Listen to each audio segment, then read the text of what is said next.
Murat, topu aldın mı buraya giden topu?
Menos mal el alcalde ha llegado para ayudarnos a terminar la instalación.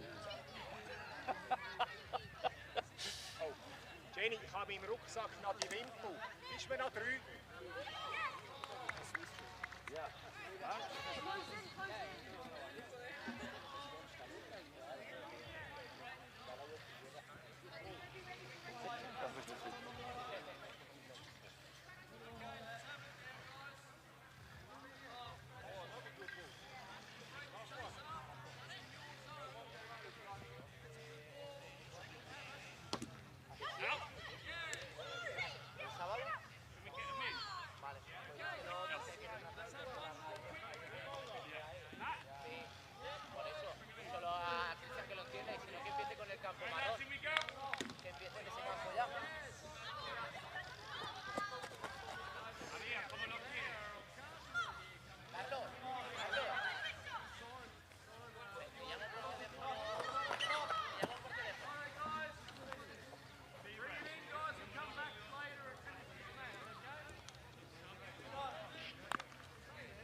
Big time European cricket is back. We're here at the home of European cricket, the Cartama Oval in beautiful sunny Spain. We're on the Costa del Sol, and the Euros of cricket, they're coming your way over the next 4 weeks. 32 countries across 2 divisions for the first time ever. So get ready, get set, and let's go. I'm Mr. Maximo. This is the Dream11 European Cricket Championship, and it starts right now.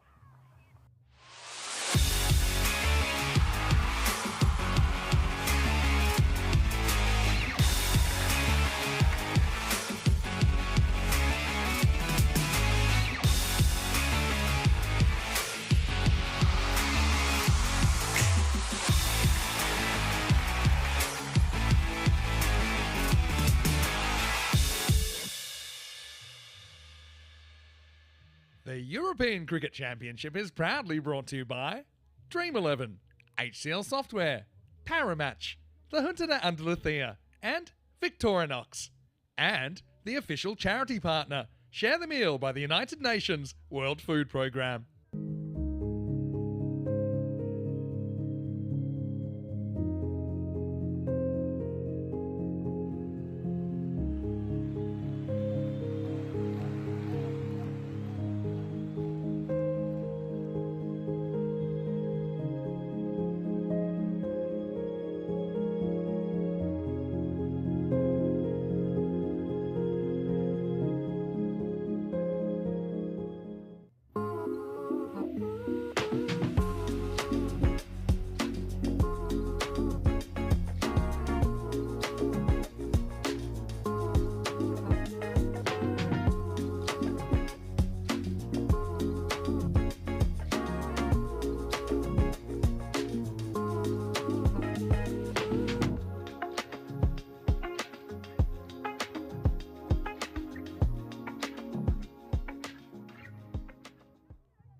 Buenos dias, good morning to you wherever you're watching from around the world, and welcome to a huge day on the European cricket calendar. We're so happy to have you here with us because this is a cricket tournament unlike any other in the universe. 32 countries from all across the European continent are here to compete for 2 trophies this year. We have the Challenger Division over the first 10 days, then we'll have the Premier Division. So I'm just so excited, twice the excitement. We're expecting so many close games as well this time around, as we think the teams are pretty evenly matched all across the board. So we're starting with Group 1. There are 6 teams in Group 1, there are 5 teams in Group 2, so 11 teams in total in this Challenger Division, and that's what we'll be taking up the next 10 days of action, and look, 5 matches a day as well. So it's going to be a smorgasbord of cricket. Match 1 in Group 1 is actually Turkey versus Estonia. So a little bit of the old South versus North in this battle to get us going. I know that Ian Ramage, the tournament referee, is at the other end with the 2 captains. Let's see who wins the first coin toss. On you go. Good luck. Good luck. Okay, Turkey, you're the home team. You will toss the coin. Okay, Estonia, you're the away team. You will call. Okay, there you go. And call Dream11. It's come down European cricket, so you've won the toss. We're gonna bowl first. Okay, toss won by Turkey. Who will bowl first? Turkey win the toss of the coin in Group 1, Match 1. They've elected to bowl. No real surprises there. I think just with the conditions being a little bit unfamiliar, obviously, quite a few new players for them as well. They've decided to kind of all get out there as a group and see if they can put the pressure on the Estonians. Estonia, though, we did have a European cricket series there earlier this year in Tallinn. Beautiful city as well, but it was really high scoring. We know that they're quite a batting dominant team. I don't think they'll mind being sent in this morning. They'll have their sights on a huge total, no doubt about that. So, 2 countries we've seen more and more of in the last couple of years as the game has been developing.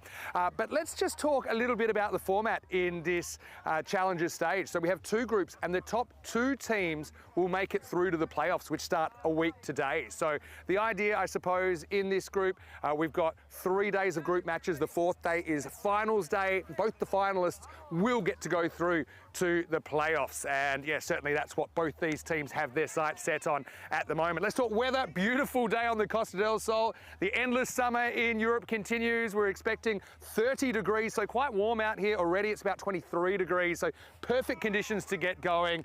I know that we've been looking forward to this day on the calendar for a long time, so cannot wait to start. Rico Full is standing by. He'll be taking you through the first couple of overs with Turkey versus Estonia. The Estonians being sent in by the Turks. Let's see if they live to regret that decision. Over to you, and let's get ready for the first match in this ECC. Good morning, cricket lovers. The waiting is over. Welcome to the Dream11 European Cricket Championships. We come to you live from the beautiful province of Andalusia in Spain. We are, of course, in Malaga, and this is the Cartama Oval, the field of dreams. Can't get ready to get started. I'm Rico Full, and along with my good friends Vinny Sandhu and Corey Ruckers and Andrew Ryan, we will be talking you through all the action. 127 matches over 27 days. 32 countries will take part in the Euros of cricket. And as you heard there from my good friend and fellow commentator Vinny Sandhu, Mr. Maximo himself, he told us the first two teams up here in the Challenger Division, new this year, Turkey taking on Estonia will be the first match. You can see that for the start of this year's Euros of cricket, the dignitaries are out there. I want to say a big thank you to, of course, everybody here present from the Andalusian province. Of course, the Mayor of Cartama is somebody who's been following the cricket here the last 4 years. He's out there, Jorge Gallardo, and he greets the teams with the umpires. And a quick look at the teams that we're going to see there. You heard from video already, we know all about Estonia and their captain, Arsan Amjad. Well, this guy, well, what a run-scoring machine he is when we were there in Estonia. He's also got the likes of Sahil Chauhan, the man who holds the world record for the fastest century in T20 cricket. And also, well, Stefan Gucci, somebody else who batted very well out there in Estonia. Somebody else who scored an individual 150. Well, there's Jorge. He will be presenting Turkey, the captain of Turkey, with the ball, because Turkey, well, they are in the field. They'll be needing that. And thank you very much to Jorge, who gives the thumbs up to everybody. And thank you, of course, very much to Jorge Gallardo, the Mayor of Cartama, and of course to everybody at the Ayuntamiento of Andalusia and here in Malaga for all their support over the years. So we are ready to go. The Euros of cricket to get started. Like I said, 32 countries will take part, 27 days, 127 matches. And on the 19th, the night of the 19th of October, the Kings of Europe will be crowned. But we start off, as Vinny said, with the Challenger Division. And we're going to see 11 teams in action here.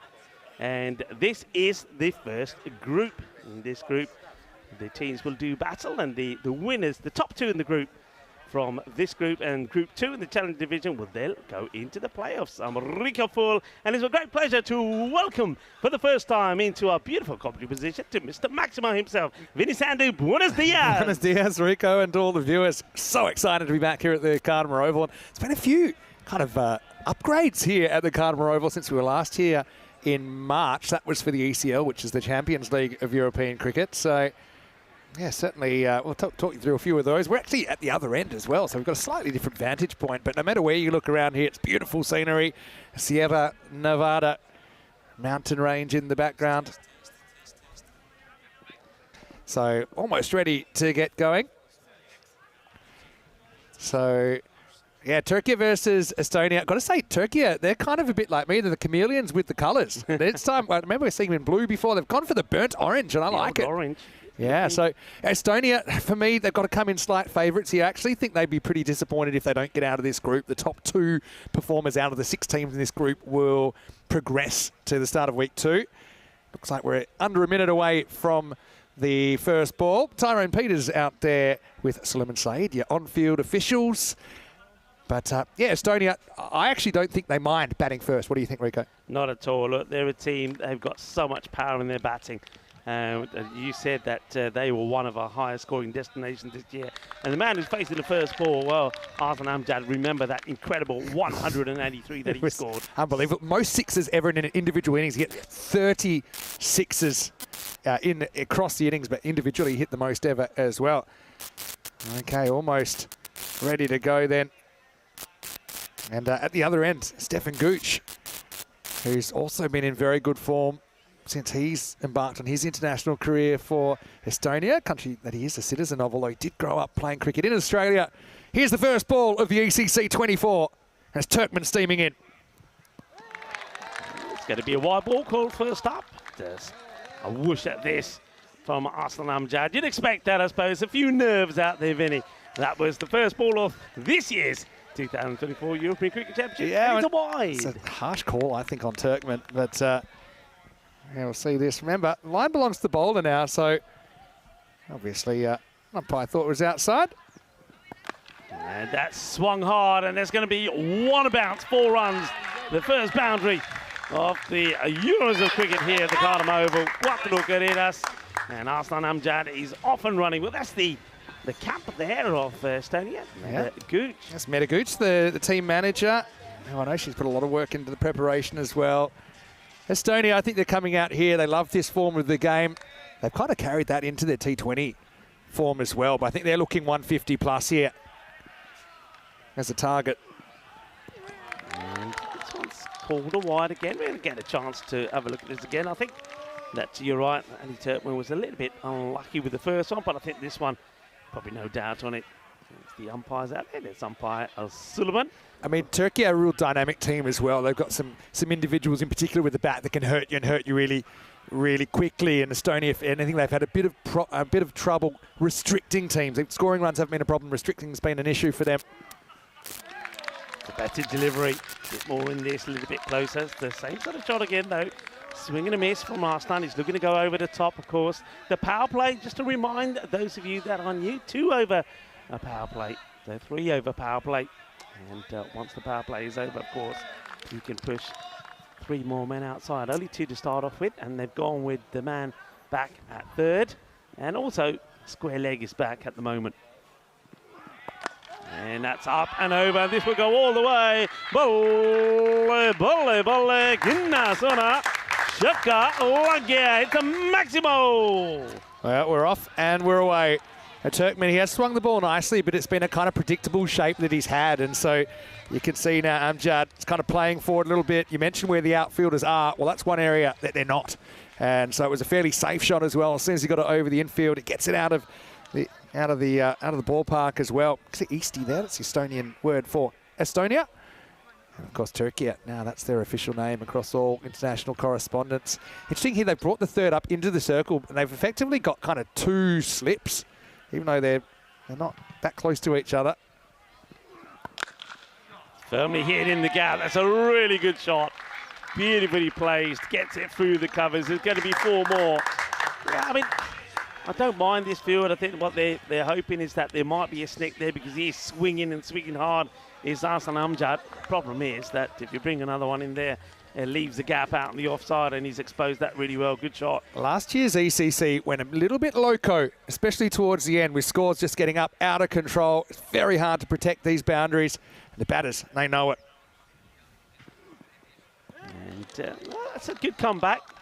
Good delivery. Nice take there from Felice, who's behind the stumps. Yeah, I mean, let's have a look at these teams. I mean, Estonia, they were in Group C last year with the likes of the group winners, Italy, and the group finalists, Denmark, were there as well. But they just had the 1 win, and that was against Serbia, 98-79.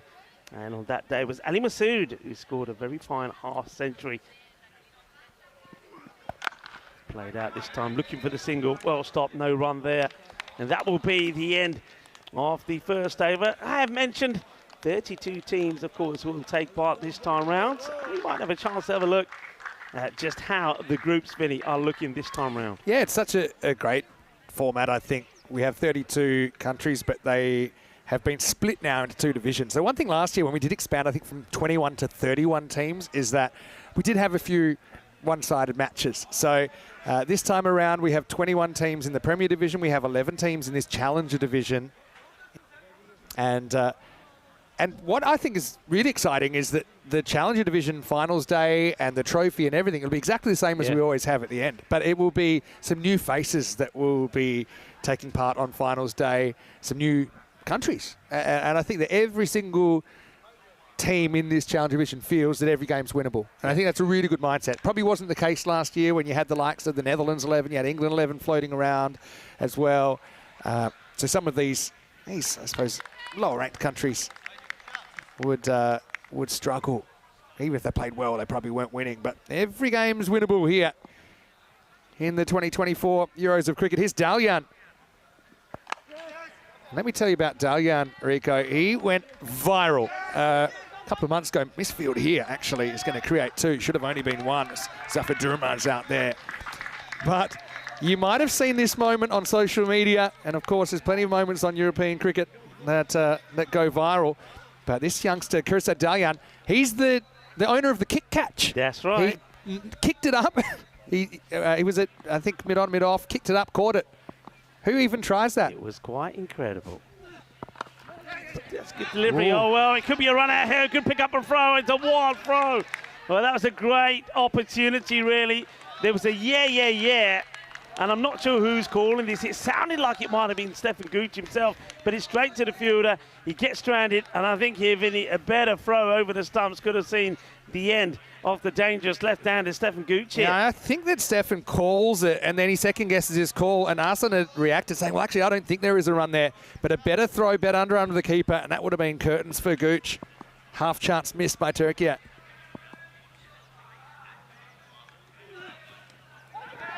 The one thing about Dalyan as well, he's had a haircut. That's disappointed me because I think he's got a few competitors, but for the best hair in European cricket, Dalyan, he had the proper, I'd call it the kind of sideshow bob, and now he's gone to more of a sideshow Mel. Yes. For all you Simpsons fans out there, that was a pretty good ball, just tying up the left-handed Gooch. Yeah, it's well bowled. It comes right into him.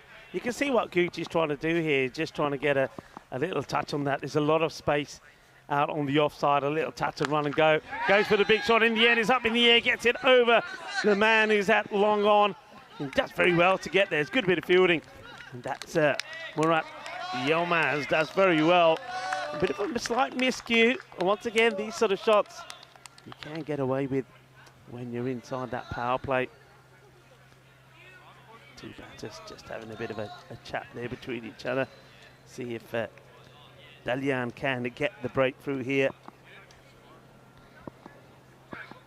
Dalyan, pretty good over so far. Gooch mistimes that 1 for 2, gets another crack. And he does crack this one. That's going to be 1 bounce, 4 runs. It's just a little bit too short from Dalyan. 4 más. And yeah, healthy applause there from his teammates. See a quick look there at some of the other key players that they got. Sahil Chauhan. And we saw him score a century when Estonia played in the ECIs there in Cyprus. He then followed that up with a T20 international century as well. That was crazy. 27 balls. 27 Smashed balls. the record for T20I century. Short in the air this time. Once again over the fielder. And that's going to go all the way. Horn signalled there from Tyrone Peters. 6 más. Que grande. And another over. That goes for plenty. 14 come of that one, and Estonia of 2 overs, 30 without loss. Just chugging along. I think they've got another gear they can go to as well. Even this probably wasn't quite off the middle, but that's the thing, European cricket and the format. And you do have to just consider it a different form of the game, a different format of the game. The T10 in ECN cricket, it's like cricket on steroids. It's like a computer game come to life. You've got 50-metre boundaries from the centre. So a straight hit, essentially, it's about 59, 60 metres from where you stand as a batter. But what it does, it encourages attacking play. We see so much action pound for pound. These are the 6 teams in Group 1. 4 of them will survive to finals day of Group 1 on Thursday. And 2 of those teams will survive to Week 2. Start of the last over of the power play. It's short again. Just punches this outside the off-fielder, comes across, makes a stop. Think about the second. That good recovery from the fielder, makes a stop initially, pushing the ball in front of him.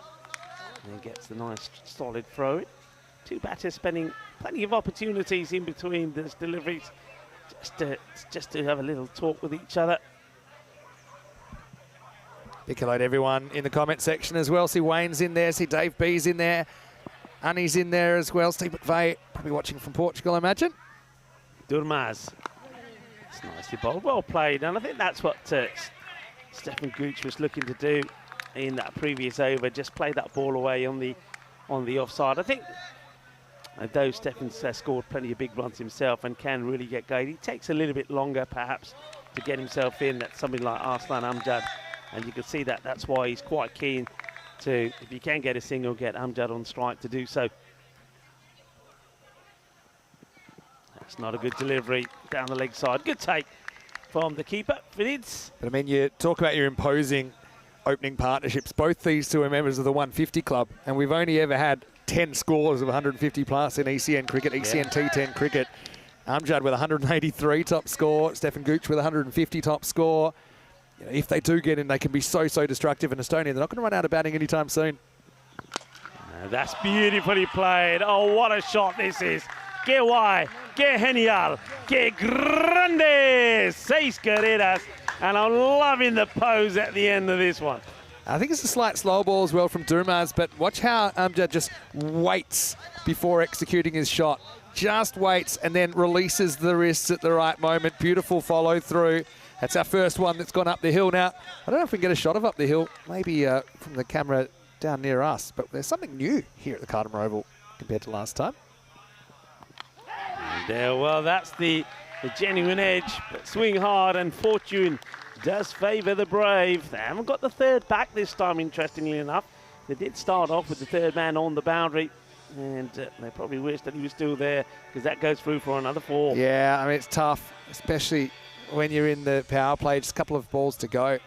But yeah, we saw the previous 6 go halfway up the hill, the top of the hill. That was where we actually used to be. But now we've got the brand new Tesla Centre and restaurant at the top of the hill, which is something a bit different. I'm a bit worried if you're dining there. There's going to be another 4, and they're just finding the gaps at the moment. And that one's gone through the 2 fielders out there in the covers. It's beautifully played. You can just see that the captain there of Turkey, Gurkan Alta, just having a look to see how he can find a way to plug that gap. He might want to take one of the men from the leg side and bring them across. That's a possibility. The short mid-wicket might come across. No change at the moment, though. Durmaz has gone for 17 with the ball to come in the power play.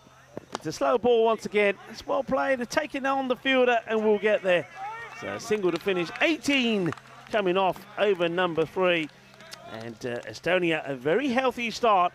48 without loss after 3. Very healthy start. And like I said, I think they still have an ability to accelerate from here. I mean, one thing we haven't seen is a really big over so far. Normally on ECN, if you're new to us, we have our kind of own vocabulary. One thing that we do often mention is a magical over, which is 20 plus, and we get so many of them in this form of the game where batters can get on these runs of boundaries.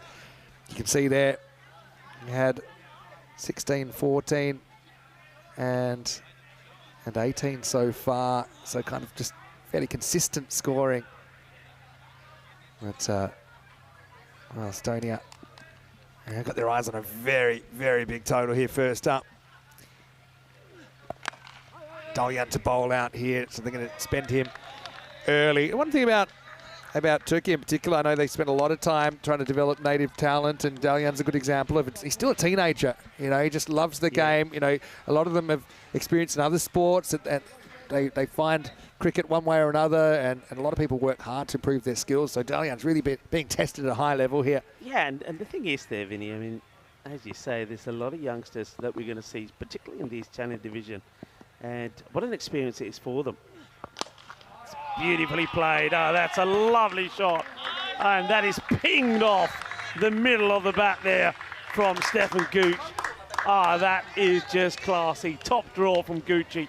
It's pitched up, maybe over pitch, and with a minimum effort, great footwork, gets himself to the pitch of the ball and drives it straight back over the head of the bowler. 6 runs. Yeah, solid strike. Of course, we're out of the power play, so the outfield is a bit more protectable, but not much, not if they're over the top.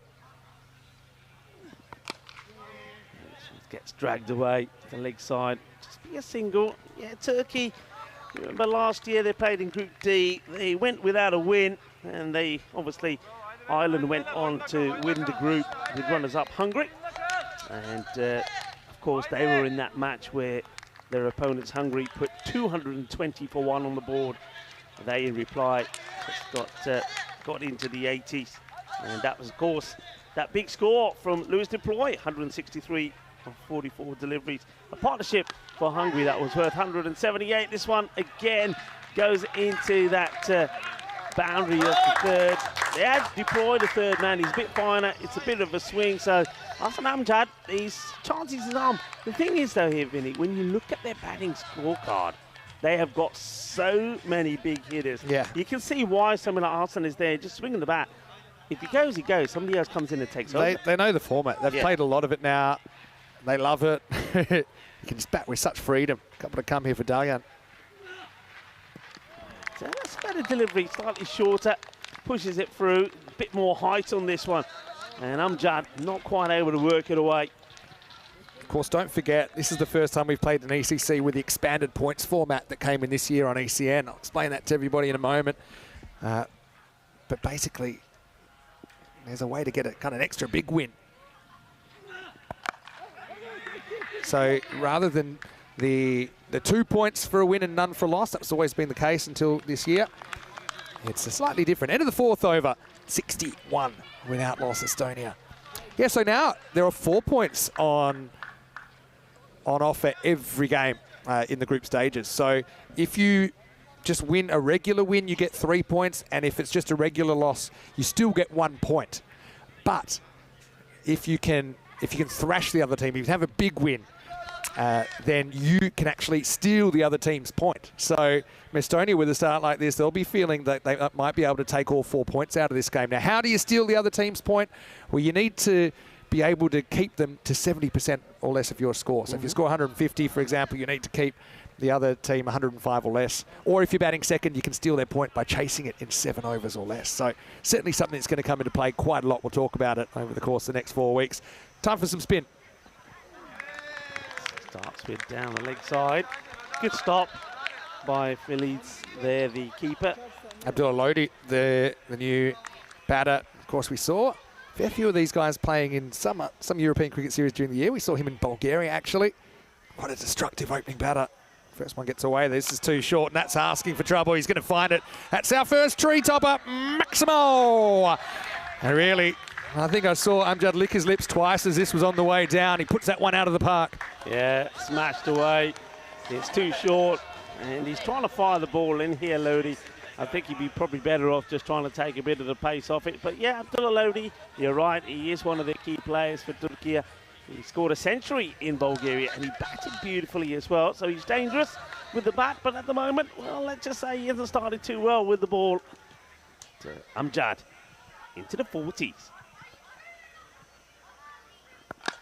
And that one's hit well as well, and well, he's now just too shy of what will be a fine half century on match number 1 of the Euros of cricket here, the Dream11 European Cricket Championships. And it's just, once again, it's a little bit slow this time. He takes the pace off it, but it's too short. And Amjad, he's got the power to get it over the boundary. I smell a magical over. I think it could be the first one coming. 13 off the first 2 balls. Short again, and that is just easy peasy. And that'll be a half century for Aslan Amjad. 54 of just 18 deliveries. Que genial. Felicidades to Aslan Amjad. I mean, you can see why this guy has the second highest score of all time on ECN. Of all time. Sorry to go a bit Kanye there. But yeah, 54 off 18. He's going 3 a ball. And like I said, I just feel like he's got another gear. And this is actually the gamble to turn to spin. I mean, you can have success with spin, but you've got to bowl in the right spots. Yeah. He's just been far too short. And when he's put it up, it's been in the slot. Good sunglasses, though. One's whipped away as well. And should be no issues for the fielder. Got to say, Vinny, Karma Oval, the Field of Dreams, looking absolutely sensational. Well done to all the ground staff, the likes of Nacho that have got it looking so well. The outfield looks superb. The pitch at the moment playing wonderfully well. Yeah, it really is. It's pitch that has a bit of bounce in it, as artificial surface, as most in Europe are. Gooch gets a crack. Ooh, he's hit that so hard. That's 4. It's going to bounce off the fence, and really, this has gone magical, and it's looking like a biggie. It is a biggie already. Slowly gets pumped straight over the umpire's hat for 4 more. Yeah, going back to Amjad, his high score, 183 not out of 42 for the strikers against the Stallions. And he hit 25 sixes in that innings. It's a record. Yeah. And talking to sixes, that's going to be another one. And just steps into this, plays it away. That's going to be 6 more. And not magical, you were wrong. It's going to be supersonic. Supersonic, 30 plus. So, yeah, Lodi, probably not his best effort either. He goes for plenty. And we're halfway through. It's 91 without loss. Let's welcome you into the Dream Box. Vinny Sander here, Mr. Maximo for ECN. Rico Full, and it's great to have your company. You might be watching on our YouTube channel, ECN European Cricket Network, or you might be watching on one of our international broadcast partners. We actually do this all year. I know that sometimes a lot of our viewers might only see these kind of marquee tournaments, but we've had a crazy schedule, haven't we? We've been going at this since the middle of January. It's been nuts, and if anyone's been following, and I know a lot of you have, well, I reckon this tournament as well, like all the others, the runs that are going to be scored are going to be massive. Yeah, you see the signs of it already. If you want to get in touch with us as well, you can interact live on our comment section, and we always love to get that kind of two-way conversation going. That's a rare dot ball there, Vinny. Dot ball to start. Probably thought it might be a wide, but I don't think it was that wide. No, I think it was... This is Emir, who's coming on to try and stop the bleeding. Still no breakthroughs for Turkey. They had that half chance on the run out, really. They might have done better there. Apart from that, nothing given by the Estonians. And that's a full toss.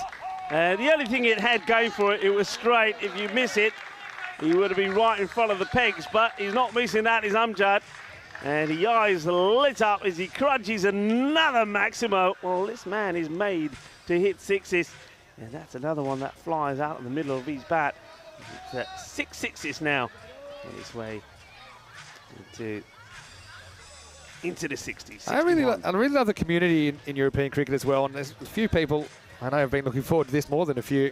I know that we've been running a superfan sweep where we've been allocating teams randomly. I know that Ian from the Premier League Cricket Show in England he's organised an average score competition which people can enter. It's just people love to come together over cricket. And this is certainly kind of pound for pound the most action you can have in a cricket match, I think, anywhere in the world. I mean, it makes T20 look positively pedestrian, doesn't it, when you watch the ECN format. And it's a different format. I'll just say that again. It's a different format.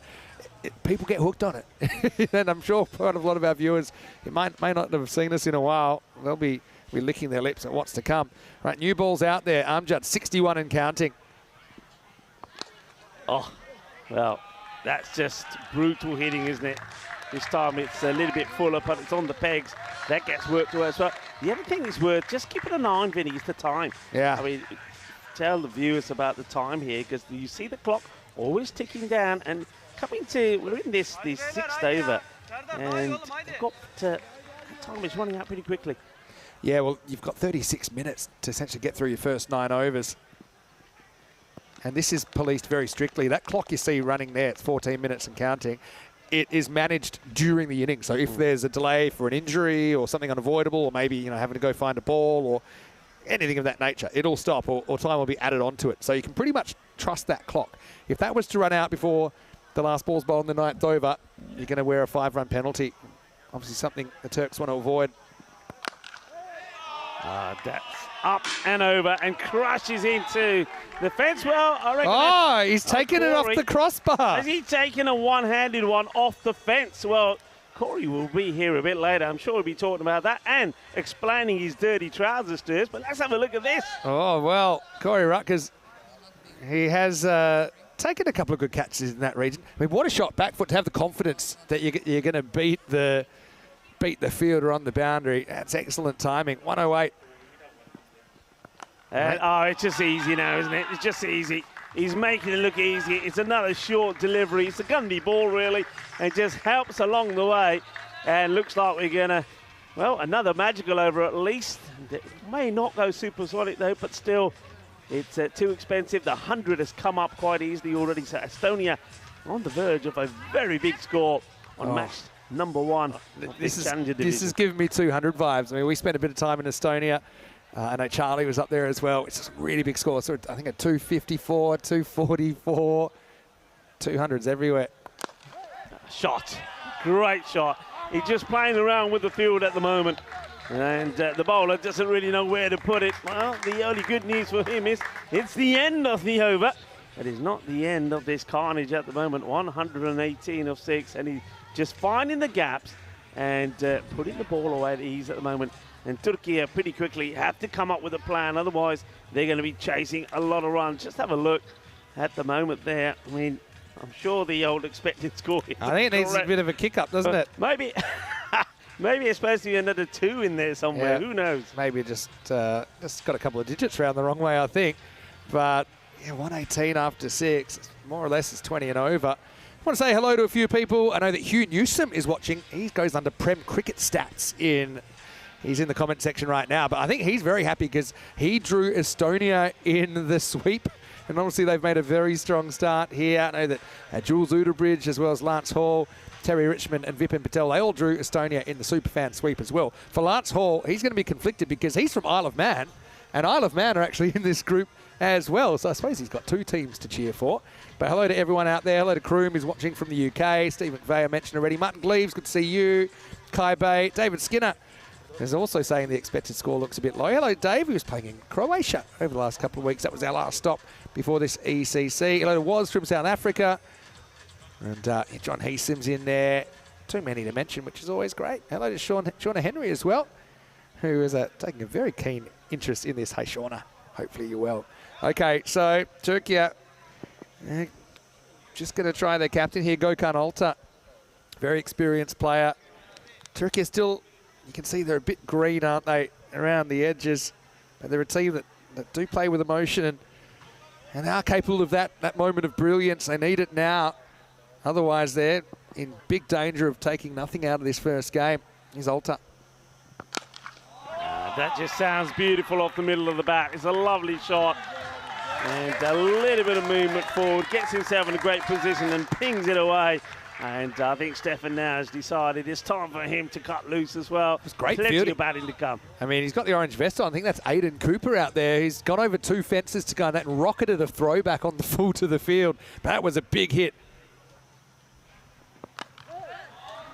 It's played away, and that's going to be 4 more. Yeah, they're just chasing hard, but no chance of stopping those. One thing we know about this Kardama oval outfield is it is quick. It's like a carpet. It's great to field on, but you're going to be chasing a lot of leather. Especially if you're bowling medium pace as well. You know, if you don't have that kind of extra pace to hurry, maybe use your bouncer, then you can have a tough time. 124 to score at the moment. I wonder if it gets a bit of the bat here at all. Let's see what the umpire feels. And will be a leg by. Yeah, haven't had too many extras. Stefan Gooch hasn't had too much of the strike so far. He's now 42 off 14, scores up to 129 after 6.3. Apologies, seem to have lost the scoreline for a moment, but we'll keep you up to date with what the score is. What I can tell you also is Amjad's on 81. Could we have a century in our very first match of the European Cricket Championship 24? Well, he plays and misses at 1. I mean, he did have some success, didn't he? Gökhan Alta in his very first over. He beat the edge of the bat a couple of times. The thing is, though, he hasn't got that field set for. He's got no slip in there. He's only got a wide third man, shorter up in the air. That's what I'm talking about. I think here Turkey just haven't really stuck to their plan in the field. I mean, Altan Gurkha, when he bowled his first over, he had the third back. We've seen that third man go backwards and forwards, a bit like a yo-yo. But I think against this sort of pace, and you can see what you're trying to do, you don't want Arslan Amjad to go on the front foot. You've got to keep him on the back foot because he's good on the front foot. But for that, you've got to set the field. Third's got to be a back. Slow ball, but it's Gundy. It's a gentle full toss. That's going to end up going into the shrubs. That's going to be 6 more. And Arslan Amjad is racing towards a century here on match number 1 of the Euros of cricket. Yeah, look, you can't really set a field to bad bowling. That was just a bad ball. I do agree with kind of having the third back. I think it's a spot that you can get batters once they're set. That thick edge doesn't just go to slip. It goes to the boundary in this form of the game. So it is an attacking position as well. It's quite a defensive position. Doesn't mean you have to sacrifice a batter elsewhere. 7 overs down, 139 without loss. Amjad's now up into the 90s. He's 91 off 28. Gooch still there, 42 off 14. But Amjad, his strike rate has climbed now to 325. And they're still on that, basically that 200 pace. They're just one run under 20 and over pace. And we'll keep you up to date with the score. The score's gone for a bit of a walk. Maybe just can't handle the kind of rate that the Estonians are going at the moment. Yeah, can't handle the rate. Or maybe the heat. You've got to touch on the heat a little bit. Vinny, of course, we are in the beautiful province of Andalusia. We're in the region of Malaga. This is the Cartama Oval, and it's pretty warm. Temperatures expected to be in the 30s. Another dot ball, so good delivery. I think one thing about Stefan Gooch is he does like it. He's very different to Arslan. Whereas Arslan likes to stay in his crease and hit, Stefan likes to come forward. He likes that little one-step hit, doesn't he? So if you can tuck him up, you've got a chance. Yeah, he's had a little bit of a blind spot this innings, but he's also pretty good at clipping if you do get on his pads. Turkey have to be thankful for small mercies at the moment. A little bit full, one bounce. That's the clip. I mean, what you're really hoping for is the kind of what we call the double click, two batters clicking at once. And Gooch, you might go, you know, he's maybe not been right at the top of his game, but you look at his numbers, he's 42 off 15, striking at 280. It's a very good strike rate. So he's fine. I think he's the ideal support. But here's Amjad on 91, eyeing off an ECC century. And he's going to get 4 here. That one is lashed at, and it goes quickly in that backward point area to the boundary. 4 more, so moves to 95. Yeah, but going back to Stefan, he's the ideal partner for someone like Arslan Amjad because also being a left-hander, so you've got the left and right combination, which is always tricky. And when you start to get a partnership formed between left and right combination, it's difficult to break through. And that's what Turkey are finding now. 95, can bring it up with a Maximo. And he hits it hard, and it will be 4 runs. So he moves to 99. Arslan Amjad, 99, looking to bring up a century on the very first match of this Dream11 European Cricket Championship. Well, here's something crazy. We've had 110 centuries this year. And Amjad, he's already on the list. Can he get there on the biggest stage of all? Amjad on 99. Goes for it, hits it, gets a century, puts his bat up in the air. What a moment it is for Arslan Amjad. 105 not out of 31. And applause from all around the ground, including, of course, from his teammates. What a knock, Vinny. Well, Estonia, they've been setting records left, right and centre this year on the stage. And what a way to bring it up. No thought of pushing a single on 99. He goes for the Maximo, plays the team game. First century of what I'm sure will be many in this ECC. Chance goes straight over the fingers of the outfielder. It's going to be 6 more. It's another Maximo. Estonia out of control in the opener. Well, the fireworks have started. We promised you fireworks when we talked about this. The European Cricket Championship, the Euros of cricket, and we have not disappointed. Fireworks have started. It's runs galore as at the end of the 8th over, Estonia 160 without loss. Oh, I mean, that is literally 20 and over pace. We're looking at 200 plus. They still got batting to come if they were to get out. But I suppose that's what you hope for. And that's something that does make the dynamics of ECN cricket a little bit different, that you can get on these runs of boundaries. I think sometimes when you have bigger fields, even in T20 cricket, you might hit a 4 or a 6, but then you get a 1. And it changes the strike, it kind of changes the dynamic. But you can get these batters just getting on these streaks, these hot streaks. Amjad's certainly been on one. 11 sixes and 10 fours in his 111, 160 for 1 after 8. Stefan on strike. Interesting how he goes here. Well, gets a full toss, and we know how he's going to go with that. He's going to put it away. And well hit, well struck. 4 runs. Dragged it now.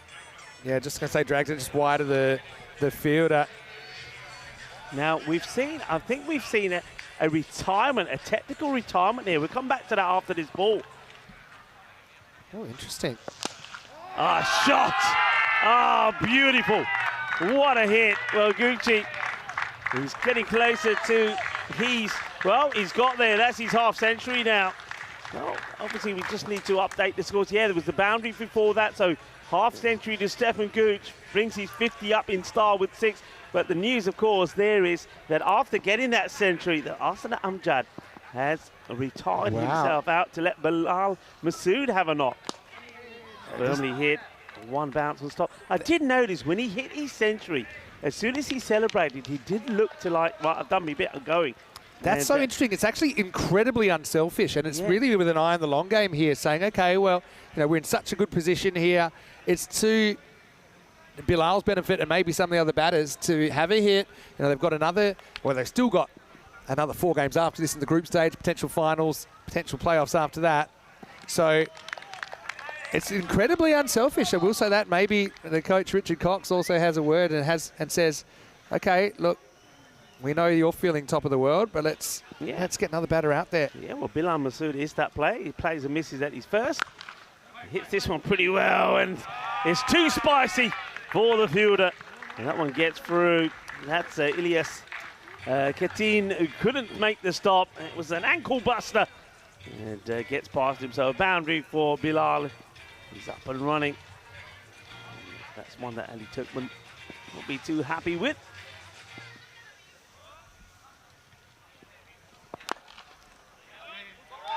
Gets fingertips to it. That's be another single. This is Gökhan Alta, who's coming on to bowl. He's second. One thing about the retired out, though, it does cost you a wicket. Obviously, that doesn't really make too much of a difference, but I feel like it's a bit of an average killer, isn't it? Yeah. Because technically, he'll be out, so we will have an average of 111. That's the end of 8 overs, of 9 overs now, I think. In fact, it's been just a one-way traffic, and for Turkey, their first wicket that they take, quote unquote, is actually given to them, retired out. Don't know if that makes you feel better or worse. Yeah, you can see that the batters just check in with the umpire, say, do we have an update on the scores, and also, of course, just confirming that it is the last over. Now, once again, apologies for the graphics. We will try and get those sorted for you as soon as possible. Estonia still on the verge. If they get a big over here of putting 200 on the board, we'll give you those scores as soon as we have them. But whatever it is, I mean, Turkey, even if they get a point out of this game, they'll probably feel that's a win, the way things have transpired. That's well bowled. That's a good result, really. As Bilal Masood takes a single and hands the strike back to Stefan Gooch. Of course, brought up his half century with a fantastic 6.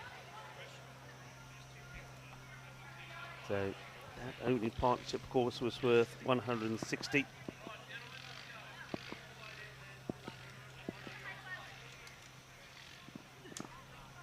Down the leg side, short. Oh, it's almost time to gather breath. It's been such a crazy start. It's kind of consistent with what we saw in Estonia. Estonia, I'd say it's a very friendly batting pitch.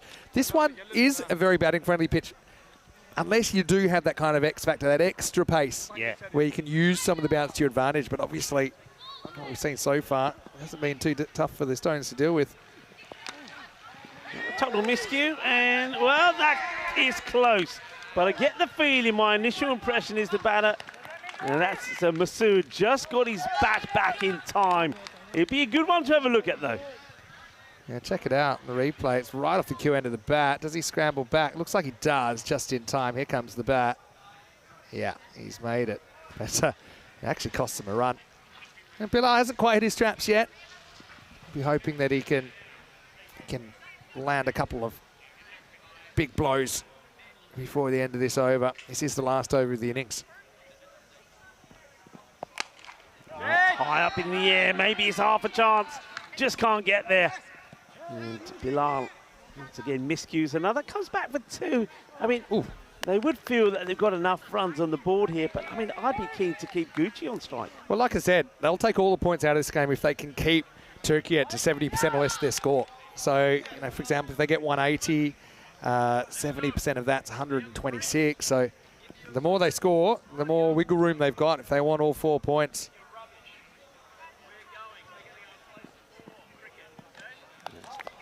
Leg side once again, so scores just keep going up. Of course, with the graphics going down, Vinny, no idea really just how close they were with time as well. We've broken the scoreboard, and it's only taken 9 overs, and you can thank Amjad and Stefan Gooch for that in particular. Right now, Masood trying to add to the carnage. He hits that well. There are fielders out there that do well. Good work. It's tough when you're getting pounded all over the ground to have a plan, but that looks like a good plan. You know, you just bowl wide of the off stump. They've got 2 deep points pretty close together. There's the first century of the ECC, but it's actually the 111th of the year, and fittingly it is 111 for Amjad before he retires himself out unselfishly to try and get some more of his batting unit some time in the middle. Oh, that's just dirty, isn't it? It's a Gundy ball, short and horrible, and Stefan Gooch, he sends it to the cleaners. The old horns from the umpire there, Tyrone Peters. Well, the cricket school kids are actually in that area, and I do worry from time to time. Luckily, we got some good security for them over there, but luckily this went over their head. Stefan Gooch gets a gift. It's short, and he pulls it away. Of course, he's brought up in Perth on bouncy pitches, and he's pretty confident with those square of the wicket shots. Well, 1 ball gets hit, 2 balls come back. The old ECN multi-ball. Oh, 178 at the end of the 9th, so a magical over here gets into that 200 score. Seton trying to close things out. Well, he's not learning. He's not learning. He keeps pitching the ball short, and it gets pumped away for another Maximo 6 more. And Gucci is just saying, well, that's the way I like it. That's the way I do it. That will be the end of the innings in Estonia. They have piled on the runs. We'll have the exact score for you as soon as the scorers work it out. But I get the feeling, Vinny, that the old systems were overheating because they were having to press that 6 button a lot of times. Shades of the Florida recount circa 2000, searching for some hanging chads. But there's a couple of big boys walking off with plenty to their name. I got a feeling they might have cracked the 200 or maybe high 190s. We'll let you know in a second. A few comments here in the comment section. You know, would they have retired at Amjad? It's a competitive game, etc. I think it's strategic. I think they feel there's a long-term benefit to getting another batter out there, even though Masood probably didn't quite hit his straps in the end. It is a giant score for Team Estonia. All smiles as they walk back, the Turks. Well, they've got a battle to just get a point. I calculate probably they'll need high 130s or something like that. Need a couple of their batters to fire to at least keep their point in this game. But it was all the blue crew, wasn't it? Another looking blue crew. It was the black and blue of Estonia who left their opponents that way, putting on a huge score in match 1. Yeah, I mean, Estonia, right from the start, you see there, Arslan hitting a fantastic hit down the ground for 6. But right from the start, they showed what they meant.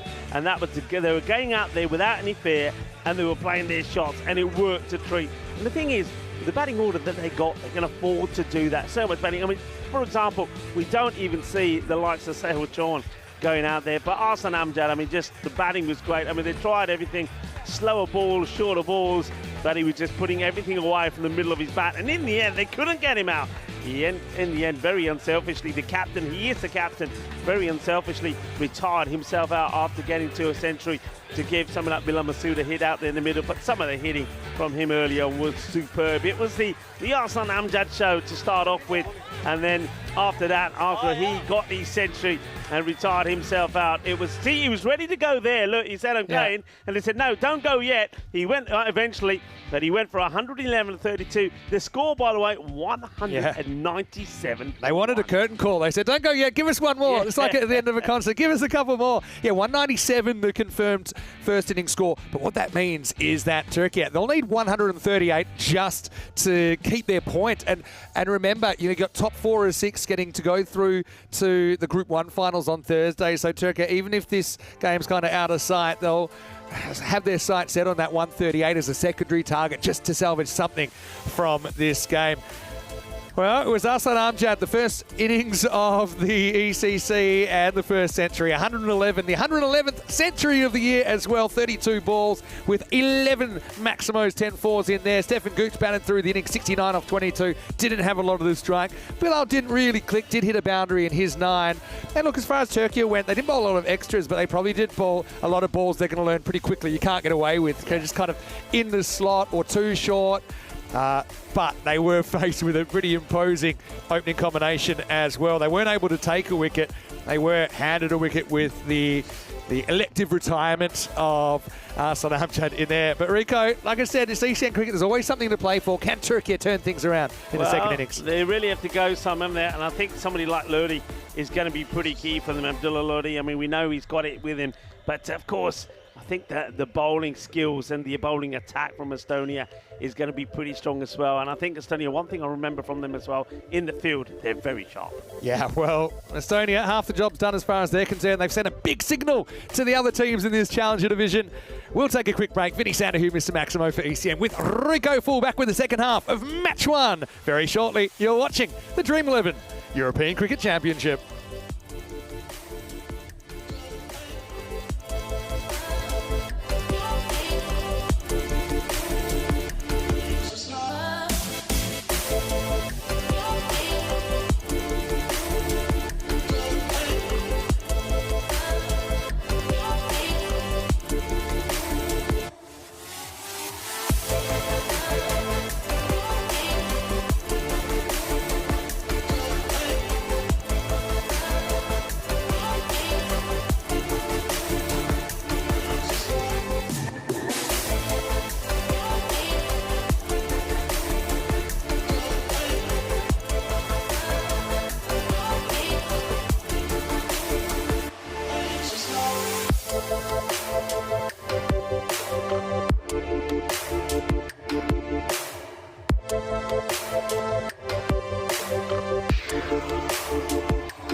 The European Cricket Championship is proudly brought to you by Dream11, HCL Software, Paramatch, the Hunter Andaluthia, and Victorinox.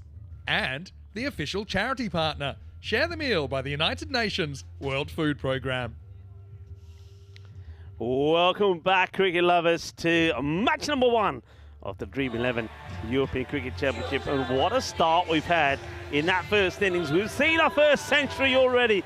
It was century 111 on the network this year, and it was 111 that Arsan Hamdad scored. And he did it in 32 balls and then retired himself out, the captain.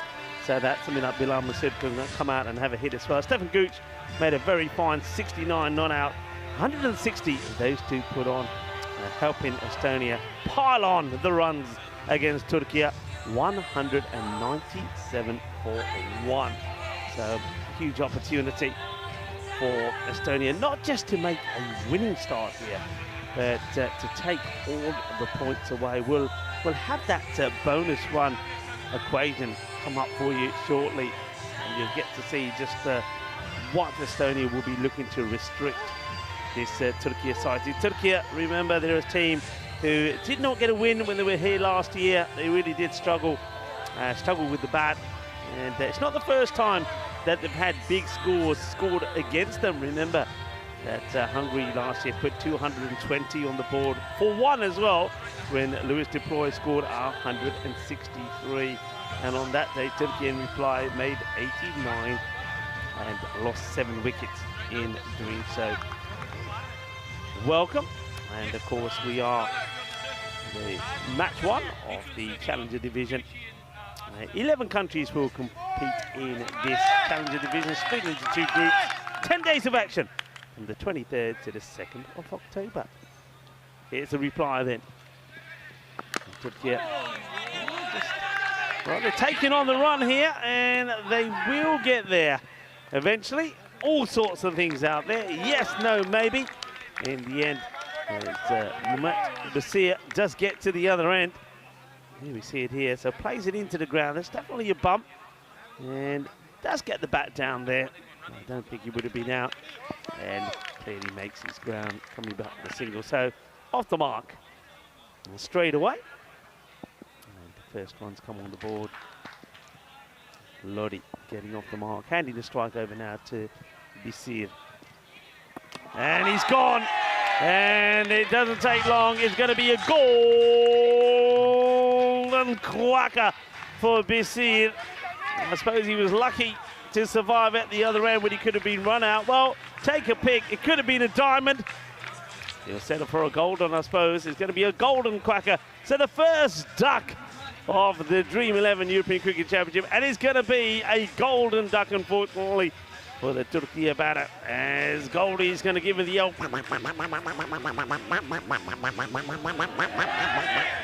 Yell crack off. Disappointing start. And good start though for the bowler.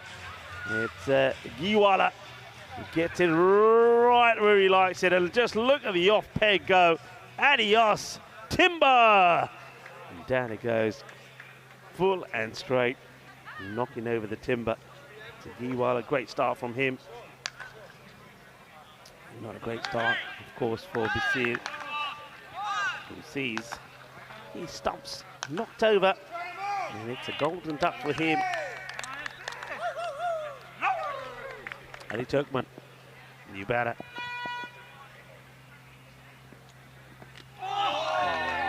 Almost chopped onto this, and this one cuts back into one thing that I know about Pranay Giwala is he gets the ball to swing around a lot. He's quite deceptive as well. You think the ball's going to come through a little bit quicker than it does, but he does get a lot of movement.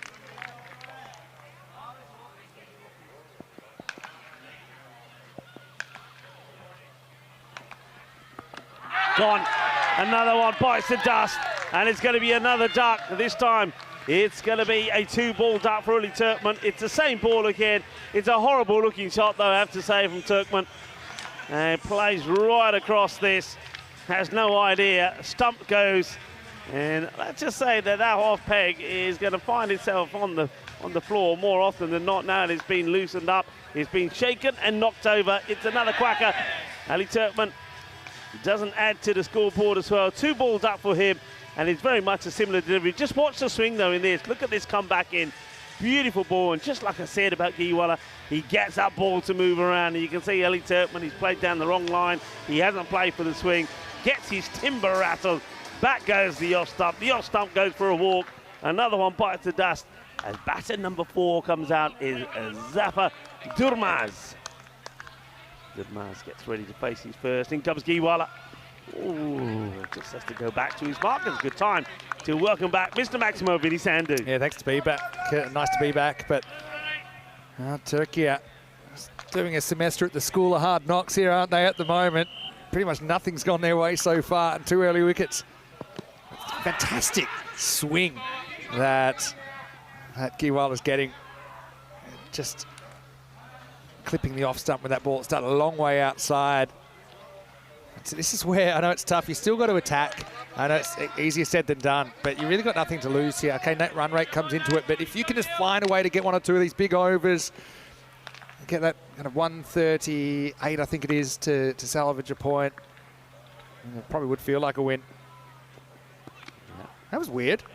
It's well, you can see what he's trying to do. He's trying to get that ball to come in a long way again. But look at the batter. He kind of shapes like he's backing away. Look.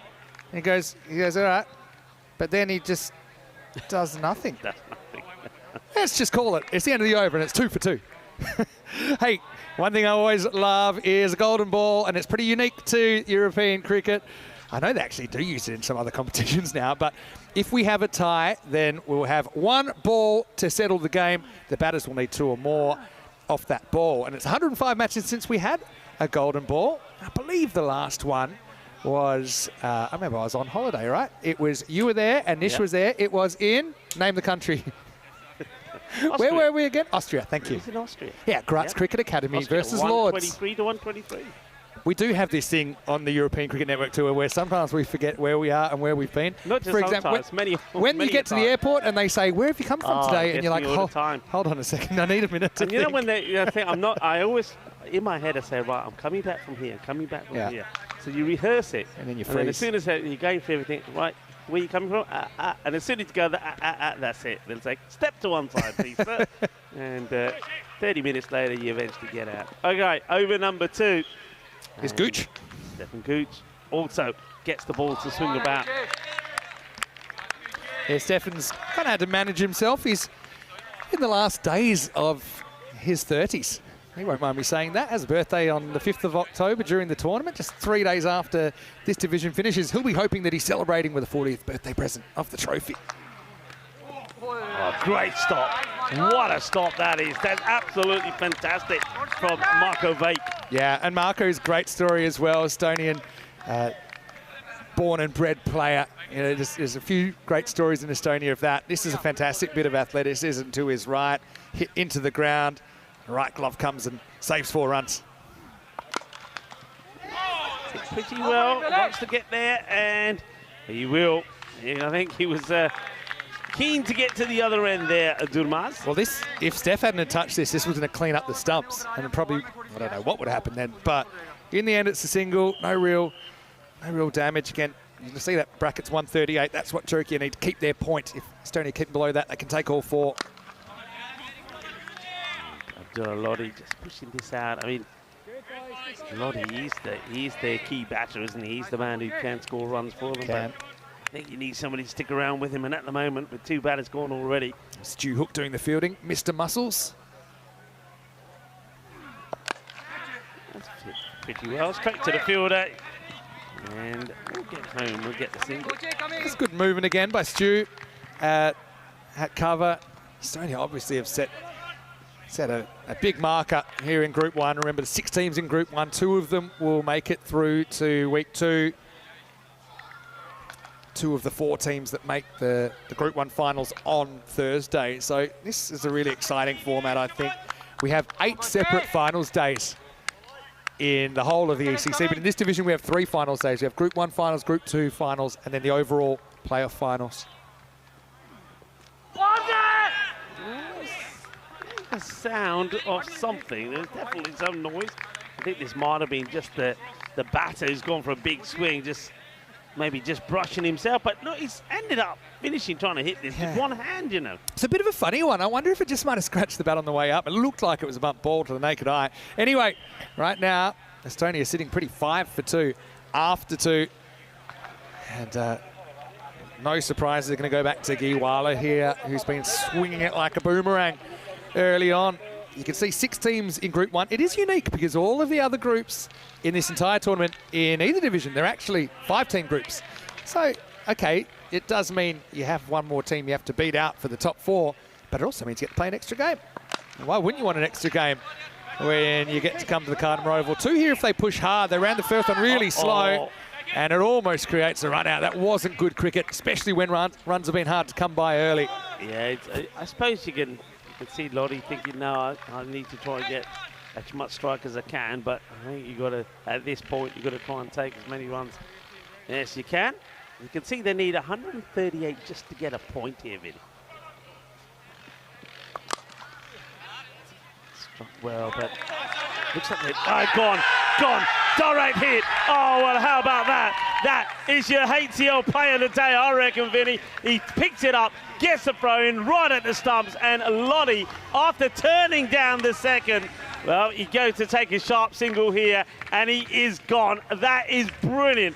Absolutely exquisite from the fielder. Well, Johnny Walker, just keep on walking. If Lodi wants to walk, he can walk all the way back to the pavilion. It's lazy cricket twice. I mean, there was 2 there the ball before, and this one, he probably doesn't think he's in danger. But guess what? This is the European Cricket Championship. He's sitting on his bat. It's lazy. It's really lazy, and he finds himself in all kinds of problems. Looks at the bat. He won't need that anymore. Turkey in all kinds of trouble. Lodi run out for 2, and it's 6 for 3. Adita Paul, what a bit of work that is. Absolutely brilliant. Fantastic.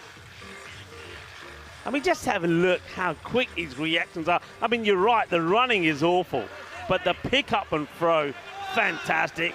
And Lottie, well, Lottie's going to have to make that disappointing walk back. Well, here it is. Oh, it's another full straight off peg out of the ground, and he's taken his 3rd wicket here, Giwala. And this is just full and straight, and it's going to be beautifully bowled, and that's the end. And, well, that's the end now here of Zafar Durmaz as well. Oof. He's going to be gone. And we've seen 3 wickets going very much the same way. And I bet this once again is that swing. Yeah, it is. Look, it comes in. And this time it's a leg stick that's out the ground. Good captaincy to bring him back. And if you think you're having a tough morning, wherever you're watching from around the world, spare a thought for Turkey, because they're getting absolutely sliced, diced, and not so nice here in match 1. Some avoidable, some maybe not as much, but that's 3 times that Giwala's disturbed the stumps, and it's 6 for 4 in the 3rd over. Great bowling, great swing bowling from Giwala. There he is, and Pranay Giwala getting the ball to move around. No footwork there at all from the batter, that gets the bat down onto it. This is Murat Yilmaz. He's out there with Romeo Nath at the other end. See if they can please try and make this look a little bit respectable. At the moment, it's anything but. Into the pads. And yeah, I like this from Vake, because I think if you have a look at this, he does just end up stranded outside his crease. Doesn't really make too much of an effort to get back. What about the supercomputer giving Turkey a 1%? I'd love to live in the universe where they turn it around from here. Yilmaz yet to score. Get ready for one at your polls. Just a little bit short of getting into the pad, so well, not able to just get that ball right up there. But what a spell of bowling. What a spell that is. 3 wickets and only conceded just the 2 runs. And that is the power play. And just, you look at a chance maybe to have a look at the comparison of the 2 power plays. So the score here is 6 for 4. And Estonia at the end of 3 overs, they were on 48. So you can see the difference. 42-run difference between the power plays. It's 4 wickets as well. I mean, the only wicket was literally gifted in the first half. You can see the score's literally taking off on that graph. And then, what have we had? 2, 3 and 1 in the 3 overs. So really, for Turkey, okay, if that 138 is out of sight, which it almost is already, you're probably looking at just getting as many as they can, saving their net run rate. But how about this run out? Look how he comes up. He actually never leaves his knees. Comes up throwing. And look, even when he decided he wanted to run, he almost let go of his bat. And he's blaming the bat. But he needs to go a bit lower and find the feet and the kind of send the signals to the feet. You need to run. This is the European Cricket Championship. You cannot coast. Coasters belong on coffee tables, as my coach used to say. But you've got to give credit to the fielder as well for turning that into a brilliant run out. Fielding was just exceptional, but yeah, the running between the wickets was not good. And new bowler comes on, and it's Bilal Masood. I mean, Estonia, if they could do a number on Turkey, bowl them out for even 20 or 30, it's a 4 points up, but it's also a huge net run rate boost as well. Puts them in such great position. Good areas from Bilal, just whipping that ball through. He's almost looked like he's got a slightly slingy action. That arm doesn't get very high, but he pushes that ball through pretty sharply. Both these batters yet to get off the mark. Nath and Yilmaz. Nath on strike. And this is another Romeo Nath. Finding no love out there at the moment, Vinny. Romeo, wherefore art thou? He's staring at a big donut. It's a tough situation to bat as well. And your top order hasn't been able to deal. Okay, you do get probably a look at a couple of different bowlers. You just maybe need to break it down into small chunks. Try and win the over. Try and hit one good shot. Try and hit a boundary this into the gap. Won't quite go though. So anyone that thinks it's completely easy, it isn't. You can see that certain players can have bursts where they make it look easy. Amjad looked untouchable. Stefan Gooch likewise. But let's see if you do apply pressure with the ball, get it right. There's still human beings at the other end. Rolling cutter, clever bowling from Masood, who's only conceded 1 in 5 balls. Yeah, just keeping it in the areas where batters are swinging and missing. Can't get any on ball at the moment. On the stumps, they're saying. You can hear them saying, on the stumps, get one on the stumps. Well, he did get one on the stumps, but batter somehow manages to get bat onto ball. Just the one come off the over. And at the end of 4 overs, Turkey, they're really struggling here. 7 for 4. And that's the thing. I mean, in this format of the game, in the normal course of circumstances, you'd probably rather lose 2 wickets and get 15 in an over than have an over that you don't lose a wicket, but you only get 1. You've only got 10 overs to make your score. And let's just say that those run rates are poles apart at the moment. And have a look at Estonia up pushing that magical 20 and over. You've got the blue line there, which is the run rate to at least achieve a point in the game, but Turkey, it looks like they're going down in flames. Let's just see how high they're able to climb. Here's Baruch. Rupam Barua, I should say, with the ball, and he starts with a dot as well. Yeah, another dot ball. They seem to be stepping away to swinging at both these batters. I mean, you can't really blame them. The batters above haven't got gains. They got number 5 and 6 out there at the moment, trying to make things happen. At the moment, struggling to get back on board. Romeo Nath got 1 to his name.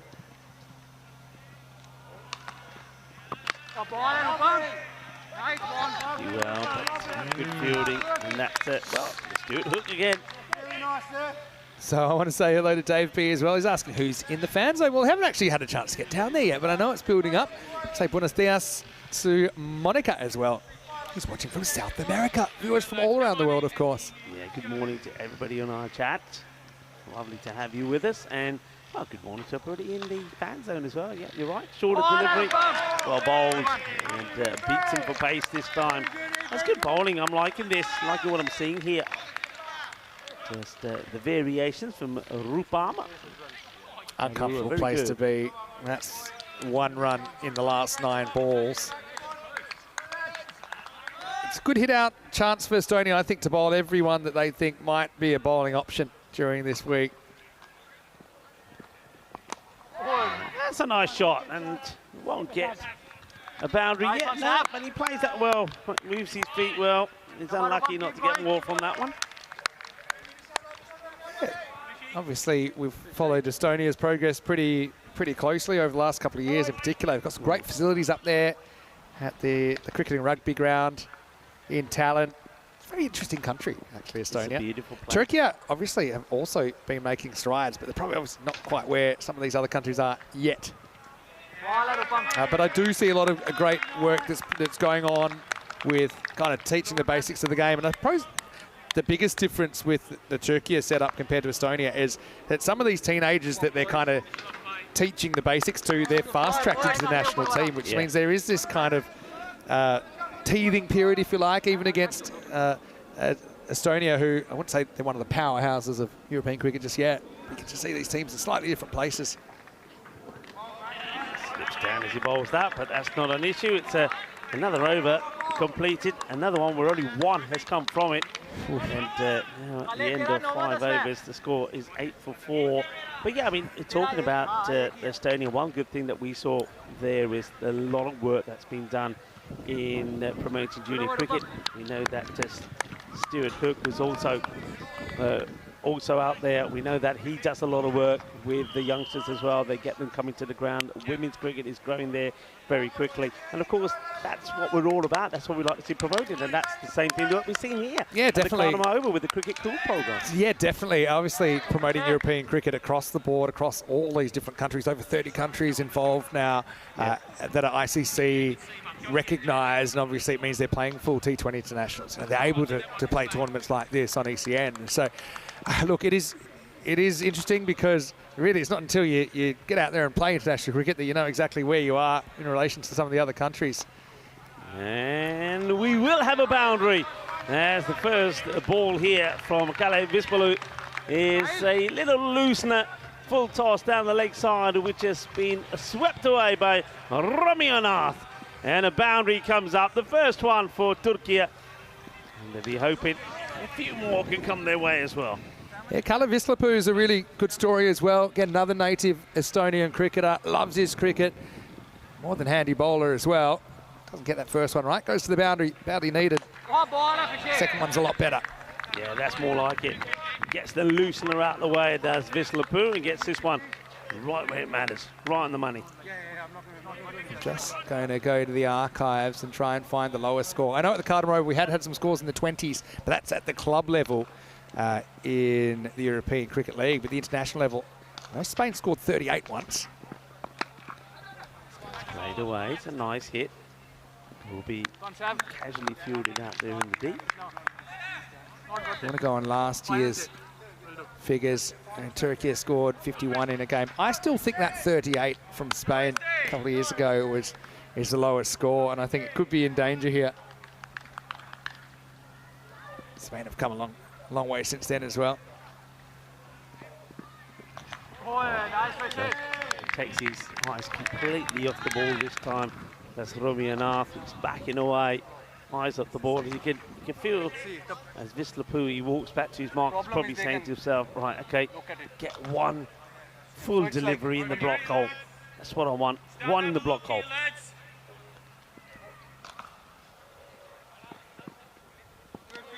Goes wide again. Another swing and a miss. And just have a look there. Just see that. Romeo Nath plays that shot. Then he goes for a walk, Vinny. He just starts walking outside of his crease. Yeah, I mean, be careful there. The wicketkeeper's well entitled to just watch him here. He plays his shot here, and as he plays the shot, you see, he just starts to walk. Yeah. There he goes. I mean, he might. If I was Estonia, I wouldn't be too worried with him in the crease. Having said that, gives the next one both barrels. He's only able to get a single though. I mean, Turkey, I know it's a tough one for them. But they'll just have to swallow this loss. They actually come back fairly quickly. They come back in the third match against Slovenia. So, again, they'll feel, if they could get a win there, then it kind of puts them back on track. But right now, they're in the doldrums. 15 for 4 after 6. Yeah, they've got the only thing they can say to themselves, and it's a difficult one, but when you regroup after this match, say, right, look, we've got the first one out of the way. is out the way, and things can only, well, that we're hoping, only get better from there on in. I mean, they've got some good characters in there, got some good players, Adi Turkman being one of them, of course. Their captain as well, Gökhan Alta. And that's hit pretty hard, and you can see that the bowler here, and this is Sahil Chauhan, didn't quite fancy putting his hand behind that. Hit well, but can't find the boundary fence. Yeah, you want to stay with 10 fingers throughout your campaign. That's pretty important. It could be plumb here. He will be plumb. He's gone right across the line here on the back foot. He's trying to work this on the leg side, but unfortunately for the batter, that's a straight ball. So Murat Yilmaz will go for 1 of 9 deliveries. And Sahil Chauhan, remember him? Yeah, we know all about him. He is the T20 international record holder for the fastest century, but he can bowl a fair bit as well. Yeah, I mean, this hits him in line with off stump, going on to hit. Don't think there's too much doubt about it. A fairly simple decision for Suleiman Saeed, and it breaks, I suppose, what you might call a partnership. They did put on 10, but now in the 7th over, Yilmaz goes, and it's 16 for 5. Yeah, another one bites the dust. So, you know, in a way, I don't mind that many, because let's face it, that Yilmaz didn't look too comfortable out there. 1 run of 9. You know, maybe you could get a batter go out there, just, you know, get hold of a couple through the middle, and all of a sudden, I think they can maybe see themselves get past that 30-odd score, and you know, not be at the wrong end of a record. Records are meant to be broken, they say, but this is one that Turkey will not be wanting to break. They want to get past that score of 30. What did he say it was, 30? 38, I believe, is the lowest score we've ever had. I think it's in trouble. There you go. Interesting, running into trouble though. Oh, well, now it could go for another, but he's overrun the runway by a long way, has the batter, Rumi Anath, who's running into trouble. I still think Gökhan Alta bats himself very low. He's a decent batter. He's coming out number 7. Obviously, it's a bit of a lost cause. Let's have a look at this. And it's pretty close to go back to the live action. Has to dig that one out. That's a good delivery. Yorker length. And he's going to be in, because wasn't able to retrieve this Sahil Chauhan. Should have been another here. Was running into trouble, Rumi Anath, but gets home. Alta's brought a new kind of energy with him, and Nath maybe fatigued from facing so many deliveries. Yeah, it would have been big trouble as well with a clean take. Now that's his hit the pad of the bat. Let's see what Suleiman Saeed thinks about it. It's leg by outside the line, though. It kind of goes that premeditated little jinx shot. Yeah, Sahil Chauhan, who's bowling here, he made history when he scored 127 balls for Estonia against Cyprus. And yeah, finished that innings 144 of 41. Right now, he's going to get some of his own medicine. Nath, he'll just tell you he was getting his eye in the whole time. Now they're just checking what this is. Now, could we see a maximum here? The umpires are not sure. I get the feeling it probably did bounce before. Now they're checking, what is it, 4 or 6? And well, he hits it pretty well. And I think they want to see the boundary here, see what they can see. Yeah, 4 runs, just bounces before. So 4 carreras. So it's nicely played away. So 4 runs it will be, but a good hit to end the over. So 23 after 7 overs. Rupam can be up. There's no need. They're not going to do that. So bowler back to his mark. So looks like we're going to go here for Aditya Paul, who was involved in that brilliant run out.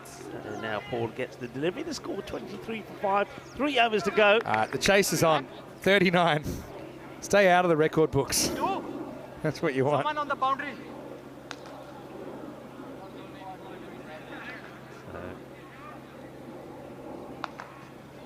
Just checking his fielders, Paul.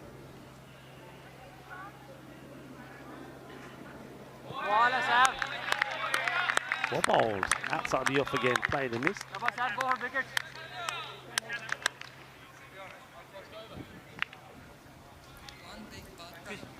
Gokanolta. Seen him try and carry an innings before. But this is quite the task. Can they get some sort of positives? Estonia just been a locomotive. Steaming through so far. Aditya. And he hits that well, and that's going to go all the way. Volley, volley, volley. And there you have it. The first 6, and is the captain, Gokanolta, that hammers this down the ground. What a good hit this is. I think he can put the little fancy shots away. I know he comes out premeditates, but he's a good hitter. I often think he's a bit too unselfish where he bats himself in the order. Probably going a little bit high as well, and I think there might have even been... No, there's... Oh, well, look at that fancy footwork here from top. Well, I heard it was a bit of a line dancer. It's Tyrone Peters, Mr. Horns himself. So he knows how to move, Tyrone. He was a long way outside off stump. That's what he's saying to Aditya right now, but yeah, a little bit of the old party tricks from Horns Peters there. Tizer. Romeo trying to beat the battle with runner ball. Not there yet. Further away. Aditya, that run out though, it really just summed up. If you want to win this Challenger Division or do well in this Challenger Division, you're going to have to test yourself. You're going to have to, capitalise on some of these half chances. His run out, so far for me, it's the play of the day. To the knees, throwing from the knees, had to hit direct and did. Brilliant bit of cricket. That's hit pretty well as well. Some work to be done by the fielder. No issues at all. Clean pick up there from Stefan Gooch. It's a great catcher on the ball, Stefan. Saw him take some incredible catches. Aditya's in Tallinn. Worn that on the heart on the way back. Gokanolta. Let's see if he can smoke another Maximo. We had to wait a while for one, didn't we? All the way to this 8th over before Turkey cleared the ropes. And he clears them again. That's even bigger than the one before. Que guay, que genial, que grande. Eso es un buen golpe con the capitán de Turquía, Gokanolta. And that's what they needed. So it looks like that Spain are going to hold on to that unwanted record. 37 for 5 after 8. But here's the thing with Olta. He was captaining Afyonkarahisar, the Turkish champion club, earlier in the year. And he said, look, I want to give opportunities. I want to give confidence to some others above me. But I think one game they were 5 for 5, and they had also another game where they had a 0-run power play. That's not doing too much for confidence. I think he's good enough to bat in the top 3. I think he can handle himself. I know if they lose him early, it's not great, but you've got to give yourself a chance, I think.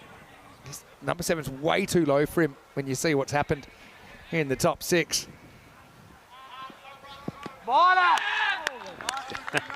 Yeah, going way down the leg side. See the bowler just getting a little bit excited there and then realising, that's not going to be. So you got Gokanolta 13 off 6. If I don't count Nath, if I count the 5 out batters, they scored 6 runs off 24 balls, right? And it's just created such a big hole that's impossible to get out of. He's got to bat higher, Olta. He is the captain. He's got the power to make that change. Need to be proactive. It's well bowled from the front. It's in the block hole. Has to be dug out there by Romeo Nath, who came in at a difficult time. He also has buckled down well to weather the early storm, and now he's starting to put another good partnership together here with Olta. Do now move to 38.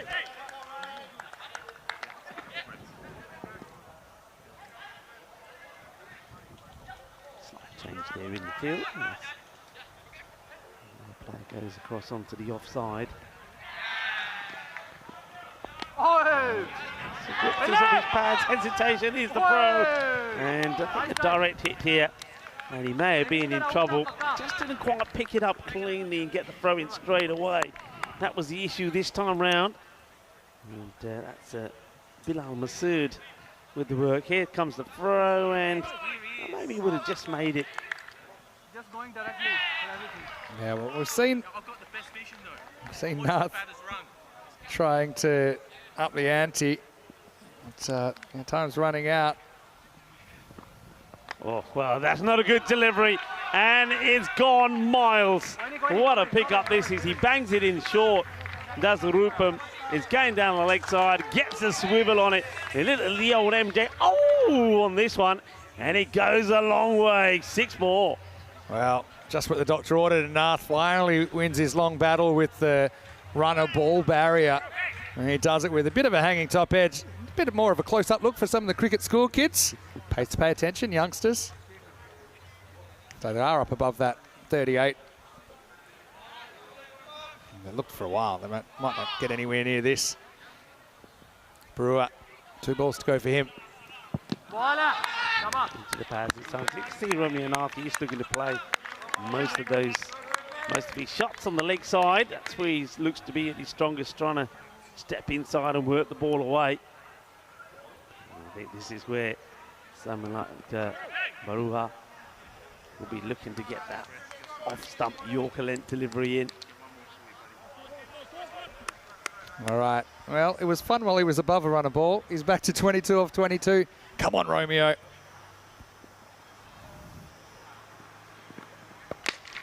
Well, Romeo gets another one away.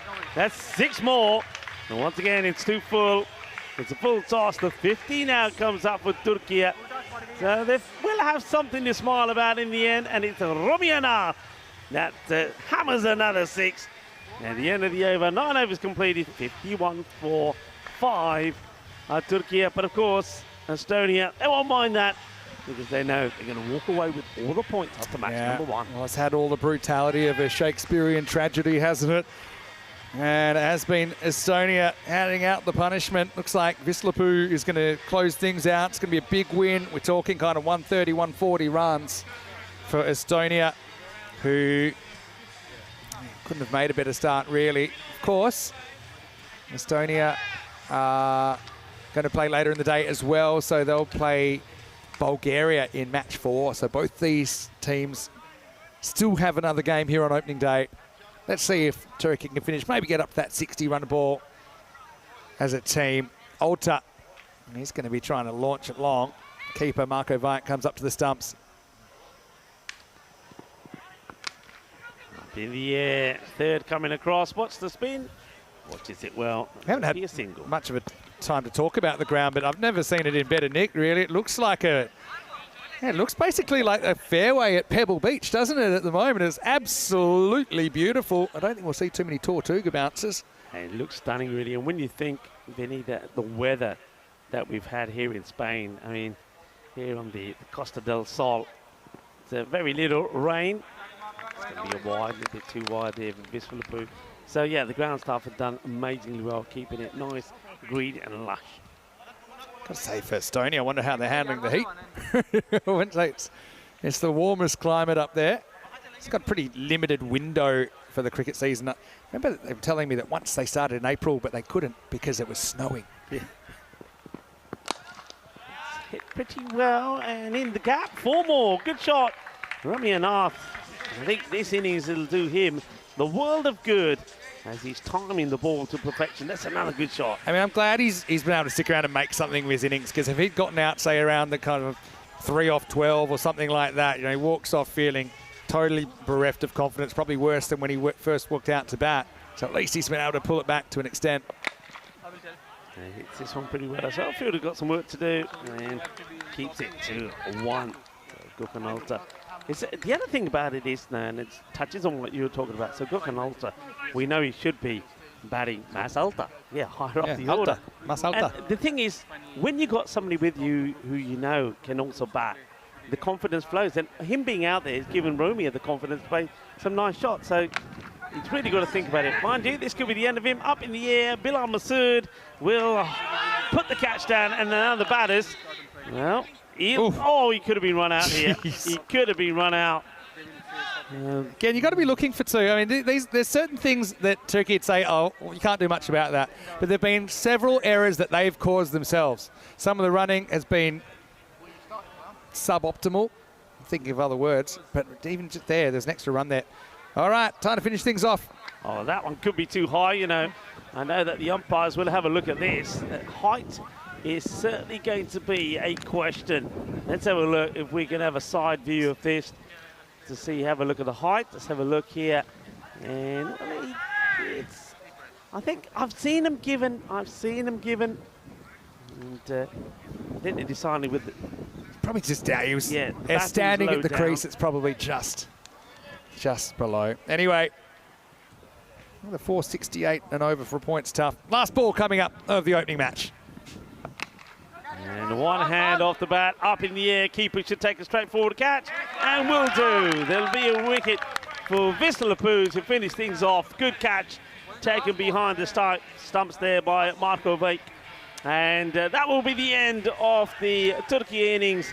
They will be a 60 for 6 at the end, and that means it's going to be a win by 137 runs for Estonia. So Estonia, a cracking start from them. Stefan Gooch made a fine 69 not out. You can see he smiles on his face. And there's Arslan Amjad. You can see him there with the shades on his cap. He'll be very happy, of course. The Centurion. And first match, first century, 111. And he then very unselfishly retired himself out to let Bilal Masood come out and have a hit. So they'll be very happy with their performance. And Vinny, I have to say that Estonia, they played the way I'd expect them to play. Yeah. I saw them play in the ECIs there in Estonia. I saw them play in the T20 internationals against Cyprus.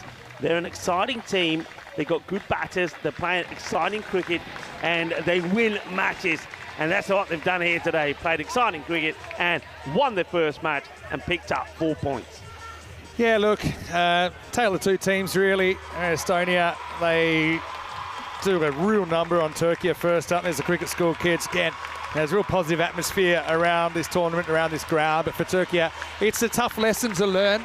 Like I said, in some aspects they were just outclassed, but they did make some errors themselves. I think where they put the ball in the first place, they gave plenty of easy hit-me balls away.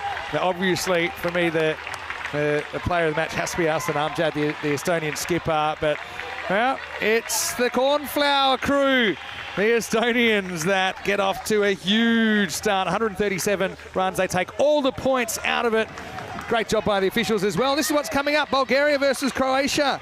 And we're 25 minutes away from a start, so don't go too far. Can tell you, Croatia have got Zak Vukusic in there. Of course, his sister Erin has been doing wonderful things in the Croatian women's side. He did play the T20s. It's his first T10 for Croatia, though. Oliver Tilly, also another big in for them. So a very interesting looking Croatian side. We were there not too long ago, in fact, just last weekend.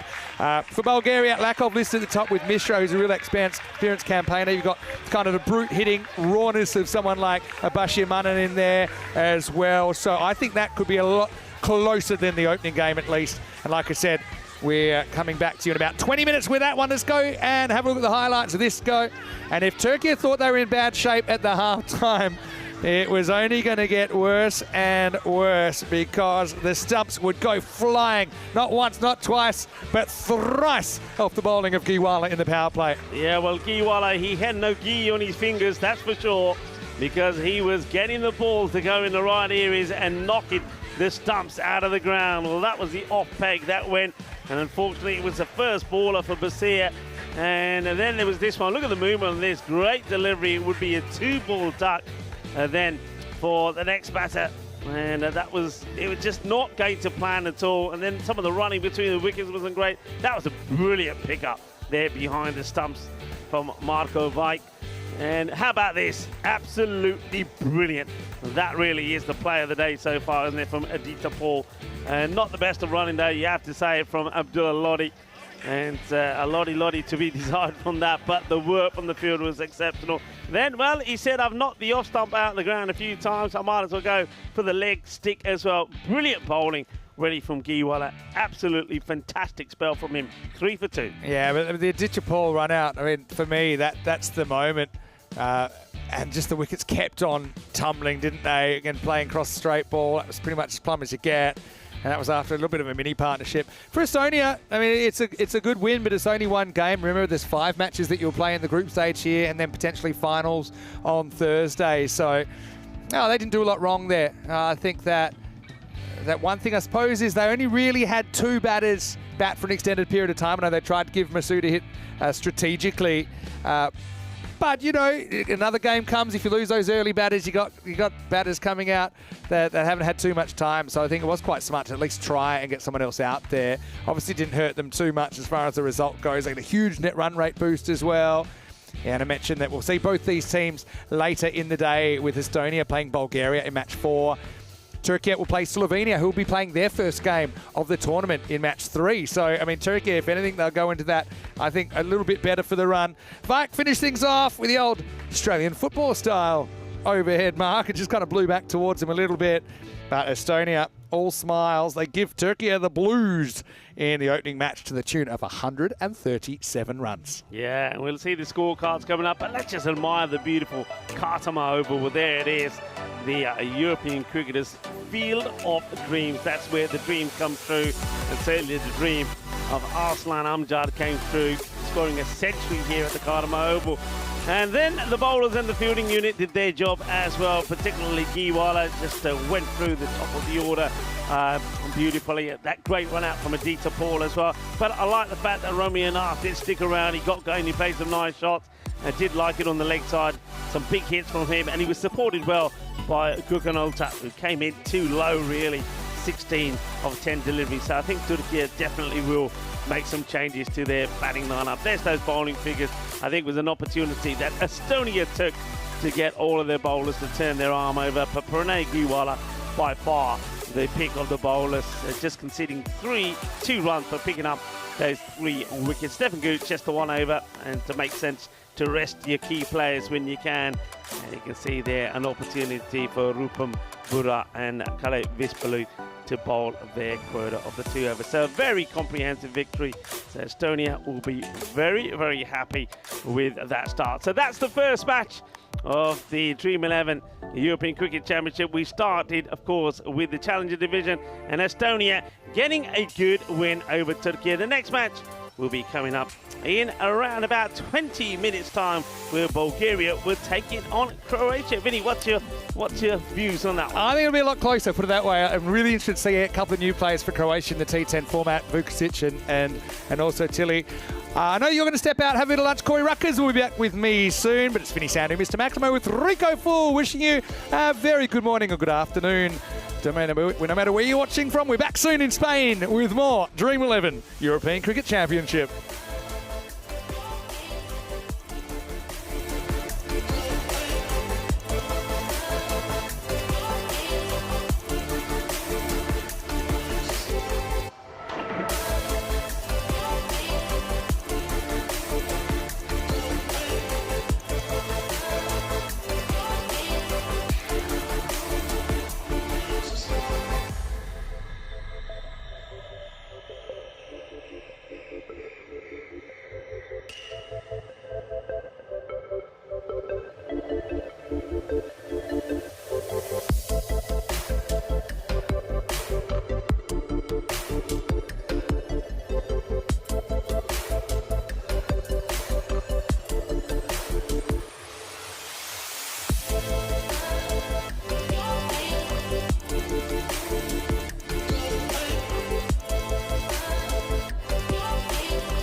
The European Cricket Championship is proudly brought to you by Dream11, HCL Software, Paramatch, the Hunter Andaluthia, and Victorinox.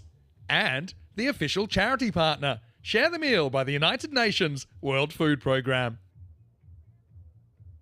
You're with us the very first day of the 2024 edition of the European Cricket Championship. We're in the Challenger Division, we're in Group 1, and we're coming into the second match of the day. This one will see Bulgaria taking on Croatia. Both teams, of course, playing their first game in the tournament. Ian Ramage has the two captains, and let's see what happens with the giant coin toss. There you go. Good luck, mate. Good luck. Thank you. Okay, Bulgaria, you're the home team, you will toss the coin. Croatia, the away team, you will call. There you go. Parry match. Parry match has been called. It's come down to parry match, so you've won the toss. Yeah, we'll have a bat first, please. Okay, toss won by Croatia, who will bat first. So Croatia win the toss, and it's Zak Vukusic who is captaining them in this tournament. More about him in a second, but he's won the toss and he wants to bat first, so it's a good, confident move from the Croatian captain, and obviously it means that Bulgaria are going to be chasing a bit of leather, I think, first up. Now, Zak is an interesting character. It's the first time we've seen him playing for Croatia in T10 cricket, though he did play during the summer in the T20 internationals, did very, very well. And of course, we just spent 2 weeks in Croatia. It was our last stop in the European Cricket Series before we started this ECC, so I'm sure he's very keen to go out there. I imagine he'll bat up the top for the Croatian side. Bulgaria, another place we've been reasonably recently in the summer, and well, I think they'll really enjoy being in this Challenger Division. We know they struggled a little bit. They did get to 4th in their group last year, but they'll feel there's plenty more winnable games out there, and they'll want to get off on the front foot as well. Chris Lakov, one of my personal favourites. He is a bundle of energy for Bulgaria. Let's get ready for the first ball with Croatia winning the toss and having a bat. We've seen some of them fairly recently, Rico. Let's have a look at them close up here at the Khartoum Oval. Let's get ready for match 2.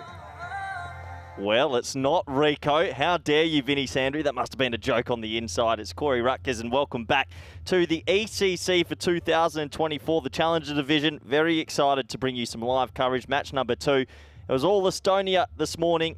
A marvellous victory. But really looking forward to this game between Croatia and Bulgaria. And those two men walking out to the middle. Look out for Zak Vukusic. Heard a lot about him. Had a good ICC qualifier in Group B. That was played in Germany, I believe.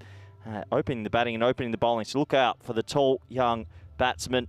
And here are the two lineups. A couple of familiar names there on the Bulgaria side. Chris Lakov listed at the top. Prakash Mishra, nicknamed the Statue. He's still there, still playing.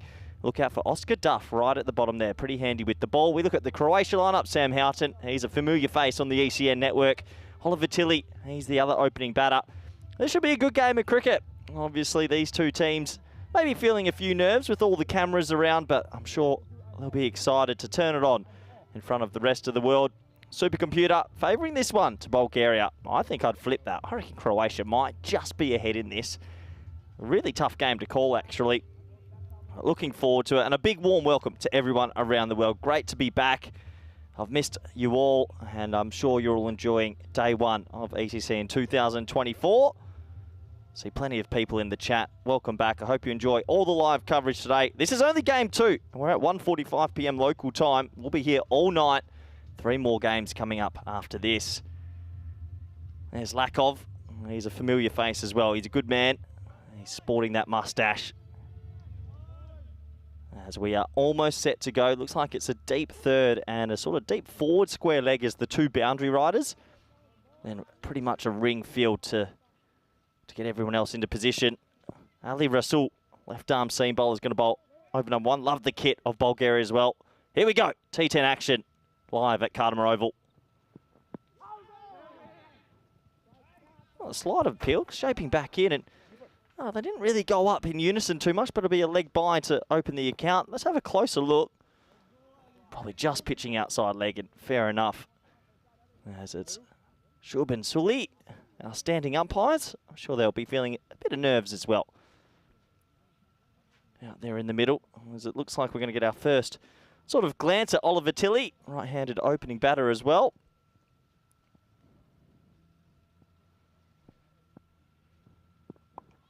He tucks that around the corner very nicely. Good way to open the account. 2 bounces, 4 runs. And, well, if there was nerves in that dugout, we'll sort of quieten down a little bit.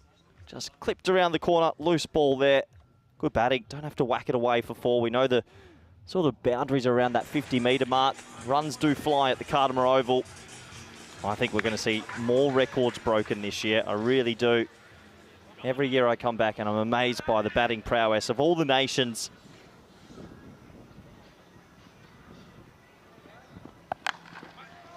Cut away nicely. Bit of yes, no, maybe. Dot ball. Yeah, Estonia put a bit of a clinic on this morning in the early fixture and maybe set the tone for Group A. I think Isle of Man, look out for them as well in this group. I have to say, a huge fan of the Bulgaria kit. They look majestic out there. Emerald green. Well, you can look good in your clothing, but if you bowl half volleys, they're going to be hit the distance. Tilly says, thank you very much. First Maximo of this game.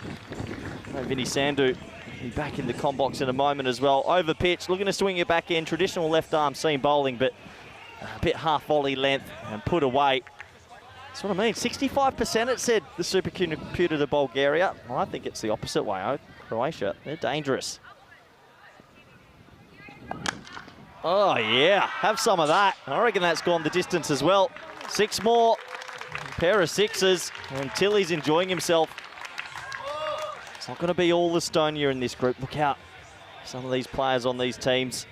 Tilly loves it over pitched, it seems. Just pumps that over mid-on. Not too sure how I missed that. I'm pretty sure Rasul's bowling with the sunnies on as well. So massive respect. Nothing better than a left arm seamer. Sonny's on. There he is. Look at that. That is glorious.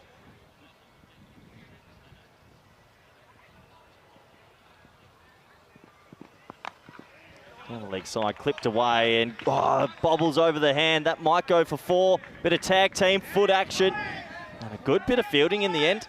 They'll be able to keep that to 2. Bulgaria throwing their bodies around. Still means 19 off the first over and a good bit of fielding there to make sure it didn't go for a magical over. The score is 19 for none.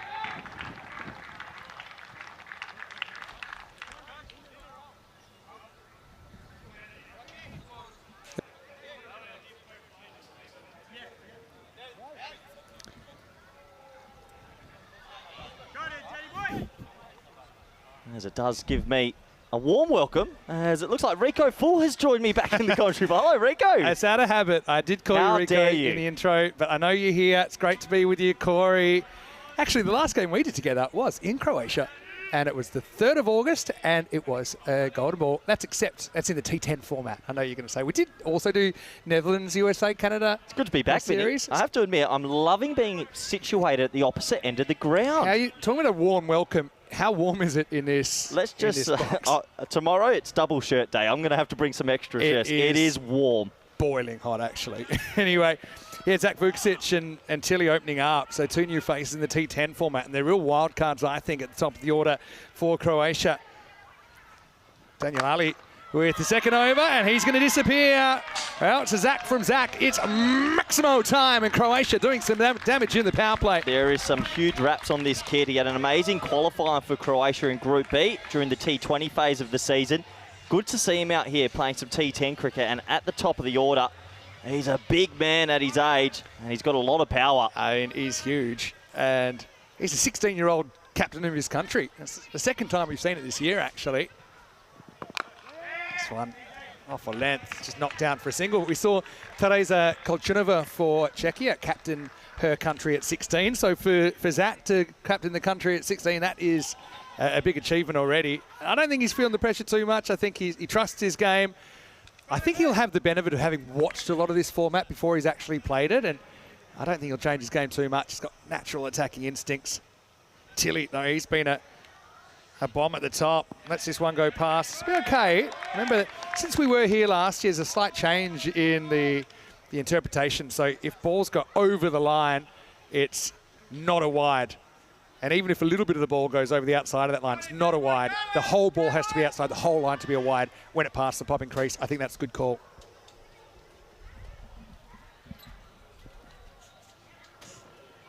A walking wolf here from Tilly. One thing I will say about this Croatian batting lineup, looks dangerous, but I will say it's a bit top heavy. I think if you can remove these two and kind of get into that middle order, you've got a lot better chance of getting the win. Yeah, you got Maheshwari listed at 4 there, the tall left-handed batter as well. So, look, they're a decent side, Croatia, but you're right, this opening pair are going to have to do a lot of the heavy lifting. Because playing high-level cricket more consistently, these two. Both UK-based. That's a nice cut shot from Tilly, and it's going to almost get there. It's a very good stop, actually, in the end. And, well, they needed every centimetre. Yeah, brilliant bit of fielding there from Lakov. He threw his body on the line. We're going to have a closer look just to see. Brilliant work. Really, really good work, isn't it? Just tapping it back. And, well, a couple more runs to the total. Bulgaria, I love their kits, Vinny. They look very good indeed, and they've got a lot of energy out there. In the comment section already, they're saying 70s curtain vibes. To me, they look like Christmas decorations. They always do in the green and the red, but they're extra sparkly this year. In the air, just getting over the top of the infield. This will run away, and it will get to the boundary. 4 more to Tilly. And Croatia up and away, end of the second over. It's 32 without loss. That's a dream start, isn't it? You get 3 overs of power play, and we see how the scores in the last few years have been ballooning out here at Cardimer Oval. 32 on the board. They'd love to get that into the 50s at the end of 3. Definitely. But I will say, just speaking of fashion faux pas, I don't know about the light blue pads for the keeper on the green and the red kit. Probably a bit of a no-no. What did you think of Estonia this morning? Really took Turkey apart. Yeah, a bit of a mismatch, and they did what they had to do. Comprehensive, you know, and they'll be happy with that. Look out for Isle of Man and Slovenia, though, who would have been tuning in for the morning matches. And yeah, I think Isle of Man, a little bit of a dark horse for me in this group. I think they'll go pretty far. So, yeah, I love the concept. I love that the ECN network sort of is happy to evolve and change quickly. Last year, Vinny, I remember at the ECC, we had a lot of sort of big mismatches. This year, it feels like everything's going to be tightly contested. I'm really excited to be a part of it. Yes. Waleed comes on, and, wow, tight single first up. Yeah, good running. These two seem to have a good understanding between the wickets. As Khan, he's got the sunnies on, but not the sunny sun. He's got the specs on opening the bowling. Bit of Vivian Kingma. I don't see too many fast bowlers bowl with the specs on. I've seen 2 in 3 overs, Vinny. Yeah, it is very bright out there, we'll say that. Kind of looking a bit more into the sun. Wild throw coming in. That's Oscar Duff. Great to see with Bulgaria a lot of the youngsters that were given opportunities during the ECS being called up to the national team. And Duff's certainly one of those players. But, yeah, I think this partnership holds the key probably to the match.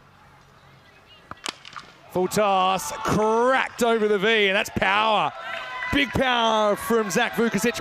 Maximal says Carreras. Yeah, what a beautiful cricket stroke. And I tell you what, it was very close to the TV under the HDL software little tent there. What a cricket stroke. Low full toss, keeps his shape and times it lovely over mid-off. Have a look there, straight in. That could have happened last year, didn't it? I think every year we break at least one TV, Vinny. Yeah, and you'd hate to break a TV on opening day. It's a long 4 weeks.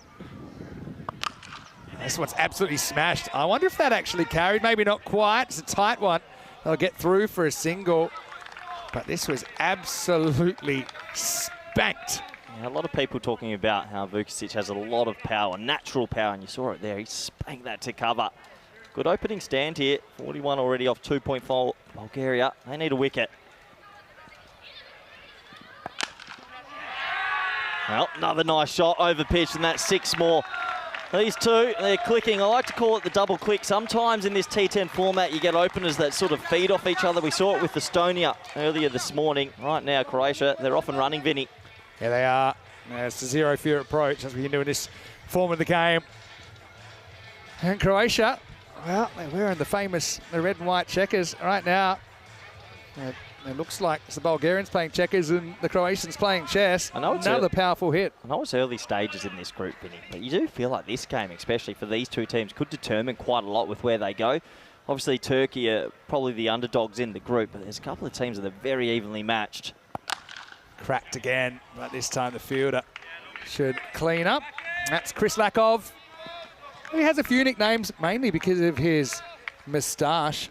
Sometimes he's called Super Mario, sometimes he's called My Name is Earl. You can decide. End of the 3rd over. It's 48 without loss. Yeah, brilliant power play for Croatia. And had a busy summer, the Croatian national team. Obviously, a couple of T20s recently on the network versus Spain. The women's are doing quite good as well, and they had a very good qualifier. I think they upset Belgium in the T20. So they're a growing country, Croatia and Bulgaria. As you mentioned, the ECS, Vinny, a lot of new talent, a lot of young talent. Great to see they've selected some of those young players on merit as well.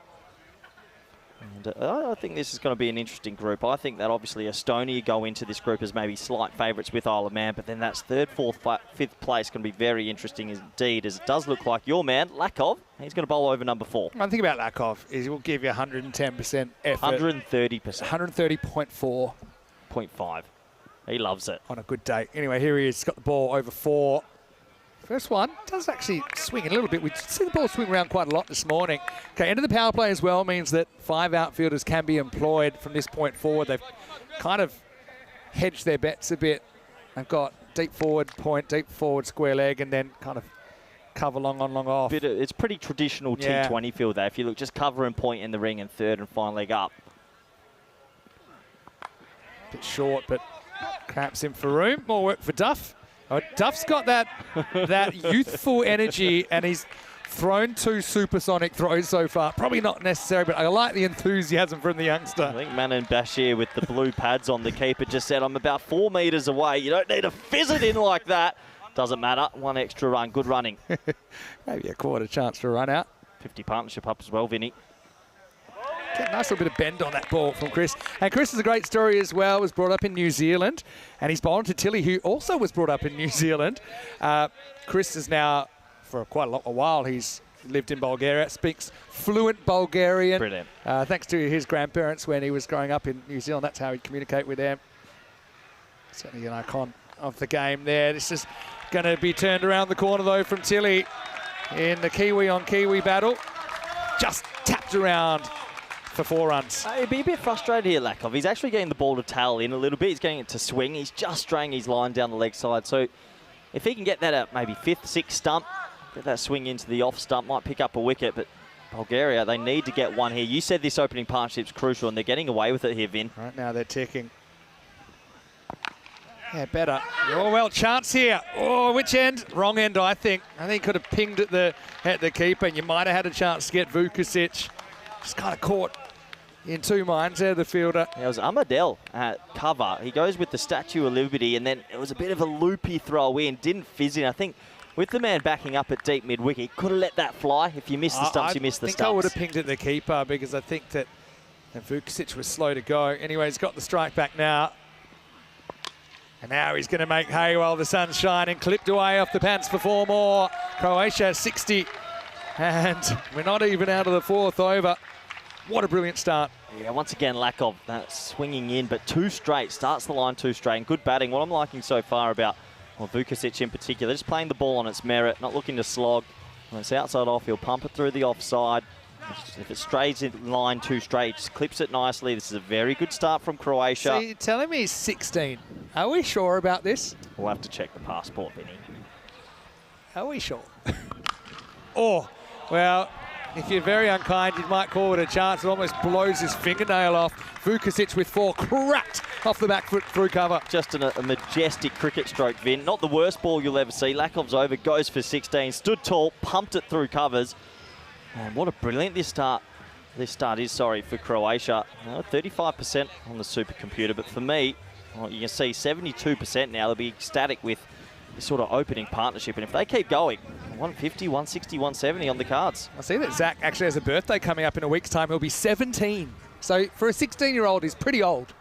I believe he's Somerset. He's in the Somerset system. He's in the system. And of course, we know his sister really well, Erin, who's turned out for Croatia over the past year. I know that his dad Pete's here as well. Might have some Spanish blood. I'll have to go have a chat with him a little bit later. Try and grab him. Well, look, he's looked good so far. Bulgaria just need a turning point, and they're turning to young Oscar Duff to provide it. Not a bad start from Oscar. Gets it up in the block hole. It's probably not something we've seen a lot of today, is that fuller yet length trying to jam in the Yorker. I have to ask you, Oscar Duff, obviously, you know what we're going to nickname him? Duff Man. Looking forward to watching a bit of Duff Man. The Duff Man. The Duff Man. That exuberance, That's a Simpsons that excitement. reference in case you missed it. Oscar Duff Man. Duff Man is excited. Oscar also has brilliant hair. It's something we've talked about from time to time. so far today. Well, right now, it won't matter because that one's in the air and it's gone miles. Maximo. 6 more to Zach Vukusic. Yeah, he's looking good, isn't he? Slightly back of a length, and I mean slightly, but he was able to get the leverage he wanted. 6 more to the total, and they're really racing away here. Wasn't the worst ball again, just clever batting. Uses that big arc, and he's not 16, Vinny. There's no way. He must be 36. I mean, Oscar's only 15. Oh, so 15 I think versus even 16. he might have had a slight haircut. Dalyan, our man from Turkey, he's had a haircut, and that's disappointed So a this lot is a of the 15-year-old bowling to a 16-year-old. Yeah, welcome to European cricket. Good matchup. Well, lifted up in the air. That will fly as well, and it goes all the way. Maximo! Croatia to walking 677, but it is an extreme pace they're setting here in match 2. Oh, boy, this man, well, man-child, can play. That's a remarkable shot. Look at this, Vin. That's not the worst ball. It's a pretty heavy length there, maybe top of the stump's length. But he's got quick hands. Strong and he bottom hand. Yeah, gets the leverage. Goes through with the shot. Come on, Duff Man. I'm in Duff Man's corner. Look at him there. Look at the hair move as well. Yeah, good comeback. Good carry something too. about him. And Yeah. he's still young. Yeah, he's still growing. It's a gutsy comeback there, but that's the other thing. We talk about the double click right now. Vukic and Tilly, they're both going at a very good rate. The other thing for me, Vinny, this is the flatter end. I always feel at Carlton Oval, this end, it's a batting paradise. The opposite end, you do get a little bit more going through the top. Well, that's high, miles in the air. Oscar, good luck. Got to find it first. Well, it almost bounces on the stumps. It has to go down as a chance, but that was a real steepler. Now, can Manan Bashir, the keeper, get there? That went miles up. You sort of feel for Duff Man. That was never going to be easy. I'm happy it didn't bounce back up into the facial features. I don't know if he would have gotten there. It was always blowing away from him. It actually bounced pretty close to the stumps at the bottom end. Anyway, chance goes begging. No ball called. Oh, that hurts. Could have picked up the wicket a previous delivery. Now it's a no-ball free hit to Vukusic of all players. Almost down to the over, but now he's going to have to deliver a freebie. First front foot no ball of the day. And it's a big penalty. Yeah, tight. Fair enough. It's a good call. Now, it's a good call. Very good call. All right. Sound the horn. Free hit time. That's going to hurt you. That's going to be just the one in the end. Off the bat, I thought it was going to find the gap, but they did well to close it out. End of the 5th over, and Croatia off to a flyer. 81 without loss after 5. Let's welcome you into the dream box. Vinny Sander here, Mr. Maximo. Corey Rucker's with me for the first time. It's the Euros of cricket, 4 weeks. And what do you think about this 2-division format as well? So we've got people trying to get in. What do you think about the 2 divisions? It's a game changer. Great call. I love that the ECN, I mentioned it before, they changed very quickly with what's going on with the format. This time last year, I loved the ECC. I always loved the ECC, but there were a lot of big blowouts. This is all to make the games a bit closer, and this has given the sort of bottom 10 to 11, 12 teams something to play for, and they could all win it. And don't forget promotion relegation. Top 2 from this division will go up to the Premier Division next year. The bottom team from the Premier Division, they go down. Wow. Who would you be tipping to go down, and who would you tip to go up? Go on. 3, 2, 1. Let's get back to the action. I'm not going to put the kibosh on anyone. There's a few teams looking over their shoulder, though. If you look over your shoulder and you don't see anyone behind you, then you're in trouble. Can you get relegated from this division? Just to not being able to play anymore? No. These teams are safe as long as they keep their ICC accreditation up, which is obviously a part of it. Tilly on 40. Vinu has come on, Delric Vinu, and he's going to get hit for 4, and there's the power. I mean, they had a fielder back, didn't make any difference. It was probably 5 metres to his side, but there's 4 more to Croatia. Yeah, I like the look at Tilly as well, just doing what he has to do. He's obviously a bit more dominant with the bottom hand and likes to swing it across to the leg side, but he's got off to a very good start himself, and he's staring down the barrel of the national 50 here on the network.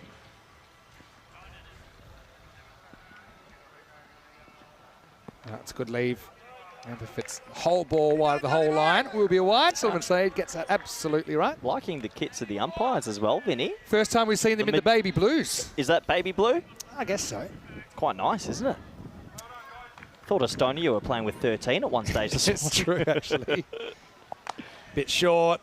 Good wristage, but finds the fielder. Well picked up by Prakash Mishra. Well, he's kind of the godfather of Bulgarian cricket. Always seems to pop up and holds his place. Has Prakash Mishra been at every ECL and every ECC? So he is always here. He's, last saw him captaining the cricket CC Academia Sofia side in the ECL. There you go. Controversial move across town, but Prakash is a character. We love him. If you asked a lot of these European careers, they'll do anything to get to the home of cricket, Cardamar Oval. Another wide, well left by I have to Tilly. say, Vin, obviously I wasn't on game one, so spent my morning with a little coffee and a walk around.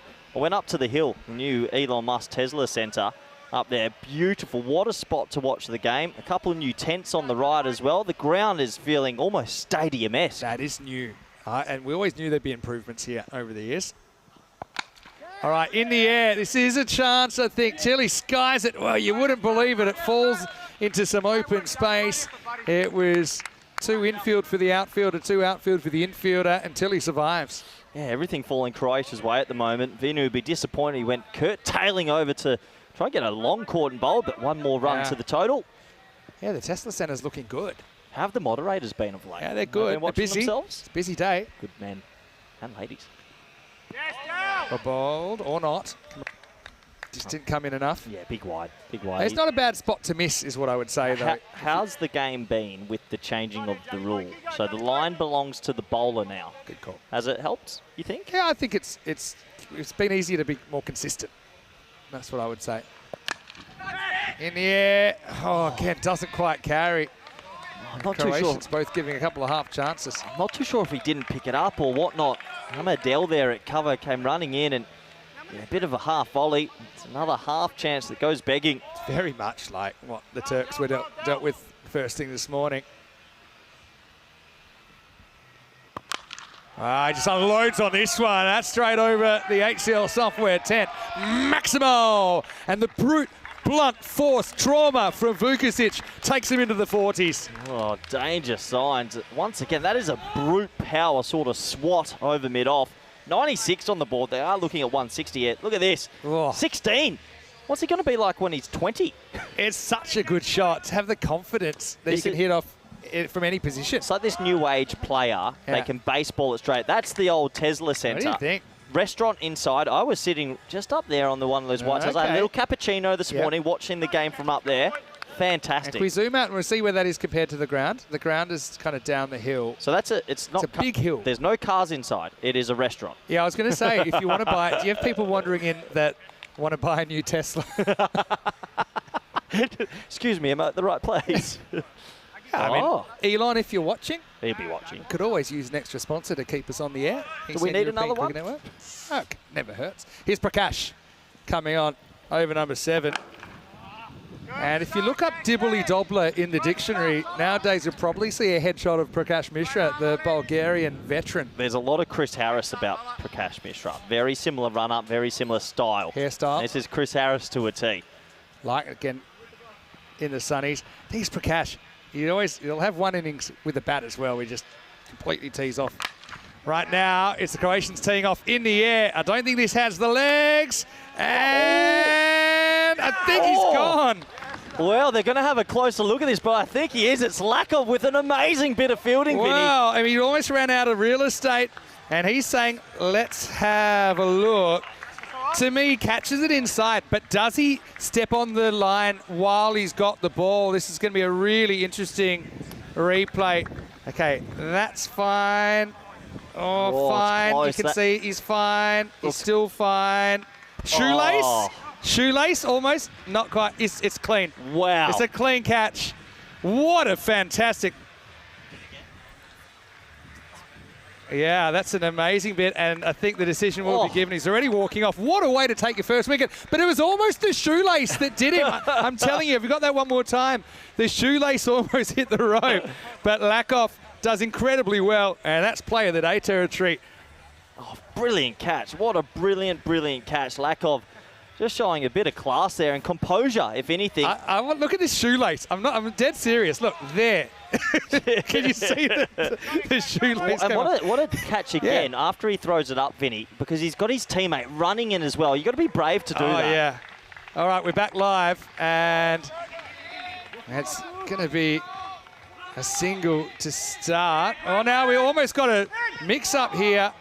It was Mansour who's come out and he's able to get 2 first ball. Tilly wasn't positive about the second run, but they get away with it. And 2 more to the total. Mansour opens his account. Mishra, the old statesman with the wicket in previous deliveries. You know, 2 of the real icons of the scene combining for the first wicket. This isn't a good ball though, it's trouble. It's a Maximo. Mansour wasting no time coming out at number 3. Well, obviously with that opening partnership, they have a pure license to try and hit every ball for 6 here. We have 20 balls remaining, they're on 105, so 160 for me still on the cards. Nice start from Mansour. Mishra just getting a bit straight from time to time. Yeah. Look at the detail on these uniforms though. What a catch, Finn. It was a brilliant catch. Slow ball and just floats wide of the line. What I like about that catch as well is just the composure he showed. We talk about lack of a lot being a bit of a jovial, good character, but he showed a lot of composure. And the rebound catch as well is not easy. Triple threat, but I think he also is, what did Obama say? When they go low, you go high. He saw the fielder coming in, so he kind of jumps as he takes the rebound catch because he just had this peripheral vision, this sense that the fielder was coming in, sliding on the ground, maybe to take the rebound, so avoided a collision as well. What do you think Bulgaria can chase here? What's in their sort of realm? Could they get maybe a 140 or 150? It depends if their players click. You look at some of their batting. Got Lakov opening up. Mishra listed to open. Bashir, who's a guy who scored 100 in his first ever ECN match at number 3. So, you know, I would say they wouldn't really be wanting to chase more than about the 140 mark here. Other thing is, Croatia, they did give up a lot of runs last year as well. You've got to remember that. So, interesting. Last ball, the 7th. Hit hard, and well, he didn't go high. The ball did, though. Almost takes his head off. Tilly goes to 50 and almost has a 3rd-degree manslaughter charge to boot. It's the end of the 7th over, 111 for 1. Well, that's what it means. Tilly is pumped up, and so is the dressing room. That ball almost cannoned into the fielder's head. Thankfully, he didn't. Watch this, Vinny. He was a bit half unsure. Do I need to go for the catch or not? Oh, well, it was almost, almost lights out. Almost a double-barrel Falcon. Well, the good news is no one was hurt, although maybe some bowling figures will be if Tilly continues in this vein. He scores his half-century of 23 balls. Look at the ball retriever here, Vinny. He's thinking, I'm not going to get it here. Misses one head and... he's late on that. That's a thumber as well for Danny. Danny's one of my Spanish teachers around the ground. So I saw a couple of the ball retrievers earlier. I said, how many catches in the next 4 weeks? And they said double digits. So look out. Le dole el dedo. His finger hurts. There you go. 8th overtime, and Mansour tries to launch and does. Gets it over the fielder. Maximo to start the 8th. Croatia just never kind of thought about defence during this 10 overs. That's what it's all about. And Bulgaria, they're going to have a fight in their hands to keep this under control. It's amazing how much this game has changed over the years. I remember the early ECC days, scores of 117, 125 played. This day and age, 160 plus, and they're on track for that. 158, says the supercomputer. Well, that's a good leave. Oh, no. I mean, it's a bad leave, but it turns out to be a good leave. Yeah, not going the bowler's way. Bulgaria, they're desperate for something. Remember, over the line, should be okay. That's a tough one. That's a tough one, but obviously sometimes it doesn't go your way. Had a feeling it was going to get called. Yeah. So it turns out to be a good leave after all. All right, thick edge. That's going to fly away. Nobody back at 3rd. 4 more. Mansour has done a good job. Not so easy to come out and kind of start in a top gear, and that's what he's tried to do. It just shows in this day and age, players that come out at 3, 4, 5, you actually don't even have 2 or 3. There's no such thing anymore of 2, 3 balls to get in. It's go. It's go time. So Mansour's doing a very good job here. 19 off 5. Vinu, 26 off 8 bowled. Now this is in the air, and that's going to fly as well. Maximo! Well, Mansour is a guy, we've seen him do it. That's a high degree of difficulty hurdle as well. We've seen him do it at the domestic level. The question is always, can he do it when the heat is on? Right now, he's delivering for Croatia. He's doing a fantastic job. He's moved on to 25 off 5 now. Another 5 deliveries. He might be bringing up his own 50. He's dominated this partnership. 25-4. This is better. Again, we haven't seen enough of those kind of length deliveries so far, or even attempted today. It's been a lot of kind of, of course, slot length kind of length that you can pick up. And against good batters and first innings of the game so far have been top order batters in and in form. Although that one does get past Tilly, tries to go slightly across the line. I do find this end as well as the more batting end, the batting dominant end. It's difficult for bowlers to get a little bit out of this surface. So far it's been a bit of a batting day from the teams that have batted first. It'll be very interesting to see what Bulgaria can do in the second half of this match. Cracked, but only a single. And that'll take us to the end of the 8th over. Tilly retains the strike. It's 130 for 1. 130 for 1. Set up by the top 3. It's been a day dominated by the top 3 so far. Having a little look at the worm, and it got off to a rollicking start, and it stayed pretty much above 15s the whole time, 16.25. What's the power these days, Vin? 150, 160, 155? 135. 135 par? I think you're reading a bit into too much. I mean, this is challenge. I think if you told me Spain hit 135, I'm well, we'll see you next match. Challenger division slightly different. I don't think that at the Premier level they've probably got 8 batters that are all about equal at hitting sixes. I think here maybe you have on average 4. Okay. So I just think there's the chance you can roll through them a bit. Mishra comes on. He thinks he's Capel Dev. Digs in the bouncer, but pays the price. Maximal, and 6 more to Tilly. Yeah, nice shot from Tilly. Chris Harris won't be happy with that delivery. Mishra drags it down. That's a hit-me ball.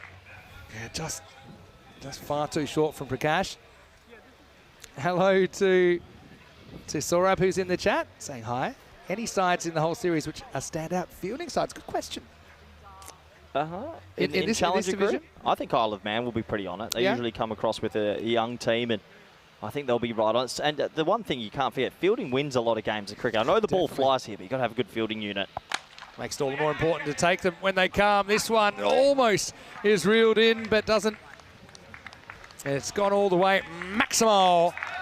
Tilly is going to move into the 60s. We'll have to see exactly where this bounces. I think it's gone all the way, or has it? It hasn't. I think it's 4 runs. It's a close one. Yeah, I think maybe just short. There's 4 more added to the total. Once again, we're just talking about the fielding. That's only a half chance, but if there's an elite fielder there, he probably saves that. Definitely. It's if you can get a dive on it, it's not easy. You look at the previous champions, England and Netherlands, in the previous 3 years. Traditionally, they've been the best 2 fielding teams. It's just another layer. When a good player gives you that half chance, you've got to take it. So 140 on the board. And the top 3 for Croatia, all clicking on this very, very hot card of a day. Yeah, it's pretty hot. Prakash came up with the 1 wicket so far to fall that of Zach Vukovic. I have to admit, Vinny, I'm loving the ground from this end. This is beautiful. It's because you didn't have to deal with the sun in your eyes for the first game. But it is. I know you've been working on your tan. 10 balls to go. And this is on length as well. It's more hitting practice for Tilly. Well, playing his first ever ECN T10 match. He's 67 with an over and a half to go. Oh, he's a smoky here. 33 runs required. If he can face 7 balls out of the 9, there's a chance. Oh, when you had the 100 in the earlier game and I saw the graphic come up, here's an early one for you. How many hundreds will we see in this edition of the ECC? I think we're going to get to double figures. I really think we're going to see a lot of hundreds. 127 matches, and we've had 111 centuries this year. To give you an idea, 2 years ago, we had 14 centuries for the year. Was it 14 for the year? Sorry, 13 for the year. The next year was 58. This year's 111. We're not even close to finishing How many the do you think will get this ECC edition? We've had 1 from 1. We could potentially be 2 from 2. Let me think. I think we'll see 12 to 15 centuries. Wow. Okay, you're in the same metric. I would have gone about 9 or 10. I'm hoping we get to double digits. But I think opening batters, the way they're playing this format now, I think we're going to see some milestones go down. A typical group is 14 matches. This one's a bit longer. But I think you're averaging at least a century a group. Probably maybe 2. This one might have taken a little bit of bat, and it's taken it past the keeper. Wait for it. Yeah, runs given. Tilly moves into the 70s, and 150 up for Croatia. Bit of a lesson here for Manan Bashir, the keeper. He's a bit in no man's land. He's nor up to the stumps, and he's not back enough. So if there's an edge, there's no way. Yeah, he's just out of position there. If you're up, you're up, and then you've got a chance for a stumping. But less of a deflection. That's a regulation caught behind if he's back and he's in the right spot. I know he still is quite inexperienced in the position. He's got some good instincts. But yeah, you could actually see they had no time, no reaction time. 71 now for Tilly. He's getting closer. Hammered. That's 6 more. Maximal 77 walking sticks, and Tilly, he's knocking on the door, isn't he? And Croatia have put on an exhibition.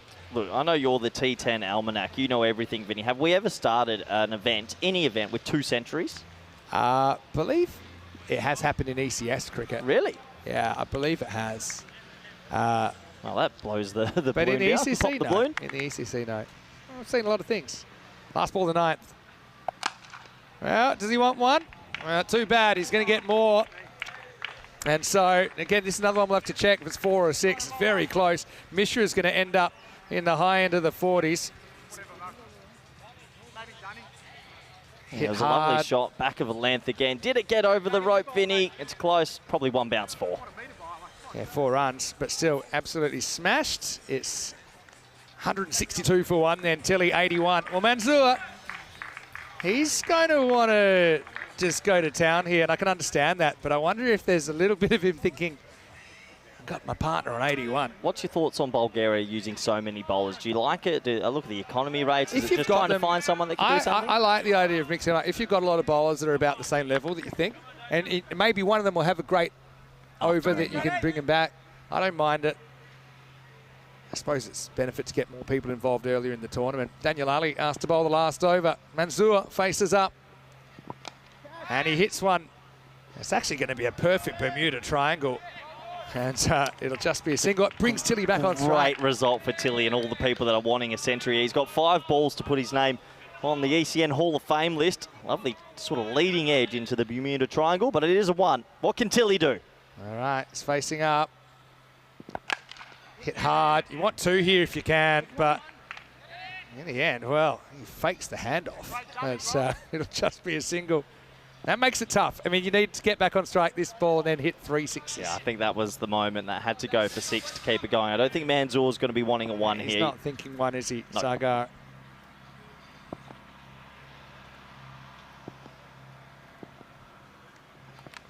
Well, oh no! Oh, that's a nasty one. Oh, I hope he's okay. That's gone through the gloves, and that's a bit of face ball. Ow! Ow! Ow! Ow! Ow! Ow! Straight through. Oh, dear. And jeepers. I mean, at least it wasn't going at a crazy pace. A lot of pace had been taken out. It's still a cricket ball. I think the thing is, no matter what pace a ball going, if you get hit around the lips and the teeth area, you're better off just getting that checked out. It was straight through. Yeah, the centuries previously. But, of course, we had century 111 just in the background, Vinny. Looks like he's okay to continue, which is good. But just watch here. He put the gloves in the right spot, just didn't close them. Oh, Cricket's a tough game. Get your body behind it. Head's part of the body, I guess.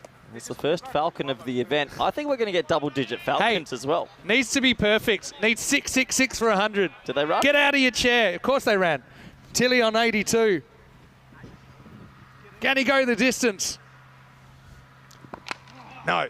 And he's frustrated there. Lets out a sigh of anguish. Still, it's been a brilliant innings from Tilly. Tell you what, good last over here from Ali as well, just pegging it back a little bit. Every ball counts. Tilly, 83's been there the whole time. Mansour with a good cameo also. Croatia will be very happy with this score.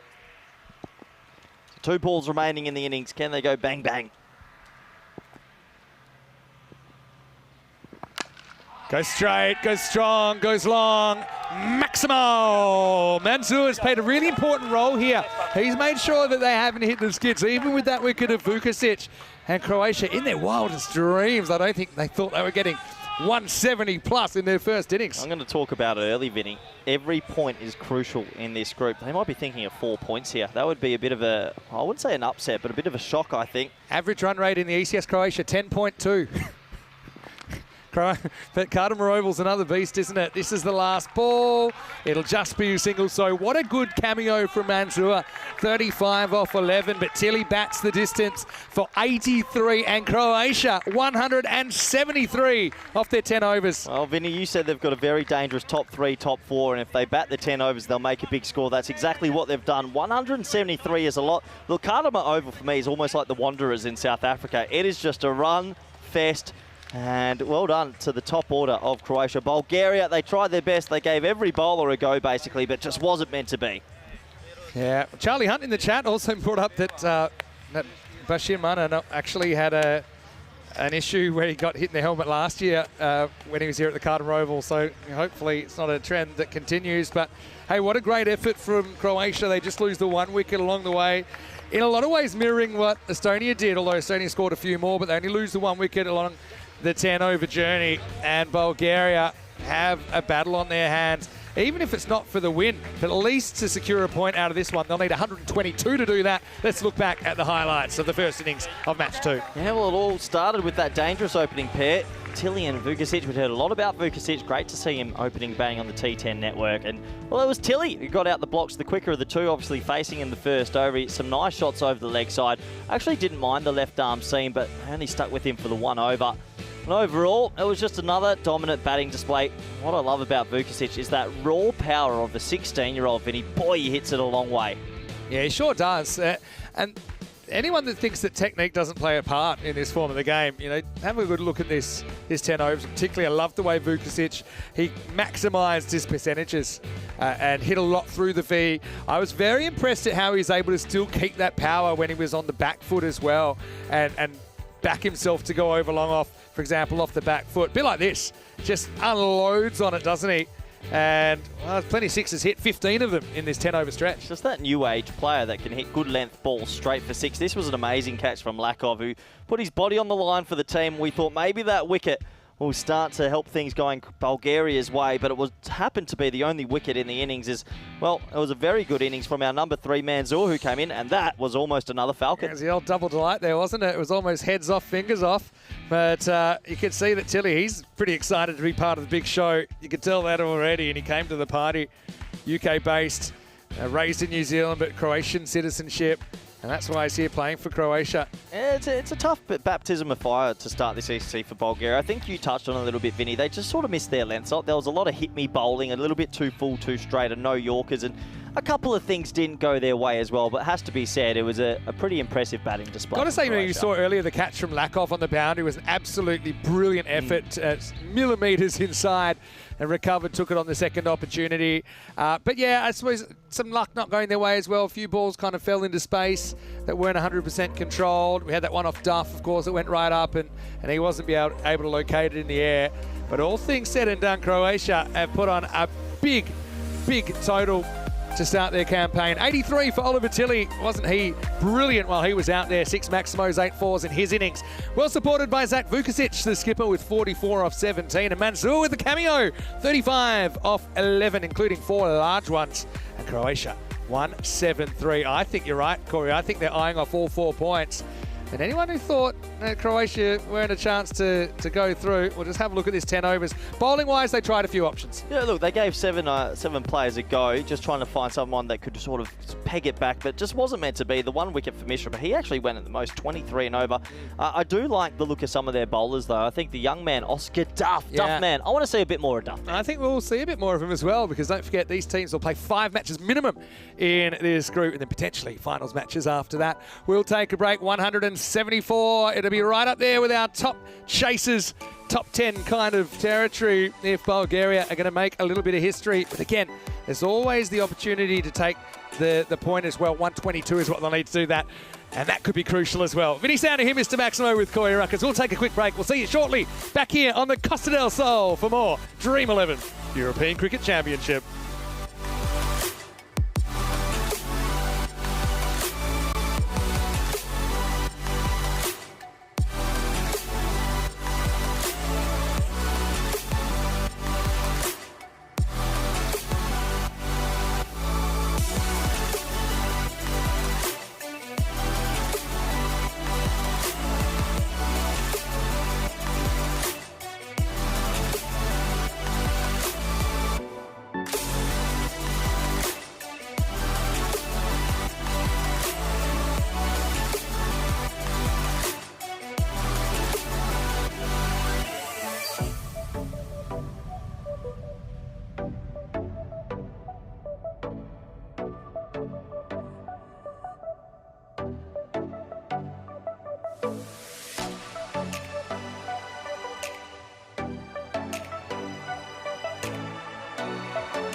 The European Cricket Championship is proudly brought to you by Dream11, HCL Software, Paramatch, the Huntida Andaluthia, and Victorinox.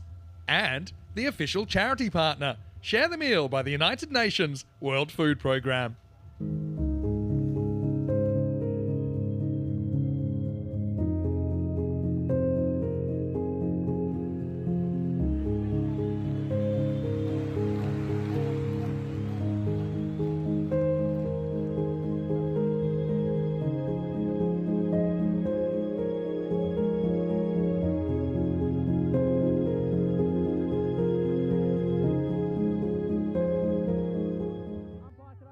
Hello, welcome back. Great to have you with us as we're getting ready for the second innings of match number 2, Group 1 action in this Dream11 European Cricket Championship, the Challenger Division. First time we've ever had it. Bulgaria up against the wall. They've conceded 173. Croatia have the runs on the board. And that's the equation for Bulgaria to keep their point. They need 122. If Croatia can keep them 121 or less, they'll scoop all the points out of match 2. That would be a big boost if they were able to do that. Lakov and Mishra, the old firm out there for Bulgaria. Vinny Sandu, Mr. Maximo, to take you through the action with Corey Ruckers as Zach Vukasic will bowl his first ball in ECN T10 cricket. And it's going to be driven. It's well fielded. Very athletic stuff. That is Mansour, who batted really well, diving to his left.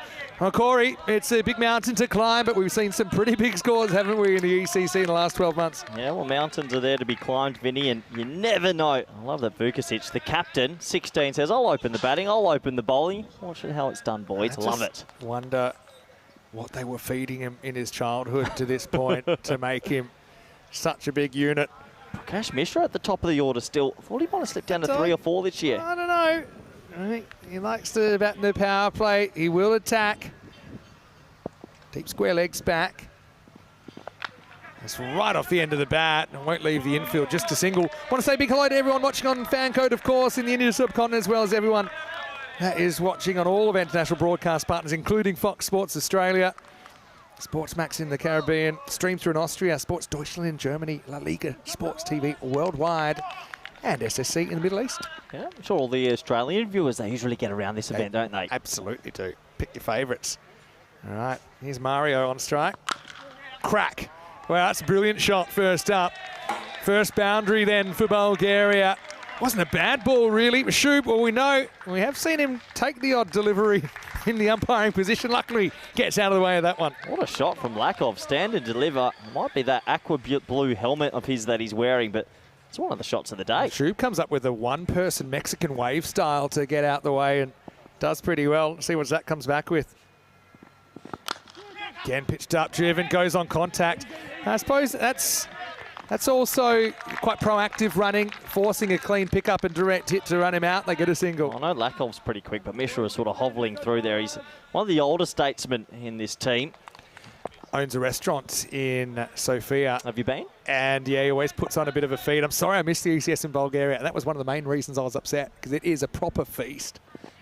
Oh, I think Prakash shows his hand there, doesn't he? That starts on the charge, and Zach hurries him up. This is one thing when you get players at this sort of level, they run towards the bowler, and I always think go the other way. Running down and playing the Hollywood shot is a 1 in 100 chance. Go the other way, see if you can work with the length deep in the crease, because Vukasic looks like he's got some wheels. Probably the one for the over as well. That one over the shoulder, can't be over the head. Gets a piece of this, but not the whole thing. And they'll just get a single. End of the first over. Pretty tight. Just the one boundary conceded. And it's 8 without loss after 1. How big of a win would this be for Croatia if they are to get all 4? Oh, yeah, it's huge. It would be big, wouldn't it? It's an unpredictable division, but I think a lot of people coming in with there's a lot of chat about Isle of Man and Estonia. Croatia kind of thereabouts. If you just look at, for example, the European Cricket Series and kind of what we saw there. But you add Tilly in, you add Zach Vukasic in, it's a whole different beast. 106 matches since a golden ball. By the way, 106 matches ago, it was us that did a golden ball in Croatia. Thank you very much, Vinny. Slovenia. Yeah. Tell me more. Ramanjot Singh was the player of the series on Saturday. So actually Croatia played Slovenia in a 4-game series on Saturday. Oh, really? Yeah. So, wow. So they, and they was 2-2. So that shows you were pretty even. Having said that, very different looking Croatian team here than the one we saw on Saturday. As this is Aman Maheshwari Here's a player we did see over the last 2 weeks. Gets hit for a single first ball. Well, Prakash labours, eventually gets through. Now, Prakash also, he's the kind of guy that can get injured by a gust of wind, and just keeping him fit is also a big priority. He has to stretch out for that single. I think Maheshwari's on the wrong side of the stumps. He might have just... I don't know, you've got to let that run. You never know. He was bowling left arm off spinner last time I saw him. He's a bit of a hybrid. He's bowled a lot of spin lately. Saw him go back to pace towards the end of the 2 weeks, but I'd be considering going with his left arm orthodox. Don't want to be overly critical of lack of there, but that's on the hip. It's just a one he's tucked it. That's the shot there. You got to hit that away. You've really got to try and pump that. And they're up on the leg side as well, so if you wanted to go after it. Chasing 174, you got to go at everything here. You can't be nudging singles. Don't think Mishra will be. Again, look at where he ends up there. Ends up a long way outside the leg stump, and Maheshwari gets one past him. Well, net run rate could come into this group as well, and I think Croatia right now, they're in dreamland. They're thinking keep Bulgaria down to something very little indeed and get a huge boost, take all 4 points. You just never know. Net run rate always has a way of playing in these tournaments. He goes after this, again, doesn't time it, but he will get a single. And Mishra, 4 off 6, probably not what he was hoping for so far. Where's Duffman? Get Duffman up there for me, Vinny. You want to see Oscar Duff? I want to see Oscar Duffman. Well, he's listed at 11. Well, so it would be a bit of a promotion. And Oscar's still finding his way. Edged and gone. Houghton takes the catch. Maheshwari uses his natural angle. And it's a first breakthrough for Croatia. In control of this game at the moment. 11 for 1. Well, maybe the supercomputer at the start of the game was a little bit off, because right now Croatia are thumping Bulgaria. And they are pumped up. Don't count them out in this group. Maheshwari, that lovely left arm angle, just leaving the right-hander. A nice catch from Houghton. Cricket's a confidence game. Lakov has driven nicely down the ground so far. Yeah, Sam Houghton, a few of the viewers saying he probably is overdue for a haircut, but that's working for him. Ahmad with the pace gets the wicket.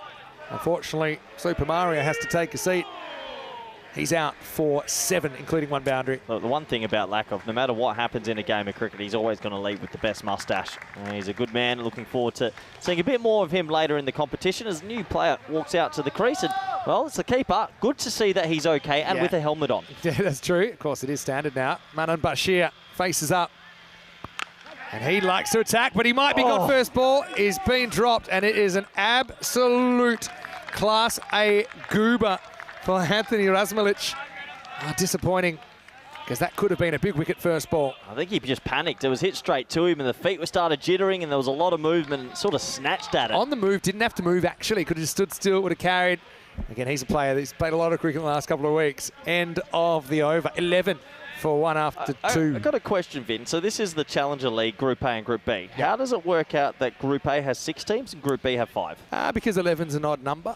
And so that's why it's the best we can do. How have you been able to, like, a genuine question, like, how have you been able to format that and make it fair? I suppose in one sense, you might say it's a bit of a disadvantage being in the 6-team group versus the 5, but the truth is that you need to be in the top 4 either way. One thing that you do get in the 16 group is you get another match. You get another match at the Carden Roval because you play all other five other teams, not just the 4 other teams. Yep. So I think in the end, the cream will rise to the top no matter what. Next year, there's a plan that we'll have 2 5-team groups in the Challenger division. Anyway, Jai Thakur is going to grab the ball. Bowling to Mishra, last over of the power play. And he's bowled him. It's full, it's straight, it's through the gate, and Prakash has to go. Both openers lost in quick succession. And Bulgaria, 11 for 2. Yeah, for me, I think Mishra, his time might be done opening the batting in T10 cricket. He sort of starts a bit slowly and unfortunately running down the wicket, turning what would have been a half volley into a Yorker. And Croatia, they're pretty happy indeed. They're well ahead in this one. Yeah, world-class chest bump as well. Mishra is going to walk. Again, look at that footwork. It's slightly counterproductive. It's 2 feet outside leg. He's reaching for all that's on the stumps. Doesn't want to turn around and survey the damage. Kind of yorks himself as well, doesn't he? When you play that shot, what ball are you hoping for? Something that is like, are you freakishly at the middle of the bat. Are you trying to hope that a back of a length ball turns into a half volley or something? It's a very, very loose stroke. Anyway, he'll be better for the run, as they say. Questions? I've got plenty of questions coming through. Please, Because I haven't commentated with you in a while, regularly, Vinny. Challenger Division, trophy. Big trophy? I think so. Similar? I haven't seen it yet. I think it's, yeah, very similar. So if Spain get relegated from the ECC, yeah, well, we can come and win that Challenger League. Now we're talking. You did come third last year. Yeah, So it could be 30th. settle down. You never know. Daniel Ali reaches for one, will be called wide.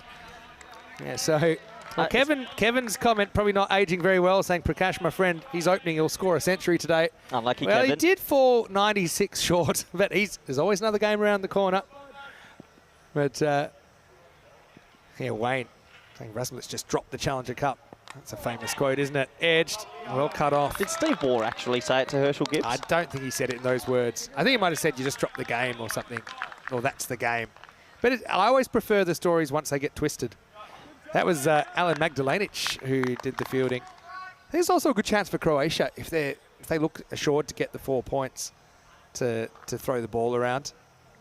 Keeps it fraction low on Daniel Ali. From what I'm seeing so far, Bulgaria versus Turkey, that's going to be one unbelievable game. Don't read too much into one game, I will say that.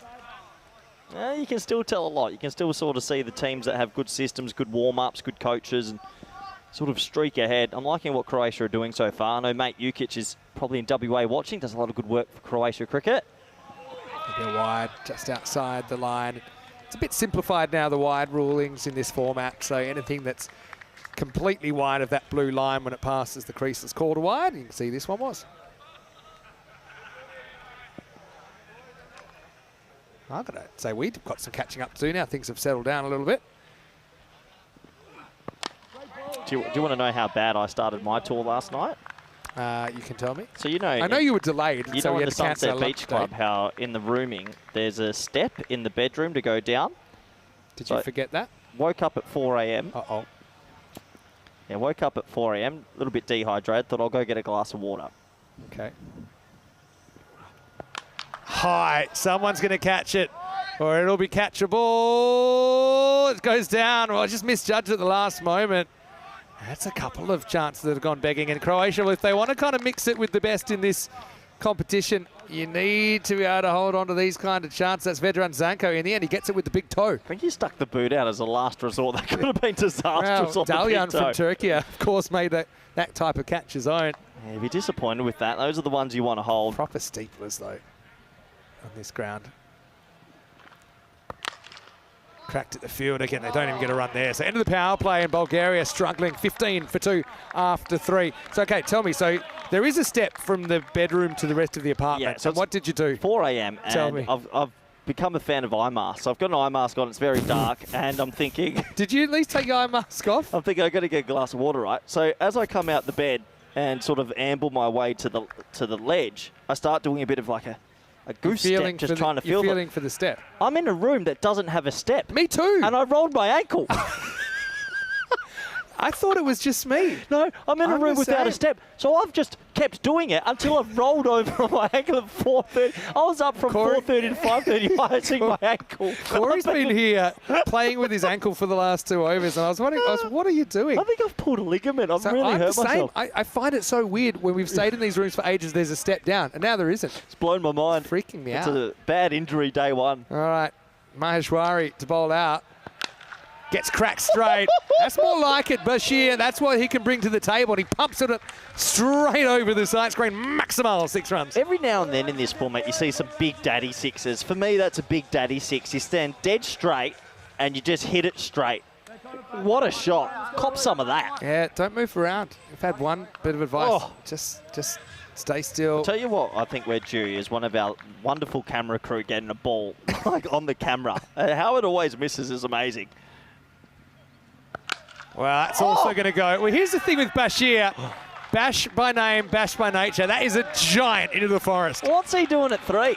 Get this man at the top and let him fly. That is humongous. First game of cricket that Bashir played was in the European Cricket Series. First game of hardball he ever played. He scored a century, and after he's made it to 100, he started batting left-handed.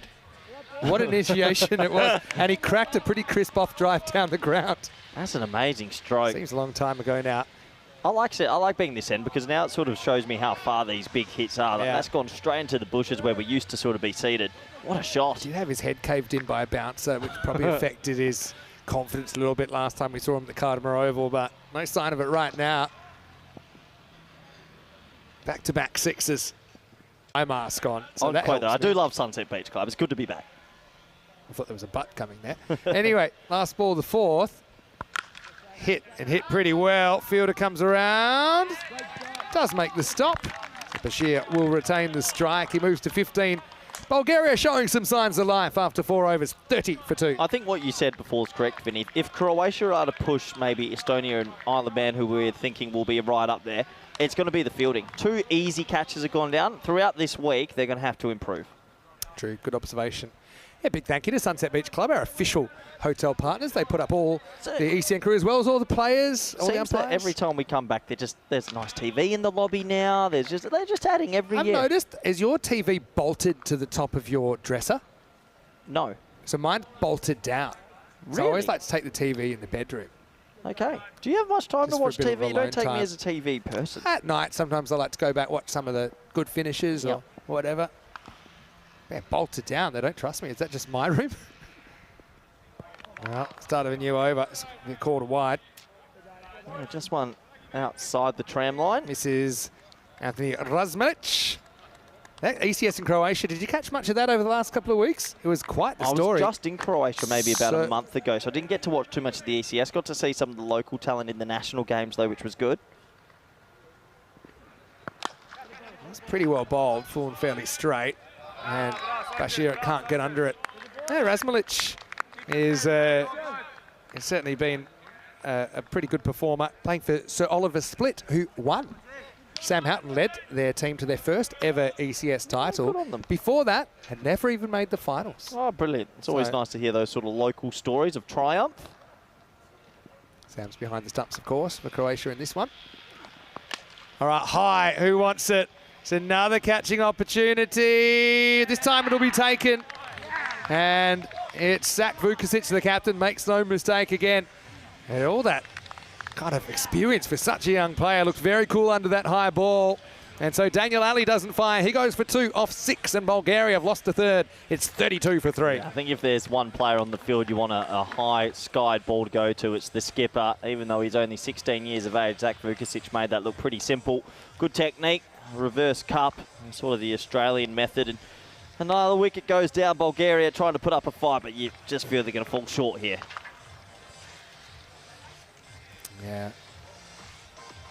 So Jai Thakur, actually, it is who is bowling this 5th over. He breaks through with the wicket of Daniel Ali. Good catch by Vukasic, and the score is 32 for 3. Big hello to everyone in the comment section as well. I know David Skinner is in there. And of course, you remember David Skinner, don't you? From the first ever ECS in 2021. David Skinner saved me. Saved your life. The Bora wind in Croatia.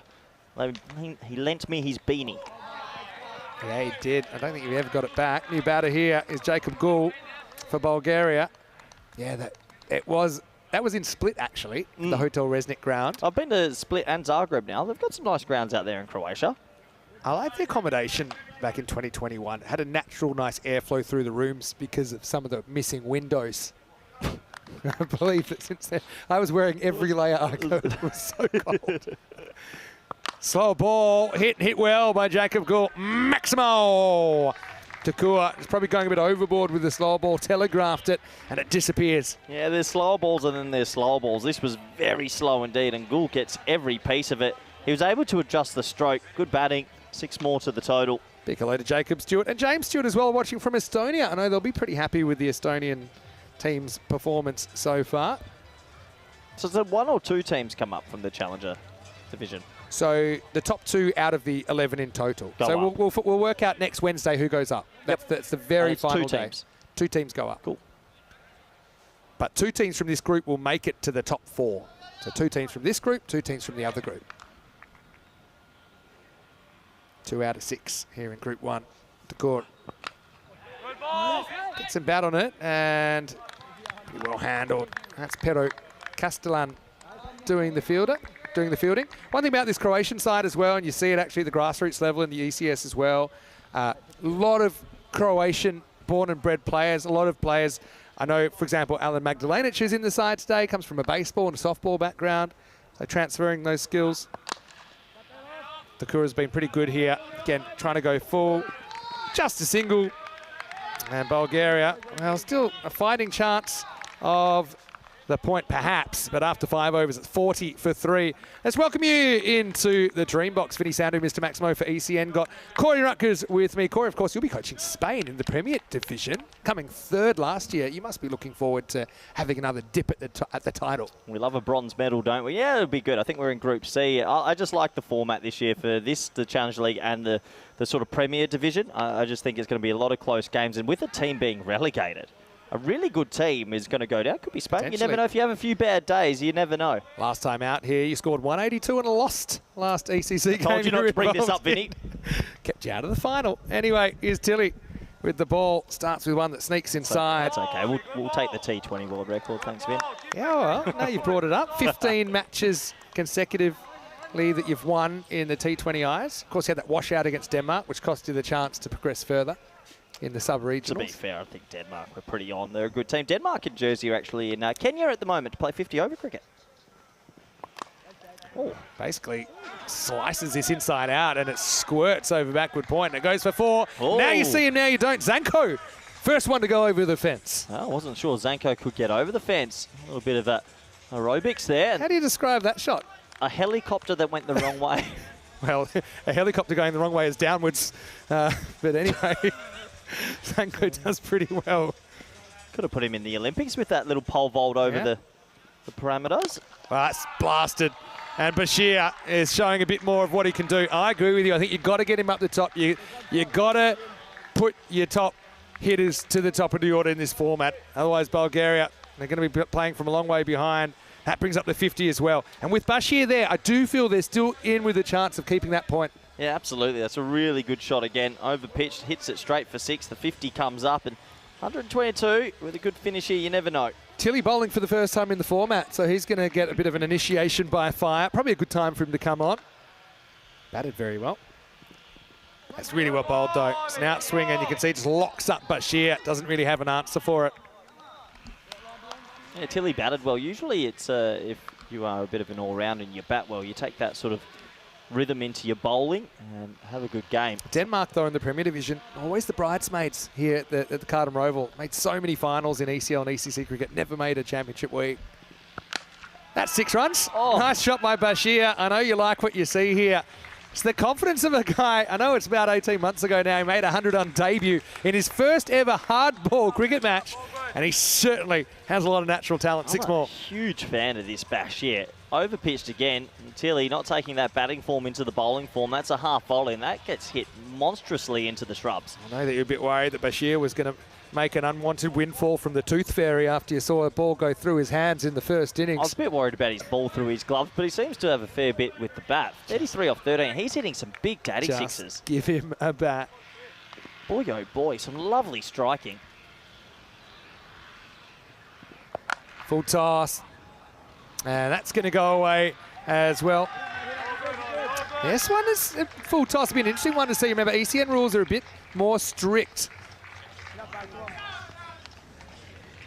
Yeah, this is close, Finn. I reckon that's probably high. It's one of those ones where the umpires will have to have a closer look. Yeah, it has been called. I think it's a good call. I think it hits him in the waist if he's standing at the crease. So it's a no ball. No ball 6 as well. So no ball, 7 free runs. 7 up and a free hit to come. That helps with this point equation. I still like that in our format. Those sort of close calls go toward the batting side. Yeah. I think you've got the pitch. Hit the pitch. Yeah, it's a danger issue as well. It's not really well padded. Freebie. And it's going to be hit, and it's going to be hit a long way. Maximo Bashir continues his good form. Bulgaria having something to cheer about at last. Bashir's my new favourite player on the ECN network. I love this. He's using the old Grizzly bat as well. Just boarded out the tent. Yeah. And smoking them. Straight what a on. shot. And that's the 0 fear off the free hit. So the last ball goes for 13, effectively.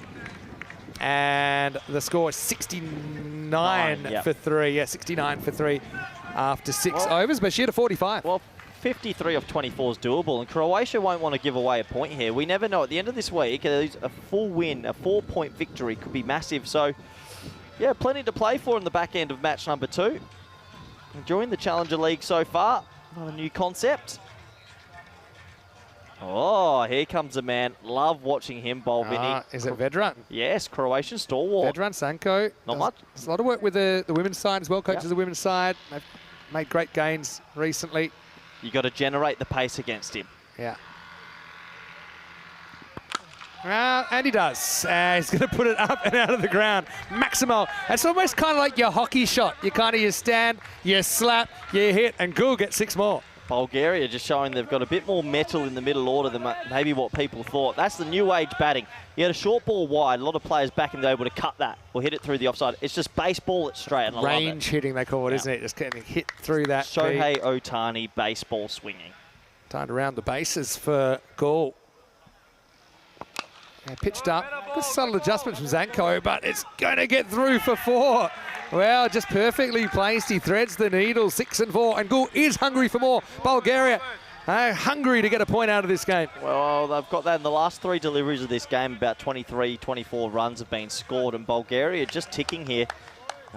Boundaries are flowing, and not an easy start here for Zanko. That was a better ball, though. And Vedran strike back.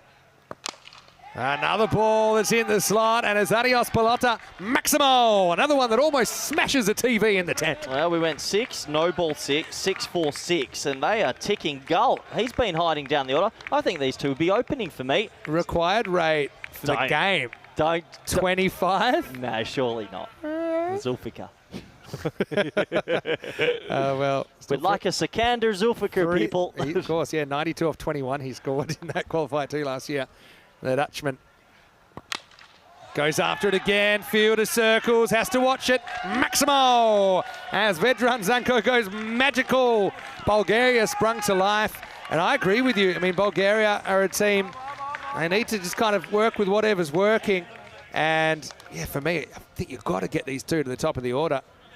There's a nice sort of echo around the ground when they hit the ball as well. It's really going a long way today.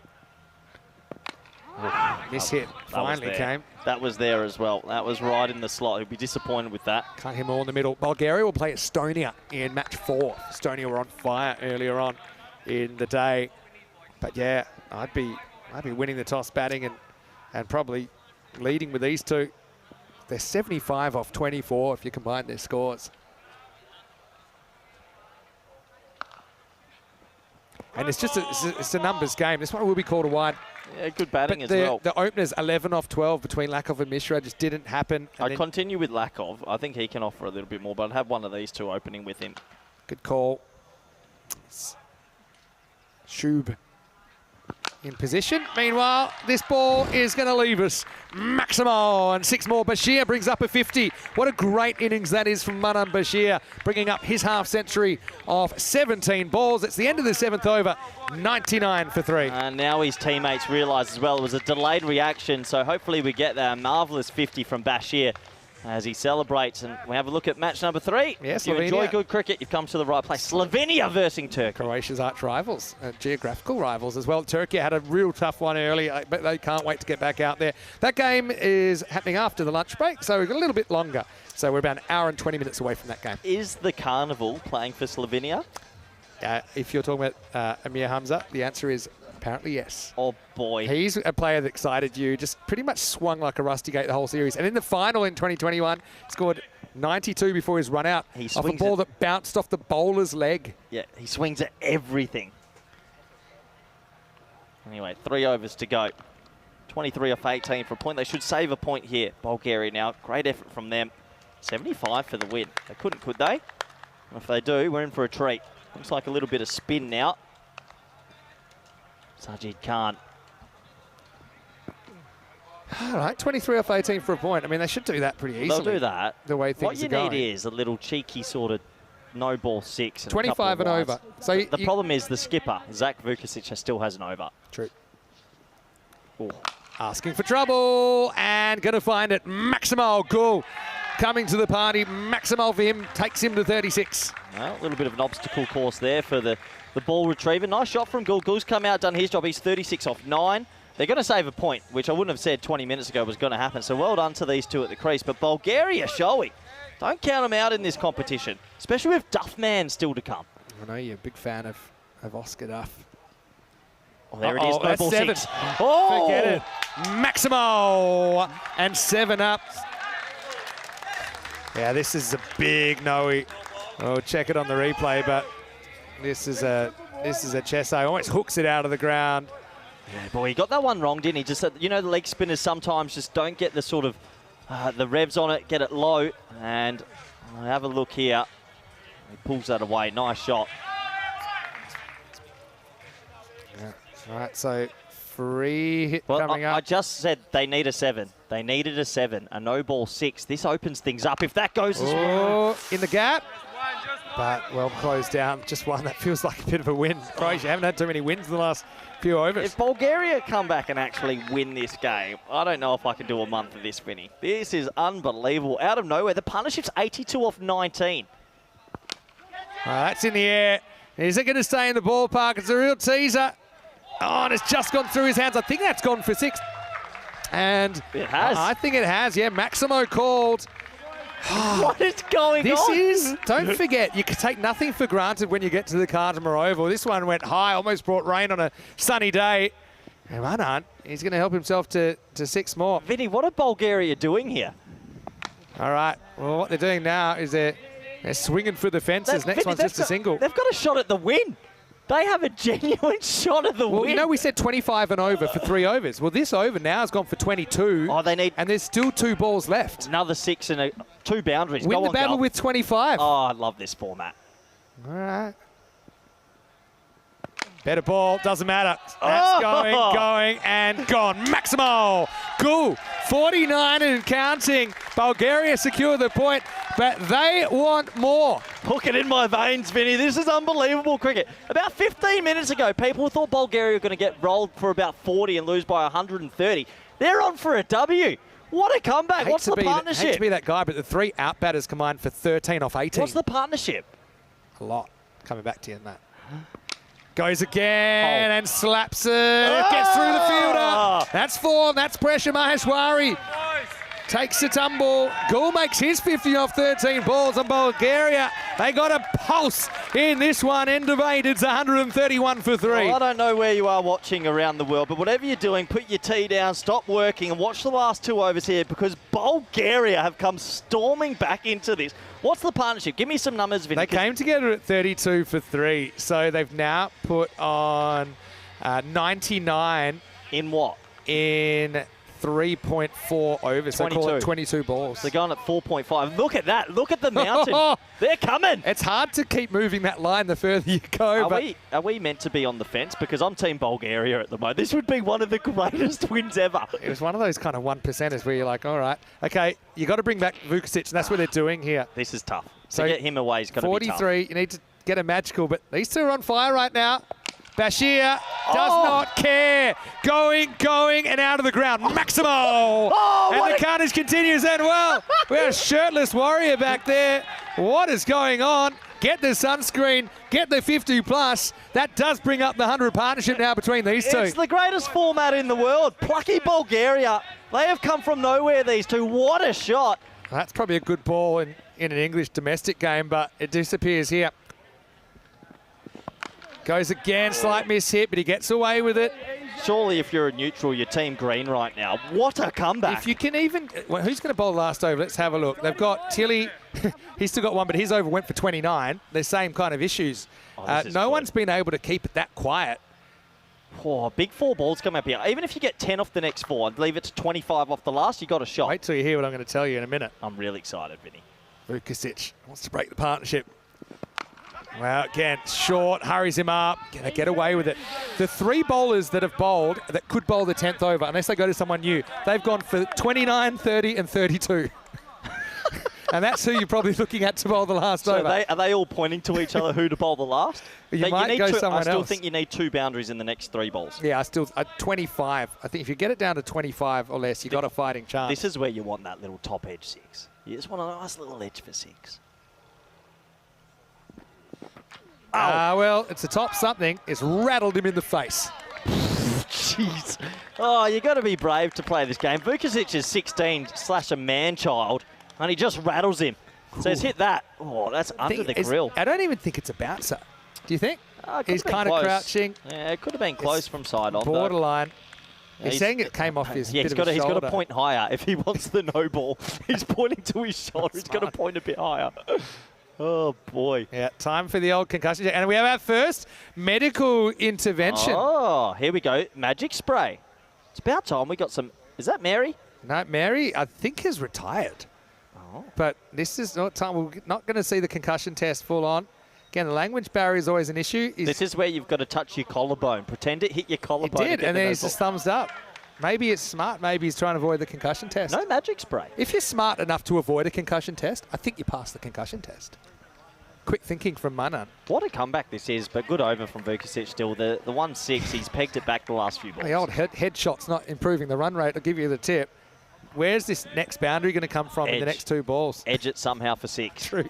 And does he go at the stumps now, Vukovic? Nah, I reckon you put it chest height again. I think these players have been good going straight. Go chest height. Don't want to go slot to Manan. But anyway. Oh, well, there it is. There's your 6. There it is. All the way. Maximo. I think that's the first bit of inexperience. Oh, boy, that's the one. That's the edge for 6 I was talking about.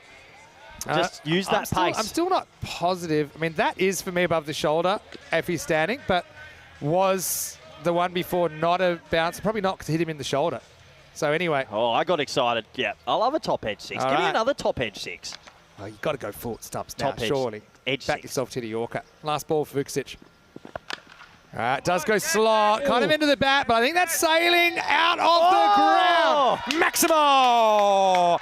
And we have a bit of a saying on ECN. It all happens in the 9th. Vukovic does go magical. 20 come off the 9th. Wow. And with an over remaining, Bulgaria have passed 150. They need 23 off the last over to win. It's 151 for 3. I'm calling it. If they win this, it's the greatest win ever on the network. See you later, Secunders. No, Vinny, they were beyond down and out. You and I were looking at the lunch menu. Let's be honest. They could win it. We were talking about the bonus point for most of the... They could win it. So here's the thing. They're going back to Tilly to bowl this last over. And he bowled 1 over for 29. What a game! But again, there is an adjustment as far as bowling goes. What you'd normally be bowling, for example, in the English domestic competition, the kind of lengths you'd be bowling, you're just not going to get the same assistance here. Bulgaria, for one of the all-time great wins, they need 23. Gul on strike. Where is it? Doesn't get the first one, but he might get it. Was there 2 there? They're going to say no. And it puts Bashir in prime position. He's 77, 22 off 5. Vinny, they were 15 off the power play. Yeah, it's not a good power play. Wow. They need 4 boundaries out of 5, though, for me. They need 4 boundaries out of 5. Bashir, he's out of lifelines. He's got to go. Tilly trying to save the game for Croatia. Smashed, but he doesn't get under it. Fielder. Well, they'll double check his foot, I think. That was pretty close indeed, so they'll double check that. Let's have a look. Just to make sure. Probably all right, but let's just have a look. When he steps back here, he's all right. Okay. Oh, he's all right. All right, well, now or never. Boundary or bust for Bulgaria. And he does hit it, and he hits it for 6. Maximo! That's last chance saloon. What a game of cricket it is. And it's only opening day. That makes it 15 off 3. If you ever wanted a team in this is unbelievable. They've come from the clouds. They were 15 off the power play. They've got a shot, Vid. Got to open with these 2 next game. Oh, who cares Don't about muck that? around. Let's just win this game. This ball, they need at least 2 to keep the game alive if it goes to the outfield. But he's thinking 6. Boundary. He's only thinking 6. It's Jacob Gould. 61. What a comeback. Tilly, feet in the fire. Oh, he doesn't get it. He's got to run here. He realises. Yeah. That's really good. A slight fumble. They'll go the long way. They'll get it. All right, so it comes down to this. Give me a golden 2 6s for a golden ball. Anything else, and Croatia win the game. If they go 6-6 for golden ball, I'll eat my shirt. This is unbelievable. Excellent heads-up play by Bashir, knowing the 1's no good, because then you're relying on extras. As it is 13 to win, but 12 to tie. So 6 and 6, and we've got a golden ball. And Tilly, he's getting a real lesson, isn't he, of what this format's all about. Wowee. I'm in shock, utter shock. Team Bulgaria, they couldn't, could they? Maximo or bust, last chance for Bulgaria. In the air, it's going to bounce. And even if it goes for 4, Croatia can breathe a bit easier. Cool, just couldn't quite get it out of the park. What a finish. And now all Tilly needs to do is keep it on the straight. I tell you what, not easy to keep it on the straight under this pressure. Bulgaria, they need 9 off 1. Well, they've come storming into this game. He hasn't bowled an extra so far. Until now. He has gone for 43 off 11. Joins the naughty 40s club. One of the great partnerships. 173 to 165 as it stands. And okay, last ball coming up. Edged, and should just be a single. Magdalenic will clean up. So Croatia, well, they can breathe a bit easier. They'll take 3 points out of their opening fixture. Bulgaria will walk away with a point. That wasn't always looking like a certainty.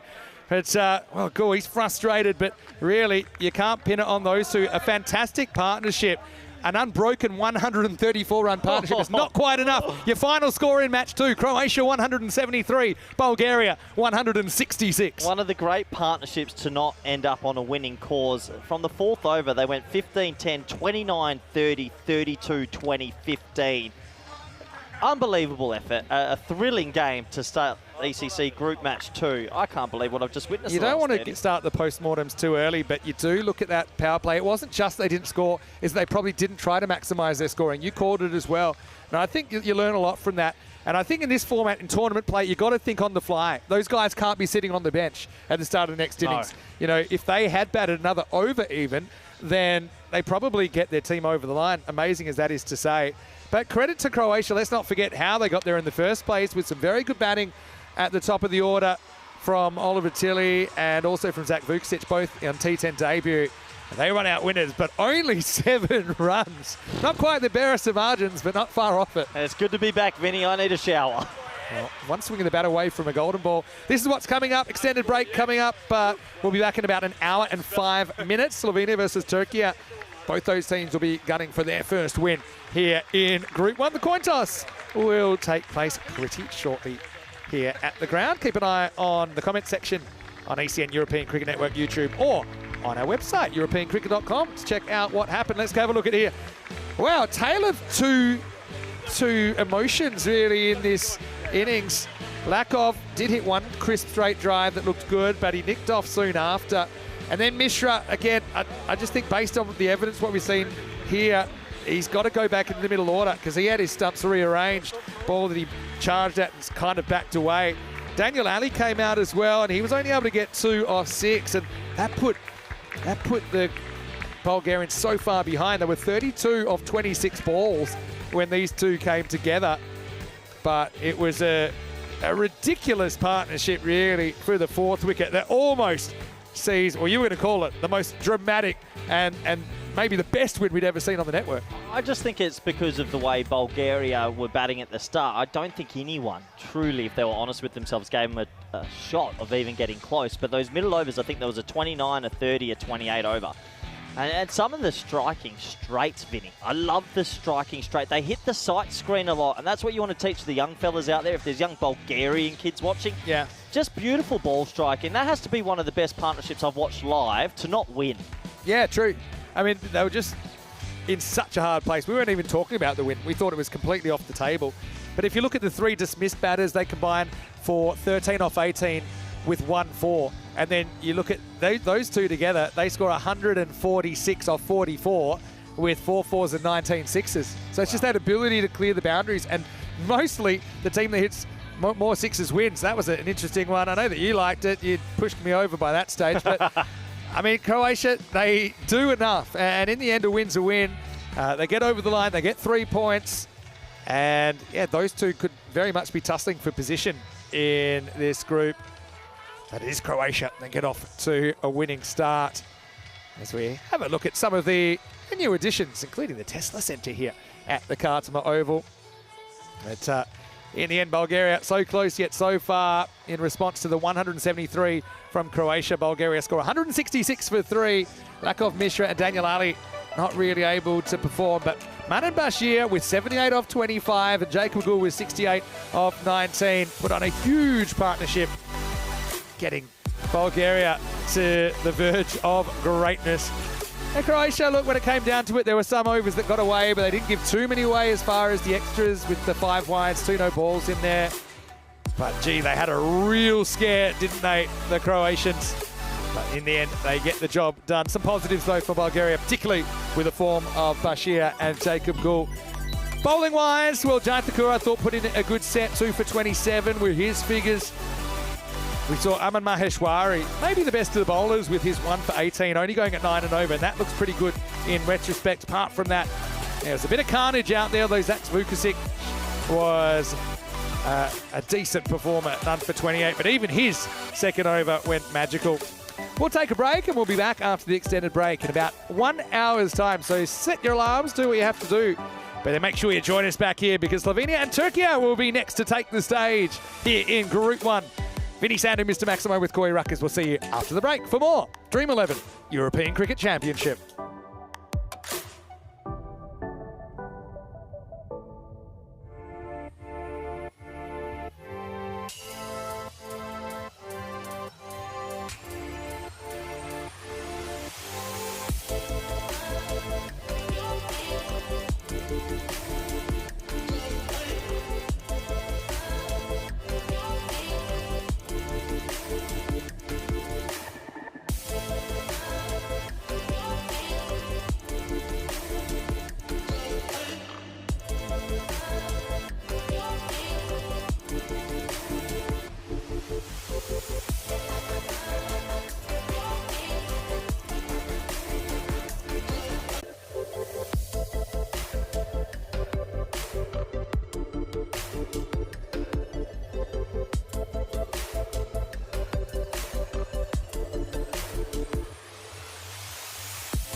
The European Cricket Championship is proudly brought to you by Dream11, HCL Software, Paramatch, the Junta de Andalucía, and Victorinox.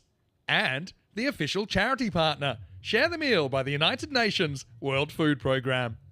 Hello and welcome back. Well, we're 2 games deep into this 5-match opening day of the Dream11 European Cricket Championship. Coming up, we get to see the 5th team to arrive in Group 1, and that's Slovenia. We saw them actually just last weekend as a team in Croatia, but Slovenia will be here taking on Turkey, playing their 2nd game of the day. I know that Ian Ramage has the 2 captains. Let's see what happens at the giant coin toss. There you go, guys. The exchange.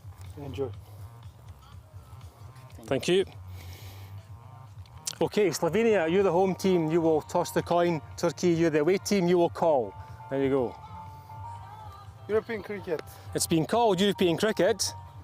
It's come down Andalucía, so you've won the toss. We will bat first. You're going to bat first? Yes. Okay, toss won by Slovenia. Who will bat first? Slovenia win the toss and elect to bat then. And watch out for Ramanjot Singh, who was player of the series. It was just a 4-match series back on Saturday, and it was very closely contested between Croatia and Slovenia. It was actually locked at 2-2, and it was net run rate that actually separated them. Slovenia going down by a little bit, but still, I think that they are kind of coming in on the back of some cricket and some pretty decent cricket as well. For Turkey, well, I think they had a real tough awakening, didn't they? The first game of the day, didn't take a point out of it. At one stage, looked like they'd make a really low score. They battled back to make 60. I just think Gökhan Alta, the captain, has to bat himself a little bit higher. I just think there's no point holding him back. I suppose it also matters what they're chasing here in this match. So match 3 in Group 1 about to start. Rico Full is back in the box. Slovenia to bat first. Good confident move, I think, after winning the toss. Let's get ready for the first ball. Hello viewers and welcome back. The umpires are ready to make their way out there. It's umpire Aaron with umpire Shub. Navjot Singh, and behind the well, look at that, a change in kit there from Team Turkey. Well, they obviously thought that the bright orange, the burnt orange, got them burnt. It didn't work for them. So they're going for the, well, I would say it's the ocean blue. Team Turkey making their way out there, looking to put aside, of course, that defeat in match number 1 of this Challenger Division. That's right. Split into 2 divisions this time, Challenger Division and the main Premier Division. In the Challenger Division, 11 countries will complete over 2 groups, 10 days of action. And of course, there's 7 days of group matches, followed by 3 days of playoff matches. And the team from each group, the top 2, will go through into the playoffs. That's what they're looking to do here.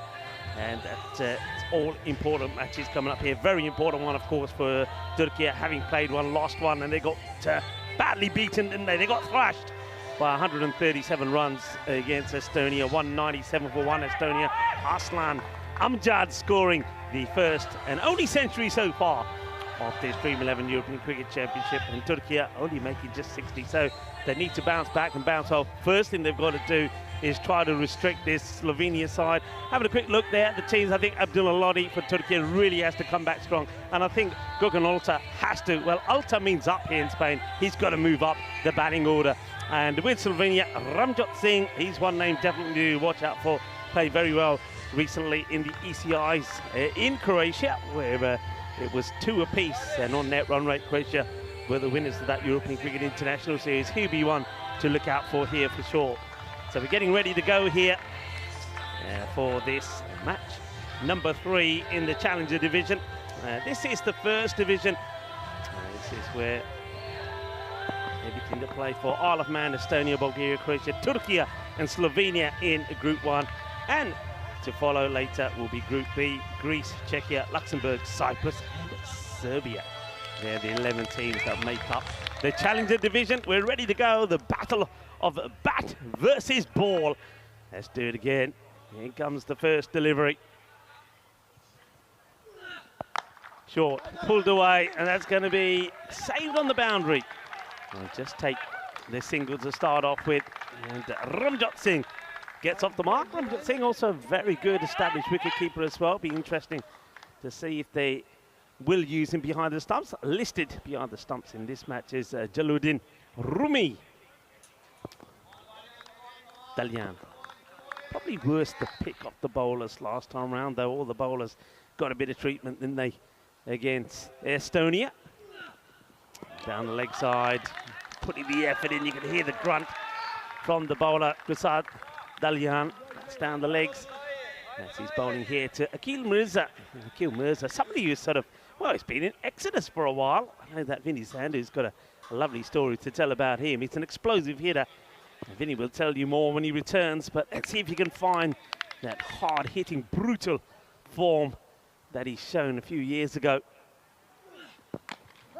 Once again, this one tucks him up a little, not able to get underneath it, and, well, he's made to hurry. A little bit of under, Iba, get there quicker, and he does.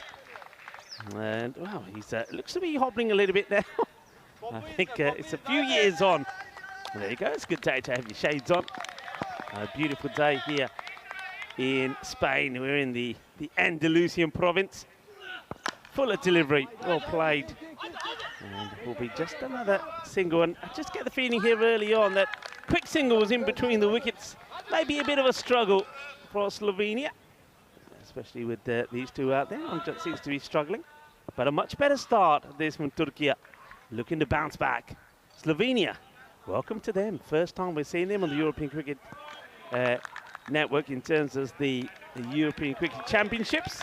First time they're playing in the Euros, and there's a first time we're seeing umpire Aaron as well. Remember, well, those of you that have been following us all the way through from the start of the year will remember him in Wimbledon. That's right. So, welcome to Aaron. Well, we used to call them the Men in Black, but we'll call them the Grizzly Men now. Short, down the leg side. Once again, they haven't been able to capitalise on these shorter deliveries and having to run hard again. I told you that running could be an issue. And I just think here, if it was a better throw and the bowler, Dalyan, was in a better position, this could have been, and maybe should have been out. You know, it's sloppy running. So, Singh and Mirza, both are struggling to running in between the wickets. Dalyan. Well, that's just been timed, but into the hands of the fielder. Yes, they get a wicket.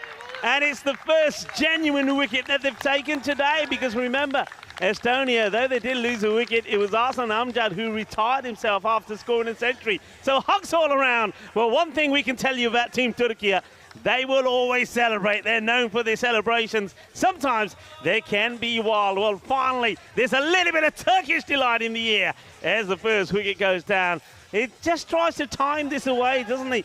Does Singh, doesn't make good contact and puts it into the safe hands of the fielder. Let's see this again here. So again, it's a short ball that they haven't been able to put away. This time, just keeping a little bit of the pace off this, and Kusat makes no mistakes in taking the catch. First wicket goes, Ramjot Singh goes back to the dugout as Vinny Sandhu comes back into the commentary box. The early strike for Turkey, not something they were able to do before. Ramjot Singh, he was actually player of the series on Saturday, but what a difference a couple of days makes. I'm sure we haven't seen the last of him. Here's Owen Groves, really excited to get a look at him as well for Slovenia. And you're right, it's the first time we've ever seen them at the Euros of Cricket. They're the only new country that are here this year. Dalyan to finish his first over.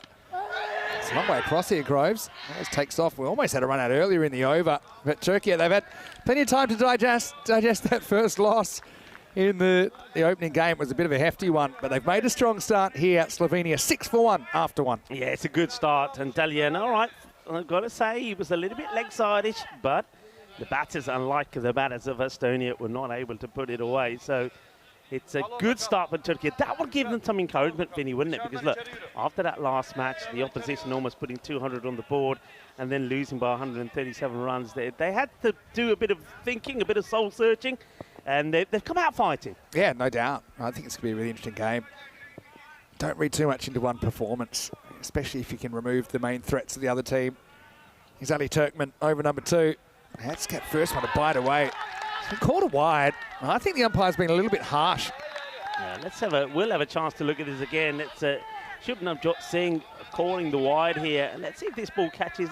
You see, that should be I think he's unlucky. He's been unlucky a couple of times today already. I think that's a good delivery. I think that one probably just catches a bit of the line. But look, the umpire doesn't have the advantage of seeing it a second time. And if they're in doubt, they will call it wide. I will say that.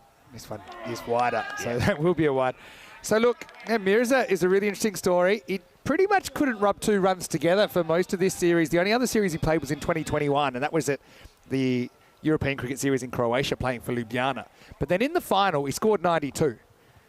And he pretty much hadn't got that many runs in the whole rest of the series up to that point. I think he might have scored 98, but leading into the final. He smashed this 92. It was an amazing innings.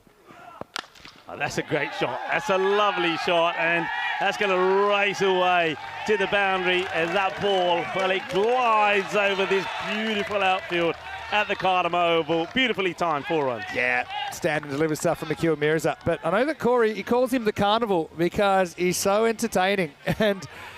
And that innings that he played in the final almost pulled off a huge, almost 150 chase against Zagreb Sokol. But the way he got out was what was actually more memorable than the innings even. Wow, he gets done here. It might have been off the glove, you know. Either that or just off the forearm and scramble through. I think it's definitely off the pad. Oh, well, yeah, they've given it as a leg by him. I heard something there, Vinny, I have to admit. I think it was either off the glove or it's off the forearm.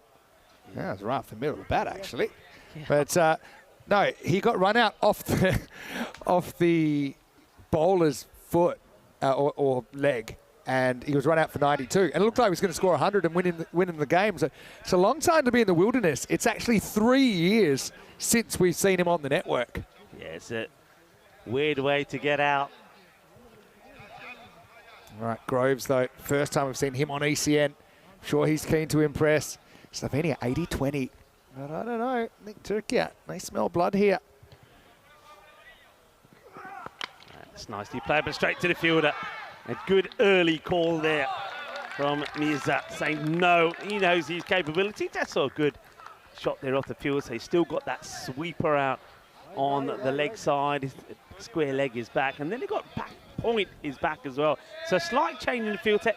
No third back, which is interesting again, because there were a couple that fly over from Turkmen. He's got a bit of pace when he bangs it in. Well, miss hit is late on that. Groves gets one a little bit upstairs from Ali Turkmen. It's a great format for kind of redemption as well. So Turkey, they got pounded by 137 runs in the first game of the day, but if they could come back with a win here, they'll go back to the Sunset Beach Club believing that that they belong here, that they can get on a run. You can't read too much into one game. There's a lot of good players in this Turkish lineup. Again, heavy kind of ball from Turkmen. Groves does get off the mark. Yeah, that ball seems to be working at the moment against their Slovenian batting order. They're not able to get underneath or time the shorter ball away. So while you can get away with it, do it. Just tucking the batters up a little bit. Slovenia, they only have the one game today as well. They've got the short day. Wild swing from the Carnival. That'll be the end of the over. Good one by Turkmen. And Turkey is certainly having a lot more success this time around bowling first. Slovenia, 14 for 1. This doesn't miss by much, You can see Ali Turkmen holds his head. It only just gets past. Have a look at this. It's not a long way away from being another wicket. Oh, that is close. You're right. I thought it was over the bails, but it's very close, wasn't it? So, with this format, slightly unusual because it's a 6-team group. Now, normally they're 5-team groups because there's an extra team in this group. 2 of the 6 teams will just play 1 game in a day. Everyone else will play 2, and typically you do play 2. Slovenia only play in this game. We'll see Isle of Man only playing in the final game of the day later on tonight under lights. Third overtime. And Groves swings and misses at the first one. So, again, that has the ability to affect your mindset. It's a long day to kind of wait and then play your game and then kind of dwell on the result. So I'm kind of happy for Turkey. This isn't one of their days. They only play the one. They do get the chance to turn the tables. Yeah, and it's a good start from them so far as Durmaz starts with the dot ball as well. It's good in-swinger, lifted up in the air, and it's away from Dahlia, and he'll try and chase it down, but it's no avail. It's 4 runs in the first boundary for Owen Groves. Yeah, it's well chased, but the ball beats him. The Grizzly gets there first, and Dalian then needs the boundary fence to stop himself. So needed that boundary, really. Need a few more of those. So Groves finds his first, and hopefully many more to come. Got Paul Stubbs, who was umpiring that game we were talking about, the final in 2021. I want to know, what do you think of the Croatian performance in their first game, Paul? I'm sure you're pretty excited about it. He's watching from Zagreb. Pitched up and hit straight. Mid-on was a long way wide of where I think he should be. Not that it would have mattered. Groves goes back-to-back boundaries. Yeah, it's a good shot. I think it's a slightly slower delivery here from Dumas. But Groves, he picks it. You're right, that fielder just seems to be a little bit out of the area where he needs to be. And now he's been pushed back to the fence here. I just think following the ball a little bit here, maybe. He was probably in the wrong position. Big gap down the ground still. Even that long on, he's halfway towards deep mid-wicket. This time it is turned around, it's gone. And it's a very good catch taken by Dalian at mid-wicket. Groves goes 4-4 and out, and Durmaz strikes. The second wicket falls. It's 22 for 2. Yeah, well done, well taken. You can see here from the batter, so he stands very straight as Groves, but he sort of leans forward into the shot rather than rocking back, and as a result of that, he's not able to get the elevation. Dalian takes a good catch, and Turkey, they send another one back with all the twos. 22 for 2. Slovenia, just when they got that boundary, the wicket. Here it is again. So you see, he just doesn't rock back. He leans into the shot, so can't get the elevation. And, well, it's the unlucky number 13 for Groves as Dalian takes the catch. Yeah, at least he gets a couple of boundaries there, but Groves, I think, wanted to stick around a bit longer. He'd be disappointed to walk off for 9. But that's 2 good catches taken. And, yes, they're regulation catches, but there's got to be a few nerves around all of these teams, I'm sure. First good catch taken by Mohamed Kersat, and then Kersat Dalian with that catch. And of course, he went viral for the foot catch, didn't he, when he was playing in Bulgaria earlier in the year? Yeah. Kersat Dalian. I still cannot get tired of watching that. It's just unbelievable. Hands first. I wonder it probably a good tactic. Anyway, Tahir Mohamed, the new banner for Slovenia. He's wasting no time at all. Kind of shows his stumps, drags one leg side. But cricket's a confidence game. We talk about it a lot, whether it's with the bat, whether it's with the ball. Right now, Turkey, I mean, they've got that confidence of a couple of wickets, and I suppose that sense of optimism they might be able to run through the Slovenian middle order. Yeah, one thing that I have to mention about Turkey, I mean, they played the match, they got well beaten, but since then they've been practicing, they're fielding, they're batting, they've been in the nets, they're taking it seriously, and at the moment it's showing. All right, high. Now this has got to be catchable. Dalian again is the man at mid-wicket, and he holds on.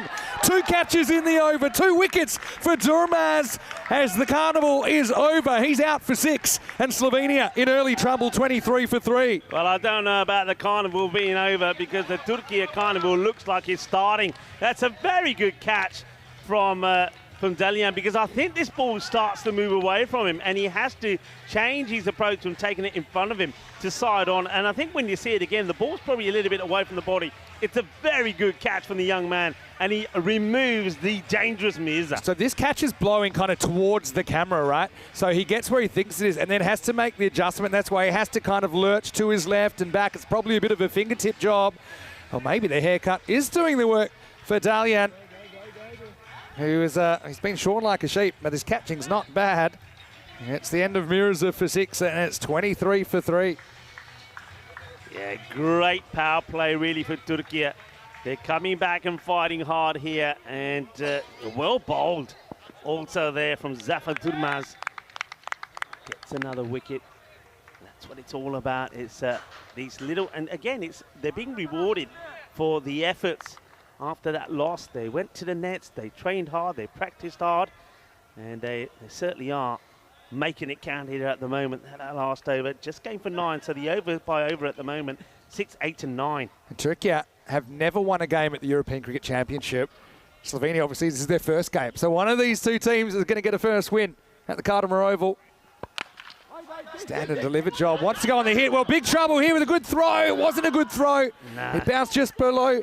Just kind of, just before Feliz, and well, Tarun Sharma had to hustle. He's almost run out without facing a ball. Yeah, Tarun here. I mean, here the fielder's gone for the stumps, Vinny, and you're right. Needed to aim above the stumps, get it into the gloves of the keeper who's running in, and that would have been out. Even if it's about a good bounce throw, then it's an easy take. But look, you see, he's there. You say, are you serious? Okay, you're serious.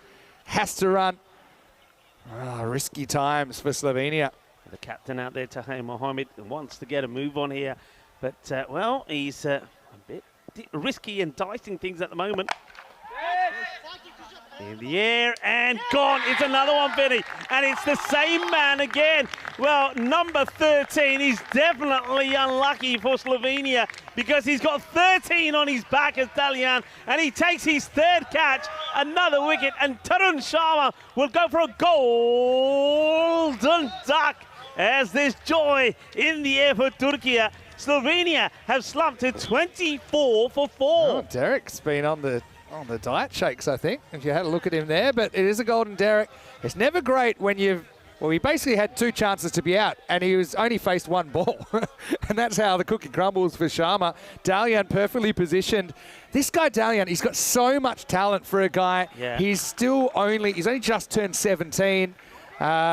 Yeah, Derek, he's had a bit of work done, I'm just going to say, but anyway. Just as well, because when Derek was in Italy, he was like you, overdid the carbonara. So he got a little bit podgy, let's just say that. He's the star of the future. I mean, just think about a guy who's gotten into cricket, still pretty inexperienced, but he's just a natural.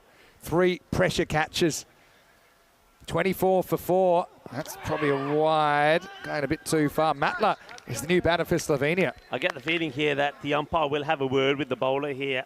Yeah, there we go. And he's quite right. And Shubnov just saying, yeah, look, he's just saying, look, I don't mind you coming around the wicket, but you can't be finishing where you do. Yeah, it's a good point, actually. We might get a chance to see it again before you bowl to next ball. You'll just see that he ends up right in front of Shub. And Shub is just saying, hey, look, you can come around the wicket, but not in front of me. So he's going to come over the wicket. He said it's easier to come over here. But have a look at the win predictor. Almost 50-50. Slovenia actually started 78% favourites, but Turkey are fighting back well. Good comeback. I actually think over the wicket's a better play anyway. Honestly, Matla is a guy that we've seen a fair bit of on ECN. Of course, the overwhelming majority of this Slovenian side, not only did they play in the 4-match series against Croatia on Saturday, which was 2-2 in the end, but they also play for Ljubljana, who are the representative club from Slovenia. They play in the Croatian series, which has been happening over the last 2 weeks in Zagreb. So I'm just going to say they're tired, but also I think mentally they're pretty zoned up and ready to go here for the Euros for the first time. It's a pretty good block hole delivery. Might look at 2 here, maybe not.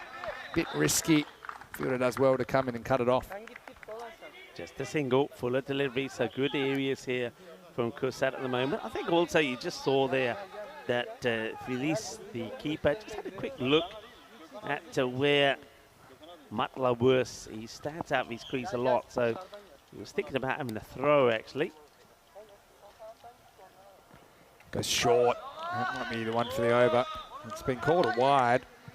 Yeah, maybe it's called a wide for width. Yeah, wide for width. Might get a chance to look at it side on as well to see the height on it. But definitely a wide from Kusat. And see here. Yeah, no issue with that. Just a good call from the umpire. Just missed, but it is a good call. 50-50 game right now. Pitched up, he takes it on and he pounds it. Maximo! Who's going to stand up for Slovenia here? Tahir Mohammed goes bang. It's the first 6 of the innings. Well, the captain, maybe he's the man. He's lived a bit of a charmed life so far, especially when it comes to his running. But the hitting, well, if you can hit the ball like that, you can forget about running. Just concentrated on hitting the boundaries. That's a good, solid strike. The bowler now have to change his line. Again, it's that kind of pickup length, isn't it? Step, hit. I think as batters have had one bit of advice. You know, you don't have to move around the crease a lot. Stay still, watch the ball, watch it hard. This is a good look of it, the length. Again, that's more right. Well, it's good cut off. Again, there's confusion between the sticks, but they will get away with a single on the fumble. It's a good stop from Ali Turkman. It's one of those that if it's stuck in his hand and he got the throw in quickly, there was another opportunity for a runner. But at the moment, Turkey, they'll be very pleased with the way things are going. 4 overs completed, 34 for 4. Different kind of a game, this one. I mean, Turkey, we know they struggled with the bat earlier. I still think, and we talked about it, not the first tournament, we said Alta has to bat higher. But this is one of those games I could see if you could get to a fight in kind of 100 or something like that, then it might be a defendable score. Yeah. Just has a different feel, this matchup. Especially with someone like Ramanjot Singh back in the shed already, Gil Mirza back in the shed already. Emir comes on to bowl the 5th. Turned away, it's a misfield. That's costly. Dear. That's Demirtas, and it's going to cost his team a boundary. Yeah, you can see exactly what he's done here. He knows it's a straightforward stop, but he's looking he's keeping an eye on the batters. And just for that instant, he takes the eye off the ball, and before he knows it, it's got past him. Bit of inexperience. You got a feel for the youngster. I mean, you're right. Just first things first. You stop it. You concede a single. Single's a good result. Yeah. Boundary isn't. Now, looking for the pull shot here. Mohammed misses out. He's playing it so early, isn't he? He's playing it so early. He's just got to take his time. And that's one thing that Slovenia haven't been able to do all the way through the innings so far. They haven't been able to put that short ball away. And I don't mind this from Turkey. Just keep banging it into the body. That's over pitch. Well, let's have a look at this. That was wild. I think we're going to have to look at this side on, Vinny. It looked a little high for me. I think the umpires are in communication with each other. So let's just see side on here. So we're going to have to look at the height on this. The umpires say, hang on a minute, let's have a look. Third umpire will have a look here. And I think that's too high for me. That's going to be called a no-y, I'm pretty sure here. Let's have a look. I know he's a bit lower, but I still think if he's standing upright in his normal stance, it's probably still going to be over the waist. And there you go.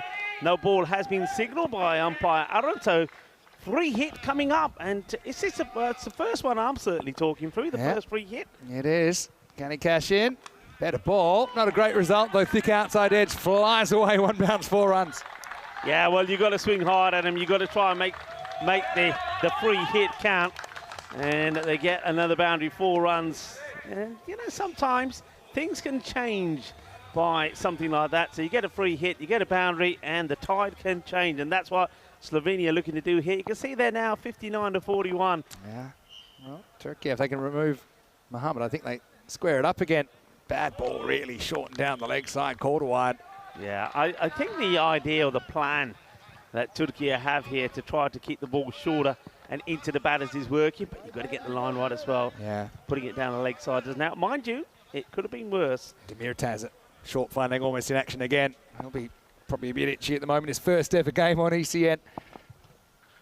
Emir digs it in, beats the top edge of Tahir Mohammed. Just need someone to fire here, Slovenia. Like I said, it's a different feel of this game. I feel it could be a bit of a low-scoring wrestle compared to some of the games we've seen so far. And Steve McVeigh, and he's exactly right in the comment section, saying it's a different game when you're not on the back foot from the off. A lot of the games played in the mind. We saw Turkey kind of blown out of the water by the Estonian openers. This should just be one down the ground. All the fours, 44 for 4 or 4.4. We'll make that 45. And there's the man, Kokonolta. We've been talking about him a lot, the captain. We just think he needs to kind of make that leap and bat himself a bit higher. Yeah, definitely. And another thing worth pointing out here is that Turkey so far have used all different bowlers. Yeah. And that means that they can just repeat what they've done in the first 5 again. And if they can keep this to 100, 110, they'd be very happy. That's going to be missed time down the ground. It'll take us to the end of the 5th over. So Emir goes for 12, and Slovenia, in their first ever game at the Euros of Cricket, they're 46 for 4 after 5. Vinny Sandhu, Mr. Maximo, got Rico Full with me, and yeah, we're all a bit dressed up to the nines today, aren't we? It's an exciting day. First day of the ECC. I know you weren't with me for the Croatia-Bulgaria game. That was an absolute humdinger. What do you think so far? I can't believe it. When I was looking at that, I mean, Bulgaria looked nowhere near. 6 overs scored, 69 on the board. Then they scored 97 in 4 overs. That's right, 97 in 4. Yeah. That's what the ECN is all about. That was actually after they were 15, I think, off the power play. So some decisions to make. You've got to make some tough decisions sometimes, I think, with the batting order as well. I think it's really important to make the hard calls because you don't have that long. This is in the air, catchable. He's dropped it. Oh, Romeo Nath. He went with the 2 hands, but again, he wasn't that stable. He was kind of on the move, and Matla gets a life on too. Oh, dear. Well, Romeo, what have you done? Trying to avoid saying it, but it's hard. There's no love between him and the Grizzly. That one's got past him, and that was a big opportunity. It's Tahir back on strike. And this is in the air, and it has been taken. I cannot believe my eyes. How about that, Seda Emir down there? Watch. But that is an amazing bit of cricket. Watch the celebrations. from Team Turkey here. I mean, they'll check this, but that looked clean to me. It looked crisp. It looked amazing. Superman has got nothing on that boy. What a catch that is. That is something sensational. That is what the Euros of cricket is all about. And that's Sardar Emre, who had just taken an incredible catch. Look at this, people. It's even better on the replay. Watch the landing. Oh, my. He's clean. Oh, he's touched the rope. No way. No.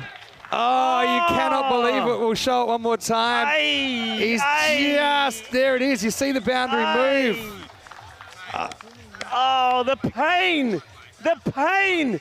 Oh, we just thought we saw something amazing, but he just couldn't stay in the field, well, did he? I think the umpires put the boundary rope in 6 inches too far today. I would have loved another rope width, and that would have been the catch of the tournament. Still is the catch of the tournament, really. It just won't count. It'll be 6 runs. Oh, the young man there he is. He's did everything right, apart from his little finger was too big.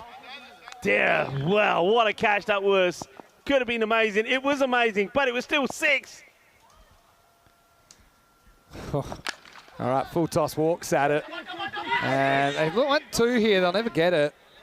I still can't believe that. I mean, he came up. He obviously was totally unaware that he flicked the rope. It was only a little touch, wasn't it? But, again, well done to the officials. I mean, they have to check it.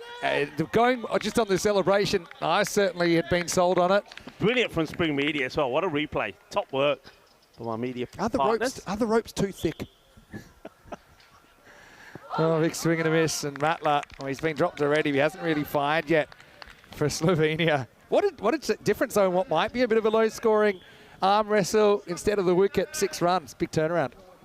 Yeah, a few people might be hearing the whistles coming into your screens. That's the football that's behind us as well. Of course, we've got amazing football facilities here, the Cardam Oval as well. Bowled him full straight, and he's not happy about it. Matla toys out of the cot, and Slovenia have lost a 5th. It's 54 for 5. Well, the castle has been knocked over. Dande chake ke punje rakh dete, and have a look at this. This is a boogie, oogie, woogie, grizzly 5-ball. And, well, Matla, let's go. But, Vinny, I think this could be a good thing because he wasn't looking good. Here we go. Full straight. Thank you very much. Leg stick gone, and so does the bat. So 2 bits of timber on the ground. One is the stump, and one is the batter's bat. A classic drop the mic moment, really, isn't it, from Matla? It just never hit his straps, but it's good bowling. You know, full at the stumps. You see batters playing across the line a lot, taking a few chances, and Matla only onwards and upwards from here. Slovenia lose a 5th wicket now, 54 for 5.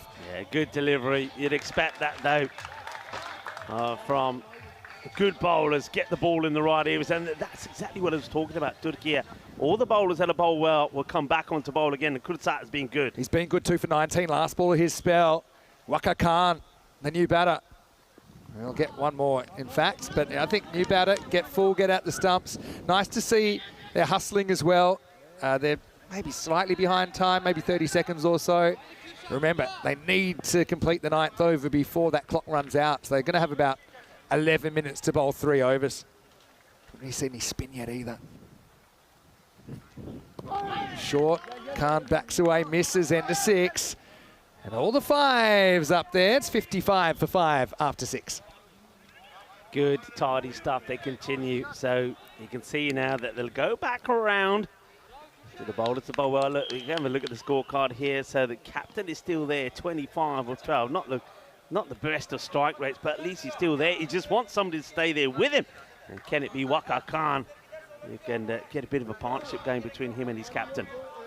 Turkey, here's the thing with them. I mean, if they're top order folds, you might already have enough. You know what I mean? Like, they're such an unpredictable kind of team. So, yeah, these are crucial 4 overs coming up. Got a spell by Kursat, 2 for 20. And we saw a bit of a goober of a catch go down, but most of the catching's been good. Dalian in particular took 3 good ones. Kursat himself took 1 out on the boundary to return the favour.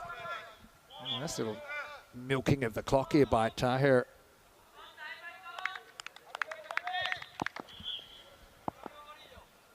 It's Gökhan Alta, the captain. Gets it on line, and he does pretty well to stop it despite a little bit of accidental interference from Waka. at the non-strikers end. It's a good grab, isn't it, down the ground. If he doesn't get there, it's going to be a run. Mind you, I wonder if Captain Mohammed wants to stand strike here now.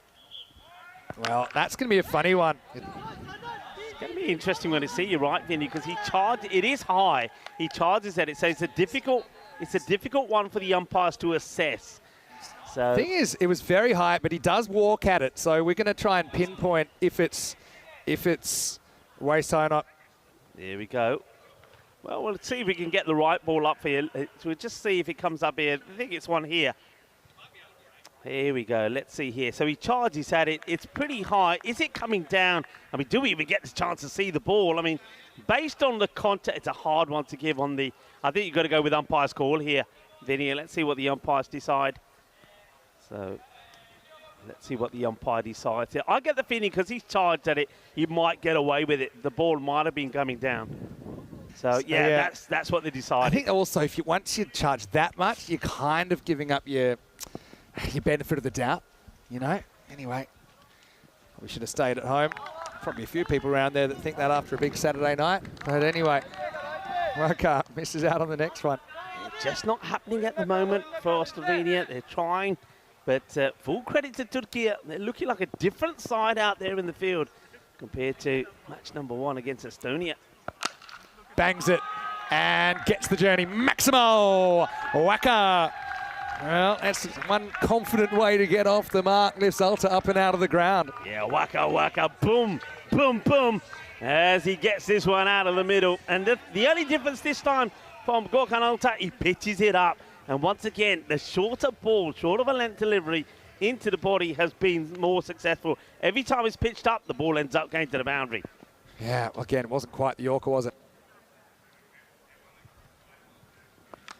Thick edge flies away. Again, they've chosen not to have the third back. I do think that's a position we're going to see more and more of as this tournament progresses. But Waka will get 4. Yeah, back-to-back boundaries only for the second time in the innings. We saw that in the start of over number 3. It was boundary, but then 2 wickets were to fall in that over. So all the hard work was undone. So is this a start of something here as Khan now starts to get moving and building a partnership here with his captain? Yeah, a few comments I see coming through. That was umpire's call because the video didn't really help too much. Where the umpire felt it was going to come down below the waist. That's a decent length. Hacked away by Waka. I think Katu, not on Dalyan's arm. Again, he's a natural athlete, isn't he? I just feel like he'd be good at any sport that he plays, Kursad Dalyan. It's the end of the 7th over, and it's 67 for 5. Again, well, nicely. Let's have a look at some. We might get a chance to look at some other cricket that we've got coming up. And, of course, this is the Euros of men's cricket. But we've got the Euros of women's cricket coming up as well. Just like the men's has gone into 2 divisions, the women's goes into 2 divisions again this year. So we've got the Challenger division starting on the 9th of December. It's actually the final tournament of 2024. 10 countries across 2 divisions. And we're hopeful that actually expands even further next year. What a great Christmas present that will be. Anyway, here we go. We've got Durmaz coming back. He took a couple of wickets in his first over. But what I was going to say, so many people come out to me, even in the street or people part of the community saying, we love how much women's cricket has come to the fore in the last couple of years on the network. It's been a real success story. All right, lifts this, and it's away from the fielder. It's 4 runs. So Waka is actually putting together a pretty decent cameo. He'll be wanting to turn it into something more, 4 more for Slovenia. It's coming at the right time, isn't it, for Slovenia? He's come out, and after Oli, the captain, who's still there, Tahir Mohammed, scored runs. They needed somebody, and Waka Khan is doing it at the moment. Slovenia, I'm sure they've got a few tired bodies out there, but nothing to freshen you up like a trip to the lords of European cricket. That's maybe slightly slow ball. Clever bowling from Durmaz. Now, on a fumble, they could have got 2. Turned his back on the play there, Tahir, the captain, but he probably wants to strike anyway.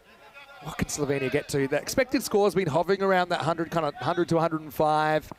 I just feel in most games that would not be nowhere near enough. But in this game, just got a feeling, especially with Turkey, a bit shaky with the bat. Maybe it is. Again, feet a long way from the ball there. Yeah, when you have a look at some of these shots, I mean, they're trying to hit the ball so hard and the timing's come out. So only when the ball is pitched up are they getting the hard shot in. Anything that's been short, they're trying to hit it so hard, they're taking the eye off the ball. Just go back to your timing, go back to placing the ball out the offside. Too many dot balls, really. No deep cover. Hit it over there if you can. Yeah, he's listening. That's going to go away. And the fielder, great effort. Goes kamikaze style out there. Amir, well, he's already proved that he's capable of the spectacular, but he can't quite make this stop. There's 4 more to Slovenia. Yeah, that's better. It's a much better shot, isn't it, from Tahir? He waits on it. He's just not swinging wild. You can even see the head here. The head stays stiller. Waits, dispatches it, gets it past the infielder. Great effort on the boundary from Amir, but it's going to be 4 runs. There's value all around this ground. And now it's a bit straighter, and he's going to bang it for 6. Maximo! Skipper stepping up to the plate when his team needed the most. End of the 8th over, and Slovenia 82 for 5. Yeah, boom, shaka, bali, boom, boom, boom. Captain hits another one out of the ground, and that's the sweetest of the lot. But once again, every time they pitch up is a half volley and it gets put away. If you don't get the Yorker right, Vinny, you're in trouble. There's also an example of if you then establish you can hit through the covers for 4, the bowler changes his plan. The bowler goes a bit straighter, and that's actually the hitting zone you want. A lot of these guys, they are leg side dominant. They are very bottom-handed the way they play. A lot of them come from a tape ball, a more informal form of the game where that's the shot. Okay, it all happens in the 9th, and Dalian comes back. And he sneaks the first one past Waka. Again, I've seen a lot of batters probably at this level backing away today. I don't think it's the play. I just think you back yourself into trouble. Yeah, I think the pace of this pitch isn't so fast where you're going to get away with that. If you back away, 9 times out of 10, you're missing the ball. It's better. At least he kind of steps across and he's able to get something on it. So if you can't hit a boundary yourself, at least get to the other end. Tahir ticking well, 36 and counting. He'll take the strike. Yeah, welcome once again to everybody in the chat, and been a very, very productive the chat today. And well done to all of you. There's been a lot of chat on our chat. He goes back to this again, Vinny. Goes back to the power where when he hit the ball before, he just waited and played the ball on merit. He just wants to muscle the ball rather than time it at the moment. The captain, Mohammed. 36 of 18, though. He's helping his team to score around about the 100 mark, you would see. He's got a lot going for him, Dalian. Again, he's pretty accurate. And now we see a wild one. Probably unnecessary. Well, he's going to throw, and that would have been out anyway. Now they're thinking of 2. They're going to turn it around. Welcome to the ECN universe. In the end, it's going to be a bite. Probably not necessary at this stage. You've got a guy that's not hurting you. There's an over and a half to go. What all you've done here is you've given him a run. You've changed the strike. Yeah, I don't think he needed to do this, I think. And it's... Well, maybe, look, it does get Wacko back on strike, but it's funny. Fate might be coming for you. This is a wide, almost sneaks in, not quite. Interesting that, Ian from the Premier League Cricket Show has put out a competition to see who can predict the average score, or the average score per 10 overs. Okay. And already there's all these different guesses between, I think, like 117 and 186. 186? 186. Well, I suppose it did have a high-scoring start. There's no doubt about big that. hitters still to come. All right, goes after this. Fielder comes around, not able to make the catch. Can he stop the boundary? He can. And good recovery. Get back for 2 in the end. Good recovery. But that's our man there, Amir. He almost took the catch of the Millennium, didn't he? Well, actually did take it. He just grazed the rope. Oh, how? I mean, he'll look back at that and wonder. I mean, of course, he had no idea. Wow. Effort ball from Dalian, but shorts down the leg side. But again, you see the value of not backing away. If you back away, you probably find yourself cramped for room there. By just having a word there with Dalian, I think about where he's finishing up once he follows through. Last ball of the 9th. Dalian, can he get it right? Edged, gone. Fantastic catch behind the wicket. It went quick. It went to his right. Mertkan Feliz does the rest, and Dalian grabs the brace. Good effort from the young man. Only going for 10 in his 2 overs as well. And at the end of 9, Slovenia 87 for 6. Yeah, good bowling. Look, I'm going to say this. Credit to Dalian, because in that over, not a single boundary from it. There were those 2 wides. And on this occasion, bowling the wides, or one of those wides, ends up being to his benefit, because the extra delivery produces the wicket. He just sticks to his task. Look, he's bowling it deliberately shorter, doesn't want to be driven. And once again, the captain going for power. This time it's a little kiss and a very good catch. Quick reactions there behind the stance from Felice to take the catch. Yeah, it's a good catch, actually. I know it looks easy on TV, but you could see how his weight was kind of drawn one way. He had to change the way his body was moving. Just kind of had to go with the hands. Was able to do that. But a good innings from the captain, Tahir Mohammed. Certainly has given his team a good shot in this one. But he has to go with an over remaining. Bhagwant Sandhu comes to the crease. Waka will be facing up. 10th overtime. Let's roll. It's Ali Turkman. First one, whacks into the leg. And now, they're going to go for the run out again. That wouldn't actually save a run. Even if they got the run out. But a dot ball nonetheless. This is a really good game. Slovenia, look, they're only expected 98, but they're still favourites according to the computer. It's a great game. It's a real tug of war, isn't it, between these two? Beats him upstairs. Good stuff from Turkman. I just got a feeling those burnt orange uniforms, there might be a bonfire out the front of the Sunset Beach Club tonight. I reckon they might be putting the orange shirts on the fire because these blue shirts have certainly improved Turkey's performance. Yeah, one for the over there, rightly called by the umpire. So you can't bowl any more of those. But that was a quick delivery, Vin. Yeah, I mean, can go short-ish. Just got to make sure it doesn't go over the shoulder. Maybe it's time to go at the stumps. It does, just misses it. Still a good result. So just a dot ball. This is going to be a real test of Turkey's batting because if these are the kind of games, if you can't win these games, you start thinking, oh, how are we going to get a win? You know, they're going to keep them to 90s here, I'm pretty sure. Something like that. Turkman, if I'm him, I'm just going that same ball. Go full, anywhere from kind of tram line to the off stump. There your goalpost. Get it in deep in his crease as Waka Khan. Does go block hole again. Can't do too much with it. Just a single. Bhagwant will get the chance to face two to come. Yeah, good variations this from Ali Turkman. The quick, fuller ball first up, then a short one. Now this one was the slower one. The only thing is he's got third bat, but very fine. I just think he's too fine, really. We'll wait and see if that works out in his favour or not. Sometimes it works. Well, doesn't have to worry about it. So he wants to get back on strike, but he won't get the chance against Smart from Turkman to eat it. So 88, they might not even make it to the 90s at this stage. A ball to go. And Turkman and Turkey, the fight back and the improvement from them in the field and win the ball has been incredible. All right, seatbelts on. Here we go, last ball. Gets a piece of it. Got to go for two here. It's a good test again. You might as well go for it. It'll be run out. But again, I like the fact they go for it. So Slovenia, they're going to finish with 89 for 7 off the 10 overs. And Waka will be run out off the last ball, but it sets 90. It looks easy, 90. It's a lot below par here at the Kardama Oval. But Turkey, remember, they only made 60 in the last game. They need someone to fire. But certainly I think, you know, when you're asked to bowl first, like Turkey do there, or actually they elect to field, that's what you're looking for. You're looking to keep it double digits and then back your batters to get the job done. Yeah, very much so. They'll be very, very satisfied with that performance. You saw straight away when that last ball was bowled. What an over, by the way, that last one from Ali Turkman. Remember, only 2 came of that, and the over before from Dalian, only 5 runs came from that, and then the 8th over was the most expensive one so far, 15. So great fight back from those 2 bowlers. And Turkey, they've restricted Slovenia to a score of under 90. It'll be 89 for 7 as we get ready to have a look at the highlights. And there was some breathtaking stuff. Well, we saw a lot of big hitting in the first 2 matches, but this one was all about some very good catching. And Dalian was the man. He was in the right place at the right time, wasn't he? But first off, it was Gurkhat who took the first catch, as this one from Ramjot Singh, well, he just really guided it into the hands of the fielder there. Gurkhat made no mistake. There was a boundary finally that would come, but wickets also were falling quickly. This one was a full delivery. That was a great shot down the ground early on, but then there was this catch brilliantly taken, and there he is, Dalian. Remember, it's not just one.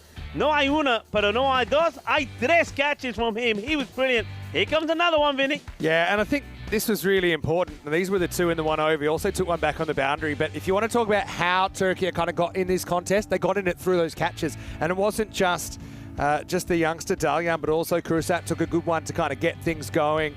Tahir Mohammed kind of fought back, didn't he? He was a really important kind of cog in the machine. 36 for him.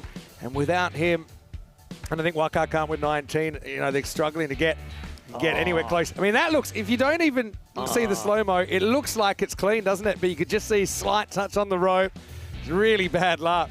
Such a pity, because that one, I mean, we're talking about it already, even though it wasn't out. It actually was 6. But a tremendous effort, but he just catches the rope when he comes down. It was a great catch, though, great moment, and well captured by Spring Media. Yeah, but the fight back came, didn't it? It came through Tahir Mohammed, the captain, and Waka Khan. And Dalian, again, just good, strong action. Still learning his craft, but he's already kind of competing at this kind of a level. This is a really good shot, isn't it? Watch the keeper have to change directions. Goes with the hands, watches it in. Nice work from Feliz. And then, of course, it's that last ball scramble. We see plenty of it on ECN. And in the end, sacrificing his wicket just for the possibility of another run, Waka Khan. But it was a handy little 19 that he was able to provide for his team. Slovenia, 89 for 7. Doesn't look a lot on paper, but I do think in these conditions against the Turkish side that struggled with that earlier today, it is competitive, more than competitive. Tahir Mohammed with 36 off 20 leads the scoring, 19 for Waka Khan. No one else able to crack double digits, except for extras, that is. So obviously something that Turkey might want to work on a little bit. But I think for the most part, their catching was on. They got those dangerous top 3 for under 10. And yeah, they're giving themselves a good opportunity. Yeah, they certainly will. That's that scorecard there. But one thing I will say, I mean, you've got 2 teams here that have never won a match in the Euros of cricket. Slovenia playing in the first time. Turkey, well, they haven't had the best of performances in the past. So one of these 2 teams will get a win here today. Who will it be? Will it be Turkey, who of course got no wins so far on the Euros of cricket? Or will it be Slovenia, the first time they're playing in the Dream11 European Cricket Championship? Will they get a win first time around? The thing is, they've got the runs on the board, and they know that Turkey, if they get those earlier wickets, they will struggle. But I think for me, the big question is, will the captain himself put himself up the order, Gökhan Olta? I think he's key. I think Ali Turkman is pretty key here as well.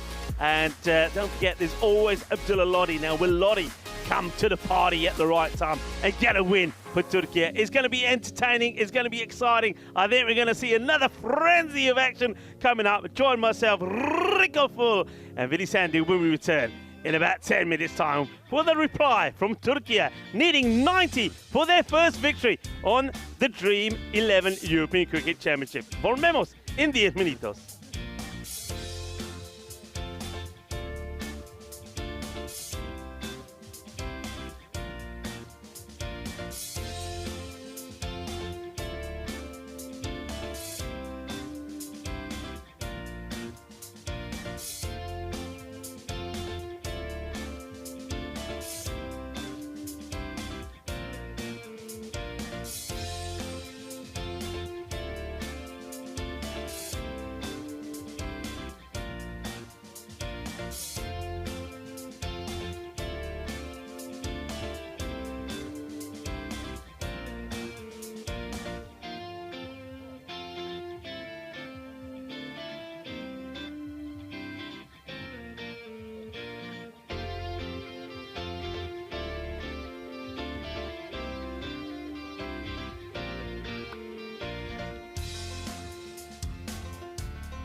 The European Cricket Championship is proudly brought to you by Dream11, HCL Software, Paramatch, the Huntida Underluthea, and Victorinox. And the official charity partner, Share the Meal by the United Nations World Food Programme. Welcome back, viewers, to match number 3 of the Dream11 European Cricket Championships. You're watching at the moment the Challenger Division, where in this group, the Isle of Man, Estonia, Bulgaria, Croatia, Turkey and Slovenia will do battle. And the top 2 will go into the playoffs when they will meet one of the 2 teams that will be playing in the second group: Greece, Czechia, Luxembourg, Cyprus or Serbia. And in this match, Turkey, they certainly are bouncing back. A lot of people, come on, you know who you are. A lot of people had written them off going into this one. They thought that they were going to get blown away by Slovenia. And, well, that's not the case. It's a great fight. I mean, still anything can happen. We know that their weakness has been with the batting. They only managed to get to 60 for 6, chasing the unlikely 198 against Estonia. But can they click here? Can one of their batters go big? That's what they're thinking about. One batter gets a 40 or a 50 here, then they could go on and win the match. Looks like Ramjot Singh, who wasn't able to click with the bat, is going to bowl the first ball. And ready here to go. Quick look at the field. See, no third back at the moment.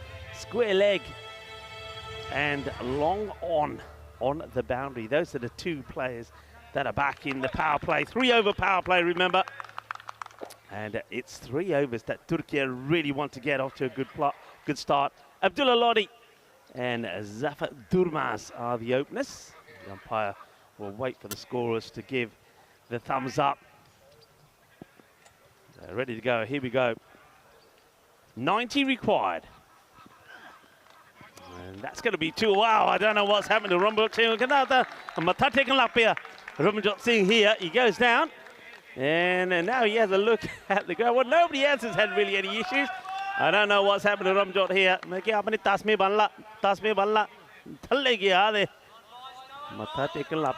he's up. That's the good news. Wide to start.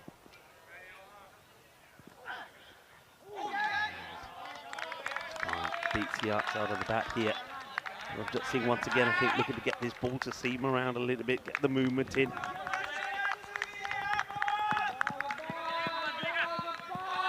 Welcome to everybody, of course, tuning in from around the world.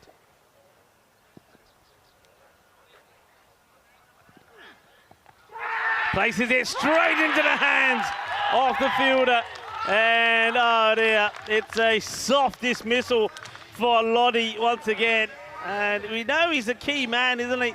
And he just guides this into the hands. It's an easy catch. And I don't think that is Lodi, actually, by the way. Looking at him going off. We'll have to just double check that for you. Just have a look here. He just flicks it away. The catch is taken. And, well, yeah, fist pump in the air. Yeah, it is Lodi. Lodi will go, but not for a lot. It's a Lodi, bad luck for him. It's another duck. A 2-ball duck this time. And Abdullah Lodi, we know that he is definitely the key batter. He needs to go well if Turkey are to get to this target, but he's gone already. And with him back in the shed is Ali Turkman, who now comes out at number 3. Sharma takes the catch. Singh with the ball.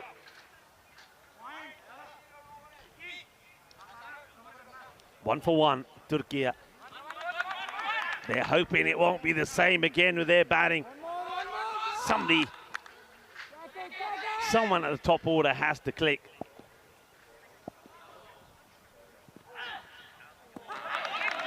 Turkman again, just missing out this one. I think here Ramjot Singh is definitely getting this ball to seam around. This one looks like it comes in and then moves away. Let's have a look at this again. Yep, away it goes. And Turkman just taking himself away from the ball makes it harder. Got a genuine catcher in position now as well. Full of ball, that's well hit. Durmaz does well to duck under this. And doing a little bit of the old limbo dancing as this one comes at him. Turkmen gets off the mark. Can Durmaz get off the mark?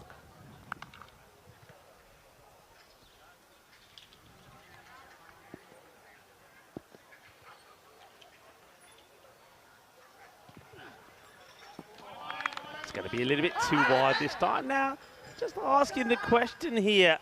I wonder if we get a chance to look at this side on. So the bells do come off, but was he in or out of his crease? Looks like the umpire's shaking their head on this one, but it's worth having a look at again. So misses the ball, and then it's when the ball comes back. So just stay. Does he get out of his crease?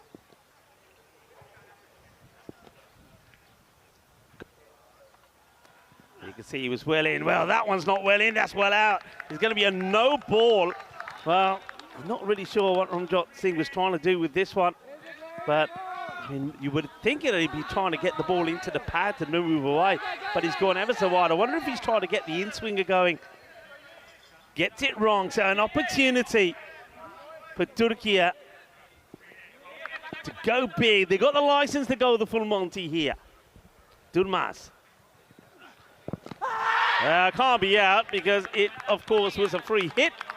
And the wicketkeeper obviously didn't know that. That's the Jaluddin Rumi. He's appealing. It probably was pretty close, actually, the Yorker length delivery. I think that one is where Ramjot Singh just held the seam, held right across the seam and got that one to go straight.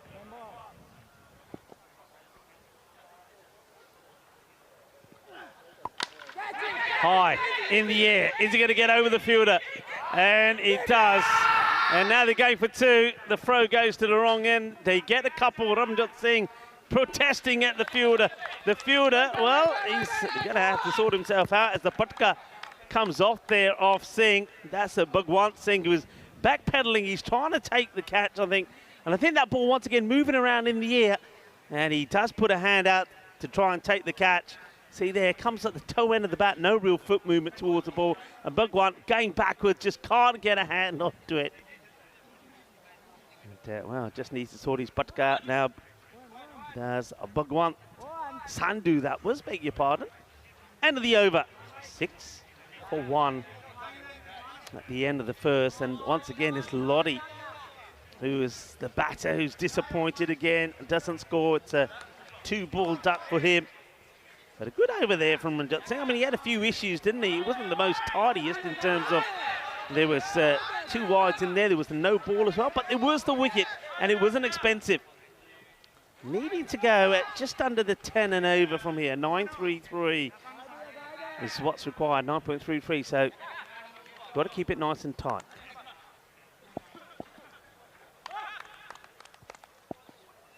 And Jaka down the leg side. It's going to be quarter wide. Looks like a tall man. Could probably get the ball to move around a little bit. Well, he certainly say he should there. As we welcome Vinny Sandhu back into the commentary box. Good to be back, Rico. Jaka Mikulic getting his first bowl. He's a new face to us on ECN. Always great to see the native talent come into the fore. And he's actually getting the ball to move a bit. That's just swung out. So he's kind of had one go in, one go out. That's a positive that he is moving the ball. Yeah. But of course, the early wicket of Lodi, pretty important. Going for a second ball duck. Nice catch by Krishna Sharma as well. I had a good view of that as I was walking back up towards the dream box. Mikulic would love another one. He could probably afford to undo one of those top buttons in this heat as well. Jaka. Full toss, crack down the ground. That's for Turkmen. Off to the races, and you could tell by the sound that was a pretty powerful strike from Turkmen. Oh, that was struck hard, wasn't it? First, it echoed around the ground when that ball hit the willow. And then, well, we all felt the vibrations with the ball hitting the fence, but just over pitching, just struggling to get his line right here straight away is Jaka Mikulic. Right idea, though. Just turned out to be a full toss. Again, I like that length. It's going to be a wide. I think it just misses the line. You see this late swing does it. Yeah, I mean, that's one thing I was going to say. Actually, his ball certainly has been swinging around a bit. And I think, again, here, It's probably the swing on the ball that's taken his wallet. He's not happy about it. He's shaking his head. It's definitely wide for me. You can have a look at what he's thinking here. Just look at the late swing. Late swing takes it outside. Too much swing. That's exactly what I was saying. It's a lot of swing. You can use that in your favour. That's what he's got to try and do, Miklovic. See, that one went the other way. Well, non-striker took off, gets sent back just in time. There's lots to like about Yucca, though. That's where he wants to settle in now. Just have a feeling this could be a low-scoring thriller, especially with that early wicket of Lodi, who we know can be destructive on his day. Still badly to come. They've listed Alter at 5, still under Romeo Nuth. I think he's got to come in at 4. Yeah, we all like a little bit of Yucca. There's no doubt about it. Hard Yucca. Again, this one down leg side. So actually, he's his own worst enemy as far as his natural gifts. He's Jimmy Anderson the ball all over the place. Maybe not quite the same pace. I think he's also trying to overthink it. He's trying to do different things all the time. This one is a genuine slow ball, but you can see there as he goes to release that, he takes all the pace of the ball, but that ball, swinging too much. I think he's better off just banging the ball into the deck and get the reward. Oh, well, that one is not what I was talking about. Now, this one, I think they're going to have to check this, and I think they're checking a couple of things here, the height of it and where the ball actually bounces once it gets past the stumps. So, let's have a look at the height on this first, and also just keep a note of where the ball bounces as well. So, I think that might be too high. It'd be interesting to see what the third umpire thinks here. Yeah, so there's the signal there. It's a good work once again from the match officials there, communicating well with each other. And no ball gets called. And almost the first umpire clothesline of the tournament. I'm just wondering if the free hit's not been signalled here, and the batters are just asking the question. So just to be clear, it bounced off the pitch because it bounced after the stumps. It wasn't a no ball for that, but it was a no ball for above waist high on the full. So Mikolic, it's classic. You know, if you had a longer form of the game, you might have a first over where it's kind of going all over the place, then you can settle in. Problem in this form of the game, obviously, only get the 2 overs maximum. Freebie with Turkmen on strike. That's edged, and he's going to get 4. Well, no good deed goes unpunished. One of the better balls Mikolic has bowled, but it's just outside the grasp of the keeper, Jalaluddin Rumi. And the result's 4 runs. Yeah, nice shot there for Roger Finer. Some of the brains trust Alexis down there. is there as well. They're enjoying the as well. He's a big name in ice hockey broadcasting, by the way. I did that thing where you say, well, how many games have you done? Couple of hundred? That's pretty cute. No, he's a great guy. Had a good chat with him. Get another in-swinger. That's going to be 4. So Turkmen into double figures. And, you know, with these kind of targets, 90 we're looking at here, 1 or 2 bad overs can completely derail you. This has just gone off the tracks, hasn't it, for Mikolic? Yes, this is a huge over already, isn't it? I mean, when you think that's how Turkey did struggle in that last match against Estonia to get any real momentum going into power play. Their power play was only 6 runs, remember, and they lost 4 wickets against Estonia. So huge improvement from Turkey here. Mikolic needs to keep it in the park to avoid going magical. Another ball, which actually gets away with a big full toss here. And that was going to be a wide, or I thought it was going to be a boundary, but I suppose he gets his luck back this time. He got nicked for 4. This is one probably should have gone for 4, but didn't go for any. Yeah, you're right. I think Ellie Turkmen knows he should have put that away or left it. And in the end, he gets nothing from it. Not even the wide. Last ball of the over. That's a pretty good one. It's just over the field, and that's going to be 4. Well, he had bad luck, good luck, bad luck. Classic yo-yo of the universe for Mikolic. He goes magical, 21 come off it, and Turkey 27 for 1. Yeah, well, this time you can see that Krishnan Sharma just couldn't get off the ground, could he? He just couldn't get off the ground. If he could, he would have grabbed onto a second catch. And you're right, it is an expensive over. It does go magical. And Turkey, after 2 overs, they are 27 for 1. Well, the good news is the net run rate's going to improve no matter what. Turkey minus 13.7 after getting a hammering by Estonia. Estonia play Bulgaria in the next game, so that's a pretty crucial game as well. Bulgaria came home with a wet sail, but went down narrowly in match number 2 in the end to 7 runs separating them and Croatia. Here's the catcher from earlier, Krishna Sharma, to bowl over number 3. Well, that one is partially blocked. It's Ramanjot, who ordinarily would have the gloves, but they've got Rumi in as a specialist to do that job. At least he keeps that one in front of him. Makes a stop. It was well struck. Mid-off up's a risk. Well, that's hit pretty hard as well. Well fielded. It's a pretty friendly surface, isn't it, Cartermore Oval? It's a bit like fielding on a pillow. And an easy bit of work done out there. Yeah, it's a joy and pleasure to field on this outfield. Talking of fielding. Well, that's up in the air. That is going to require some fielding. I think it's going to spin away towards the boundary. So Durmaz with his first boundary. And has been asked to do a job for his team here. Game hanging the balance. Yeah, talking of fielding. Play of the day so far. That catch from Chris Lakoff. What a catch. Yeah. And then the run out. I think Aditya Paul's run out was pretty good as well. Yeah. But even, I'd be going close to giving it to Emir for the first innings, even though he touched the rope. All right, both gloves ejected. They won't get a run here, apart from the wide. Well, that's one way to do it. Never understand why you throw two gloves, as if you're keeping your options open, which hand you're going to throw with. Press the dual button there. Yeah, but I mean, I saw that catch from Lakoff. That was incredible. It was brilliant. That's why he's called Super Mario, you see. Yeah. Nintendo people should be giving us some money. Well, this is a little bit of the old kick catch. And Dalian did this. Have a look at this. I mean, we're talking about some of the fielding and some of the highlights. Well, this was pretty nifty. Europeans can't get the football out of them. You see that Yaka gives it the old foot to hand. Here he comes. It's the old Yaka. Makes it look like he intended it. Maybe he did.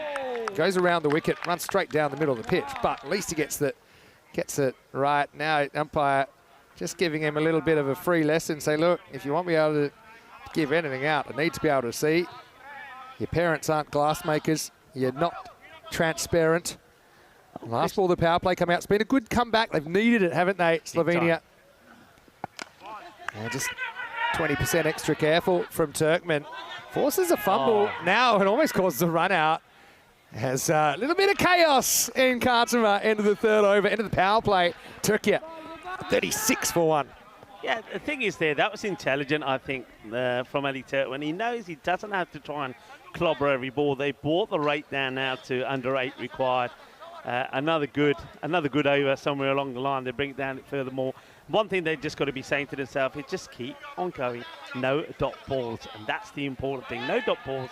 Try to get something of every ball, and if you do that, you go on and win this match. And it will be the first win that Turkey have had in the Euros of cricket. Yeah, well, whoever it is will be the first win, because this is Slovenia's first game at the Euros. Here's Waka Khan to bowl. A good start. Oh, well, it's a bit of a risky one. In the end, Turkmen takes off and they don't throw. Yeah, I think Slovenia, if they can pick up this win, it's such a confidence booster because it is their only game today. They'll have 2 games tomorrow, 2 games the next day. Turkey, if they don't win this, I wonder where the win's going to come from. And they're in real jeopardy, I think, bearing in mind that 2 teams will be eliminated from the competition after play on day 3 on Wednesday night. Yeah, Wakas Khan with the ball. Played a good little innings as well, didn't he? But Durmaz, he's just got to get back onto ball here. He does, and he finds a gap. Has he hit it hard enough to go to the boundary? Well, I think he's actually stopped this despite having no idea where the ball is. But we'll have to check it. I think at one point he does touch the rope, but I don't think he has the ball with him. So let's just have a look at the rope here. I don't think he's touching the ball, so he's going to be okay, but there definitely is a touch here. Let's have a look at this. So he flicks it back. Is the ball touching him at any point? Let's have a look. Does it touch him at this point? I think that's 4 runs. Now that's what I was wondering. That's very unlucky. But it's cuatro carreras, and the fielder is wondering why. Yeah, what happened? What we're talking about. We've had a lot of fielders having no idea what's going on in this game. But Durmaz is going to get 4. Now he pulls. It's in the air. Yaka's after it. Again, they want 2 here. It wasn't like they raced to the ball. In the end, they decide against it. They don't have to press the panic button here. It's very important. They don't have to press panic button. Look, they've already got what they got off this over now. 6 off the over. Don't have to panic. Don't have to panic, Turkey. Might panic. Good bowling. Good channels there. I know Bob had a question in the comment section. What's the qualification criteria to play international cricket? And it's either on citizenship or residency. So if you've lived continuously in a country for 3 years, you're eligible to play international cricket. If you're a citizen, you always are. Okay, bit careful, non-striker sent back. And that's a very good comeback over, isn't it, from Waqar Khan? And there's been a couple of good overs in a row. Yeah. 9 and 6 off the last 2 overs. And the score now after 4, 42 for 1. Yeah, you're right. Good comeback. That's just that 1 over so far from Jakub Likovic. They went for 21. Other than that, the other 3 overs have gone 6, 9 and 6. So you can see just why it looks very congested there, but look how quickly they're coming down. So these 2 batters, I mean, it's getting to a point where just pushing the ball and running is becoming not the way forward. They need to try and find a boundary and over as well. All right, here comes Tahir, the captain. He batted very well. He's the reason they've got as many on the board to defend that they do. And, you know, this is one thing I love about ECN cricket as well. And even in a tournament like this, you have different feels in different games. This does feel a bit more like a kind of a bowling dominant game. The batters are having to try and break out. And this is along the ground, can't elevate. They will get a single. But every time it's only a single, that's not such a bad result for the fielding side. It means that rate creeps up a little bit. Yeah, and that's what the batters will realise here now, that they need to find a boundary somewhere, or they need to turn these singles into 2s. Well, it's up in the air, it's an opportunity, and it's been put down. I just get the feeling that this carry, he might have hurt himself a little bit here. He might have wedged the ball between his fingers and the foot. Well, that's Dinesh out there, Dinesh Butler.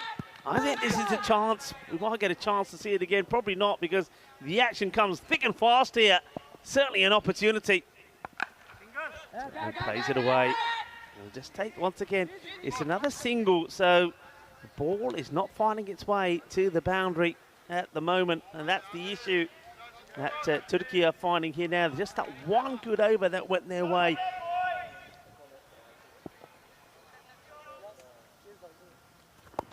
That's hit well, misses the stumps, hit straight. Fielders come across, make the stop. It's just another single, so it's the old tiki-taka at the moment. Tiki-taka, no, boom, boom, boom.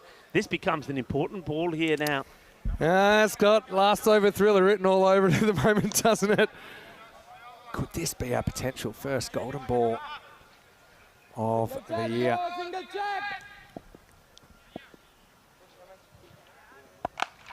Bit short, pulled away. Fielder takes the catch, easy as you like. Oh, nicely taken, Bhagwant Sandhu. Well, this time he has time to settle, and Turkmen falls on the stroke of the 5th over for 22, and the game changes again. Slovenia right back in it.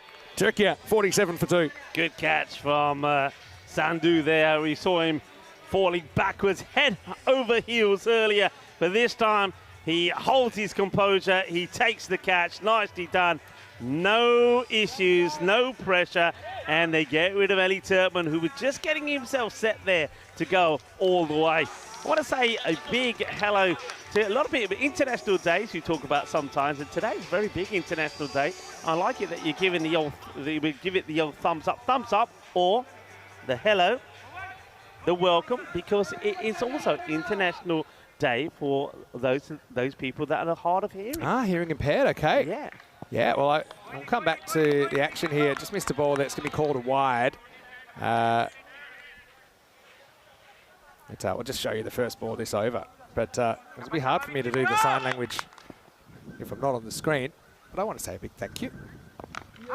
Thank you to everyone that's watching. All right, now, look, pick this up. You've got half a chance. In the end, doesn't really have a clear path at the stump, so he holds on to it. Romeo Nath comes out again. Where's Alter?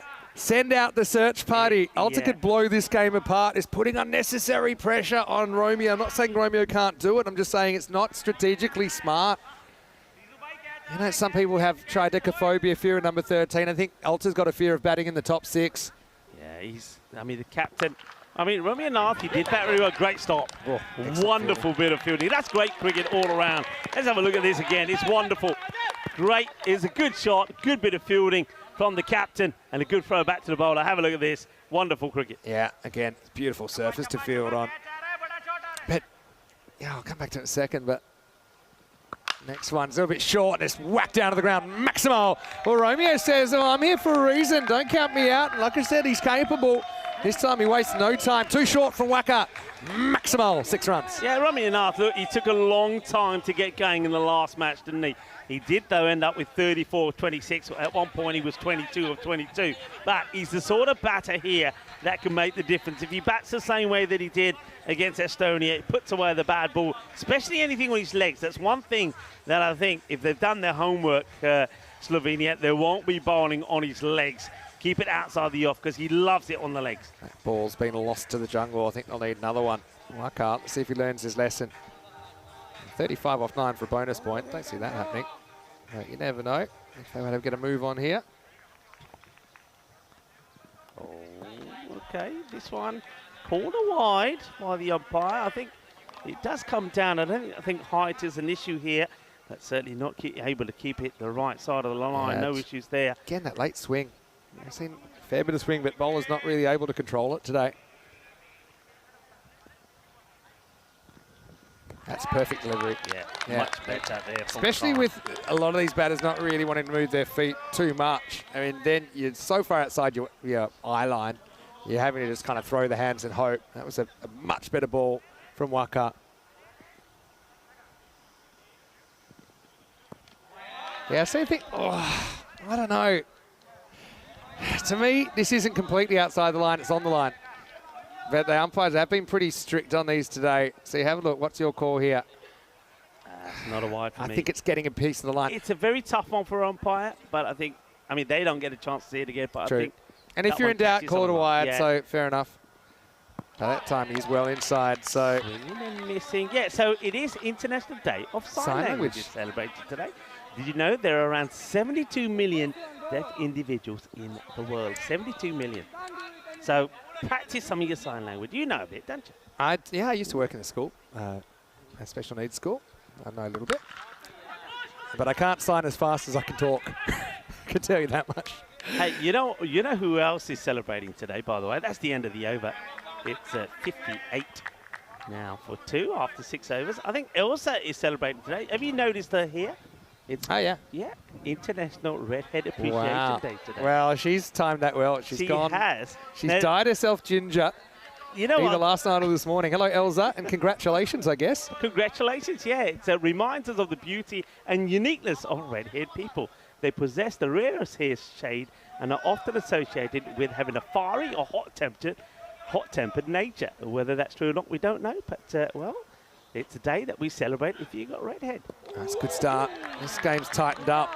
As this is Ramanjot coming on to bowl. Yeah. I don't think I've seen him bowling. He bowled one earlier. He bowled the first over. Yeah, I haven't seen him bowl before this match. He's generally behind the stumps. Can I say that, speaking of redheads. Yeah. That one's going to swing a bit too far outside the line. But our very good friend Alan Coulter of CIYMS of Ireland, a.k.a. Big Red. Yes. For what hair he's got left. He retired recently. I had to send him I sent him a video message. No, he was a fiery character when he was on the field. He's a classic Red. So it's true then, I suppose. Low full toss. Needs to be stopped. Is stopped. Nice work out there by Tarun Sharma. Yeah, so Big Red, if you're watching, happy retirement. Yeah, happy retirement. I hope he spends his spectator days in the same manner of his bowling. Just shouting obscenities at anyone who will listen. I hope he manages to smile more in his retirement. That's well hit. He's getting over the infielder. Is he going to get in the gap? No, they should be thinking too. I cannot believe they're not going to here, Vinny. These two teams are spooked that they might actually win. And it's an unfamiliar feeling. The nerves kick in. Ramanjot didn't fire with the bat, hoping he can do something here with the ball. Does get the ball to swing around, doesn't he, Ramanjot? Yeah, he gets it to swing in that time. Now that's in the air, but it's going to sail over the rope, over the fence. Maximal for Romeo Nath. Yeah, just looking at his numbers, Ramanjot only ever bowled once in two times actually. His figures 3 overs, 2 for 42. So he has bowled before, but he's generally a keeper. But because he's not behind the stumps, they're using him as a bit of a part-time option here. That's pretty well bowled. Well, Yaka decides this is the time to field one cleanly. Pretty good timing. They still scramble through for a single. Good quick running. That's the thing. That's all you got to do. Once you get that boundary, after that, you're just going to make sure you take those singles, no dot balls. That rate has come down to just under 7 for the first time. Boundary and over keeps you in control of the game, but if you have an over with it where it doesn't come, might get a bit hairy. I think another good ball once again. Yeah, good deliveries, and that's end of another over. So Turkey now 68 for 2 at the end of 7. And again, 10 coming off the over, and that's the thing here. As long as they keep winning over by over, the rate starts to go down. So really, you've got to say here, Vinny, as we look forward to the next match we welcome back Estonia and Bulgaria. Now this could be another explosive, high-scoring game, couldn't it? Yeah, it could be. I mean, sending Estonia in, what do you think about that? Bulgarian skipper Prakash Mishra, he's decided he wants to chase, and they almost got there. They were 7 runs short in that last game. Back to live action here. Start of the 8th over. First one's going to slice away. Long throw to come back, but only a single.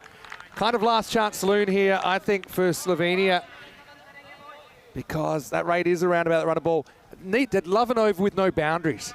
That would put them right back in the mix and probably bring it back to 50-50. As it is, they're given about a 1 in 6 shot from here by the supercomputer. Chance taken. Great catch. Great anticipation. Gets himself in the right position, and it's the captain of all people, Tahir Mohammed, that takes a good catch. Durmaz has hit this pretty well. He's hit it flat, but he's given the captain a sniff, and he's taken a catch, and that is an important breakthrough. And they definitely needed this wicket in Slovenia. So Turkey, they lose Durmaz, but now it's time for the captain of Turkey probably, surely, to come out, Gurkan, and see if he can get his team home. Yeah, I mean, sometimes someone's just got to have to give him a push and say, look, we need you. We need you out there. Because the game's on the line. Durmaz goes for 18, not too much better than a runner ball, 69 for 3.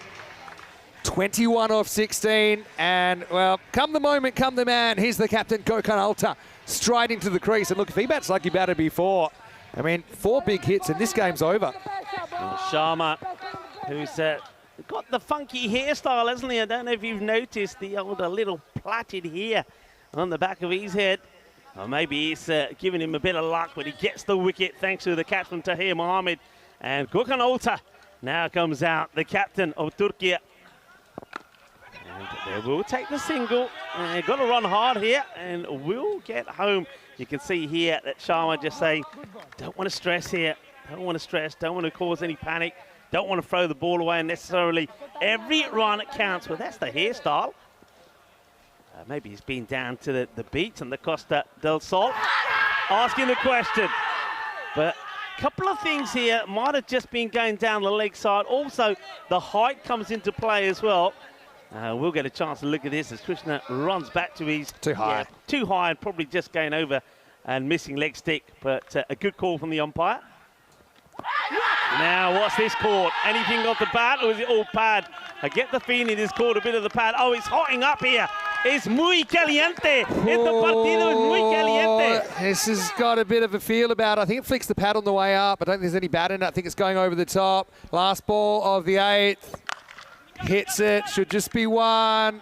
This game is on a knife's edge at the moment, with thanks to our new partners, Victorinox. End of the 8th over, 71 for 3. Yeah, so it's all starting to happen. What a good over that was from Krishnan Sharma. Just the 3 runs come off the over. So that's that really now makes it exciting. And that rate, just like that, Vinny, just like that, because that 1 over goes back to about 9.5. Look at them, they're on the red line. They're sitting on the red line. So there's 12 balls left. They need 19 runs to win. And yeah, that's 9.5 and over. To this point, what are they scoring at? They're scoring at kind of almost 9 and over. So that's why they're pretty much on that required rate. But this is the biggest over of the match so far. And I think they've decided to go for Tahir Mohammed, the captain. Took 1 for 5 first time around. Biggest over of the game so far. Big swing and a miss. Top ball's a good ball at the moment. As Nath misses out. Oh, goes for the big one here. But look, good bowling to someone like Romeo Nath. Keep him outside the off. That's where he's not at his best. Down the leg side, you can see there he's looking to go right across to play this on the leg side. All right. Every ball's an event at the moment. Full, just going down the leg side. They'll get through for a leg bye.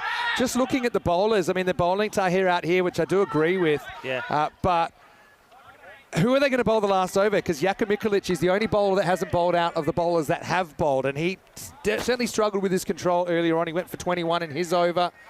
50-50 game right now. And this is anyone's guess. Real gripping contest here in match 3. Perfect. Full. Alter tries to jam down. He's just got to keep his natural instincts here. Yeah. Doesn't have to get cute. We know sometimes he likes to kind of ticky-tacker around. Battle of the two captains.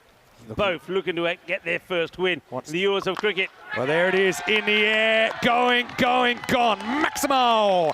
6 runs and Kokan. He's come in a pressure cooker situation.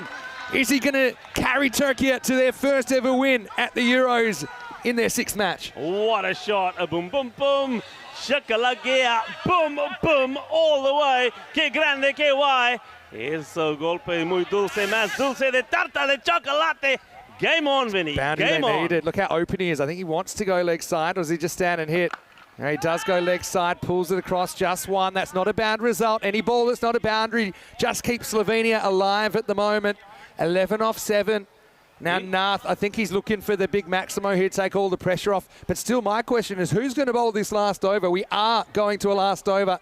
Yeah, my question is, who's got a tingle here, Vinny? Who's got a tingle? Hit well. Is it in the gap? It is in the gap.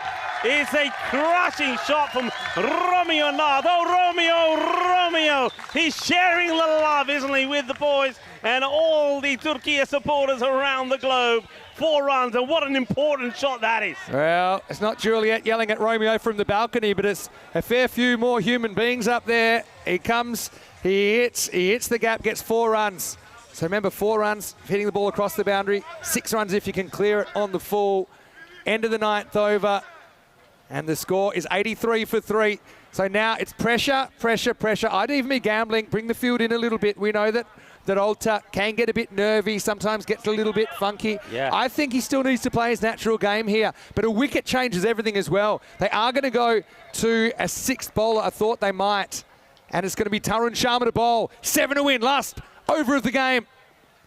Too short, whacked, and that'll tie the game up. Maximo! 6 carreras.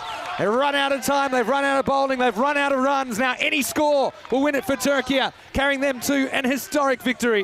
What a moment, what a story, Turkey, who were blown away in match number 1, 197 to 60, 137 runs. Nobody gave them a chance. Everybody was saying, it's done, it's dusted, but they fought back. Any score wins it. Oh, it's close, but they're going to run through. It'll be the winning run. Might not have been hit, but it'll count. And Turkey win their first ever game at the Euros of cricket. They fly the flag proudly. Slovenia fall by the wayside, but it is the Turks that win with 4 balls to spare. Oh, what a moment. Look at them there. Well, they're just waiting for confirmation. And now here they come. Here they come. Watch them coming down the famous steps of the Kardama Oval. And you'd think they'd won it. You'd think they're going to pick the trophy up. Well, that trophy's going nowhere yet. It's still locked away, courtesy of our trophy partners, Local Lifestyle. But Turkey had the win. It's the first win they've ever had in the European Cricket Championship, and they have every right to celebrate. Well, like I said earlier, on a scale of 1 to Turkey match 1, how bad is your morning going? Because they got hammered by 137 runs by Estonia, but they've come back. And like I said, a win here would get them feeling like they belong, get them believing again. They still have another 3 matches to go in the group stage to push for top 4. There's Durmaz, who chipped in with a couple of real handy contributions. Slovenia, again, the one that got away slightly, they'll be just wishing they could have found 20 more runs from somewhere. Even 110, I think, would have held up. But Turkey, well, they've had a real down and up start to their ECC 24 campaign, but they'll be thrilled to pick up their first win in the ECC. Yeah, I mean, look at this, lovely moments. And everybody likes a little bit of Turkish delight in the afternoon, and we've certainly seen some here at the Kardama Oval. And look, these guys, remember, I mean, how brave you have to be and how gutsy you have to be after being thrashed in the first match to come back strong. But you know what? It's all in the attitude. It's all in the way that you approach yourself. It's all in your discipline. These guys, they got beaten. They practiced. They went into the nets. They did some fielding practice. They did some bowling practice. And now they get a win over Slovenia. So Slovenia, they'll have to wait for their first victory in the Dream11 European Cricket Championship. But Turkey, they've got their first, and it tastes sweet. The classics just keep on coming as well. Estonia versus Bulgaria. Bulgaria electing to send in Estonia. And I actually saw the captain, Arslan Amjad, lick his lips when the coin fell. And his opposite number said, you can bat first. He said, we will. Remember, they put on 160, and he scored 111 on his own back in match number 1. That game is coming up. And, yeah, it'll be starting in about 25 minutes' time. Let's go and have a look at the highlights of this one, though. Turkish cricket fans rejoice. They have finally picked up a win at the Kardemir Oval. Yeah, it's a wonderful moment. I mean, this was the swing bowling from Ramjot Singh. Well, he went down early, didn't he? Well, little did he know that it would be his side, Slovenia, that would go down as well here. But it was a tight match.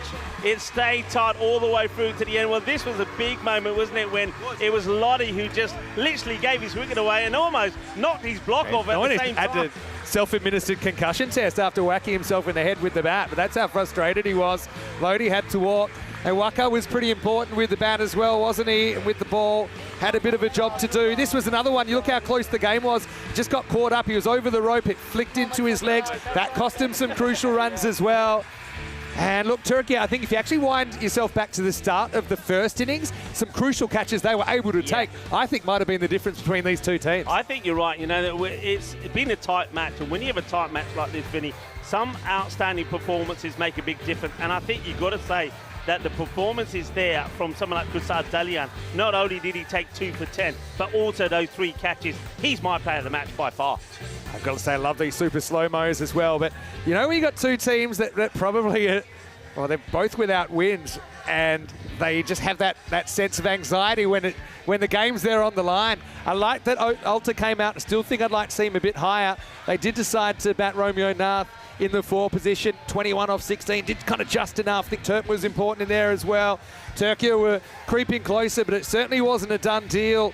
Romeo, I think credit to him, even though he ends up with just the 3 boundaries, I think they came at pretty crucial times. I think he came at the right time. And, you know, we say that having some time out there in the middle, what a big difference that makes. Well, don't forget, Romeo Nath was out there in the middle in the last match. He scored 34 valuable runs. You might have thought it was for nothing, but it was for something. It was so he could go out there and do it again and help win the match. Lovely, stunning views of the Kardemir over there. But what a great win that is. And Turkey get a win. Slovenia, well, they'll have to wait. But well done to Team Turkey. Come out and get the win. Great bit of batting there from Romeo Nath towards the end. And Gökhan Alta, maybe the captain knows the right time to come in to get a win for his side. Yeah, I mean, that's, like I said, still like to see him bat a bit higher, but in the end, Lodi, even though he goes early, doesn't waste too much time. Bit of a team effort, wasn't it? Durmaz as well as Turkmen, Nath and Alta all chipping in. Also, extras a little bit higher. I think 15 were given away by the Slovenians. Bowling-wise, well, I liked Ramanjot. Actually did a pretty good job with the ball, didn't he? Bent it around a little bit, 1 for 16, his figures. Krishna Sharma as well with a wicket. Good spell from him, 1 for 12. Taha Muhammad, the captain, 1 for 16. We'll take a break. I'm actually going to step out and might have a little bit of dinner myself, but Koi Ruckers will be in for me. Rico Fool as well, but this is Mr. Maximo. I'll be back later in the night when the lights are on. It is showtime here at the Kardemir Oval. Back shortly with more Dream11 European Cricket Championship.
The European Cricket Championship is proudly brought to you by Dream11, HCL Software, Paramatch, the Hunter Andaluthia, and Victorinox. And the official charity partner, Share the Meal by the United Nations World Food Programme.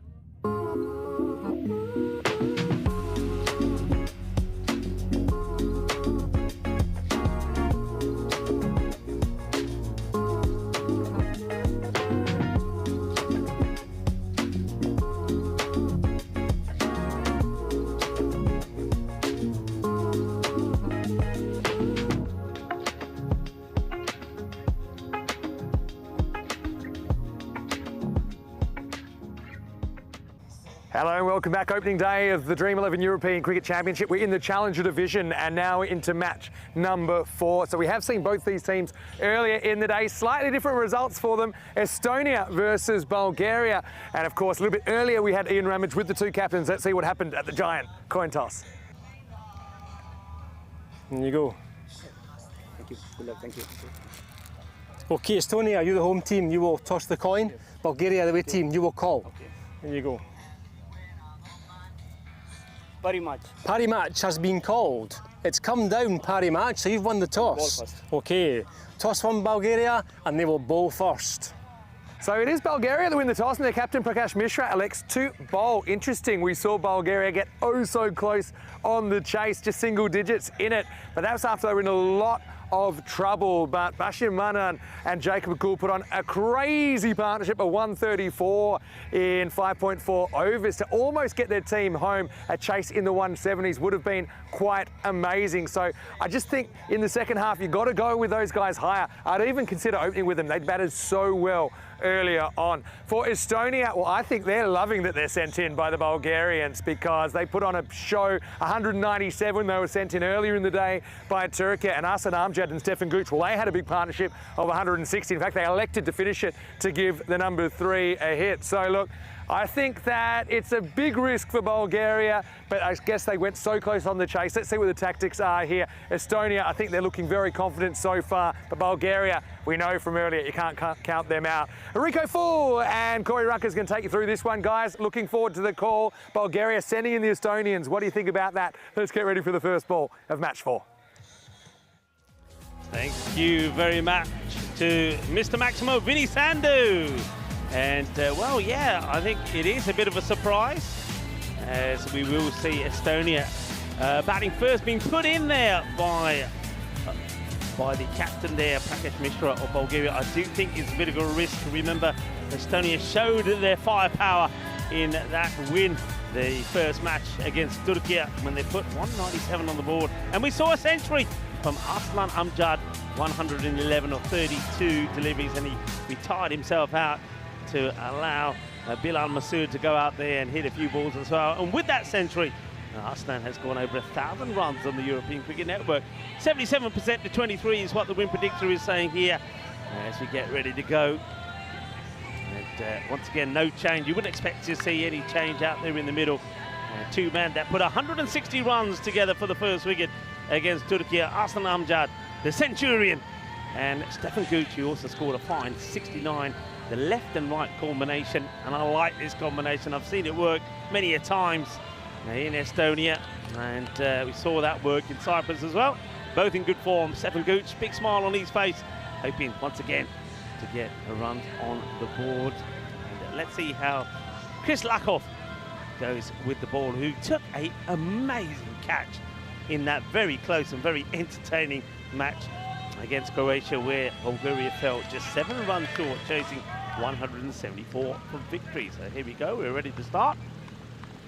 The first ball to be bowled here by Chris Lakov, bowling to Aslan Amjad. Aslan Amjad, one thing about him I do notice, he does like to hit the ball straight down the ground. He likes to hit on the drive, but he can be tucked up. We know that against Turkey, he was beaten outside the off stump a few times as well. But interestingly enough, no third back to start off with here. So the two men that are back is on the square leg and long on. First deliveries angled into the pad to Aslan. Dot ball to start. Welcome to everyone around the world that's tuning in. Namaste, salam alaikum, sasri akala, aibowan, vanakam. And welcome to the Karma Oval, the Field of Dreams here in Andalusia. We are in Spain, the beautiful region of Malaga, and this is Cartama. Of course, Spain, one of the world's leading producers of olive oil. And that's played away. It's going to be out of the reach of the fielder. That's Dream11 out there, the first boundary on the board. And Aslan Amjad, he starts with a boundary, 4 runs for him. Yeah, and Andalusia alone, more than 300 million litres of olive oil annually. So it's an area where the olive oil industry is thriving. One man who's also thriving, and I love having him with me. A great friend and a great commentator and a very good coach, of course, is Corey Rutgers. Corey, welcome. Well, good to be back, Rico, for this game. And, well, I might be in with the wicket. Duffman! No, Duffman puts it down. He's my favourite cricketer, but he drops a sitter. Oh, the youngster. What a start that would have been for him at the Kartama Oval.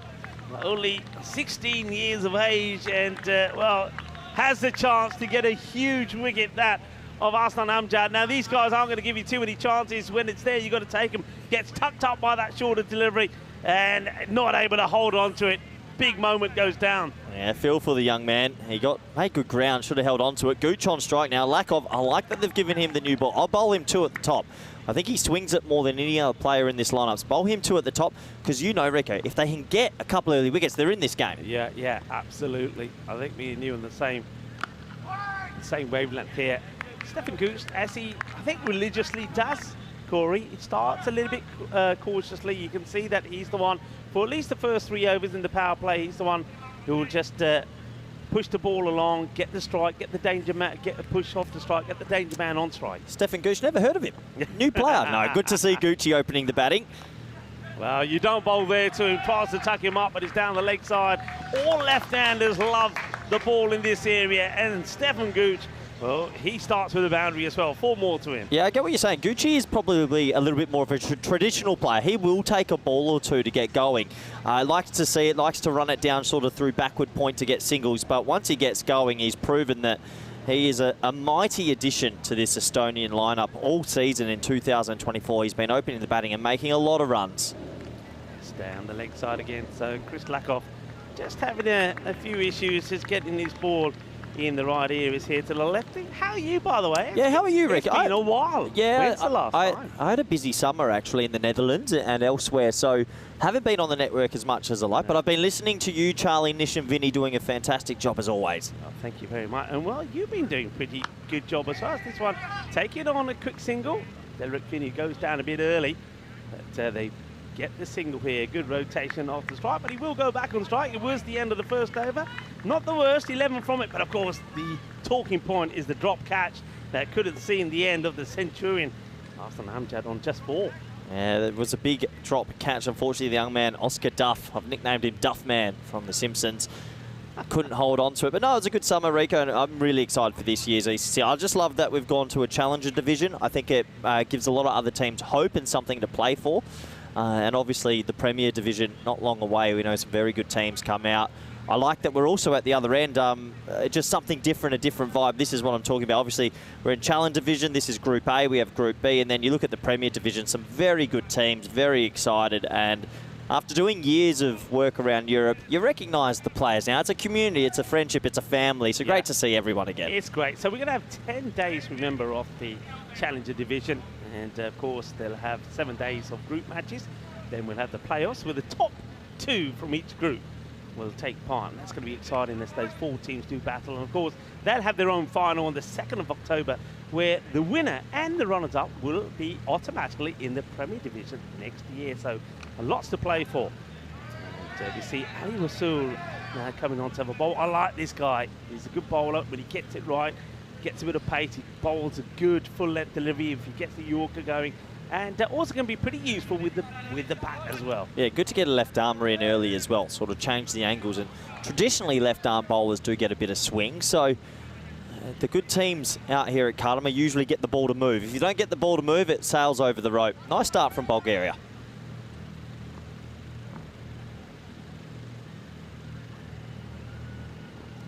Short, and well, there's one thing, if you didn't know already, you'll find out pretty quickly.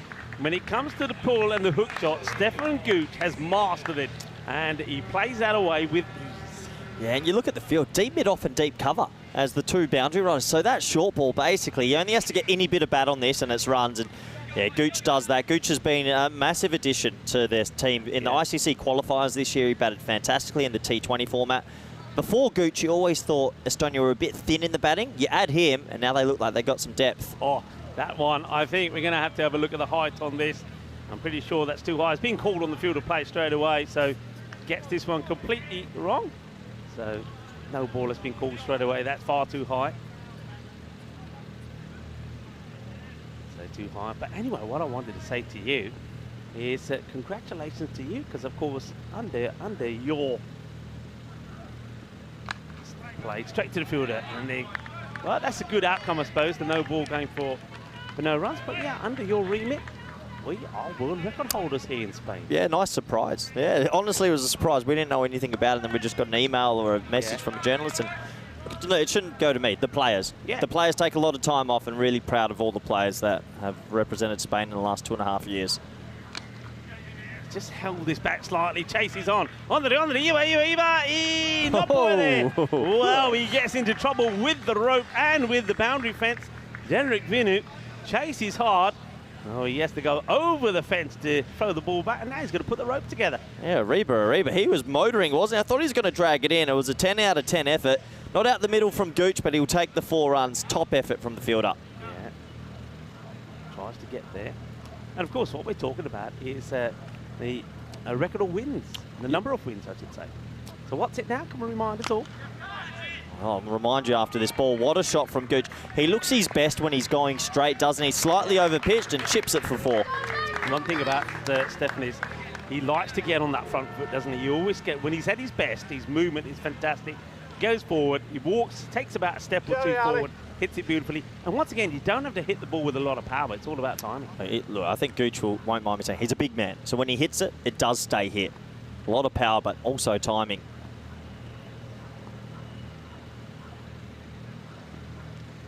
Gets tucked up this time. They want to take it on, and they will. Very good running there from Arslan. He's a tall man, and he's quick as well, and there's about 5 big strides, and he's at the other end already, isn't he? Yeah, he is. That's number 2 complete, and the score 25 for none. And Bulgaria, who won the toss, elected to bowl first.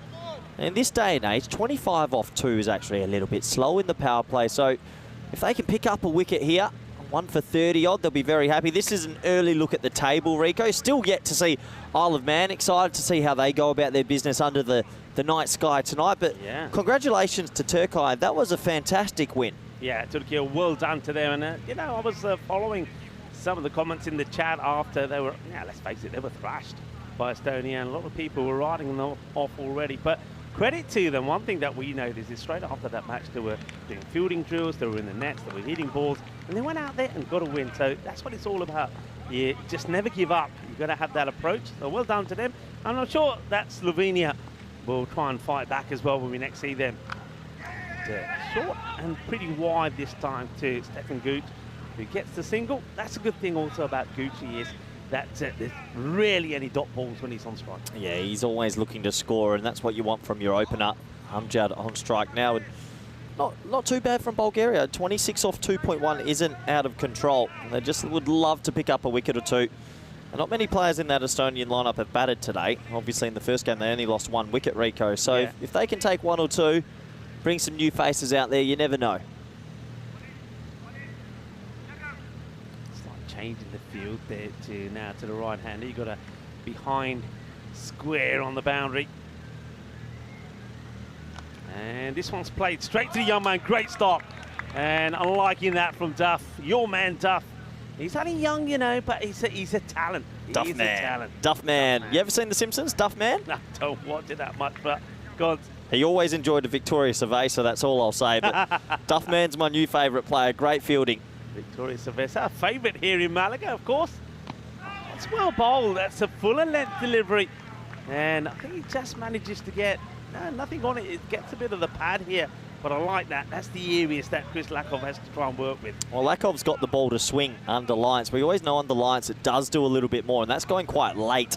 So just proving a little bit tricky here, Bulgaria, for the Estonian opening pair. And at the moment, even if this goes for a boundary or two, they've had a good power play with the ball.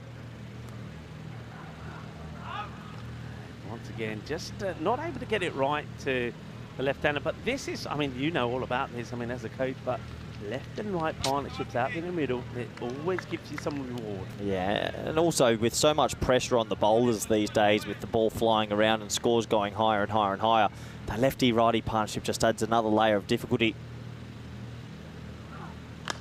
Shots, and that one will go all the way. What a good hit this is. Over extra cover for 6. And Gucci times this to perfection. Boom! Shaka Lagya. Yeah, lovely shot. And that's why Gucci's a little bit of a different sort of T10 player. A lot of players think leg side only. Gucci just bats. Yeah. So if it's outside off, he'll look to elevate it over the offside. If it's straight, he'll try pick it up or pull it. This isn't the worst ball you'll ever see. Going across, swinging away, it's just a top cricket stroke. Yeah, it's a good shot. And I suppose here that Gooch also feeling, especially with the start that Arslan has had here so far, 5 of 5, that he's got to be the one who's got to get going. Arslan is taking a little bit of time to get going. This time it's going to try to come around the wicket here now, Chris Lakoff. I don't mind this. He's going to try cramp him for a little bit of room. And if he can get that angle coming in and maybe a lake tail away, sort of square him up a little bit. In the air and gone. And he gets the wicket and he's pumped, Chris Lakoff. Look at that. That's what it means to him, because they have broken a partnership that Turkey just couldn't break. Remember, these two put 160 on before Arslan Amjad, who scored a century, retired himself out. But they get the breakthrough, 34 for 1. And just as you said, Corey, you liked it, and it worked a treat. Coming around the wicket, catch is taken, a smart catch, and that is the end of Gucci. Brilliant from Lakoff. He comes around the wicket and actually bowls the in-ducker. He swings it the other way, which cramps him for a little bit of room. He doesn't get the elevation. If you're bowling over the wicket and taking it across, that's when Gucci elevated it beautifully. Clever from Lakoff, and a nice, clean catch. I think this power play, Rico, this is Bulgaria's power play at the moment, and, well, credit to them, as Gooch has to go. A very good, dangerous player, out for 25. Yeah, good sharp catch there taken by Aguial Amadel as well. There he is. He's a good player. He's a good all-rounder. And he's certainly somebody who, if he clicks with the ball and with the bat, he can certainly make a difference. So they get a breakthrough here. Stefan Gooch goes for 25 off the unlucky 13. And the new batter comes out. And it's somebody we haven't seen with the bat so far. The record breaker, where we talked about Spain breaking a record of unbeaten in 14 matches. Well, this man, well, he's made the highest the fastest T20 century back in Cyprus. Is this Mr. This is our man. Yes. Well, there you go. 34 for 1 after the power play. Bulgaria's power play for sure. But were you there, Rico? I was there. What was it like? How many sixes roughly was it? It was crazy. I heard it was a record 29 balls maybe, or 27? 20. He did it in 27 balls. He smashed in a T20I. T20. So the boundaries are bigger. The boundaries are bigger, and it was just in awesome form. And of course, when word was getting round that he was getting close, and then when he did it, it was quite amazing. It was amazing to witness, because of course once everyone found out, there was a massive buzz around the ground that we were in an area, in a zone where we saw history being made, the fastest T20 international. A part of history. Were they batting first in the game, or was it a chase? Or they batted first. Must have made a few. They certainly did pile on the runs, but yeah, he was great. He's great. He's a lovely, down-to-earth guy as well, and I know his brother very well as well.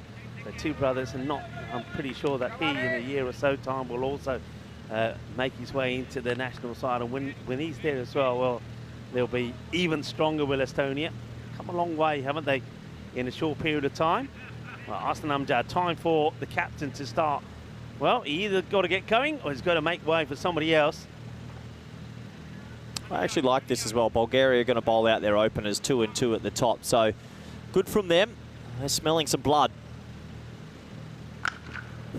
Oh, in the air. Well, that one is a good shot. He's onto it pretty quickly. That shorter delivery from Ali Rasul. He's trying to tuck up Arslan Amjad. They know where they want to be bowling to him, so I like that from Bulgaria. They've done their homework. Arslan, though, after being bogged down for the first 5 balls, he gets his first boundary. 6 runs to Arslan Amjad. Yeah, I just have to feel that Rasul, that's a drag down. I think he's looking for an off cutter, a way that might be a bit fuller, but that's a genuine long hop, and most players at this level aren't going to miss out. So a nice shot, 6 runs, and 40 on the board now. Bulgaria, who have done a lot of good work so far, just need to make sure they don't let it slip away here.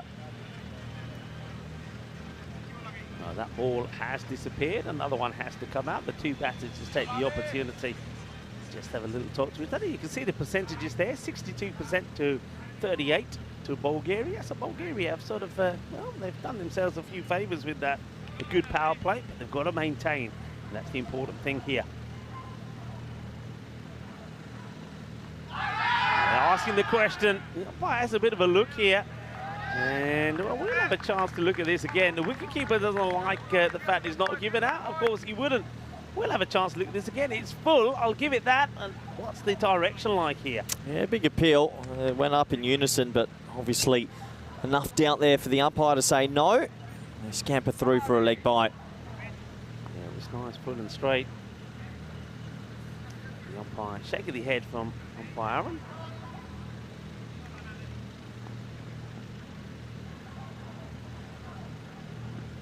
And gone. Well bowled. I just get the feeling here, Corey, what you reckon? He rolled his fingers on this one? Oh, it might have come in a little bit. It's an interesting one, but I like what Bulgaria are doing. They've said, we're not going to complicate things. In the first game today, they bowled 8 bowlers, I believe. Here, they've gone 2 opening bowlers, 2 each. Get the ball to move, get it to swing, and let's get some false strokes. And that is a false stroke. Looked to me that came back in a tad, maybe kept the seam up behind it.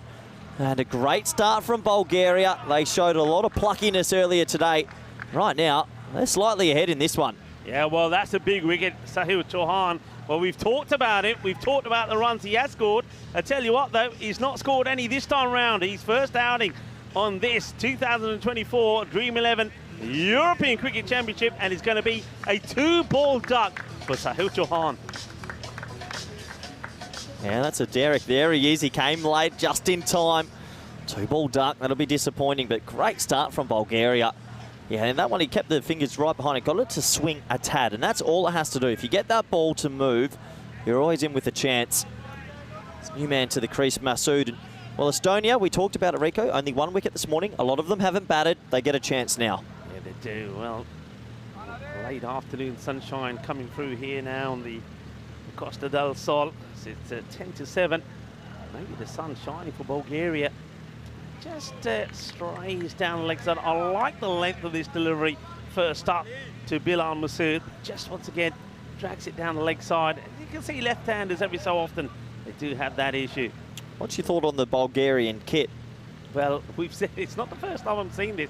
It's got the eye, I remember calling it before, it's got the lizard look about it. Yeah, not the bad. old geckos, which goes pretty well here in Spain. Plays it into the ground and Sort of feel like it's a bit like the old Christmas tree. You've pulled out the shed that's been in the garage for 354 days, and you pull out the Christmas tree a little bit. It's got a bit of white on it now. They do look good, though. They do look good. Contrasting colours between the two teams. Just get the feeling here, Bulgaria just feeling if they can get the wicket of this man here now, Amjad, that they really will slow Estonia down here. It's in the air, but wide off the fielder. That will quickly go to the boundary. So good hit, good shot. There's going to be 4 runs, and it's nothing really that Joshua Darling could do about that. And another youngster in the side. Yeah, another youngster in the side. What a lovely shot that was. A little bit wide outside the off stump, and just punches that one away. Good batting. That looked like that was the cutter. A little bit of Steve Smith about that shot, but 4 more to the total. Yeah, just try. I don't think he gets the elevation he wanted out of it, but he gets the right result. He gets the boundary. And that's a bit of a full toss now. That's been clobbered away. Now, let's have a look at this side on. It's being called no ball by the on-field umpire. Tyrone Peters, no hesitation, putting the arm up. But, well, let's have a look at this. I reckon it's an interesting one because the batter comes forward to this as well. But we can have a look at this. So he does come forward, but yeah, that's too high. It's a good early call there from Mr. Horns himself, Tyrone Peters. No ball, free hit coming, a license to go the full Monty here now. But Hassan Amjad, he started slow, didn't he? He was 5 of 5, but now he's raced on to 21 off just 9 deliveries. And yeah, Rasul takes a deep breath there because he knows he's done some hard work. He's put some effort in, but he's let himself down.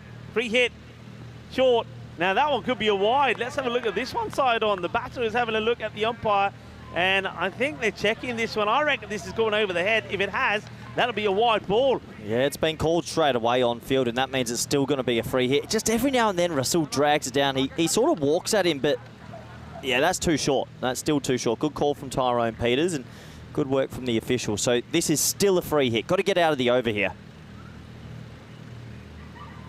And that will go all the way. Boom, shaka, bala, bala, boom, boom, boom. Here's another one that ends up on the back.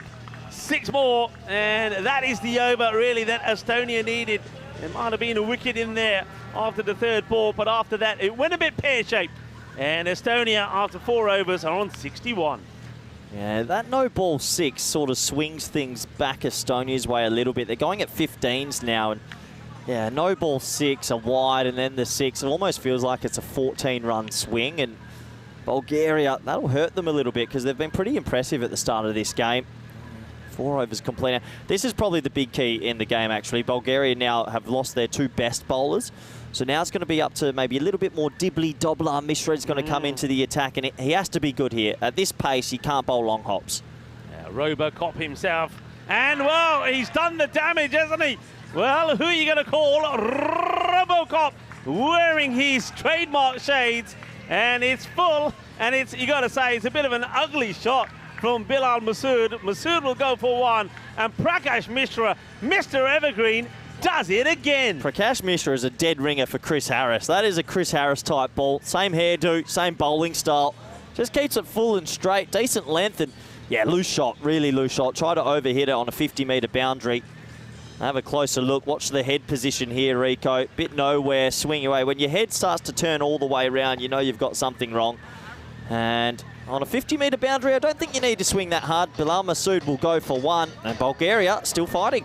Yeah, still fighting. They needed that wicket, didn't they? All right, they would have loved it to be Arslan who goes, but not the best of shots. And Prakash Mishra, what can you say about this man, Mr. Evergreen? He's Mr. Cricket, you know, in Bulgaria, and he scored over 1,000 runs on the network, and now that was wicket number 60. Mr. Evergreen. That is Chris Harris. Someone needs to get me a side-on shot. Chris Harris and Mishra. And that's not a bad delivery as well, Prakash. Just concentrating and getting that ball right up there at a good length. Well, I said that the sort of extra bowlers to this Bulgarian lineup need to step tall, and that's a great start from Mishra. Now, if they get Amjad out, trying to keep a team to 130, 140. 130, 140 feels under par these days, Rico. So if they can keep taking wickets, keep them to under 130, they're in with a shot.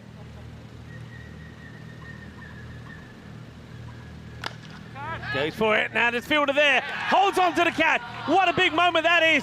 Chris Lakoff. Well, this team is made of superstars. Well, Prakash Mishra might be Robocop, but there he is. And that's Super Mario. And Super Mario holds on to the catch, smiles all around, and they get the big wicket that they wanted, Corey. Game now really in the balance. Well, well, well. He hit it flat, he hit it hard, but he hit it to Super Mario Lakoff, who was pumped up. Mishra's just coming in. The old dibbly-dobblers are doing the trick. He's picked up 2 in the over. And Bulgaria, well, they went into this game as pretty big underdogs. They are ahead in this one. Amjad goes for 27 off 11, and we got a good game on our hands. Yeah, now that is the wicket they wanted. That also now is a lot of people were asking the question, right, all right, what are Estonia like with the bat when they lose the likes of what we've seen already here? So we saw that Gooch go, we've seen Arslan go here, Bilal Masood. And Stuart Hook, though, this guy, I tell you one thing about Stuart Hook. When it comes to cutting and late cutting, there's nobody better. He's a great player off the shorter ball outside the off. So let's see how he fares here. And he's out there with Hardik Prajapati.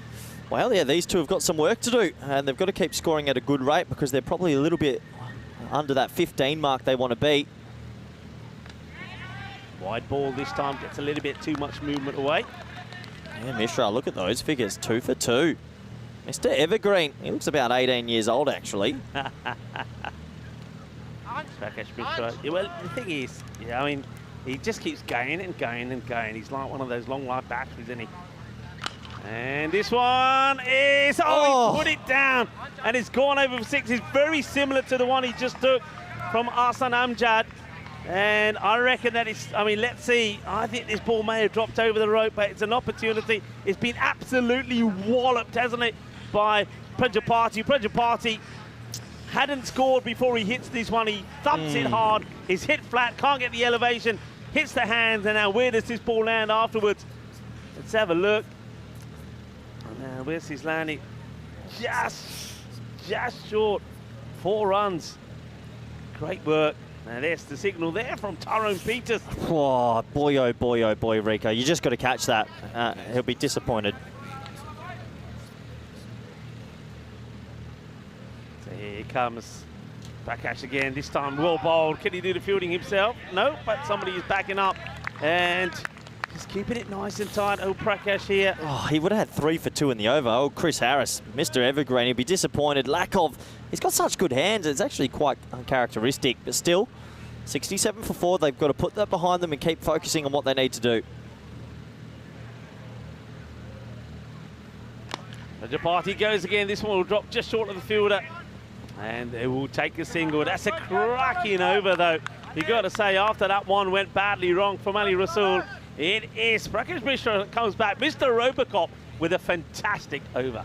Yeah, what a fantastic over. A big warm welcome to the commentary box, or the commentary tube for this event. ECC, good to be back with Rico Full. I haven't seen him in a while. What a good first day. We had Turkey, their first ever win. Turkey, the first ever win. We had a close game. Bulgaria before almost came from the shadows. And Estonia this morning. They were pretty impressive. It's great. And you know what it also shows is that why this Challenger division, this group and Group 2 is going to be so closely contested, because you'll see a team blown away like Turkey were, then they come back and get a win.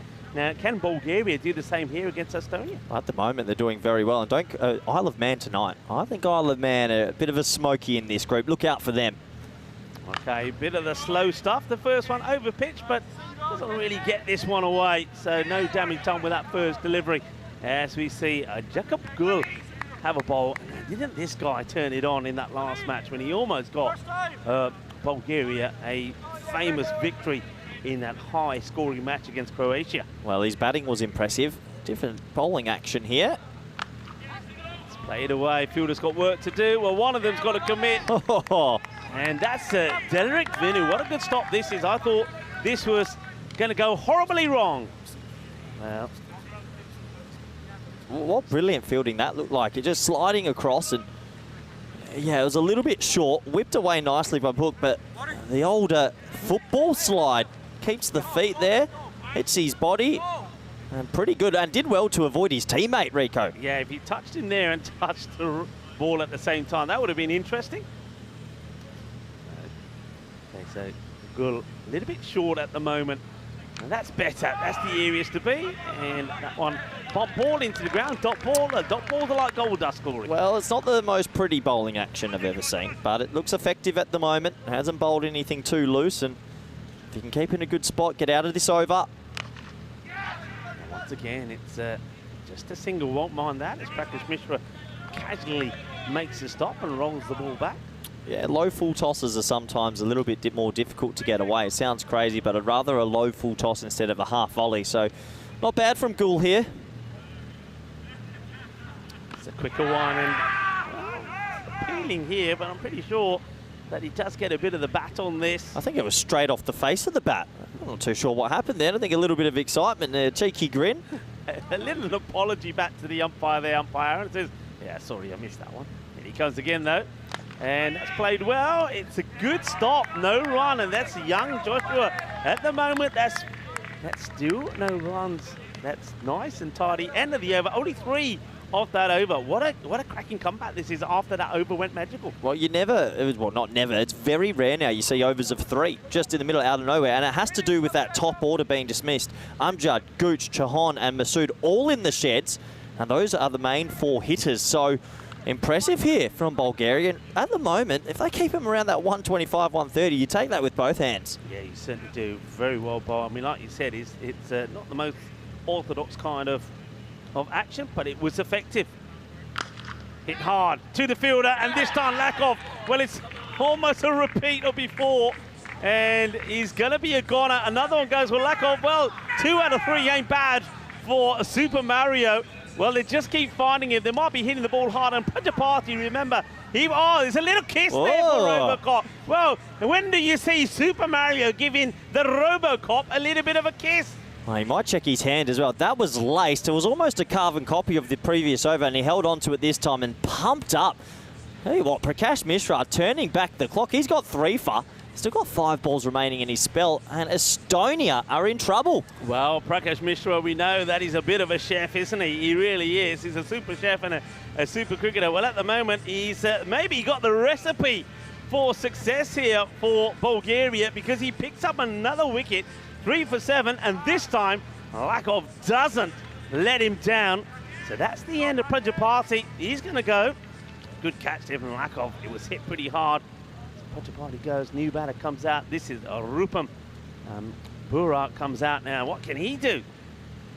He needs runs, that's for sure. Pues the chase is on. Ondre, Iba. Si puede. And that's well done, well fielded there by Joshua Dowling.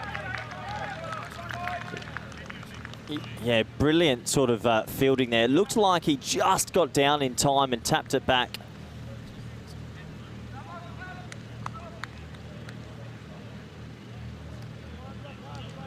Here we go. Let's have a look at this. Just beautiful work. Flicks it back. He lets go of the ball. Great bit of fielding from the young man. Once again, Mishra is just being crafty. That looked like a little rolling off cutter. 3 for 9. Oh, well, this one hardly comes up, and I think if that was straight, he was in trouble. So Mishra, well, don't know what he's doing, but like I say, at the moment, he has the recipe for destruction for Bulgaria. Well, people would have thought Estonia going into this group were the favourites, probably with Isle of Man. Right now, they are being tested in a big way, and oh boy, Bulgaria, they're in dreamland right now.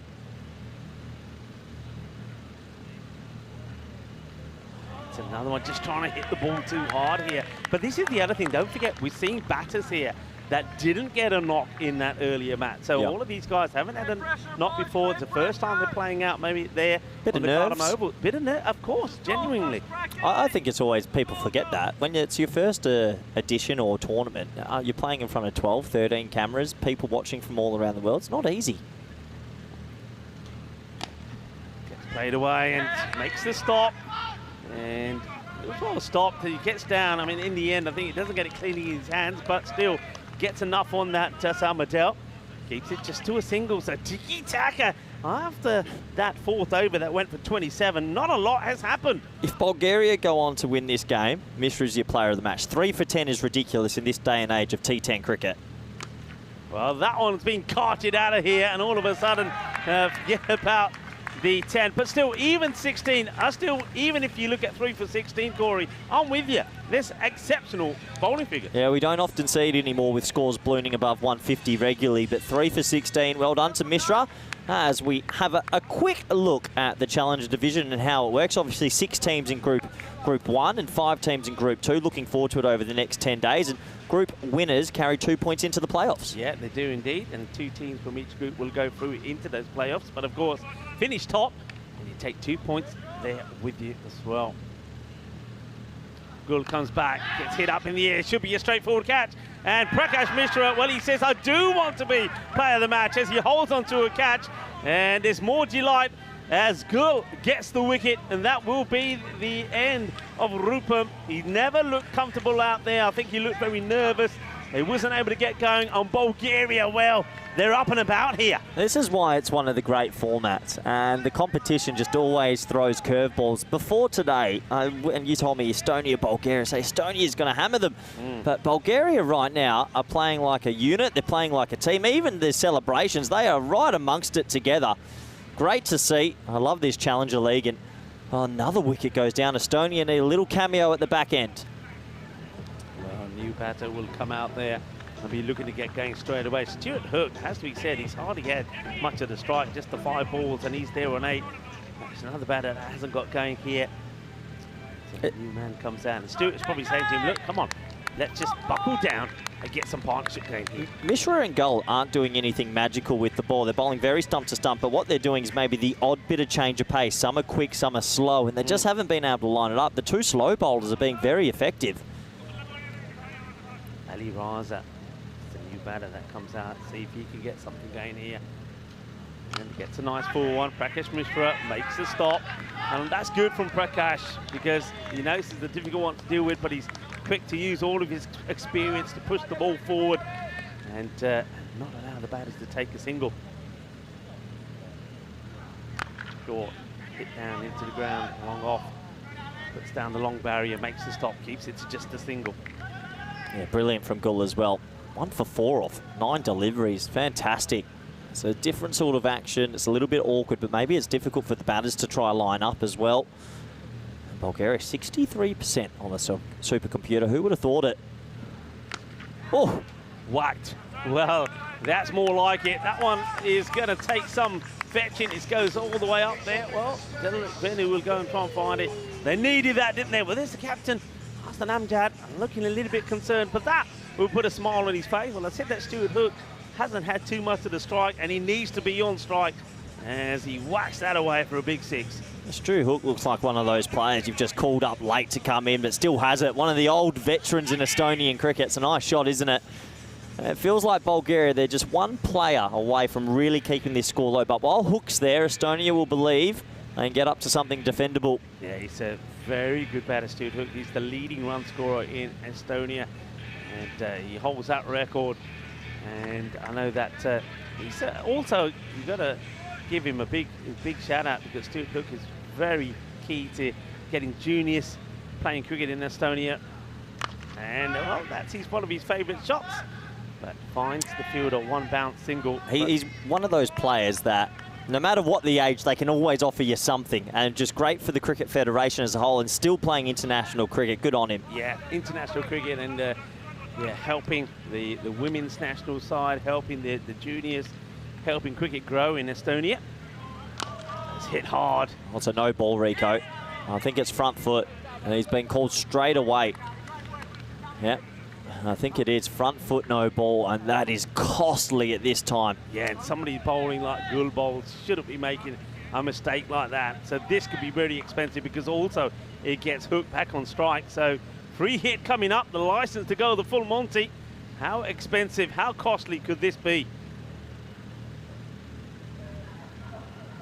Oh, I reckon that's not okay. Expensive at all. Oh, well, let's have a look at this again. It looked like it was okay from our end, but obviously we're not behind the bowler's arm, so that's going to be called a wide. The free hit stays in place. Yeah, he tried to bowl the perfect sort of line ball, and maybe it had a touch of it, but in the end it's a wide. And then the next ball clipped away nicely, and that's going to be 4. So the no ball's going to cost them small margins in this game. Hook's playing a good little cameo, 8 overs complete. It's a 95 for 6. Yeah, that no ball not only was, and then followed up with the wide and then the boundary. So that cost him 6 runs, that one delivery, 95 for 6. So, but once again, if Bulgaria can keep this under the 120, I think they'll walk away with big smiles on their faces. Yeah, I think so as well. I think no matter what they make here, they should be very happy with their efforts.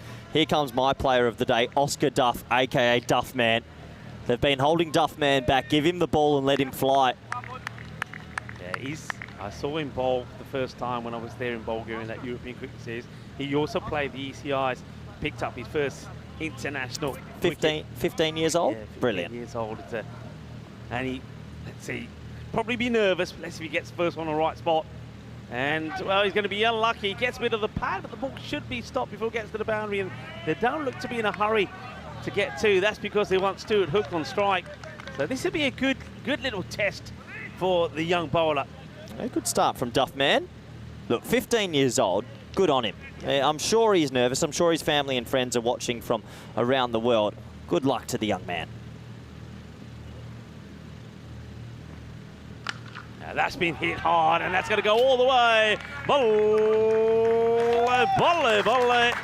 seis carreras. Tell you what, Hooksy, for a player of his age, has still got it. He's really got it. He's got good hand-eye. It's not the prettiest technique you'll ever see, but it doesn't really matter. If you're getting it out the bat, you're getting it out the bat. And the 6s he's hit them pretty flush. So a cameo here from him is sort of saving face for Estonia a fair bit. Bulgaria would love to see him back in the sheds. Gets a dot ball through here, a little bit quicker maybe, and beats him For 15, that's good pace. That's hitting the keeper's gloves quite hard, so nice to see. He's got a good, strong action. Obviously, he'll build a little bit of more muscle as the years continue, and if he keeps working on it, there's definitely talent there. He took 14 wickets in Bulgaria in the ECI there, and also I think he took in the end probably 3 or 4 wickets in the ECIs as well, so ECS and ECI. So he's a good bowler, and he does. You're right. He has a bit of pace. The good thing about this as well, what I'm happy about Bulgaria's selection for this tournament, they've picked a couple of youngsters, Rico. Yeah. It'll be a baptism of fire, but in 2-3 years, he'll be so much better for the run and coming out and playing this level of cricket. So good from the selectors in Bulgaria, and good to see young Duff getting a run here today. Can he get one right in the block hole? That's what he's trying to do here. Go short, up in the air. He's going to be unlucky here because that's going to go all the way for 6 runs. Goes with a short delivery again. And Stuart Hook, it was almost like he was expecting that. Well, the name is Hook, so you probably don't want to give him that ball because he plays a hook shot. Oh, no. Goes all the way for 6. And what we missed here. I think the ball's cannoned into him. The ball was thrown back and he was playing with his helmet. I thought that collected him. I hope he's okay. It looked like it hit him in the hand. Now, one thing I know about Stuart Hook, I want to see where the helmet is because he doesn't like to wear the lid. And when he's not batting, he's always holding it. So I wonder if he's got the lid on here when this ball comes back. I don't know if we don't have a replay of that, but we go back to the action here. And, wow, that's going to be put away as well. Volley, volley, volley. Zays Guerrero, so Oscar Duffy just gone a little bit too short and down the leg side the last few deliveries. And Stuart Hook has capitalised on it as well. And now he's holding the key of getting Estonia to a good score here, trying to get it to around about the 130, 140 mark. They needed to get through Hooksy, and Hooksy's hooking everything. He's a good little player, isn't he? 37 off 12. And good to see Lakov there go up to the young fella and say, keep your head up, keep trying, keep pushing. And he's bowling to a person in form right now. Yeah.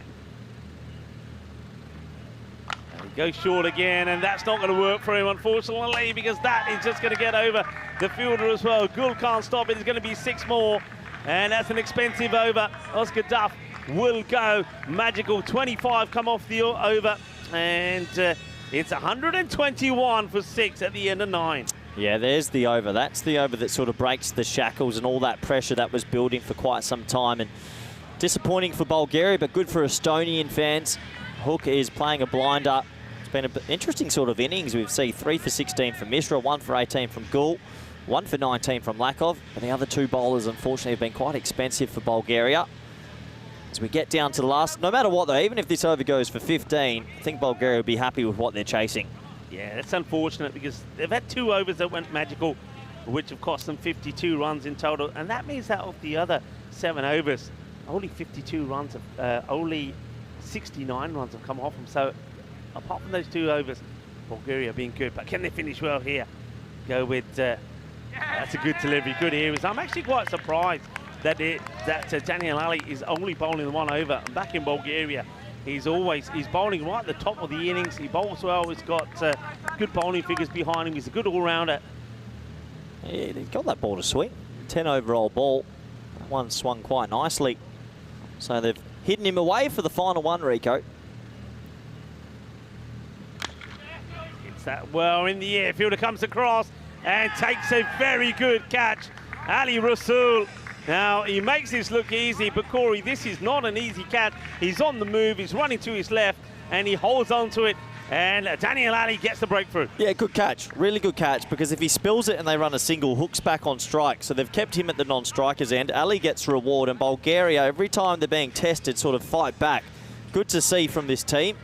And they're still very pumped up. They know they're in this game. Full little bit of shape, and just didn't get it out the middle.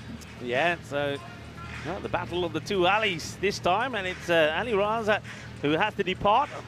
And Daniel Ali gets his wicket. So another big ghost, but yeah, like you say, I think the key thing about that is that the new batter will be on strike. Would you put the field up slightly to stop a single here? Or being the last over, you're not really expecting them to be looking to take a single? No, maybe you could bring cover tight and try and keep Robson on strike for 1 if you're lucky. And they are doing that to their credit, so they're obviously thinking a bit. But I think you're just happy to sit back here, 4 balls, hope you get out of them with maybe only 1 or 2 boundaries in those 4 deliveries. Dave Robson, a very good player. Hey, yeah, he can play as well. That's the thing. At this level, a lot of teams, even till 7, 8, 9, have power hitting still. So not easy to stop.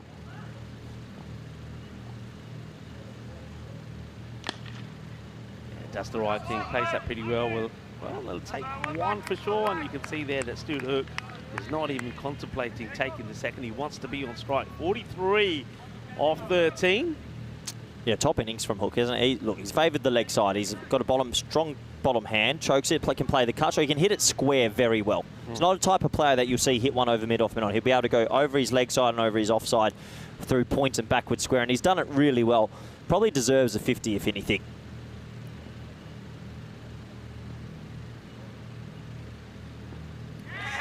Very good delivery. Top over. Quality ball, that, isn't it? I mean, that's the one thing. If you could get your bowlers to be bowling that, and not too many batters going to score runs off the other. It's the Holy Grail delivery. They're swinging away wide, full Yorker on the line. Yeah. It doesn't get much better. Top draw from Daniel Ali. 2 balls to come in the innings. 122 for 7. And that's going to get over the infielder, but should just be a single. And think about taking a second. Good throw. Well, spicy one. And dealt with pretty well there by Munan Bashir. But this over's sort of negated the magical over previously from Duffman. So great job from Bulgaria. They'll go into the sheds here very confident they can chase this down.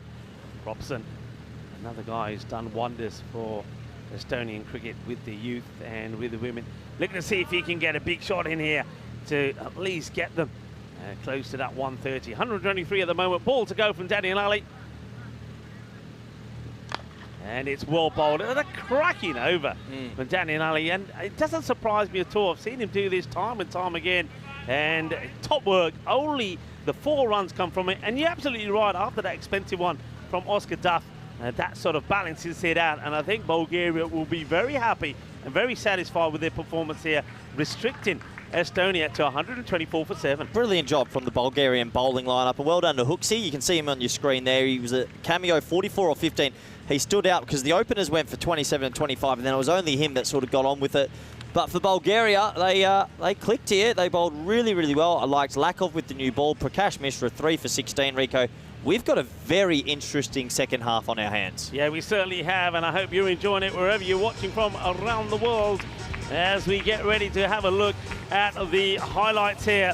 And you got to say, it was always going to be a bit of a struggle once the top 3 went, but it was a normal routine when it came to the 2 openers with Arslan Amjad and Stefan Gooch were always going to be dangerous. And Arslan, though, he never really got going straight away. Gooch, he certainly did when Arslan was struggling with just, he was a runnable 5 at the moment. Stefan Gooch had to be the man to get going, and he played some pretty good shots, didn't he? This was a great effort from Delric Vinu as he got all tied up by the rope and crashed into the banners as well. Gucci, though, played some lovely shots before he would depart on 25, and it was a pretty good catch taken there by Amadel. And look at Chris Lakov here when he takes the wicket. He knows how big that is. Both the fielder and Lakov were absolutely pumped by it as well. Arslan, he knew that it was time for him to get going once Gucci went. Played a few nice shots, and that one went right up into the field. But then there's this one. This was Chauhan, by the way, who went. Sahil Chauhan wasn't able to get off the mark. A good delivery there from Rasul. Then Hassan Amjad made the most of the free hit and piling on the pressure. That was a top over, wasn't it? That was the over from Rasul. That really did go wrong. 27 came from it. But there's the wicket, and it was Mishra that came on. Mr. Evergreen, Robocop, and Super Mario combining to pick up the wicket of the captain of Estonia. That was the end of Arslan. He went for 27.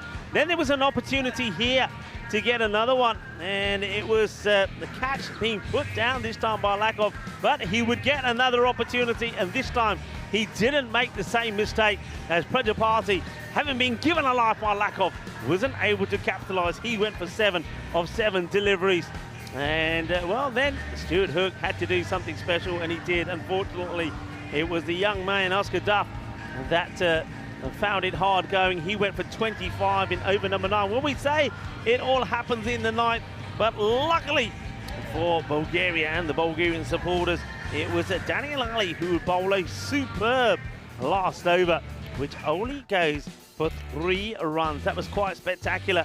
And in the end, I think we really got a very good match on here.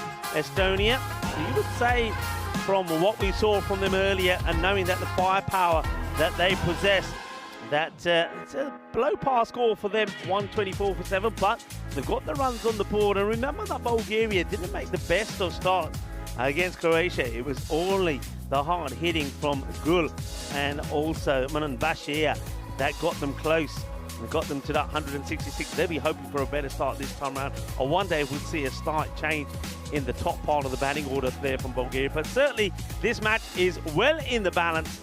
And have a quick look there at the bowling figures. And Prakash Mishra, Mr. Evergreen, 3 for 16. Also like the spell there from Jacob Gul, just taking the pace of the ball, but he was very clever with his variations. And Chris Lackov at the beginning, 1 for 19 from him as well. That means we've got a very close and exciting innings to come. I reckon this is another one that could go all the way down to the wire. I'm Rico Full, and it's a pleasure to be here with Corey Ruckers, and it's a pleasure to have you in our home as you watch the Euros of cricket at the Gardama Oval. We'll be back to conclude this match number 4, and when we return in 10 minutes time. Hasta pronto, mi familia.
The European Cricket Championship is proudly brought to you by Dream11, HCL Software, Paramatch, the Huntida Andaluthia, and Victorinox.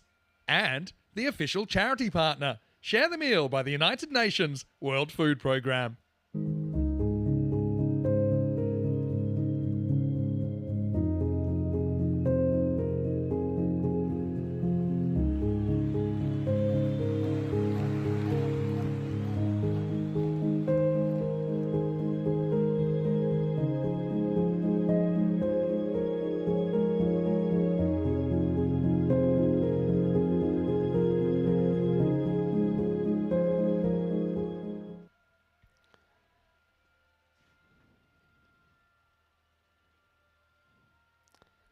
Hello, cricket lovers, and welcome back. Yes, very proud to have Share the Meal as our charity partners, part of the World Food Programme.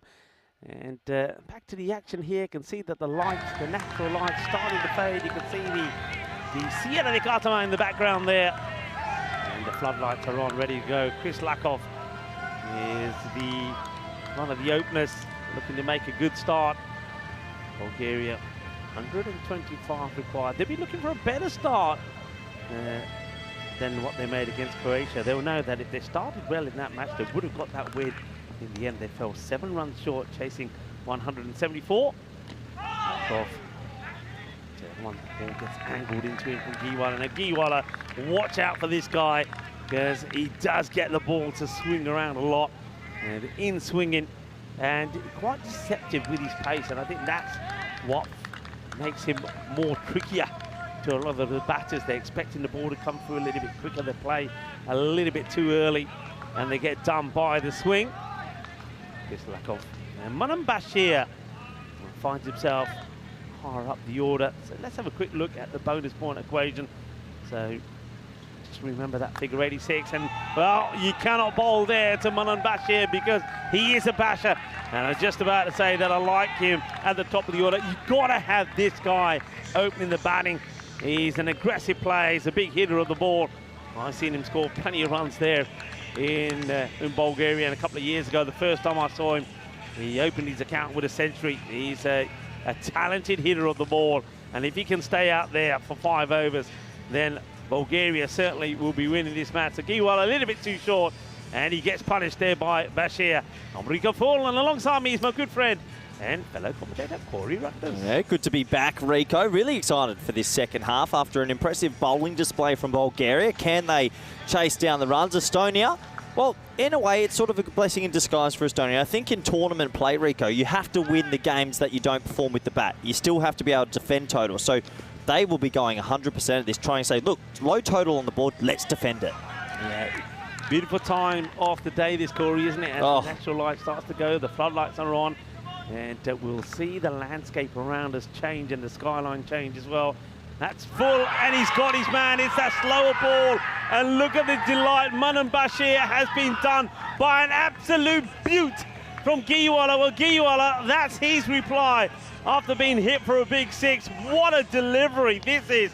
Takes the pace right off it, and they know that is a huge wicket. They will know about the power of Manan Bashir, and he gets done like a kipper, Corey. Yeah, Bashir will be disappointed. It just hasn't picked it up or something, because it's very, very full. If anything, it's a full toss. It hits the very base of the stumps, and well, Estonia are more than pumped up. It's a bonus wicket for them. Let's have a closer look. It's very full. He's just not picked it at all. And he'll be disappointed, really. That's a low full toss. It hits the very base, but if you don't pick it, you don't pick it. Yeah, look at this, but it's cleverly bowled. I've got to say, very cleverly bowled. He wasn't expecting it, and look at the delight come all around. Look at Stefan Gooch. It's the Giwala. Steph, of course, will know all about Manan Bashir. So that's the end of a dangerous batter as Daniel Ali comes in at number 3. So a bit of a change here from Bulgaria with their batting 9 up. Yeah, it looks like they've changed a lot, and maybe a bit of a rejig. In the morning fixture, they were 3 for 15 off the power play. Taking on the single, I have to rush here. Just wasn't able to pick that up cleanly. Well, that's the thing, when you need to go 12 and over, it sounds crazy, 12 and over is actually under par here. So when you have to go at 12, there's still room to run a couple of singles here. It's 2 boundaries and over, and you're going to go extremely close with maybe 1 magical over and you win it. So It will suit Lakov a little bit more as well because he's not a huge power hitter. He's more a timer of the ball. This one may be too wide it is. You can see that Michael Bike has to really stretch to get that. Yeah, I agree with you. I think Lakov, man, he was had the title of run the ball Lakov in Bulgaria for a while, but he changed that the last few times that we've been there to see him. He's become more aggressive in his batting, but he doesn't have to be over-aggressive this time round. Edge flies away. Will be 4 runs. They had the third in the 30-yard circle. Gets over him, gets 4 runs. Lakov off and running with the boundaries as well. And just like that, you're 13 off the over. And you haven't really gone too crazy or anything like that. So a little bit of luck there for Lakov. The 2 boundary riders are deep mid on and deep mid wicket. Well, this grizzly ball flies. That's a genuine edge, and I think it's 1 bounce, maybe 2 bounce 4. Yeah, now what'll be interesting for me is who they go with the second over. Will they go with Gooch or will they go with Dave Robson? He's played quite well. Fielders should cut this one off. And they will. That's Stephen Gooch. He likes to get a bit of a dive in, doesn't he, old Steph? And he gets the dive. Look after those knees, Goochie. Look after those knees. End of the over. 14 come from it. But yeah, be interesting. Dave Robson, a left armer. And I've seen him bowl very, very well. 108 matches since a golden ball. Yeah, I reckon. reckon. We haven't had too many golden balls here of the Euros of cricket, but the one we did have, you were there. Yeah, I was there. France, Belgium, under the night sky. Well, we're going to get, what are you feeling, 1 or 2 this event? 3, 4, 1, 0? You know what? I'm going to say 3. I like it. I'm going to go 2. 3. I'll go 2. I'll go the safe bet. I think it's 2. But let's see. Fingers crossed we get a couple because it's always exciting. As it looks like it'll be Stephen Gooch who's been given the ball for over number 2. Gucci was nice and tidy. In the 1 over, he only bowled the 1 over in their win against Turkey. It was an opportunity for Estonia and their captain Arslan Amjad to give all the bowlers to get a chance to turn the arm over. But this time Gucci, I think, will probably be bowling both of his overs here. Keep it nice and tight. And remember, Lakov was the man that got his wicket. And that's over the infield, and that's well timed. It's a good time to play in the power play. Gets enough on it, gets it over the fielder there. That's Ali Raza. 4 more runs. This is exactly why it suits Lakov. He doesn't have to go 17, 18 and over. He's not that type of player. He's just a timer of the ball. It's a nice cricket stroke. It's over pitch. He just lifts it over the offside. Keeps it simple.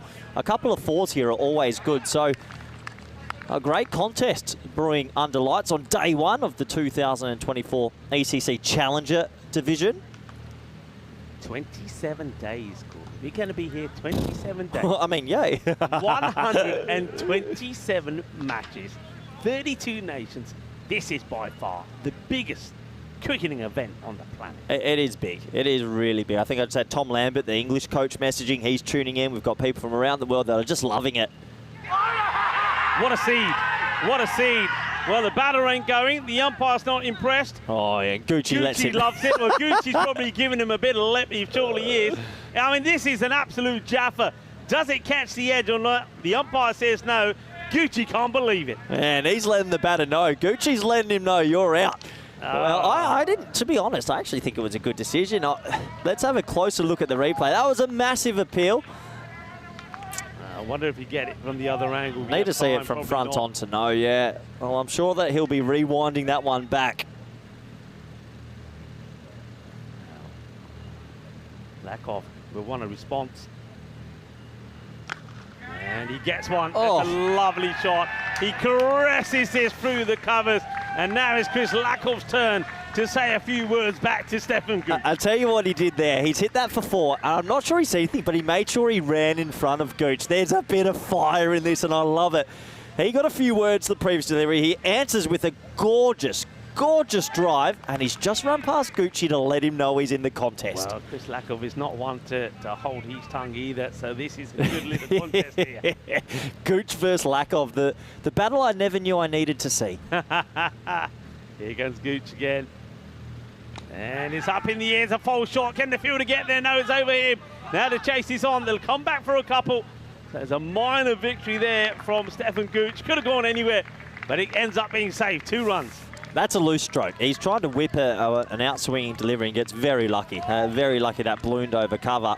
But 2 more to the total. The over's already gone for 10. They find another 4 here. It's another positive over for Bulgaria.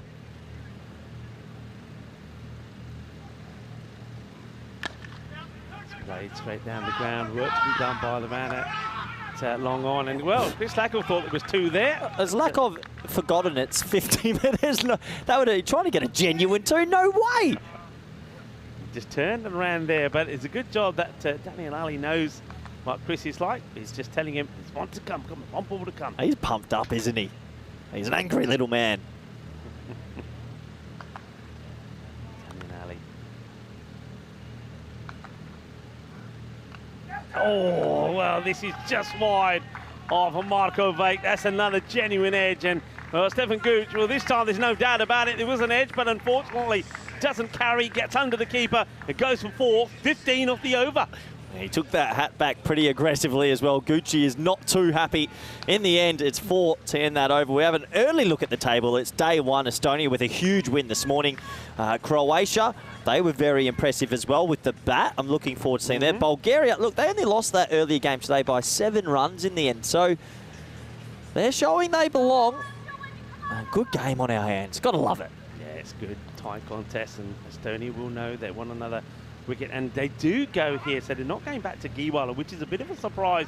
I would have personally gone with Giwala, got the power play out the way, but they're going to try something again. They will go to Dave Robson, the left armour. Yeah, I like it. I like it. Get the left armour in early, because if there is a little bit of lacquer on the ball, or it's got a bit of shine to it, especially under lights, you might get it to swing. And I think if you got bowlers that can swing the ball in this format, it goes a long way. So he's got the responsibility here. Just changing up. There he is, and a lot of the kids in Estonia will be going, come on, sir, come on. And it's somebody who does wonders out there with the juniors. He also is there heavily involved with the women as well, getting them into the game. And it's a great figure and ambassador for the sport in Estonia. Coming on to bowl here, bowling his first over in the 2024 Challenger Division of the Euros of Cricket. And it's Chris Lackov who's going to have to fend off the first few deliveries here before he gets a taste of him. Starts short and wide and will be called a wide by the umpire. Tyrone Peters spreads his wings and says wide ball. Yeah, looking at the field, deep covered third man. So basically saying, Robbo, you got to go across him. If you get 2 straight here, there's no protection at all. It's not easy for a left armour, that.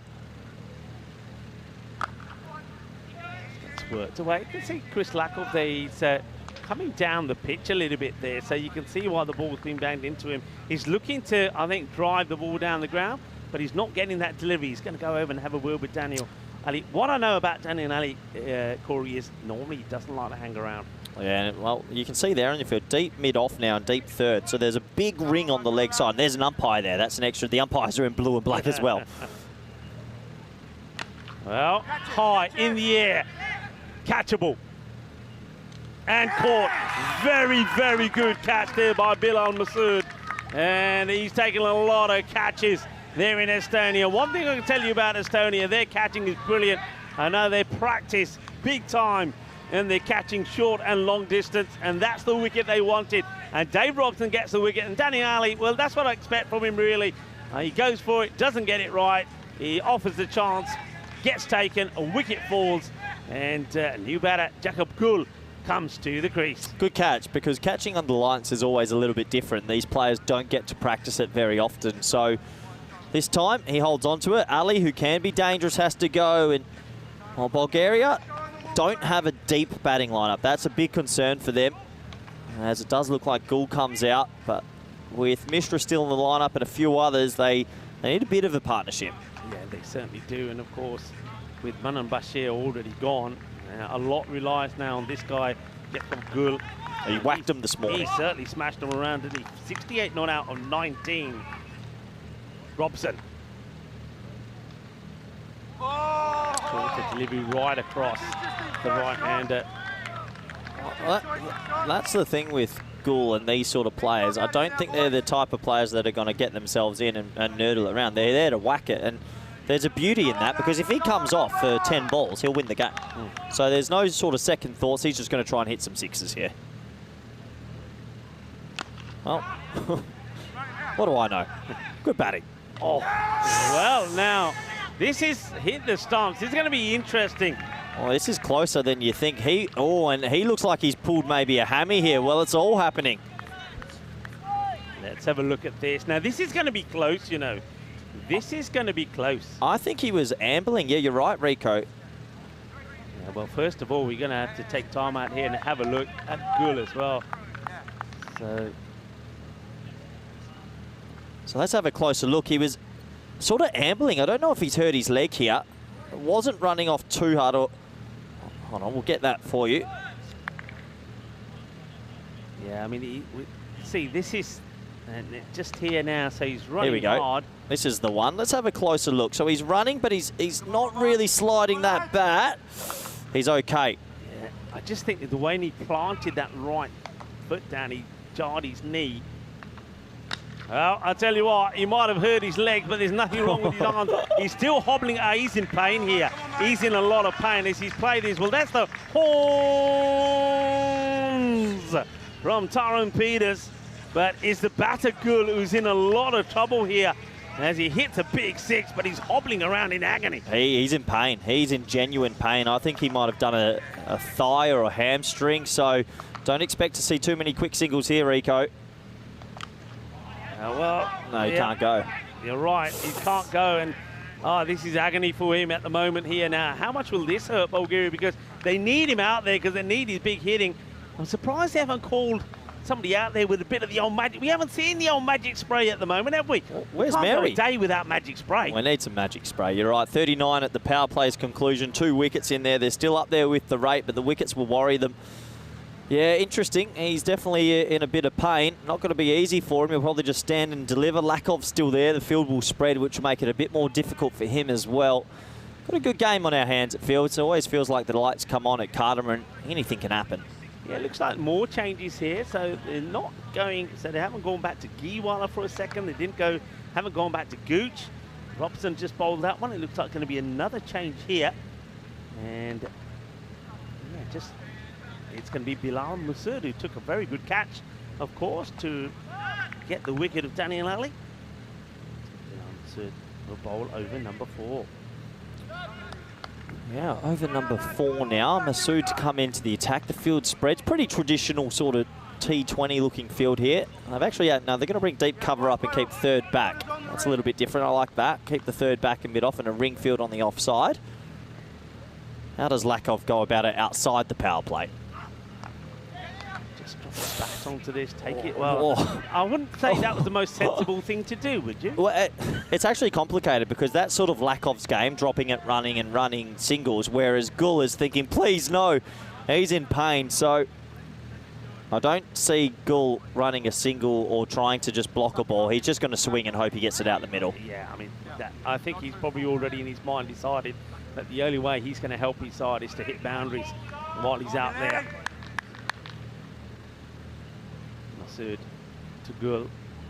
Short. And 2 wide, says the umpire. Wide ball signal by umpire. Actually, if Masood meant to bowl a short ball, not the worst option for someone that's got a bad back leg. If your back leg's gone, you put a short ball. You can't really change the weight to back, so... You're not going to swivel, are you? No, well, you don't want to. Well, he says, you know what? I'll swivel this way. Well, he does swivel. He swivels on the left foot. Well, let's have a look at this. First is the boom, shaka, boom, boom, boom. Seis carreras, and then let's have a look at the old swivel. He says, well, I can't swivel. You're right, Corey. Not on my right leg, but I can on my left. I wonder if you have a good shot of this. As he hit that, he's literally hoveling away. We'll keep our eyes on him because it's brave what he's doing. He's in a lot of pain, but he's going to stay out there and keep swinging.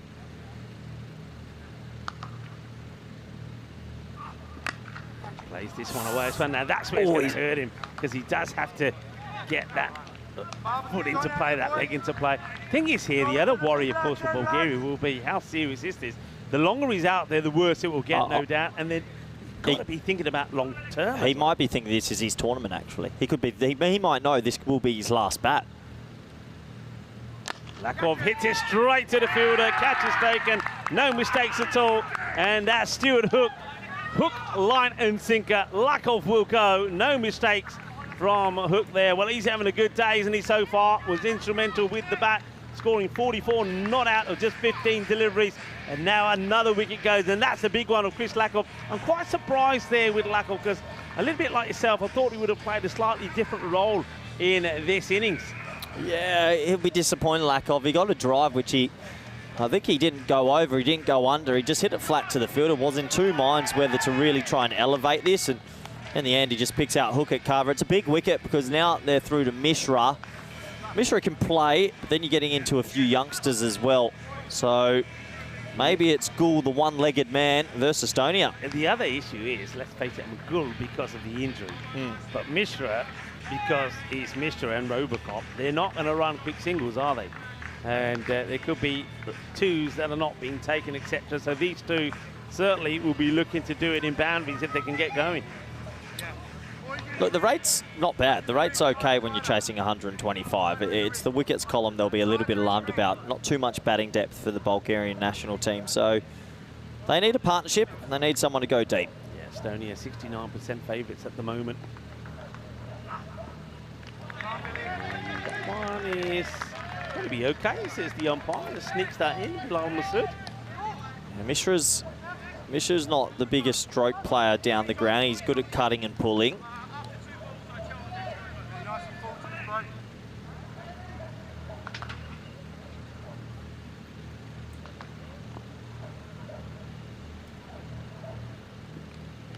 Oh, he gets something on this, you know. That's a drop catch.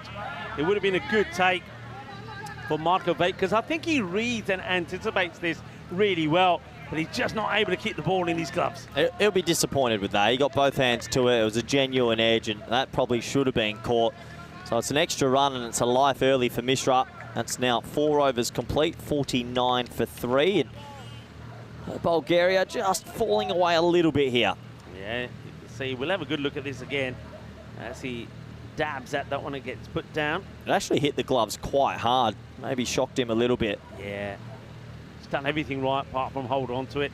So a little bit of a conference here from Estonia and their captain about who's going to bowl next and who to bowl when. Of course, he's got all the bowlers he can go back to at the moment.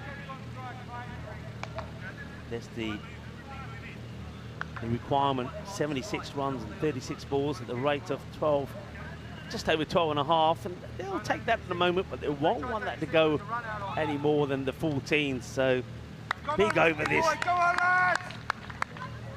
Yes. He comes in. And for the wide. One thing about Prakash Mishra here, he always tends to back away, doesn't he? He tries to give himself a bit of room. I mean, obviously a little bit too wide, but you can see why they're trying to get the ball in there. He always charges as well, and it's at this level, it's not really required. This morning he was moving around the crease everywhere and got really stuck as an opening batter, so just needs to stay a little bit more still and maybe go deep in the crease. Gets beaten here, and that's a good comeback from Barua. Good delivery.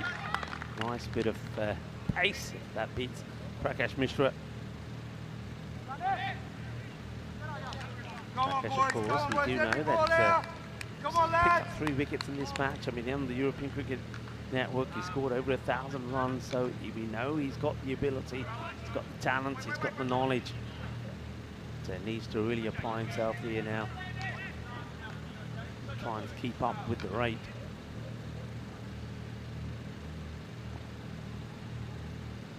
This one could be a wide, actually, because he's banged this one in. We can have a look at this side on and you'll see just why that's being called. It's also, as you see there from Tyrone Peters signaling to the bowler, it's the one for the over as well. So he can't bowl on the short one over the shoulder. So bangs it in over the head of the batter. Wide ball. Yep, wide ball, and that's his bouncer for the over. Another one over shoulder will be a no ball. You see that little skip forward again, though. I just don't know if that's the option for Mishra.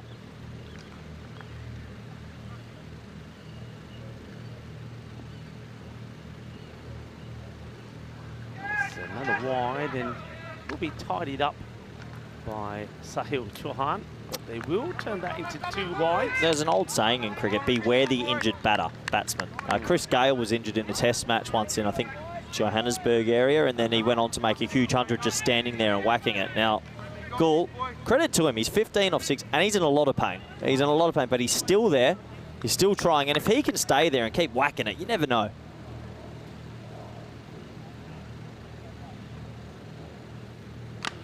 Well, he is whacking it. That is a biggie. That has gone way over extra cover.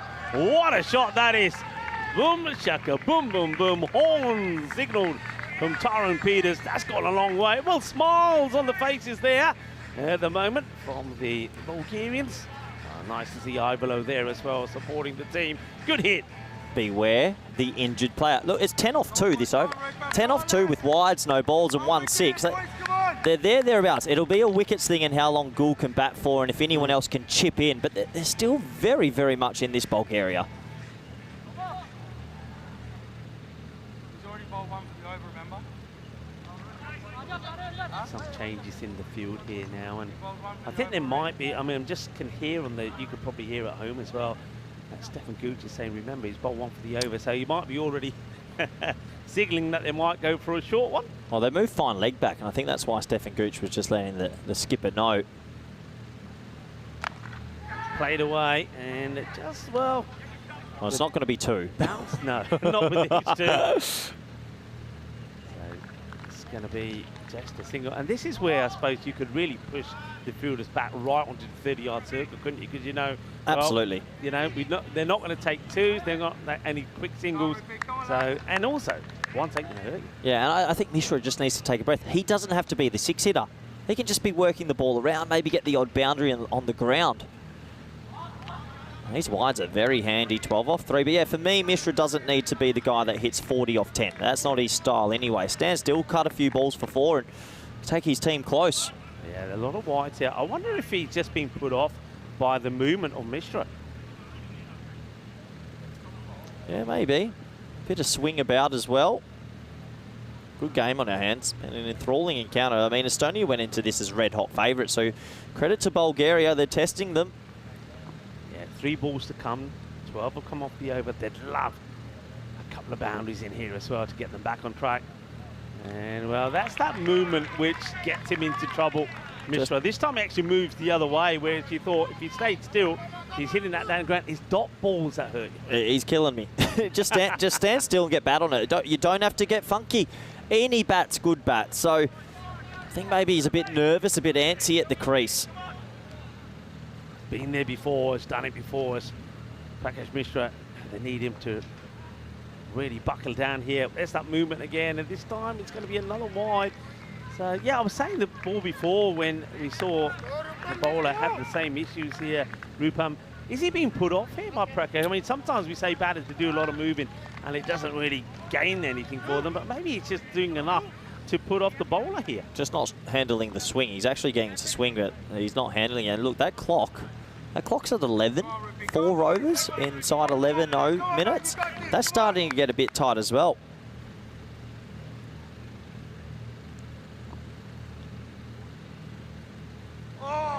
This one has beaten the keeper, but it won't beat Chauhan as well.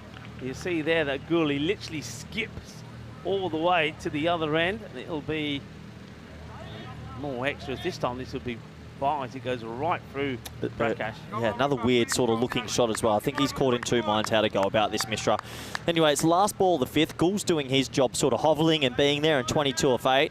Last ball, big ball. Does he go for this or does he just get the single? Shot. That'll help, and it's going to be safe. So, well, Sahil Chauhan has been very busy over there. It's well stopped, and it will be finally the end of what has been a very long over. It's an opportunity for myself, Rika Full and Corey Ruckers, to invite you into the commentary position to, well, what has been a thrilling start to the Euros of cricket. Yeah, the lights have come on around the ground. Our lights sort of warming up a little bit as well. A little bit dark in here at the moment. But no, it's been an exciting first day. It's not over yet. We've got another game tonight. We're going to be here till a good 10 p.m, I think. Well, we always say that the last match is the one to watch out for because strange things happen in the night. I think the conditions change. The ball, for me, does a little bit more. And we call it Fiesta de Noche because it will be party time in the night. Well, I'm looking forward to it. And it's our first look at Isle of Man, who going into this group as well will be feeling pretty confident, I think. Yeah, they've got some good players, we know that. And that one will help. It's going to be 1 bounce, 4 runs, wide of the 3rd man, who's pretty fine. And it's good doing all the damage. I think I mean, Prakash has probably got to look at this and say, you know what, I'm trying to cream the ball, I'm trying to hit the leather off it. I've got to change the approach. I've just got to push the ball into areas where we can take easy singles and get this guy on strike. For a man that's got maybe a big twinge in his thigh or hamstring, boy, he's swinging hard still. He desperately wants this win. Credit to him. 57 off 28. While Gould's there, Bulgaria will go very, very close, if not win it. If he's there at the end, they probably do win it. That's a big call. You heard it first from Corey. Shot. Ah, that's a delightful shot. Oh, this is just handsome, isn't it? I mean, it's painful to watch because he's in pain, is Gould, but he moves into the 30s with this delightful glance off the pads. Yeah, brilliant batting, and just showing that he's not only brute power and trying to whack sixes straight. That's down the leg side and clips it very, very nice indeed. So 2 fours in this over, and that's the thing, when you have to go at 12s at Cardimer Oval, 12s happen pretty naturally, to be fair. 50-50 almost on the supercomputer. What a great game of cricket. Robson comes around the wicket now. And well, this is another good leave. Wide ball. So those extras, and of course, not just the extras, but this eats up the time now. The clock, under 10 minutes. Yeah, what is it? 3 overs after this one, inside 9 minutes. That's, you've got to be pretty quick if you don't have a spinner. So nicely played. And he'll gently. He's thinking about what he's doing as well. Gould's actually finding the boundary. Oh, now. What's happened there? No, the stumps are on. The throws come through. I think it's hit the bat. It was a slight appeal. Oh, the bails are on. So I don't know what they're appealing for. The bails have got to come off for an appeal. Yeah, I think they're appealing for maybe obstruction. Really? Could be. Could be. There was an appeal there. Estonia getting cheeky, aren't they? Imagine that, obstructing the field while he's hobbling on one leg. He's hobbling.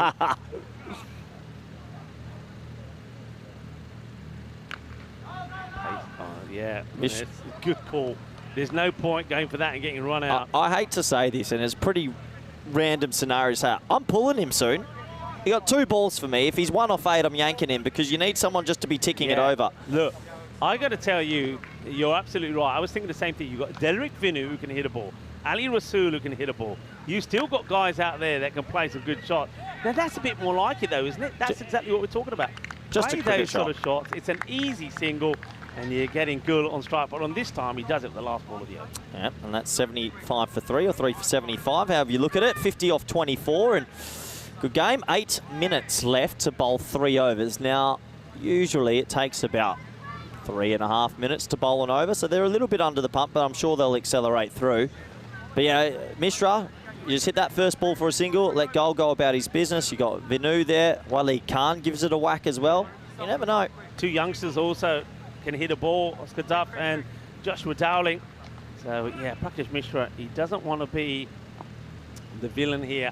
He's either got to get on with it or get out of the way. Well, that will help. So it should be just another easy single. So that's exactly what we're calling for here. Yeah. Just take the single and get Gould on strike. What an innings from Gould. He actually did his, I don't know if his hamstring is sorry, he's hurt himself in his first 3 or 4 runs, Rico. He's actually been out there for about 25 minutes now in pain. So credit to him, he's still there and he's still fighting. You said it, he's holding the key for a win here for Bulgaria. Oh. That one beats him. It's a good delivery from Bilal Masood. Tell you what, that was a whisker away from the stumps as well, a whisker. Just sort of feel he does hold all the hedges. If he goes, I think Estonia win this. Masood gets one through. Valuable dot ball against Gould. And now he gets him. And look at the stumps go flying. That's a huge delivery. Huge wicket. And Jacob Gould, well, his brave battle has come to an end. And it's been done in style as Bilal Masood has ripped out the off stump. The stump has gone for a walk, and that's a wicket that they wanted. Smiles back on the faces here now for Estonia as Jacob Gould, well, he walks off, and as he walks off, and what a valiant effort it's been, the question is, will we see him walk on to the famous Cardimer Oval again? It all depends how serious this injury is. Yeah, just tried to overhit that, didn't he? It's actually a half volley, pretty straight, and his head's looking to backward square. So, He'll have to go. Valiant effort, you're right, Rico. He gave it his all under what looks like a pretty serious injury. Good to see.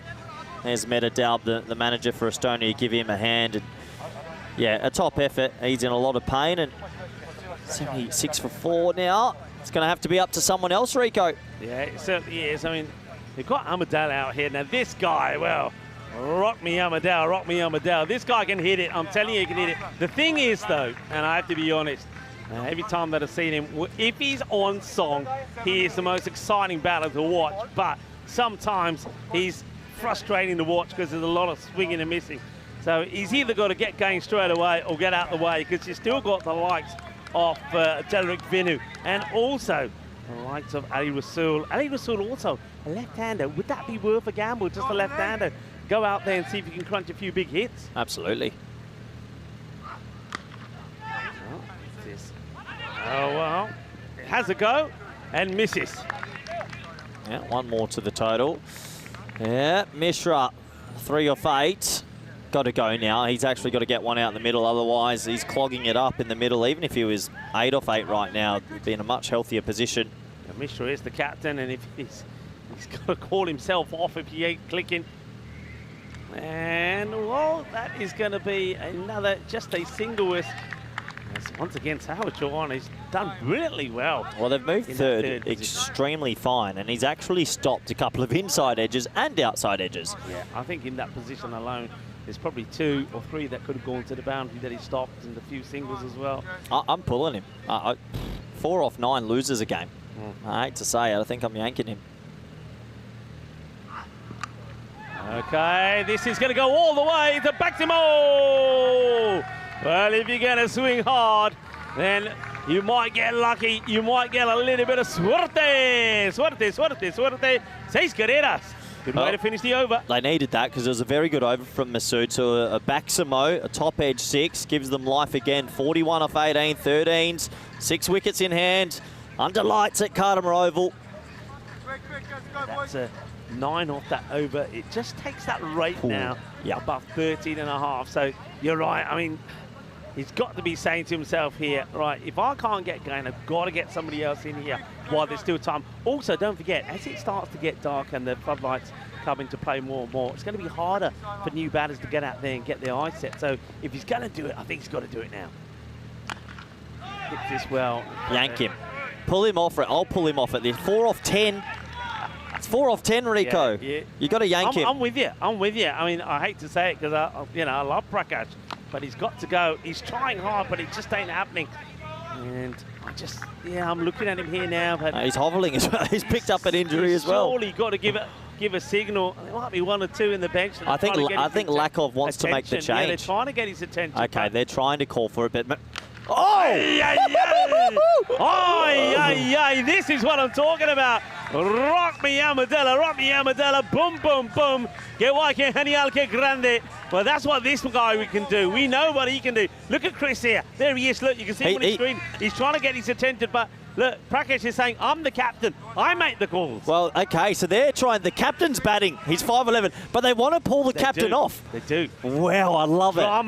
Drama here. Will the captain take himself off? Take himself off. It's up in the air again. This is another one that's going to be a tricky stop. They do it to get the one. Now I reckon he's going to come here. He's saying no. He's saying, give me one more. Oh, I love it. He's saying, give me one more. The skipper has put his foot down. He said, I'm 5 off 11, but this is my show. And you watch my show. I hope he launches it for 6. He's saying, give me one more ball. Let's see. Get off the field. He's going to have to walk. There he goes. He's going now. Oh, it's actually, well, I think it's out. I think yeah, he's out. Well, either way, he's either out or he's walking, but one way or another. He's retired out or he's going to be stumped here. He's been given out stumps because he never got back into his crease and the keeper hit the stumps. So, wicket, retired out, whatever you want to call it, it's the right call. Yeah, it's happened about 4 or 5 balls too late, but it's the right call because if you want to win this match, you've got to make a change. He probably said, give me one more ball, I'm going to hit one for 6. He misses it. So, I love that he said, give me one more. I'm feeling he's missed that by about 2 feet. Look, that never enters his crease. So that is just out, run out, stumped, whatever you want to call it. Well, he's not going for a single. That looked brilliant. Hey, look, he bowled well. He bowled very well. Listen, he bowled brilliantly, Robocop, but he just wasn't get going here. So Prakash makes way, and they go. I'm just trying to work out who's gone out there now. Let's see, come up in a moment. But it's not. Might be Vinu. Might be Vinu. It might be. Yeah, I think it will be. Be surprised if it's not Derek Vinu. Let's wait and see. It'll come up in a moment. Last ball, the over. Oh, jeez. Well, I don't believe that. What am I? What are you doing? Maybe he's just decided that the only thing I think of is the last ball. I don't really want to take a single because I want Amadel on strike. Hit it. Did it there. They've just wasted a couple of balls there, Bulgaria. They're caught in between two minds. Look, 92 for 5. We're down the last 2 overs. A pretty enthralling game of cricket. A lot going on. And Estonia, I just feel, with the experience, noses ahead, 33 off the last 2. Johan there, that over, just the 8 comes from it. They got the wicket there as well. So this one, take. Yeah, they take a bye. So look, Vinu, you can't block the next one. You need runs here. You need runs. Gielwala's got to run through the over, but he's got time now. They've gotten back ahead of the clock. Well, I need a couple of boundaries in this one, Bulgaria.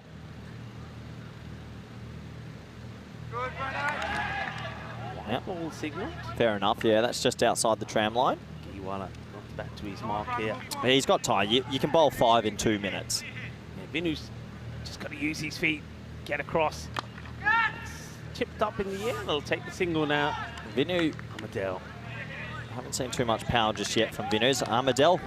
The Amadel show. I think this guy holds the key. I'm still very surprised that they didn't go with Ali Rasul, the left-hander, who can also hit a ball. But anyway, Amadel, can he get another one out of the right? Oh, yeah, he can.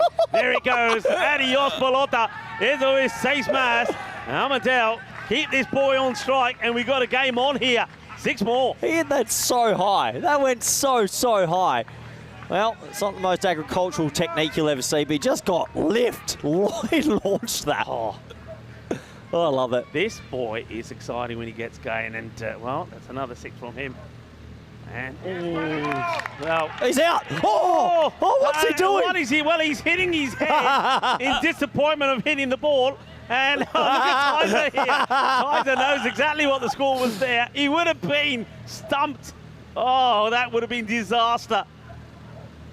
Well bowled, good, slower delivery. And this time you can see Monica Baker's ready. Oh, if he had got out stumped there, hitting himself in the head with the bat, that would have been great pictures. They're going to get something out of this one, Corey. Really, has to get a boundary out of here. They're needing 24. Can they take it down to under 20 in the last? Well, it's an edge, and it should go for 4. It will. So we go to the last over. 20 required. The game is still alive, but they've got to go big in the last over. They've got to do what they haven't been able to do all the way through this innings and go magical. Yeah, you feel like they're going to fall maybe 6-7 runs short here. Once again, they fell 7 runs short this morning.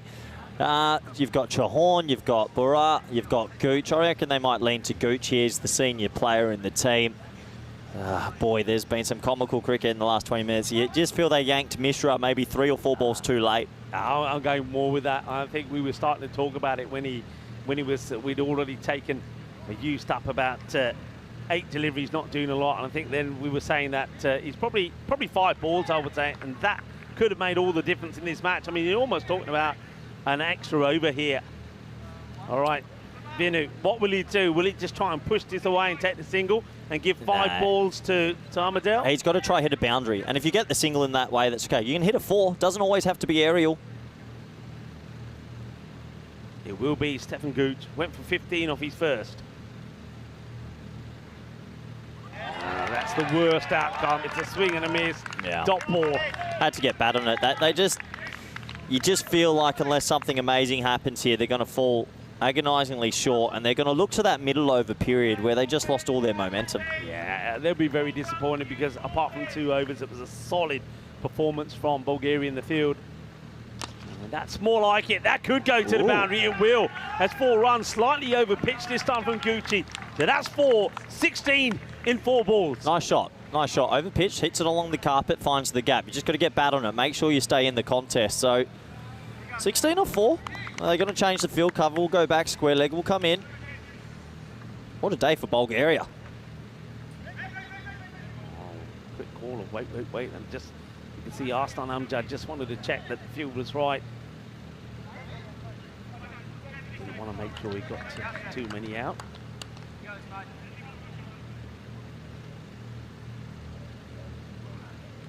And, oh, well, it gets through. Will they try and come back to 2 I don't think so. Don't take it. No. They're coming back. That's you would have thought it would have been better off. I think this is going to be out. You know, we're going to have to go side on to have a good look at this. But I think you got to take the single hit. You got to think get Amadel on strike.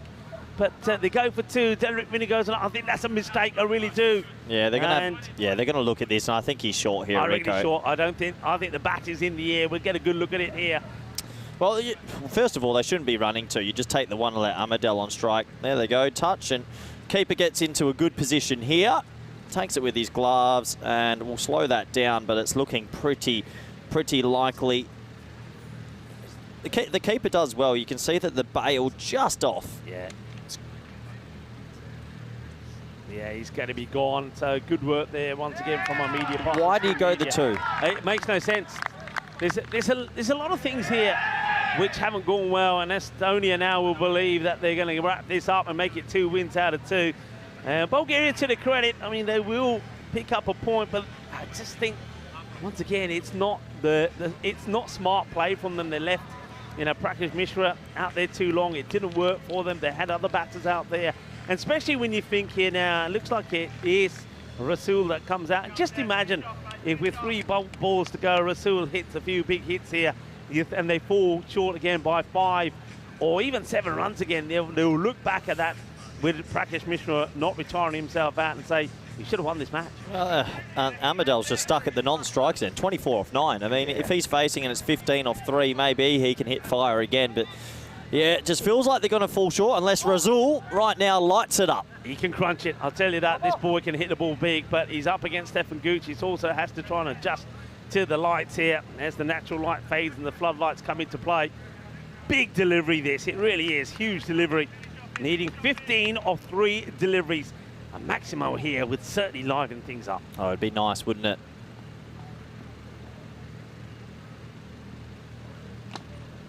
They will take it on. Has to run the long way around, and Gucci just opts not to throw the ball. He knows that it's not really any point throwing it away. So here we go. We go down now to, and that's clever from Gucci. He knows if he throws it away and they get an extra run, it keeps him in the contest. The way it stands here now, they're needing and the impossible sort of 14 of 2. And well, that's very, very valuable. 2 sixes, it's a golden ball. Golden ball. That's a pretty big error from Gooch. He's better than that. He'll be disappointed because he's given them as the door's open again. Just needed a legal delivery then. 2 legal balls, no matter what happens.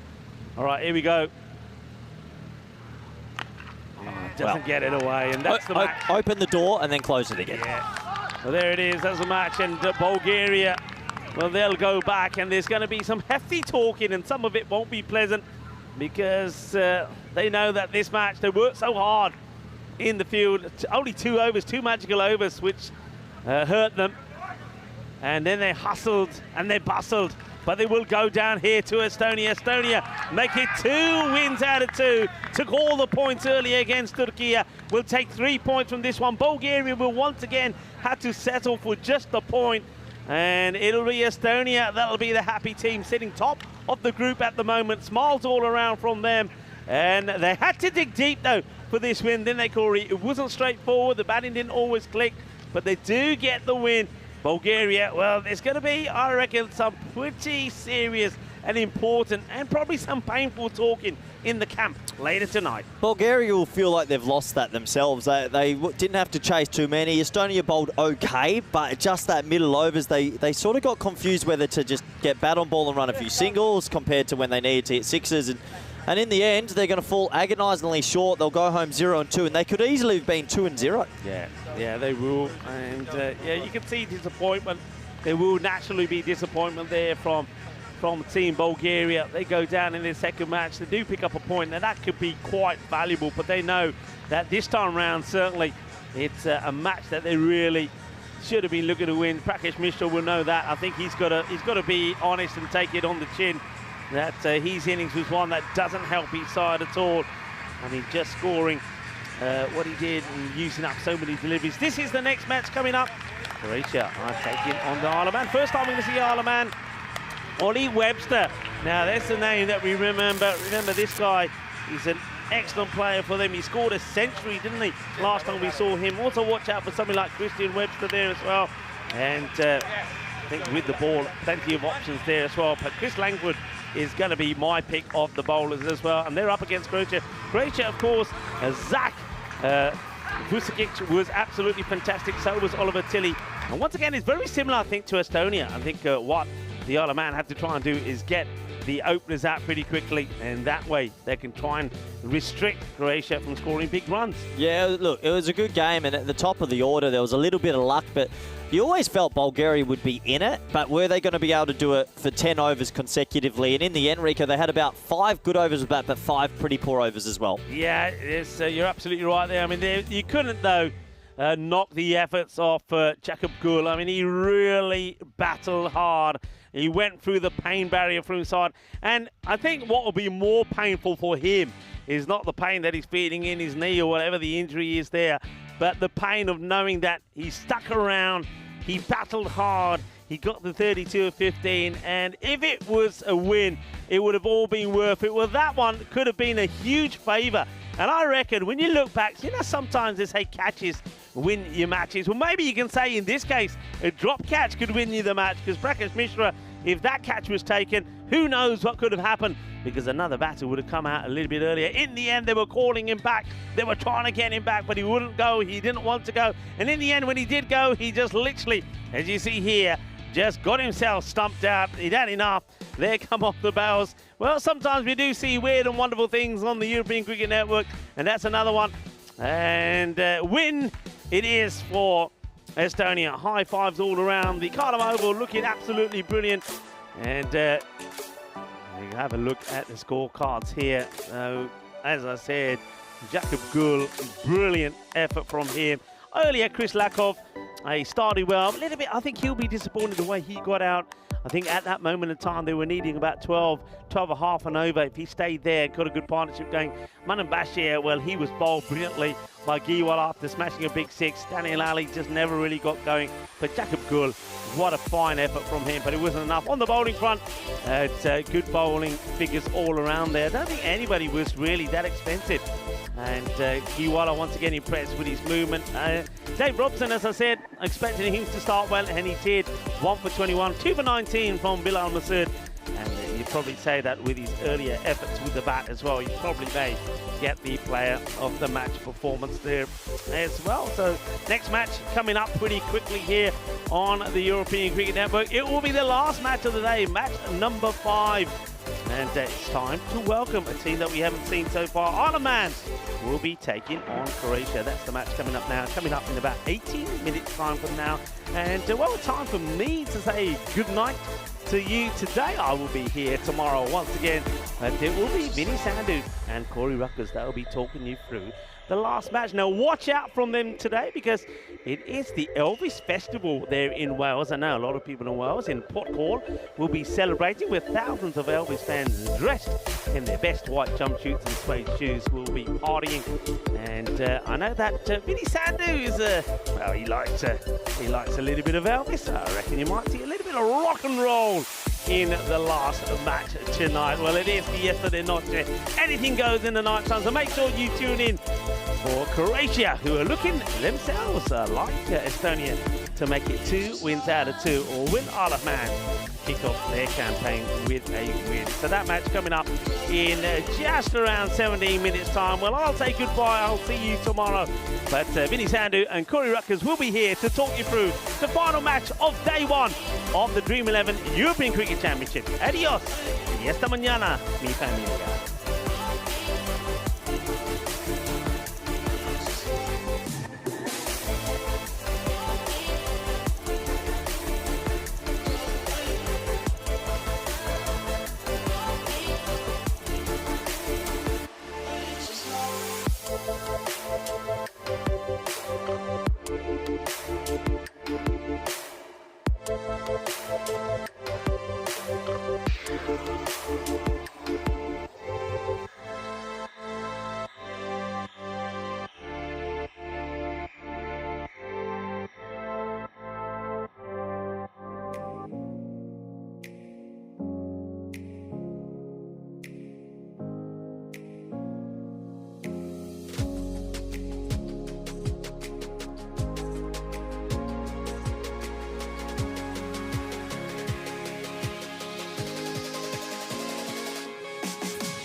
The European Cricket Championship is proudly brought to you by Dream11, HCL Software, Paramatch, the Hunter Andalucía, and Victorinox. And the official charity partner, Share the Meal by the United Nations World Food Programme.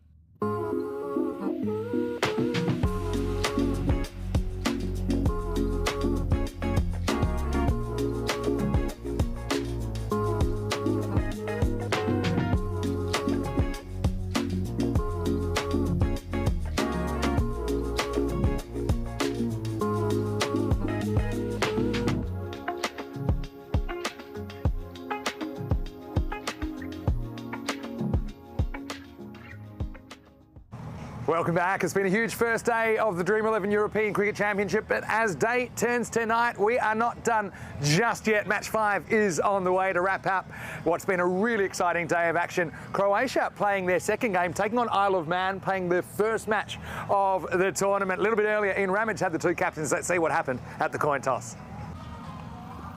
Okay, there you go. Okay, Croatia, you're the home team, you'll toss the coin. Isle of Man, the away team, you'll call. There you go. Dream11. Being called Dream11, it's come down Dream11, you've won the toss. We'll have a ball. Okay, toss from Isle of Man, who will bowl first. Isle of Man win the toss then, and they've elected to bowl. Didn't really surprise me. I think the last year we saw kind of mixed results for them. They're probably a little bit disappointed that when it got to finals day, they weren't really able to produce. But I do think that they're going to have a fair bit of success in this group. They've probably got slightly a bit different background to a lot of the other teams in this Challenger division. So probably brought up playing a lot more of the traditional form of the game. But I do think their skills are very transferable to the T10 format.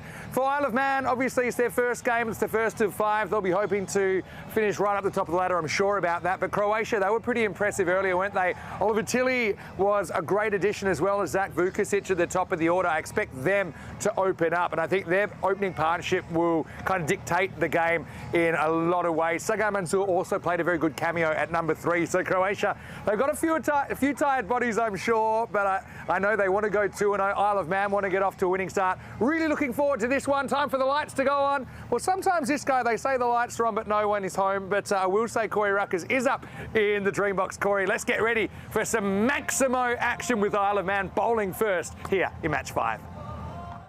Thank you very much, Vinny Sander, and I can tell you someone is home, and it is me, and I will be with you soon, Vinny. You've been cheeky today. The lights are on. It looks a little bit dark in the middle. I hope they can see the Grizzly tonight as we get to see Isle of Man for the first time in 2024. Good luck to those gentlemen on your screen.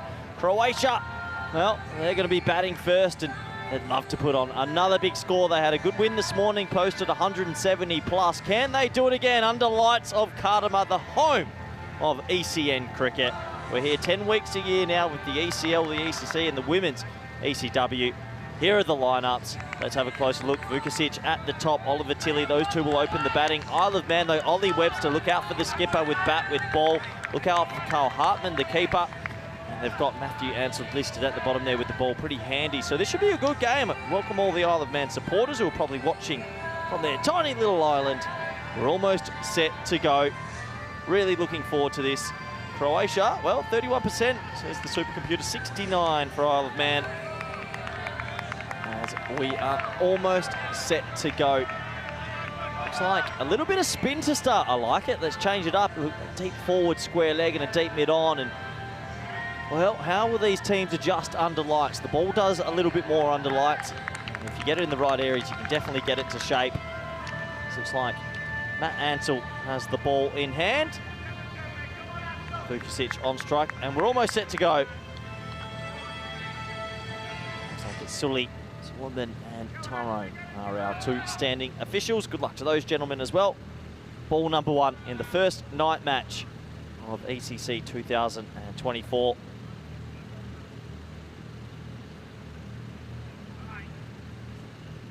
Umpire says play, we're set to go. Should be a good game.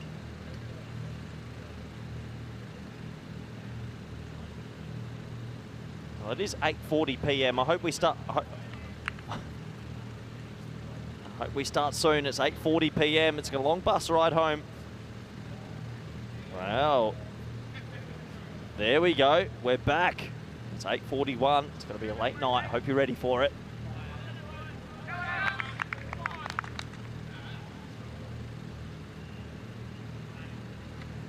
Nice start. Nice to see a spinner opening the bowling as well. Don't see this enough in this format. I think it could be pretty effective. A little bit of turn there as well from Ansel. Put it in the right area. And again, a little bit of purchase. Just goes to show a spin can be effective in this format as well. Vukasic maybe looking to overhit it.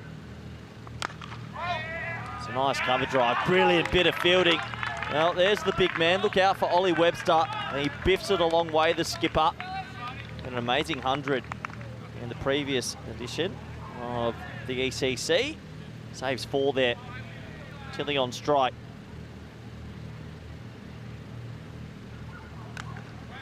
Late cut, another dot ball, and he is racing through this over, Ansel. Does 4 balls in less than a minute. Sometimes a spinner can just do this to you. Hurry you up before you know it, the over's complete. And gone! What a top over this is from Ansel. He's making spin bowling look easy in a T10 format with small boundaries. And Tilly, who batted well this morning, has to go. Angled in at the stumps. And Croatia in deep trouble early in this one, 1 for 1. This one is a little bit flatter. That's the arm ball, I think. And, well, skids on, under lights, off stump, uprooted. Pretty casual celebration as well. Happy with his efforts there. And Isle of Man, who have been waiting around patiently, get their first one of the tournament. As Tilly goes for a globe, and there's Derek the Duck, giving him a nice walk-off. There's nothing more humiliating than Derek the Duck welcoming you off the field. So Croatia, who batted beautifully this morning and didn't lose too many wickets, they'll be tested in this. Manzoor comes out at number 3, and he's got plenty of time at the crease here to get himself in and maybe hit a big score.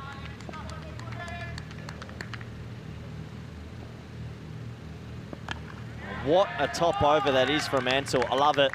I like the captaincy from Webster. They've come with a plan. They said we're going to go spin to win early, and they have won that over. It's 1 for 1, off 1. As I welcome good friend and co-commentator for the evening fixture, Vinny Sandhu. Yeah, Ansel safety first, and wasn't he good there? He slides one through Tilly, who was very, very good earlier on today. If you want to get in touch, hey, why don't you? You can send us messages on Instagram. This is old. I look young. I'm older now. You look good there, actually. That was actually one of your better photos. It's hard to get a good one of you. But also got a lot of people interacting in the comment section. Why don't you say hello? ECN, European Cricket Network. David Skinner back, watching from Croatia. Caleb Langford watching from Isle of Man. And yeah, well, the Manx have started well, haven't they? Here's Aki Vandenberg. Been looking forward to seeing him, actually. He's going to bowl over 2, keeper up to the stumps. And this first one's manoeuvred away by Vukasic for a boundary. And especially with the early loss of Ollie Tilly, I think Vukasic becomes doubly important. Yeah, lovely shot. Just lets that come under the eyes and plays it late. Get a bit of bat of it. It's a little bit of military medium, and you hit the gap, it races away. Good placement there. Just 2 outfielders allowed in the first 3 overs. That's why we call it the power play. It's a good comeback, though, from Vandenberg. It's kind of angled in and nibbled away a little bit. Good take from the keeper as well. Carl Hartman, the octopus. Looked like he just put a bit more into that. That was a bit sharper. Skidded on, well bowled. Do call Carl the octopus, even though he's a bit more of a praying mantis, really. All right, in the air, holding up under lights. It's taken. It's a very good start for Isle of Man. It's Chris Langford that takes the catch. And Croatia in lots of early trouble. Both openers are toast. It's 5 for 2. Well, the 2 players that made all the runs this morning, Vinny, are already back in the sheds, and Isle of Man have started perfectly here under lights. The ball does a little bit more under lights. We all know it. But that's a pretty loose shot from Vukasic. Just tried to muscle it. Yeah, and Vandenberg is just going to nag away. Yeah, nag, nag, nag. It wasn't quite there to hit Vukasic. He starts walking straight away. I mean, we've seen a lot of catches go down under lights. These players don't play at night too often. But Langford... probably the other players had a bit of trouble seeing that ball with the shining off the dome, but he had no problems at all. Vukasic goes for 5, and it's 5 for 2. Disastrous start. Yeah, well, I really honestly think when I look at this lineup, it's a top 3 dominant lineup. It might be the most top-heavy lineup in the group, and 2 big fish gone already. And so Aman Maheshwari will come out number 4. He's gotten in increased role then, doesn't he? We didn't even see him get a hit, I don't think, earlier on today. Still got Sam Houghton at 5, so there's a little bit to come still. A little bit. Aki. Again, pitches up, but this one sliced over the top, runs away. That's going to be another boundary, so Croatia. Whoa! And we have an early, now you see it, now you don't. It's Liebenberg who has arrived at the Carter Oval, but he leaves as quickly as he came. Well, I don't know if he was at the Olympics earlier in France, in Paris, because he could have made the high jump. That was pretty impressive. Cleared it easily as well. With all the energy of a youngster trying to skip over a fence with a lemon off the tree next door. I wouldn't want to meet Aki in a dark alley. He's a bit of a big man. I think you would like to meet him. That's not a great shot for Maheshwari. End of the second over. It's 9 for 2. Yeah, a couple people in the chat, Vinny, saying I am looking a little bit old. I would like a new photo, Vin. Come on. We'll get the Photoshop people on it. We have got cameras here every day. Give me 2. Yeah, that's not helping you. Hey, look at the table. Estonia 2-0. Bulgaria, a couple of close losses. You see that their net run rate's under, it's kind of better than -1 despite not getting a win. They do pick up 2 points out of their day. Isle of Man, of course, playing their first game of the tournament. Each team will play 5 before we make the cut for finals. I think Isle of Man go into this tournament, Vinny, as one of the hot favourites in the Challenger division. Ansell's back, and again, angles in. Don't play for turn. He's just sliding it in. Manzoor chops that one down off the keeper for a single. I love they've started with spin. I really, really like it. Not something we've seen a lot of today either. Not many teams at this level do it enough. Opening batters are so good at hitting pace bowling. It's a different sort of matchup. The ball angles in as a left armour. Sometimes it turns, sometimes it goes in with the arm ball. And sometimes you have big appeals like that, as that one sliding down the leg side. Yeah, I mean, it's caught on the crease there.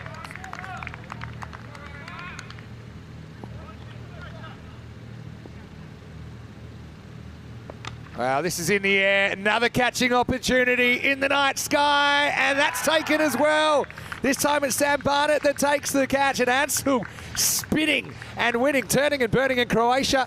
3 down in the power play, 10 for 3. Oh boy. Looks to go across the line a little bit. You said it's a pretty thin middle order, Vinny, and well, it was an 8:40 p.m. start. Warm the bus up. We could be home soon. Well, I'll say this Manzoor's still there. He batted really well earlier on in the day. But yeah, disastrous start. Manzoor made 35 off 11 batting at 3, but we only saw 3 batters earlier on for Croatia. Tell you what, Sam Barnett, I reckon he took that pretty comfortably. It was a bit twitchy. The hands were pointing right up to the sky. I'd love the heart rate meter. I think it would have been off the scale. Maheshwari, look, it's the 3rd over. He's trying to make something happen. You know, kind of applaud his ambition there to go over the top. It doesn't work out. Well, look, Croatia are on 10. So it's going to test Isle of Man. Now, I know it would take too long if I had you on an Isle of Man game for you to bring it 10. up. Come back to that in a second. Ansel has got a couple. Here is Sam Houghton, who's batting number 5, and he's got exactly 1,000 ECN runs, as he reminded me today. Congratulations. In the fan zone. I'll tell you right now, Ansel's going to walk away in a power play spell with phenomenal figures. Again, I think you're exactly right. Not too many teams in the Challenger division have these kind of spin options. That's a good one as well. Slides in, cramps him up. Sam's just captained SOS to their very first European Cricket Series title. Did that on Friday. I hope he's recovered by now. Might need to explain what SOS means. Sir Oliver Split, of course. Yeah. Named after a fictional character. True story as well. Another one slides through. Ansel, pair of deuces, 2 for 2. In fact, off 2. So make that trips. It's 10 for 3 at the end of the power play. If they go on to win this game, Vinny, there's your player of the match pretty much straight up. 2 runs in a power play from 1 bowler. Phenomenal. You don't often see it, actually. So credit to him, credit to the management of Isle of Man, who decided to open with a spinner, and a really good spell. Joe Burrows in the comment section saying Aki is the nicest bloke in Max cricket, and you said you wouldn't want to see him in a dark alley. He's a big man. I think got a few viewers already that would like to see him in a dark alley. Aki van den Berg. Good, Dutch? Good bone structure. Dutch? Van den Berg? Aki? Very Dutch name. Anyway, looks like it'll be that man. Good ball. Remember, the line belongs to the bowler. It's full, bit of outswing. I also like the squeeze with Hartman up to the stumps. He's a very good keeper. Yeah, he stayed up to the stumps for the first 19 deliveries. He's looked really, really good so far. He's just getting that ball to talk enough, isn't he, at the moment? Well, the supercomputer has just put the arrow straight through Croatia. They are 0%. I mean, there is a margin of error. I'm telling you, Croatia might have enough on the board here. Okay, I'll bring it up in a second. That's actually quite clever batting, and he plays for the swing a little bit, gets the outside half on, and Manzoor has his first boundary. Well, any bat's good bat. Manzoor gets a streaky boundary. Third was in the ring, and it flies away for 4. It wasn't exactly where he wanted it to go, but runs are runs. Yeah, I still like this spell. Someone's just got to suck it up. I mean, he looks like something out of a James Bond film, isn't he? Aki. Good comeback, and once again, good take from Hartman. The first time I've seen big Aki Vandenberg play for Isle of Man myself, and he looks good. He keeps it simple. He gets it to swing late. He's a bit of a rooster. That helps. And a big man. I like it. Well, he's got a couple to go. There will be a double switch with the bowlers after this over. This time, a little bit of width, but they've got the deep point back now. We're out of the power play. So 2 outfielders are allowed in the first 3 overs. Then for the rest of the game, up to 5 outfielders are allowed. But I suppose one thing is, you are going to have a look at 2 other bowlers at the end of this over, in overs 5 and 6. But he's bowled a very tight spell, complemented Matt Ansell well. Hit and run, bit of an ambitious one. They will get there, and that's the end of 4 overs. Croatia 16 for 3. What a dream start this is from Isle of Man. They've bowled 4 overs in about 10 minutes. They are racing through, and Croatia are miles behind in this T10 fixture. You're going to need something pretty magical from here, Vinny, on what's been a pretty good first day. It really has. I mean, Croatia, obviously, I think their opening combination with Zach Vukacic and Tilly being in the side and at the top of the order in the format, they're huge keys, and they've gone for 5 off 6 and a 2-ball duck. And that just means Croatia playing from a long way behind here. And I think Isle of Man, I think they're better for the run as well. I mean, I know this was famous. I'll bring it up once that Spain did bowl them out for 10. But I think that could happen to any game. It's to anyone. It's a one-off. I think the Sydney Thunder get bowled out for 15 in a BBL game. Sydney Thunder, professional unit, unbelievable. Yeah, but now we're going to get Ollie Webster, the captain. Geez, he hit a brilliant century last year as well. Yeah, he can definitely play, that's for sure. And it's more of the old dibbly-dobbler, but it's pretty well.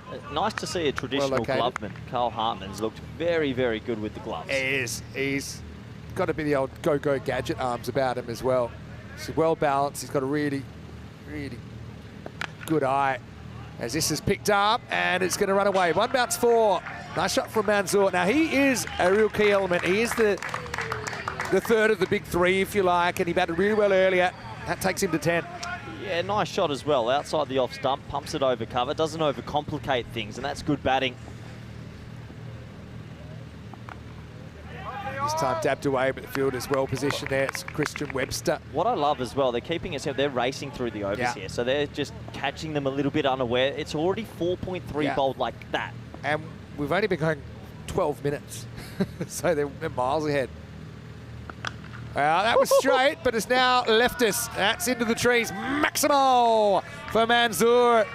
And a brilliant hit. Croatia fighting back. Well, nice shot from Manzoor. Look, he was the third amigo this morning, Vinny, who actually made a few, a quick fire 30-odd. So while he's there, Croatia will still believe, but it's going to have to be pretty spectacular from here. Bit of a risky shot, because if he misses it, he's probably LBW, but he didn't miss it. And he picked it up nicely to the top of the hill.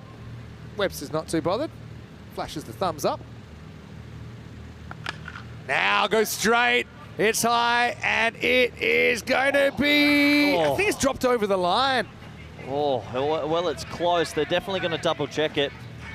Yeah, it's an opportunity, though. Yeah, he does kind of make contact inside. I think the question here is it 4 or 6? That's Kieran Court down there. We'll check it out in the replay. It's going to be 4. Yeah, looks like a 4 and a bit of a scorpion, Vinny. Yeah, I mean, it's good effort. I mean, again, under lights. So, a bit of luck there. If you could get Manzoor out, you'd feel they might fall like a house of cards. Now, gets a bit careful. Won't find the single there. Internal pressure in the infield, I think, has been very good as well. You can see the expected score here, just 78. Just at racing the moment. through. Just quick, good educated cricket so far, not overcomplicating it and and miles ahead. I've still got one ball left in the over there. Do you? Maybe I'm... I am not counting. Luckily, it's not up to me. But they seem to think it's over. Yep. But, yeah, for Croatia, they're a long way behind the 8 ball in this one. Let's welcome you to the Dreambox. Vinny Sandhu, Mr. Maximo for ECN on a Monday night. It's Monday night cricket. I'm here with Corey Rutgers. Strange things happen when we're commentating together and we're under lights, don't they? Yeah, strange things do happen. It's good to see you again, Vinny. No rain at the moment. Hopefully it doesn't.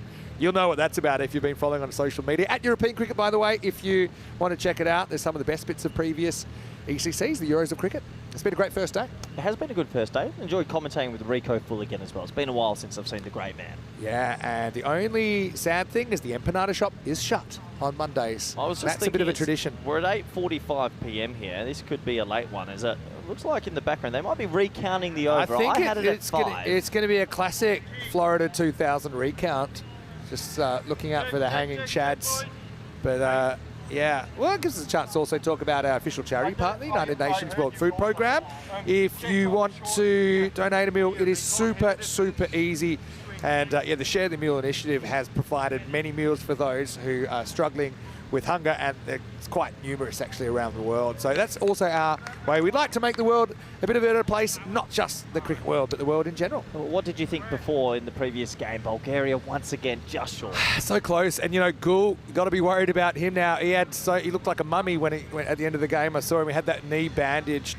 I still think you almost got to play him because he provides that boundary power that they're lacking. Look, I didn't see any blood, so he's good to play. I loved the Mishra byplay though.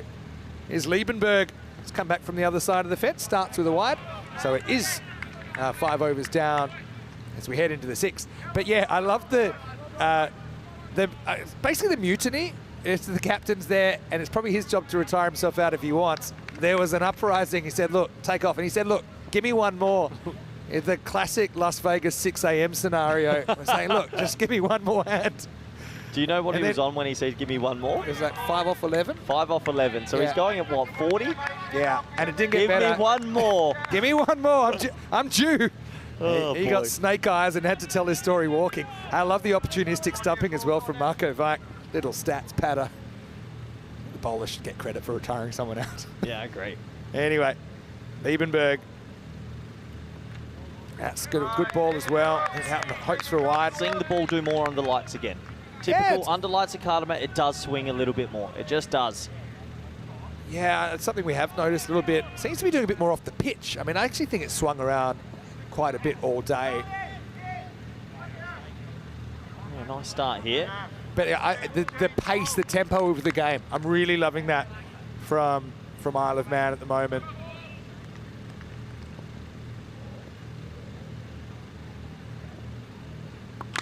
That's hit straight. It's hit pretty well as well. It's going to bisect the fielder. It's going to be 4 runs. Nice shot down the ground by Sam Houghton. A lot of bottom hand in that shot. Sort of wristy, sort of hockey shot. Dead straight. I think the bowler was sort of self-preservation. If anything, it was wide off stump and that bottom hand came through. Different, peculiar looking stroke, but 4 runs nonetheless. It'll do. They'll take it. It's been a bit of a tough start to say the least.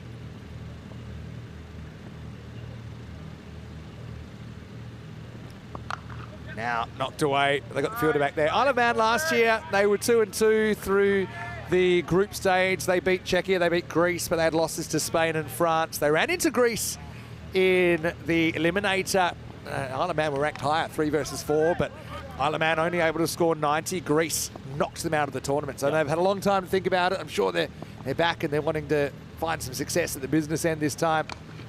And it's a good strategy at the moment. They've got the 2 fielders back there. I think they probably know these 2 probably want to play with some degree of safety, maybe not trying to swat across the line. Certainly Houghton backs that way.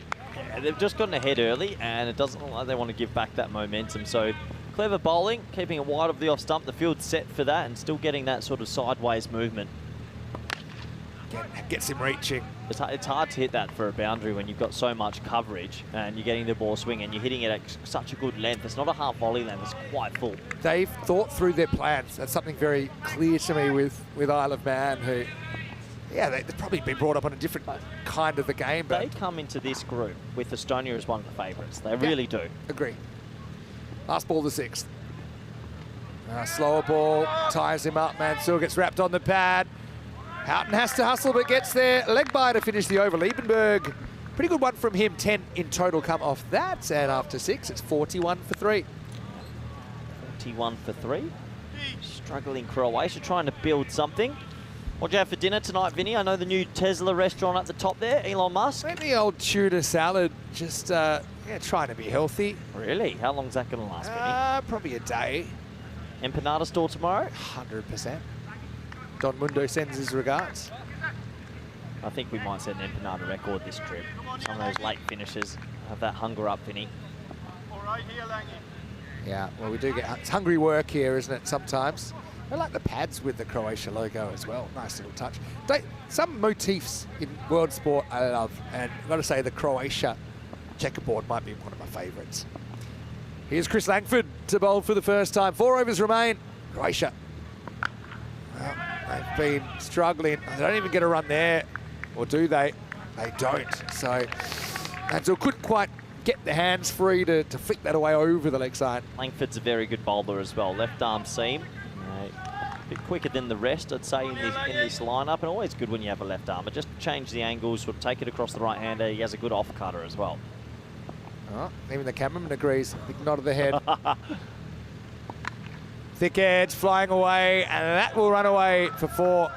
Yeah, I just wonder if they could find a deep third. I kind of like their strategy here. I suppose where do you take them from is the thing, but we see a lot of runs going down there. Yeah, they've got the deep backward point, the deep cover point, so I actually like the field. This is just one of those ones you go, bit of hard luck. Just got to eat it. Yeah, eat it. Also, the kind of shot that's quite risky anyway. I mean, you can get a little edge through to the keeper. Hartman back. Bit of a rarity for him. A lot of swing. Lucky was back because that had 5 wides written all over it. It goes more under lights. Yeah, that What's the really scientific explanation you'd give us for why it goes more under lights? Well, the scientific explanation is 2 over E, and it means when the sky is lower and it's a bit darker, it just goes more. Okay. Did that sound convincing? Is it to do with the speed of light and the I have no refraction idea. I don't think anyone knows how it swings more under lights. Nobody understands. No swing. one does. Nobody. All right, goes after this. I think he's got enough. Going, and gone. Great effort out there, but he's flat out, and that's going to be Maximo 6 carreras. And that brings the 50 up. Top effort.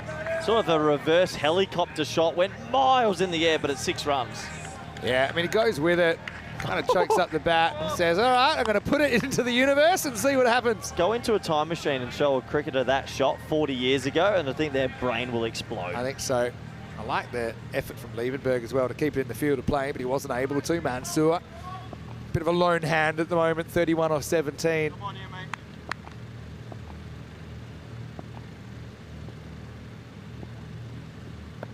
Pitches up, gets banged, but the fielder is going to take the catch at the second opportunity.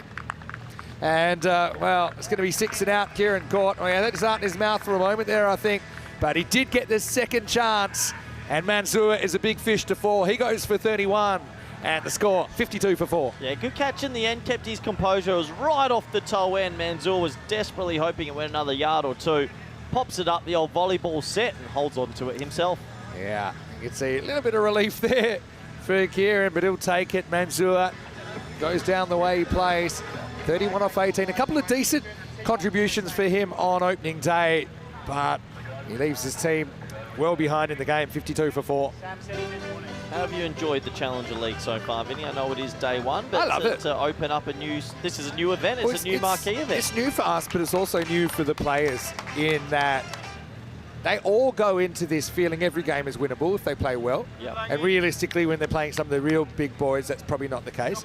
And the chance to win some trophies is not often that these teams will get to play an 11-team tournament that they feel they can win. Our company trophy provider must be loving us because your Meltil Shield, Western Shield... Stocks up like 38%. Oh, brilliant. Do you think there's a trophy bubble? I just watched The Big Short again. It's a great movie. That is a very, very good movie. Yeah, very, watched it very on the good plane on the way over. Here's Jayant Thakur. He's bowling.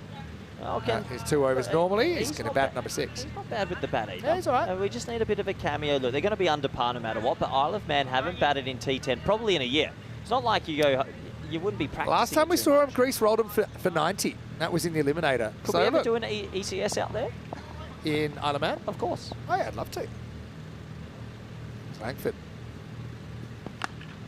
Pretty good looking shot from Takua first dart. Oh, he's gone. He's run out for a golden dart. What a sensational bit of fielding. That's the captain, Ollie Webster. He makes this look easy. One-hand pick up and direct hit.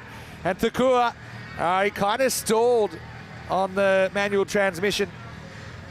But, yeah, it's got to be out. We'll check it on the replay. Yeah, he's gone. He's just gone. It's a suicidal single. It sort of hits on the go. One-hand pickup. Thanks for coming. And that is out. Adios, Jai. Well, bit of a different standard here from the European Cricket Series in Croatia. Of course, a lot of these players have been playing a lot in the last couple of weeks, but also just the fielding conditions. You know, it's flat. It's a fantastic attacking bit of fielding. He actually risked fumbling the ball in order to be able to get the throw off quicker. And look, it's not just me that's been on a diet. Derek also, he's been on the protein shakes. Unfortunately for Jai, he's got some company as he walks off 52 for 5. Yeah, nice looking drive to be fair, but a good bit of fitting. It was never on, and Isle of Man have looked very comprehensive this evening. Yeah, a couple of really good run-outs in that position. We saw Ditcher Paul with a pretty good one earlier. Sam Houghton will face up. Last ball of the 7th. I don't think it's just the wickets. You're just watching their movement. We get to see, obviously, from a wider view from where we are. All of them are moving well. They seem like a very well-gelled team. They've been impressive in these 7 overs. The score's 53 for 5. Yeah, well, Croatia yeah. might be giving us an early night the way things are going at the moment. There's still plenty of time to go. Coming back tomorrow, we have more cricket coming your way. Same teams. Of course, a couple of teams just have the one game tomorrow. But, you know, big day for teams like Isle of Man and Slovenia that only played the one today. Of course, there's 3 days of group matches here in Group 1 before we hit the finals on Thursday. Yeah, 11:45 a.m. start. But have you explained why it's a little bit later start this year? And we just had to move a few things around, and the Women's World Cup is going to start, and so we didn't want to be clashing with some of their start times. Women's World Cup, huge call. Golden ball. Scotland, top 4, semi-final. Watch this. Watch this. You know I know my stuff. Corey Rutgers. Yeah, I want that. I want my career on the record. If they don't make the World Cup semis, I'm out. If they don't make it, you have to eat haggis. No chance. Come on. You know, this is food chat time. Isn't that like lamb stomach or something? It's basically all the innards of a sheep served in its own stomach. But apparently it's got a delicious nutty texture. I would like to pass, thank you, Vinny. I'm look out Scottish. for the Scottish I take team. offence at that. Scottish women's team, T20 World Cup. You heard it here first. Look Corey out for said them. it, otherwise he's eating haggis. What's the national dish of Isle of Man again? I'll eat that. We looked it up once. Yeah, we did, I remember. Anyway, caught. Gets a ball, left arm around. Again, gets hit, but it's not going to leave the infield. They don't get a run. I like what I'm seeing. Another left arm seamer. You had the left arm off spinner earlier. They've got a bit of different variety, and I think teams that have variety go a long, long way in this format. Caught, good start for him. Well bowled. He's Yorked Houghton, who's got a walk, and now Croatia going from bad to worse. 53 for 6. Outstanding death bowling from Kieran Court. They've looked really good. Really, really good. Disciplined in the field, well captained. They've bowled in the right areas, and they've got the ball to talk under lights. Perfect performance so far from the Isle of Man. It's not something we've seen enough of today, I don't think, hitting that Yorker. If you do, there's not much you can do. Houghton likes to say, stay leg side of the ball. Court likes it. And he says, yeah, I'm up, I'm ticking. He's coming out at night. What have they been up to today, Isle of Man, you think? Down by the pool bar for a bit? A late flight in, I think. So was it? Just trying to take the day to recover. So did they arrive today? I think they arrived late last night. Oh, okay. But yeah, Houghton, well, he's always got a smile on his face. He can still dine off the ECS trophy at least for a few more days. Right now, he's going to have to go. It's 53 for 6. Well, I know that we've got Christo Rulofs in the lineup for Isle of Man today. I know Susie has come in, and apparently his kids, Esme and George, are tuning in on Fox Sports in Australia. Oh, so, what time is it in Australia, actually? It's 4:45 a.m. when they sent a message. I mean, if it's kids, it's a pretty early get up. I know that some kids will get up around that time anyway. We've got a few people who have said that Petra Ellel, haggis is lovely with neeps and tatties. Yeah, neeps and tatties. Becky Webster, hello Becky. Good luck Isle of Man from the Websters and Little John's at home, looking after the kids again. Important work. It's Looking more after important, the arguably. little critters. Again, attempted Yorker. So I like it though, even if you miss, still good things can happen. This is Razmilic, who's coming in. He was part of the winning SOS squad over the last couple of weeks as well. I'm not liking how many people in the chat are actually saying eat the haggis. Yeah. I feel like I've put myself in a really disappointing area. Let me just send a message to myself in the future. If there's an ECN poll and the vote is eat the haggis. If you eat haggis, I will. I've actually always wanted to try it. No, thank you. Slower ball, good variation. He's put on a bit of a show here, Court. Razmilic does negotiate, it gets off the mark. Well, they've burst through the dam. The dam is just pouring here. They've got through the very dangerous top 4, maybe top 5, and really now the Croatians are relying on lesser known batters to get the runs at the back end. It's not going to be easy. They're going to try their best, but they're staring down the barrel of a score maybe in the 70s. We'll probably be in Malta together, maybe a bit of Barcelona. Where would we get haggis? No, it's for Scotland. You've already, it's a verbal contract. In the top 4. Yeah, but if they don't, you're They eating will. haggis. They will. I'll eat it with you. It's on my bucket list. I'd rather eat something from Isle of Man. No. Well, find me their national dish again. You're good at this. This is a Scottish-based bet, and you're going to have to pay the Scottish Scotland aren't price. playing. Time to pay the piper, Corey. Are you not confident in your ridiculous call that they'll make the top 4? A little bit nervous. Last ball for Courtney over. Oh, geez, that goes straight through him. Almost knocks the bail off. But it's a pretty good take by the keeper, Hartman. What an over, 1 for 1 for Kieran. Welcome back to the Cardimer Oval in Croatia, 54 for 6. Well bowled, Kieran. Very well bowled. Top display here from the team in red. Good to see Nick H in the chat, also watching from Australia, saying it's 5 a.m. here. Yeah. What are you doing up at 5 a.m., Nick? Could be a long night. Ah. The semi-finals start on October 17, so I will now be... Actually, we'll still be here for the semi-finals. It's our championship week. I'm setting myself a message for October 17. Scotland top 4. Vinny. Look. Oh, a lurker. A lurker, a spectator. That's actually Calvin's part of our Spring Productions crew. Probably just sorting out some of the cameras up there. He's always looking after You know those old photos where you start to see something in the background? It's like a supernatural thing. He really is there. Here's Langford. Again, really good length. It's full. Razmilic and Castellan have been left holding the baby here. Yeah, it's been impressive. A couple of left armers, they've got the spinners. Other man setting down a bit of a message to this group so far. Hello to Trip watching from the US, and Kitty's there as well. I think John Gray's in as well. Hello to a lot of people have tuned Julian in for the Dawson. night fixture. It's mostly the Haggis chat, I think, that's brought them to life. Langford wants the sticks. It's a bit short this time, actually, but again, there's protection there. It's only a single. The other thing for Croatia here, if they could find a way to, even if they don't win the game, if they can come up with a point here, you know, if they could force Isle of Man into an 8th over in the second innings, even if they don't have a winning total, I mean, they're in a bit of a scrap fight, I think, middle of the table, potentially, Croatia. Yeah, I do agree. Well, if they are to go on and win from here, it'd be one of the most historical victories we've seen in a long time. We're on 55 at the moment, desperately trying to find a boundary or two. One of the issues with Haggis is it's just a lack of education, so I'm going to actually read to you what it is. I'm a little bit scared. Don't be. 10 balls to come. Well bowled. Got a little bit more leeway, I suppose, the lower order batters as well. That way you Go put on, the ball. educate me, Vin. Haggis is a savoury pudding. It sounds delicious. Oh. Savoury pudding. Containing a sheep's heart, liver and lungs, mixed with chop onion, oatmeal, suet, spices and salt, mixed with stock and cooked, traditionally encased in the animal's stomach. Really? That sounds excellent. Got another quote. Who comes up with that? Although its description is not immediately appealing, haggis has an excellent nutty texture and delicious savoury flavour. What time of day are you meant to eat haggis? I have that on the Is it a dinner food or a delivery lunch? apps. That's, I mean, I'm half Scottish. I feel it's kind of a Sunday lunch kind of meal. What do you think? Yeah, I'm a little bit scared now. Gone immensely quiet. Langford won't be able to stop the single, but no real damage. Castellan gets off the mark. Pero Castellan, good to see him out there. One thing about Croatia, they do have a lot of native players that have either been converted from other sports in Croatia or they've grown up a little bit with some sort of connection to cricket. It's always nice to see. Yeah.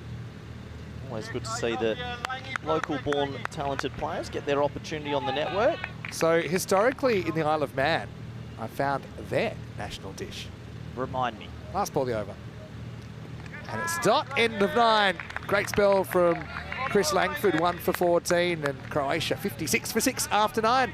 It says here the national dish of the Isle of Man has traditionally been spuds and herring, or yeah, boiled potatoes and herring. It looks pretty good. Herring's not bad because look, you know I've been living in the Netherlands. In Rotterdam, huge. you eat it raw. Yeah, I know. Bit of onion.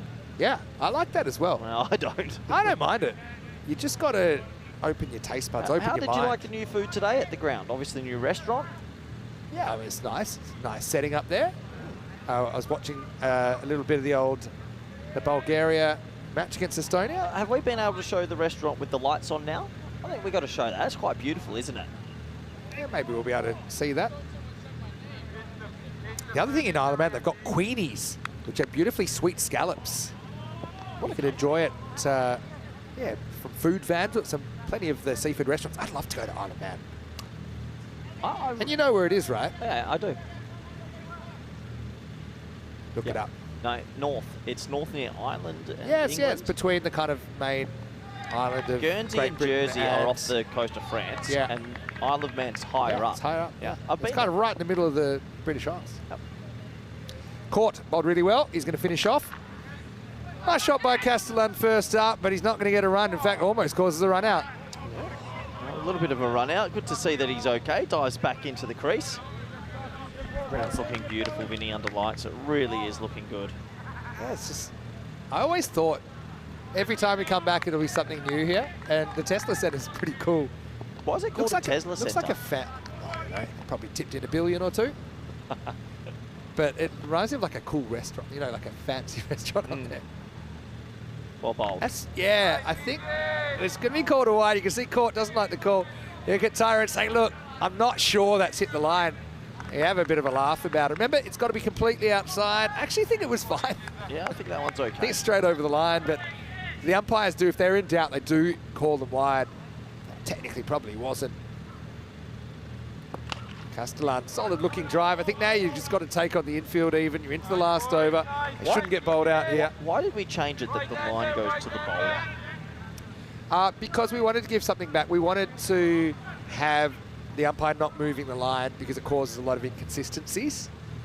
But the bowler is meant to get that extra leeway. Yeah. Okay. So kind of... Just give a bit back to the bowler. It helps the batters because they can now take a position over there if they want. Yep. But it also helps the bowlers because they've got more leeway.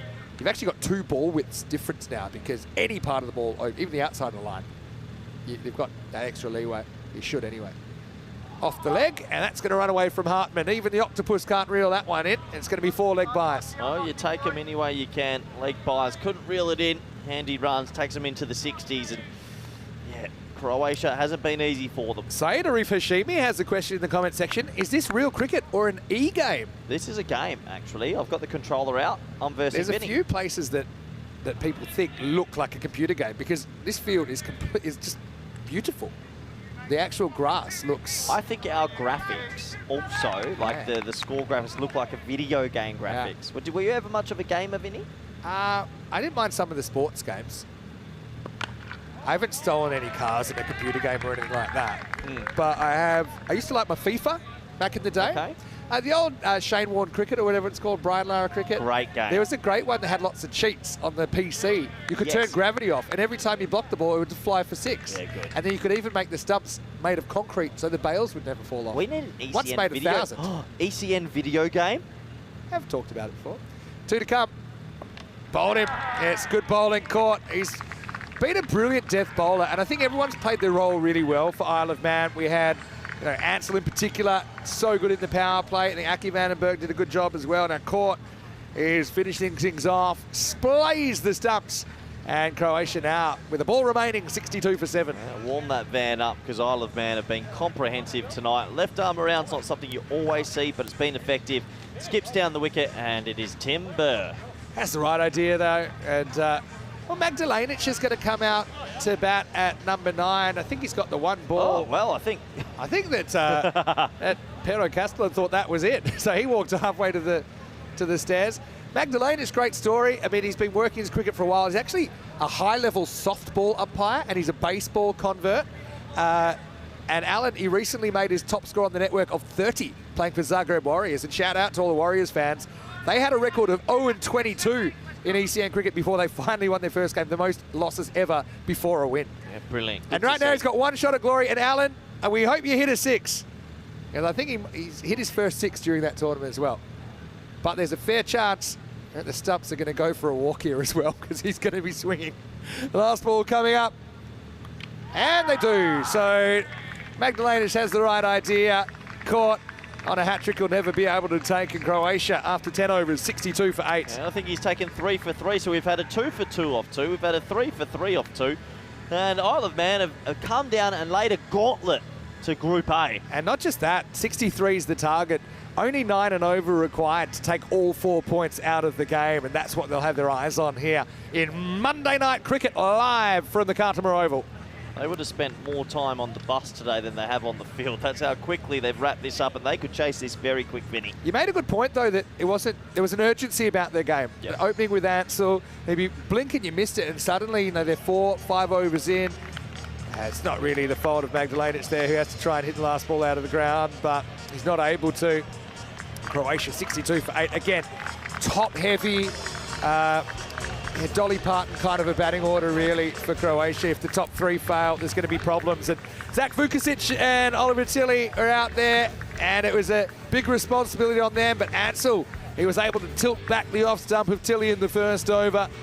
And then Vukusic would go to Vandenberg at the other end, and before you knew it, they were in all sorts of trouble. They could never quite crawl out of it, the Croatians. Yeah, they lost their big fish early, and when that happens, you always sort of feel like you're playing catch-up. But credit to Isle of Man, they put the ball in the right areas, they held their catches, they got affected a few run-outs as well.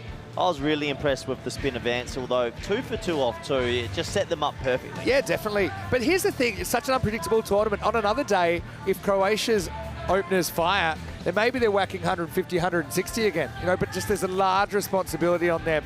So this is where, if these teams played 10 times, I'm sure Croatia with this lineup are winning some games, but if they don't fire at the top, it's just going to be trouble with the capital T. Some acrobatic efforts out there as well. Liebenberg went over the fence once. That time he was flat out. Croatia, credit to them. They've had a big couple of weeks, haven't they? At the ECIs on the weekend.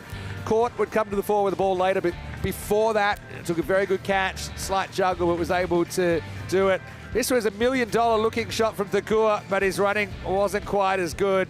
He got caught short. Excellent fielding by Ollie Webster. Thakur out for a golden duck, and then caught. Well, he played his role to perfection, didn't he? He was full, he was straight, he liked that angle coming in. Look at the batters, though. They're backing away, they're showing the stumps, and Court wasn't afraid to disturb the furniture. He would finish with 3 for 3, including that wicket. Magdalenic went off the last ball of the 10. And Croatia 62 for 8, miles behind in this game. Croatia needed their big dogs to fire. Unfortunately, lights they weren't able to. Turned out to be a good toss to win for Isle of Man, who wanted early wickets, and they got him. Looking at the scorecard, Manzur with 31 off 18, the only Croatian to hit double figures. Hit 2 6s, 2 4s in there. No one else able to reach 10. Also, just the 4 wides, no balls, so pretty disciplined bowling for Isle of Man as well. 2 for 2 for Ansel up front, and 3 for 3 for Court at the back. There's a nice symmetry about that. Also a pair of 1 for 14s for Aki Vandenberg and Chris Langford. We'll take a break. Back soon with the final stanza of opening day. Monday Night Cricket live from Spain.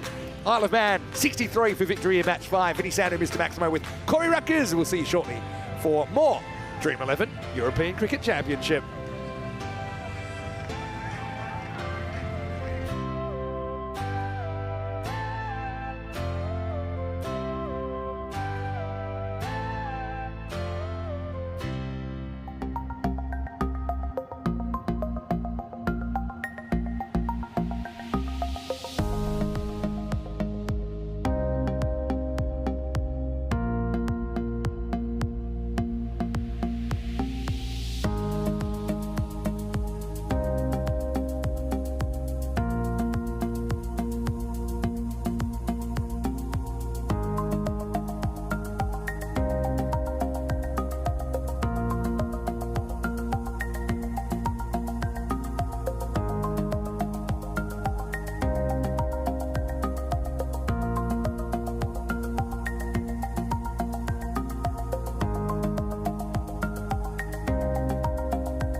The European Cricket Championship is proudly brought to you by Dream11, HCL Software, Paramatch, the Hunter Andalucía, and Victorinox. And the official charity partner, Share the Meal by the United Nations World Food Programme. Hello cricket lovers, welcome back to the Costa del Sol at night. It's the opening day of the 2024 Dream11 European Cricket Championship. 32 European countries competing for 2 trophies, actually, 2 divisions this year. This is the Challenger Division. And Isle of Man put on a bit of a show on the field, keeping Croatia to 62 in match number 5. And now, they want to chase them down as quickly as possible. Zach Vukusic opens up.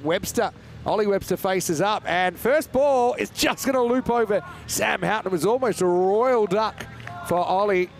He is out there with Eddie Beard opening the batting. Now, of course, if you're familiar with the format on ECN this year, Isle of Man, if they can chase this down within 7 overs, they'll actually steal an extra point off Croatia, and it'll be a 4-0 victory. I think that's what they've got their eye on. Vinny Sandhu here, Mr. Maximo, in the dream box with Corey Ruckers. Yeah, good to be back, and surely they're going to go for it in under 7, Vinny. That's in the air, doesn't quite carry. Bit of an awkward one for the fielder. They don't get a run. Johnny has a random question. It is random question time in the comment section. It's an easy one, this one. What time is the first match tomorrow? It is 9:45 GMT, which is 11:45 Central Europe, and it's 3:15 in India. And the good news is that is the case on all non-finals days. Again, this is short, but it's hooked, and it's hooked down to the ground. Maximo for Beard as Vukusic tries to go upstairs. We saw him try that earlier. This doesn't end too well. 6 runs. Nice shot. Really nice shot. Look, Vukusic has got a bit of pace. He's got the specs on. He's got the smile. He's got a kookaburra.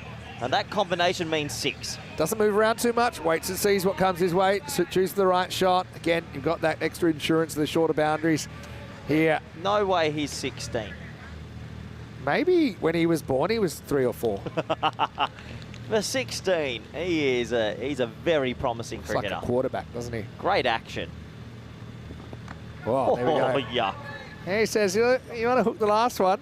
I think probably Beard's expecting something fuller there. I think he spent his bouncer on that one that went out of the ground. The other thing is finals day start a bit later, so they start 45 minutes later. So every finals day starts at 10:30 a.m. GMT, 12:30 here in Central Europe, and 4 p.m. in India. So we get a few sleep-ins. That's a big sleep. Either that or a few late nights before. It takes a bit of a chance here, but it's class batting from Webster. And he's going to get his first boundary clipped away to fine leg. Well, Webster's probably their biggest name in the batting unit for this trip, isn't it? If they go far, if they are to win the Challenger Division and get promotion to the Premier Division for next year, he's probably their key. And he's shown it before, Vinny. He's got brute power, but he's also got a nice touch of class. He came in his first tournament last year on ECN, scored a very good 101 not out versus Czechia. Last year, he averaged 47, struck at 240, and right now he's going to be going even quicker than that. Back-to-back boundaries for the captain. And they've got the message, inside 7 overs, 16 off the first, so brilliant start for Isle of Man. 16 for none, and you'd imagine they'll coast to victory here and get all 4 points. I think we'll go to bed with that golden ball counter still going. It'll be 109 currently, 110 at the end of the night. I asked Rico before, so let me ask you. How many golden balls this edition are you feeling? 2. I went 2, so you can't have 2. What? Next guess. What did Rico say? Can't tell you. Well, 3, I'm optimistic. He went 3. I'll go 1. Yeah, good bet. I actually think, statistically, we have a golden ball once every 90 matches. So we're due. So we have 127 matches in this European Cricket Championship across the 2 divisions. So I actually think statistically 1's probably the right guess. Yeah. Let's have more. Here's Aman Maheshwari. First ball on length, gets slapped away over mid-off, and that's going to be 4. Aman's a bit of a chameleon lately. He can bowl some left-arm spin. I'm a little bit surprised, given what this Croatian bowling attack looks like, that he's not bowling it. I just think he provides some good variety. His first ball disappears for 4. Nice shot as well. It's a sort of awkward length, and he flat bats it over cover. So Beard and Webster, they're off to a flyer. Now in the air, just over the top. That's going to run away for another 4. So Beard wasting no time at all. Isle of Man on their way, surely, to a victory and probably a 4-point victory. I actually like how he's sort of playing this. He's sitting back and sweating on a back of a length delivery so that he can get leverage. Good batting. 15 off 5 now. The runs are flowing. Isle of Man, they're going to win this in a canter. Goes for this. It's a hanging top edge. Fielder goes back. He almost takes the catch of the century. Ollie Tilley runs back, tries to take it over the shoulder. He did make the ground in the end, but it was a very awkward one. Yeah, top effort. He made really good ground because he starts in the ring and he's tracking back under the night sky. Almost gets there as well. Good running. They get back for 2. Again, the wind took it a bit of left to right on him. Back to live action. Again, not the right line, and that time Beard, he started very, very strongly. He gets 4 more. Well, Beard's one of those players at the moment, from what I've seen. He looks to go square at the wicket, and he's sweating on length. He's bottom hand dominant. So if I'm Croatia, I'm trying to bowl a full ball here and testing him to go straight. That's what they should be maybe thinking, to have a look, because he looks very good square at the wicket. And we didn't see Beard last year. This is the first time we've seen him. I just like the way he's waiting. Wait, hit. And he hits that one miles into the night sky. Maximo! It's Maheshwari's got magical in this second over. Well, he answers perfectly. They go full outside off and he just lofts it over mid-off. So he's hit the ground running and found his T10 batting boots. You add him to the opening pair of Webster. Good signs. Really good signs. I think sometimes batters overcomplicate the game. He stays pretty still, but this time it's in the air. It's a classic foot stop. Well, talk me through this one. Well, that's Anthony Razmilic. Oh, he's limping a little bit. Well, he reached out with the arm, realised the arm wasn't going to get down, and then he just used his ankle. So that would have hurt a little bit. Yeah, he's shaking his leg out in the background, but a bit of funny fielding. Home of the kick catch. Watch this. ECN. Goes to reach out with the arm, and there's an open foot. Well, Croatia are very good at football. Yeah, they are. They love their football. Tony Modric. Yeah, there's a lot of good Croatian footballers. I think he runs a restaurant now. So Estonia top of the table, and Isle of Man, of course, only playing the 1 game today. If they could get the 4, they'll actually catapult themselves into 2nd position with a game in hand. And remember, the top 2 will get a double chance on Thursday on Group 1 finals day. Zach Vukovic comes back straight away. Just that extra pace always. Think about Zach on a green top in England. 16. And you're just thinking, well, what have I done to deserve this? I can understand why Somerset have their eyes on him. 16. If you didn't get to watch him bat earlier today, made a really impressive 45. Shout out to his sister Erin as well. I know she'll be watching. She's been doing some amazing things with the Croatian women's team, leading the side. So must be some proud parents. Vukovic household. Very much. National captains. Dad's here. Dad's running the waters. Pete, he's there. Wow, it's not a bad shot. He's just backed away and he's stroked it effortlessly. Here comes the fence jump. Maximo Beard, 34 off 11. What a start to his ECN experience. It was just a little bit of video game cricket there. It's almost as if he selected the shot before the ball was bowled. That is unbelievable. And Isle of Man are setting a bit of a statement. I'm sure Estonia are watching. Estonia weren't that impressive in their last game. They were really pushed from Bulgaria, of all teams. Isle of Man have said, we're the favourites. Now he's going to get another one pitched up. Doesn't really time it, but it's probably good enough. Running away 4 more. Well, have a look at, even for the bonus point, they've got it down to about 4 and over required.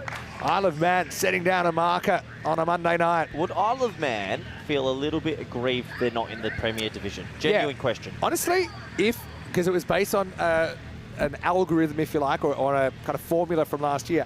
And they are the top-ranked team in this division, which means if we had 1 more team in the top division, they'd already be there. Who's the bottom-ranked team of the Premier Division? I can't tell you. Do you want me to tell you? It was... So, who were they? Based on last year's performance. I'll tell you, because I've got the list. Yep. Not to shame them. Well, no, there's always a top seed and bottom seed. It's not shaming. So it's the just computer said that... so Isle of Man were there. Finland, actually. Okay. Finland and Malta are kind of pretty close down there. Above them, Romania.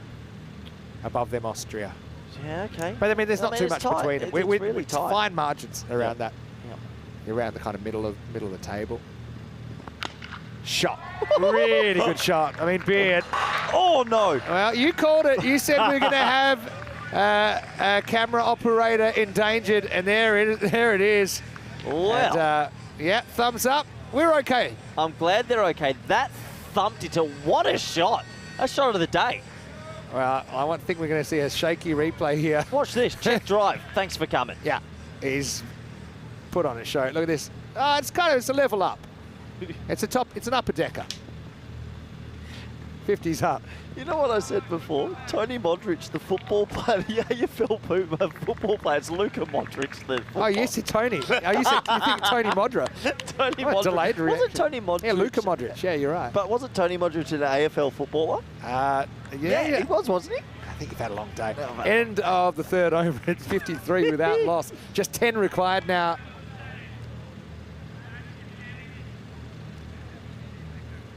Yeah. Oh, Tony Modra. Do you remember him? Yeah, of course. Adelaide Crows. Look, what a player. Played That's all what I Australian was years. thinking. It has been a long day one. It's actually 9:45 p.m., which is past my bedtime. All right, well, just 10 required. I have a feeling this might be the last over of the day. Webster's only had to face 3 balls. Yeah, good partnership. He's gone loopy 1-4-4. Beard probably wants the strike back so he can bring up his maiden ECN 50. Razmalic gets the ball. Oh, not a bad start from Anthony. Fielder is able to make the stop. Well done by Sajid Khan. Coming up tomorrow, don't forget, more cricket. We have day 2 of Group 1 and I had some questions about the starting time. It starts same time as today, 9:45 GMT, which is 11:45 in Central Europe, 3:15 in India. Going for glory there, Beard, but a rare miss. Yeah, rare miss. Bit of a chuckle there from all involved on the field. Yeah, but a comprehensive display. They'll go into tomorrow very confident. Isle of Man and Croatia maybe back to the drawing board. Beard staring down the barrel of a T10 International 50. Done some research. And, well, I'm not so sure about his football credentials, but Tony Modric, he is an assistant professor at the Faculty of Kinesiology at the University of Split. So if Tony's watching right now, hello to you. I was in the car at 9:10 this morning. Also, Dr. Tony Modric, High Performance Sports Center consultant, has published in the Journal of Human Kinetics. Well, that one's going to break your ankle. Well, it's going to be 4. I mean, he's hit that so well. Beard to 48. It'll be the icing on the cherry on the top of the cupcake, I think, if he can bring up his 50 in this modest chase. Yeah, lovely shot. He punches it hard, doesn't he? He's answered all what I wanted to see. He hit the short balls well. He backed away to cut it over point, and then he's hitting the full balls well as well. So he deserves a 50. Start the car. 5 to win. Beard on 48. Game, set, and catch. Well, I was already halfway out the door, but Beard will miss out on his 50. Certainly fooled me off the bat. Well done to Razmalic. He will take a wicket, a consolation wicket for Croatia, and the score is 58 for 1. And good to see them celebrate the wicket as well. It's what this game's all about, the little moments. And yeah, it just splices that one. You were already in the car. You had the laptop packed up, but we're still here, Vinny. See you later. No, well, I'm happy for Croatia that they have a consolation wicket. But Beard, there's a lot to like about his innings. And I just liked his simple technique. He actually watched the ball, which is quite revolutionary, and made some really smart shot selections.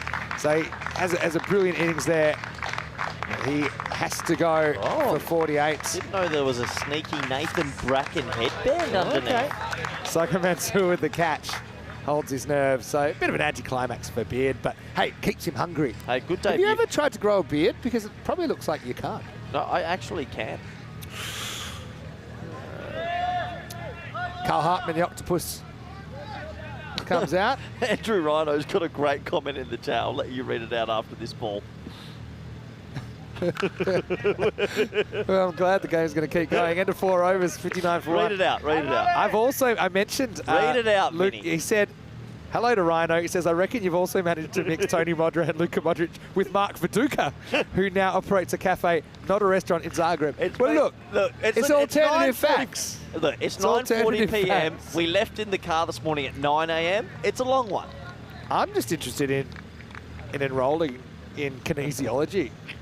at the University of Split now. Nice part of the world. We couldn't have got more wrong, but there are sounded more times that you throw out more questions than answers with your so-called general knowledge facts. Oh, boy. I wonder what Tony Modger's up to these days. He's a player. real heartthrob. Good bowl, actually. Decent left arm Boundary swing. wins it. And this time, the game will be over. It'll be the end of the road with Isle of Man doing this easily. They'll take all 4 points out of this one. Hartman puts on the finishing touches. A huge win and a perfect start for the Manx. Yeah, lovely shot. It was full straight, clipped it away, and a perfect start. They've dominated every facet of this game. They will go to bed tonight knowing they've started the competition well.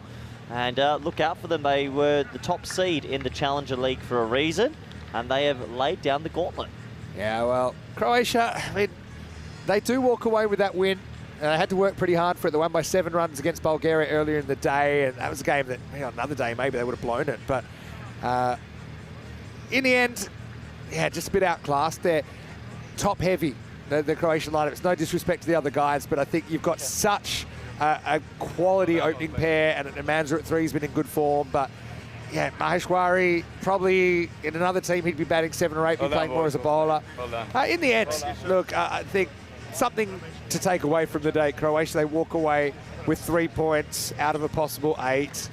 Still 3 games to play, but really, I think that man, Ollie Webster, he'll be very, very happy, the Isle of Man skipper, with his team start to the tournament. Yeah, I hope they give player of the match to Ansel or one of the bowlers there, because I know they did a really good job with the ball. I feel like the bowlers set up that game, and Court took her 3 for 3. But well done to Isle of Man, and they'll be very happy about their first game. That's a good point. I would agree that it would be one of the bowlers, and probably Ansel for me. I think he got those big wickets, even though Court had slightly better figures. Coming up tomorrow, we start with the Manx again. It's Bulgaria versus Isle of Man. So Bulgaria, I'm sure they've been watching pretty closely. And Estonia and Croatia, that'll also be a really good game in match 7. Estonia showed that they weren't quite untouchable. But 5 more matches coming your way. Please join me and Corey in the morning. Rico will be in later in the day, 9:45 AM GMT, which is 11:45 in Central Europe, and 3:15 in India. Let's roll the highlights. Won't take too long to see this one. Didn't stop us getting a few Croatian facts wrong, though, in this innings. That turned out to not take too long at all. Yeah, it didn't take too long. They came out, they had to win it inside 7 for the whole shebang, all 4 points, and that's exactly what they did. Beard was the man of the hour with the bat, hitting it beautifully all around the ground, 360 sort of player, so look out for him. And he's got his own technique. He enjoys backing away, but he's got a good hand-eye, and that's all that matters. In the end, it was never going to be enough. That was shot of the day for me. A check drive 6 that almost killed us. We also have a lawyer tent at the ground, and to be honest, I think he might have needed some representation if that had not one of the cameramen out of the tower. But look, it was a matter of when, not if. In the end, they don't just do it within 7 overs, they do it in 4.1, so it's a very, very strong start. And look, even a lot of the Isle of Man viewers are messaging me and they're saying, look, actually, it's the best we've seen our team playing for a while. They look confident. Just looked organised, I think, with their plans, their field settings. I love the urgency, the pace of the game, and they do this easily. Beard a bit unlucky to miss out on a 50, but nothing lucky about his 48 of just 19 balls. Really good knock. He was able to strike 4 fours and 4 maximos and 5 fours in his innings. Webster didn't have too much to do, only faced the 4 balls, but did hit a couple of boundaries. Hartman finished it off. Hey, positive for Croatia, absolutely no extras there. So that's something. Bowling-wise, Razmalic, credit to him, I think came on at a tough time, did take the consolation wicket. I thought it was heading out of the ground. Magdalenic only able to bowl the 1 ball. But yeah, very, very interesting first day. Here's the summary of match 5. With Isle of Man winning that one with 35 balls to spare. We'll see them first up in the morning as well. Let's give you one final shout out from the commentary box, the Dream Box here at the Carlton Oval. Under lights, been a great first day. I know we count down weeks in advance for this day. Certainly didn't disappoint.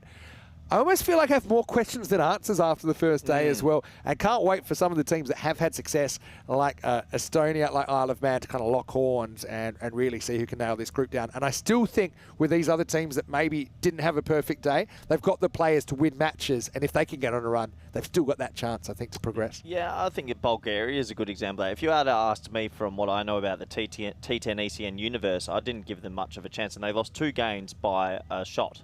Basically a shot. So it just shows that it is actually a lot closer than you think. And yeah, Estonia obviously with their 2 wins will be confident, but they would have watched that performance, Milo, man. They've got work to do. Yeah, definitely. Maybe we can look one more time at the fixtures for tomorrow with the action starting once again at the very same time. 9:45 AM GMT, which is 11:45 in Central Europe, and 3:15 in India. And yeah, Bulgaria, they're kind of unpredictable team. They're explosive. I think they're going to get the batting order right. I think they've made some kind of positive changes, I think, in their second game. But yeah, Ghoul's the real concern for them with the injury. All right, well, from all of us here at the European Cricket Network and the European Cricket family, we've had a wonderful day. Big thank you to Rico Full, who's hopefully tucked up in bed. Corey, been a pleasure as always. Big thank you to all the Blue crew, all of our great crew from Spring Media as well. Don't sprain your ankle tonight getting out of bed because we need you in good shape, and there are a lot of stairs to get up here. Well done to everyone around the ground, everyone that came in, all the spectators, all the crew around the ground, everyone from the Tesla Centre as well for running us our dinner. Final thoughts? Final thoughts is day 1 done, 26 to go, but I loved it. I loved every bit. Very smooth day. It's only the beginning. Thanks to all the viewers as well for the interactions. But this is Mr. Maximo for EC on behalf of everyone at the European Cricket Network and the European Cricket family. Thanks for being part of the big show. On behalf of myself and Corey and Rico, we'll see you tomorrow right here for day 2 of the Dream11 European Cricket Championship. Here's some of the best bits of opening day. Hasta mañana.